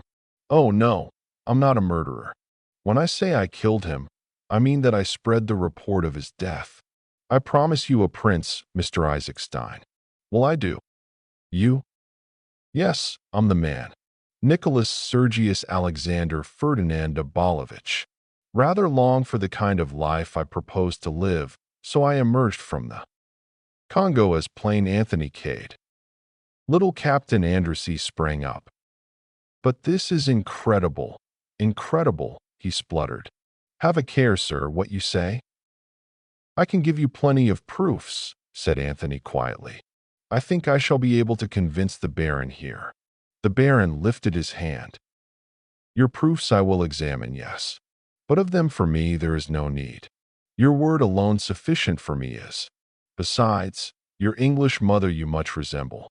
All along have I said, this young man on one side or the other most highly born is." "You have always trusted my word, Baron," said Anthony. I can assure you that in the days to come I shall not forget." Then he looked over at Superintendent Battle, whose face had remained perfectly expressionless. "You can understand," said Anthony with a smile, "that my position has been extremely precarious. Of all of those in the house, I might be supposed to have the best reason for wishing Michael Abolovich out of the way, since I was the next heir to the throne. I've been extraordinarily afraid of Battle all along. I always felt that he suspected me, but that he was held up by lack of motive." "I never believed for a minute that you'd shot him, sir," said Superintendent Battle. "We've got a feeling in such matters. But I knew that you were afraid of something, and you puzzled me. If I'd known sooner who you really were, I dare say I'd have yielded to the evidence and arrested you. I'm glad I managed to keep one guilty secret from you. You wormed everything else out of me all right. You're a damned good man at your job. Battle, I shall always think of Scotland Yard with respect." "Most amazing," muttered George. "Most amazing story I ever heard. I can really hardly believe it. You are quite sure, Baron, that—" "My dear Mr. Lomax," said Anthony, with a slight hardness in his tone, "I have no intention of asking the British Foreign Office to support my claim without bringing forward the most convincing documentary evidence. I suggest that we adjourn now, and that you, the Baron, Mr. Isaac Stein, and myself discuss the terms of the proposed loan." The Baron rose to his feet and clicked his heels together. "It will be the proudest moment of my life, sir," he said solemnly, "when I see you king of Herzoslovakia." "Oh, by the way, Baron," said Anthony carelessly, slipping his hand through the other's arm, "I forgot to tell you. There's a string tied to this. I'm married, you know." The Baron retreated a step or two. Dismay overspread his countenance. "Something wrong I knew there would be," he boomed. "Merciful God in heaven. He has married a black woman in Africa." Come, it's not so bad as all that," said Anthony, laughing. "She's white enough, white all through, bless her." "Good. A respectable morganatic affair it can be, then." "Not a bit of it. She's to play queen to my king. It's no use shaking your head. She's fully qualified for the post. She's the daughter of an English peer who dates back to the time of the Conqueror. It's very fashionable just now for royalties to marry into the aristocracy, and she knows something of Herzoslovakia." "My God!" cried George Lomax, startled out of his usual careful speech. Not Virginia Revel." "Yes," said Anthony, "Virginia Revel." "My dear fellow," cried Lord Caterham. "I mean, sir, I congratulate you. I do indeed. A delightful creature." "Thank you, Lord Caterham," said Anthony. "She's all you say and more." But Mr. Isaac Stein was regarding him curiously. "You'll excuse my asking, Your Highness, but when did this marriage take place?" Anthony smiled back at him. "As a matter of fact," he said, "I married her this morning." Chapter 30. Anthony signs on for a new job. "If you will go on, gentlemen, I will follow you in a minute," said Anthony. He waited while the others filed out, and then turned to where Superintendent Battle was standing, apparently absorbed in examining the paneling. "Well, Battle, want to ask me something, don't you?" "Well, I do, sir, though I don't know how you knew I did. But I always marked you out as being specially quick in the uptake. I take it that the lady who is dead was the late Queen Varaga?" "Quite right, Battle. It'll be hushed up, I hope. You can understand what I feel about family skeletons." "Trust Mr. Lomax for that, sir. No one will ever know. That is, a lot of people will know, but it won't get about." "Was that what you wanted to ask me about?" "No, sir, that was only in passing. I was curious to know just what made you drop your own name, if I'm not taking too much of a liberty." "Not a bit of it. I'll tell you. I killed myself for the purest motives, Battle. My mother was English. I'd been educated in England, and I was far more interested in England than in Herzoslovakia. And I felt an absolute fool knocking about the world with a comic opera title tacked onto me. You see, when I was very young, I had democratic ideas, believed in the purity of ideals and the equality of all men. I especially disbelieved in kings and princes. And since then, asked Battle shrewdly. Oh, since then, I've traveled and seen the world. There's damned little equality going about.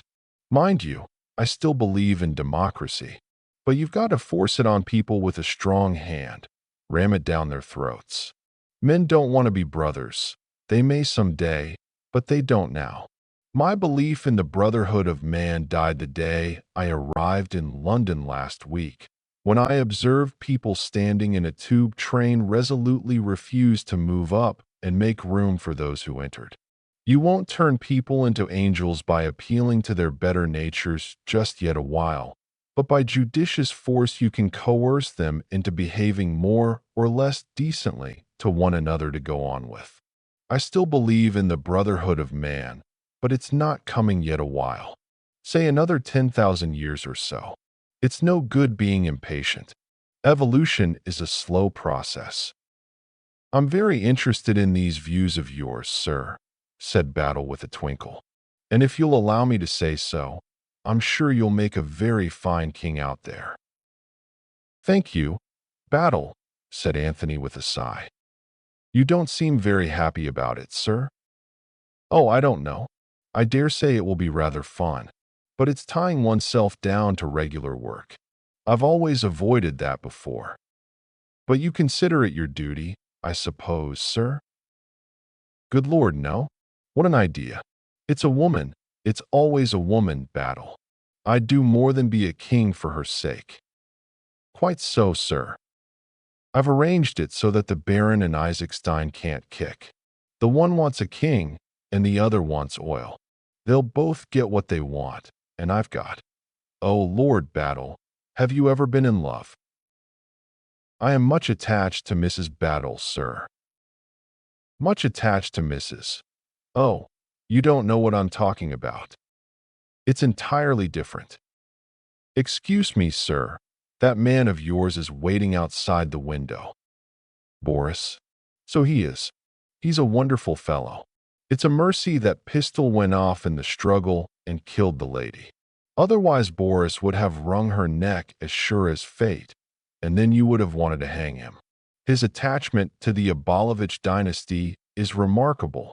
The queer thing was that as soon as Michael was dead, he attached himself to me.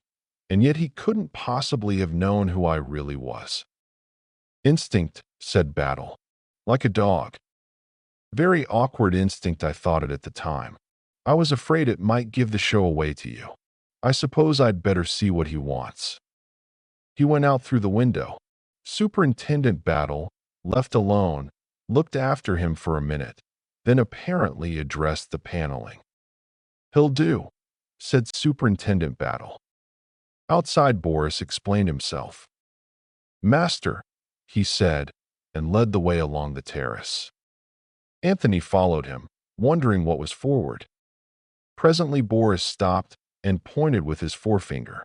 It was moonlight, and in front of them was a stone seat on which sat two figures. He is a dog, said Anthony to himself.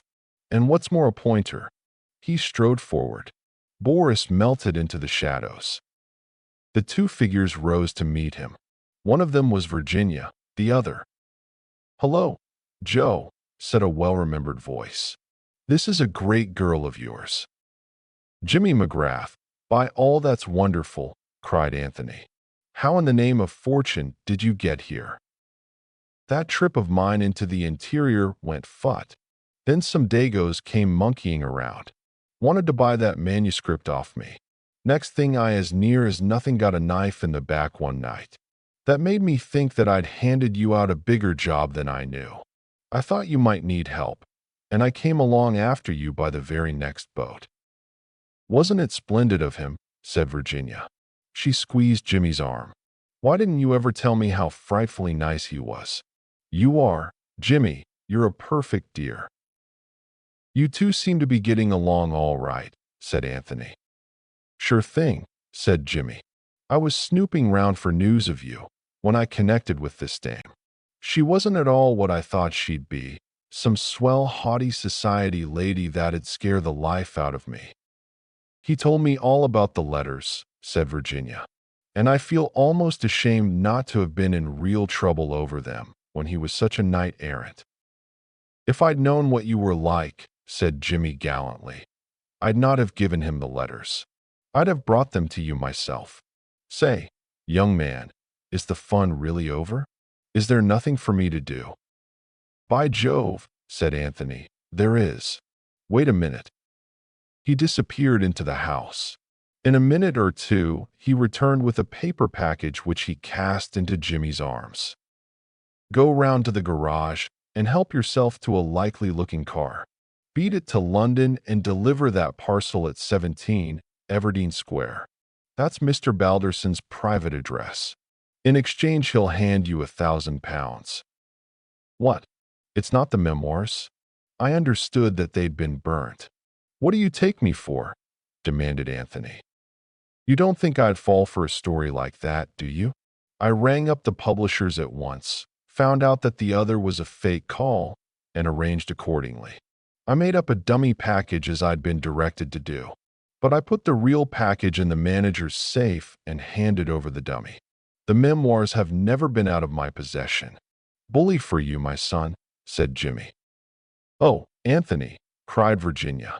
You're not going to let them be published? I can't help myself. I can't let a pal like Jimmy down. But you needn't worry. I've had time to wade through them, and I see now why people always hint that bigwigs don't write their own reminiscences, but hire someone to do it for them. As a writer, Stilptich is an insufferable bore. He proses on about statecraft and doesn't go in for any racy and indiscreet anecdotes. His ruling passion of secrecy held strong to the end. There's not a word in the memoirs from beginning to end to flutter the susceptibilities of the most difficult politician. I rang up Balderson today and arranged with him that I'd deliver the manuscript tonight before midnight. But Jimmy can do his own dirty work now that he's here. I'm off, said Jimmy. I like the idea of that £1,000, especially when I'd made up my mind it was down and out. Half a second, said Anthony. I've got a confession to make to you, Virginia. Something that everyone else knows, but that I haven't yet told you. I don't mind how many strange women you've loved, so long as you don't tell me about them. Women, said Anthony, with a virtuous air. Women indeed? You asked James here what kind of women I was going about with the last time he saw me. Frumps, said Jimmy solemnly. Utter frumps. Not one a day under 45. Thank you, Jimmy, said Anthony. You're a true friend. No, it's much worse than that. I've deceived you as to my real name. Is it very dreadful? Said Virginia, with interest.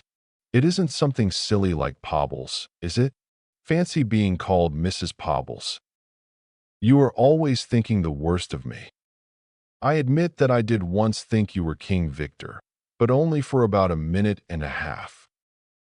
By the way, Jimmy, I've got a job for you.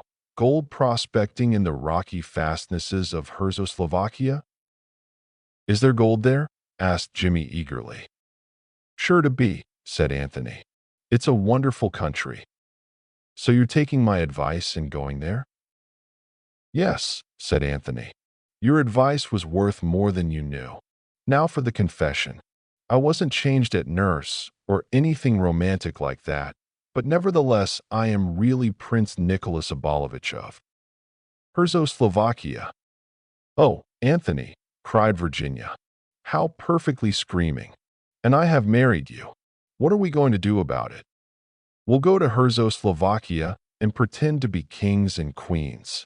Jimmy McGrath once said that the average life of a king or queen out there is under 4 years. I hope you don't mind. Mind, cried Virginia. I shall love it. Isn't she great? murmured Jimmy.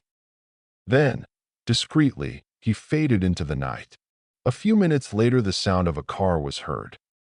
"Nothing like letting a man do his own dirty work," said Anthony with satisfaction. "Besides, I didn't know how else to get rid of him. Since we were married, I've not had 1 minute alone with you." "We'll have a lot of fun," said Virginia. "Teaching the brigands not to be brigands, and the assassins not to assassinate, and generally improving the moral tone of the country." "I like to hear these pure ideals," said Anthony. "It makes me feel my sacrifice has not been in vain." "Rot," said Virginia calmly. "You'll enjoy being a king. It's in your blood, you know. You were brought up to the trade of royalty, and you've got a natural aptitude for it, just like plumbers have a natural bent for plumbing." "I never think they have," said Anthony. "But, damn it all, don't let's waste time talking about plumbers. Do you know that at this very minute I'm supposed to be deep in conference with Isaacstein and Old Lollipop? They want to talk about oil. Oil, my God. They can just await my kingly pleasure. Virginia, do you remember my telling you once that I'd have a damn good try to make you care for me?"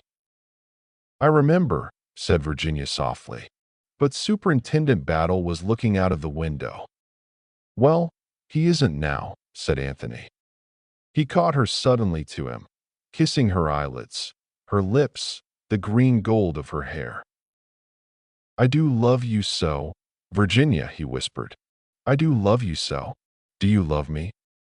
He looked down at her, sure of the answer. Her head rested against his shoulder, and very low, in a sweet shaken voice, she answered, "Not a bit." "You little devil," cried Anthony, kissing her again. "Now I know for certain that I shall love you until I die." Chapter 31. Sundry Details. Scene: Chimneys, 11 a.m. Thursday morning. Johnson, the police constable, with his coat off, digging. Something in the nature of a funeral feeling seems to be in the air. The friends and relations stand round the grave that Johnson is digging. George Lomax has the air of the principal beneficiary under the will of the deceased. Superintendent Battle, with his immovable face, seems pleased that the funeral arrangements have gone so nicely. As the undertaker, it reflects credit upon him. Lord Caterham has that solemn and shocked look which Englishmen assume when a religious ceremony is in progress. Mr. Fish does not fit into the picture so well. He is not sufficiently grave. Johnson bends to his task. Suddenly he straightens up. A little stir of excitement passes round. "That'll do, Sonny," said Mr. Fish. "We shall do nicely now." One perceives at once that he is really the family physician. Johnson retires. Mr. Fish, with due solemnity, stoops over the excavation. The surgeon is about to operate. He brings out a small canvas package. With much ceremony, he hands it to Superintendent Battle. The latter, in his turn, hands it to George Lomax. The etiquette of the situation has now been carefully complied with. George Lomax unwraps the package, slits up the oil silk inside it, burrows into further wrapping. For a moment, he holds something on the palm of his hand, then quickly shrouds it once more in cotton wool. He clears his throat. At this auspicious moment, he begins, with the clear delivery of the practiced speaker. Lord Caterham beats a precipitate retreat. On the terrace, he finds his daughter. "Bundle, is that car of yours in order?" "Yes." "What?" "Then take me up to town in it immediately. I'm going abroad at once today." "But, father—" "Don't argue with me, Bundle. George Lomax told me when he arrived this morning that he was anxious to have a few words with me privately on a matter of the utmost delicacy. He added that the King of Timbuktu was arriving in London shortly. I won't go through it again, Bundle, do you hear? Not for 50 George Lomaxes. If Chimneys is so valuable to the nation, let the nation buy it. Otherwise, I shall sell it to a syndicate, and they can turn it into an hotel. Where's Cotters now? Bundle is rising to the situation. At the present minute, replied Lord Caterham, looking at his watch. He is good for at least 15 minutes about the Empire. Another picture. Mr. Bill Eversleigh, not invited to be present at the graveside ceremony, at the telephone. No, really, I mean it. I say, don't be huffy. Well, you will have supper tonight, anyway. No, I haven't. I've been kept to it with my nose at the grindstone. You've no idea what Cotters is like. I say, Dolly, you know jolly well what I think about you. You know I've never cared for anyone but you. Yes, I'll come to the show first. How does the old wheeze go? And the little girl tries, hooks and eyes. Unearthly sounds. Mr. Eversleigh trying to hum the refrain in question. And now George's peroration draws to a close. The lasting peace and prosperity of the British Empire. I guess, said Mr. Hiram Fish sotto voce to himself and the world at large, that this has been a great little old week. The end.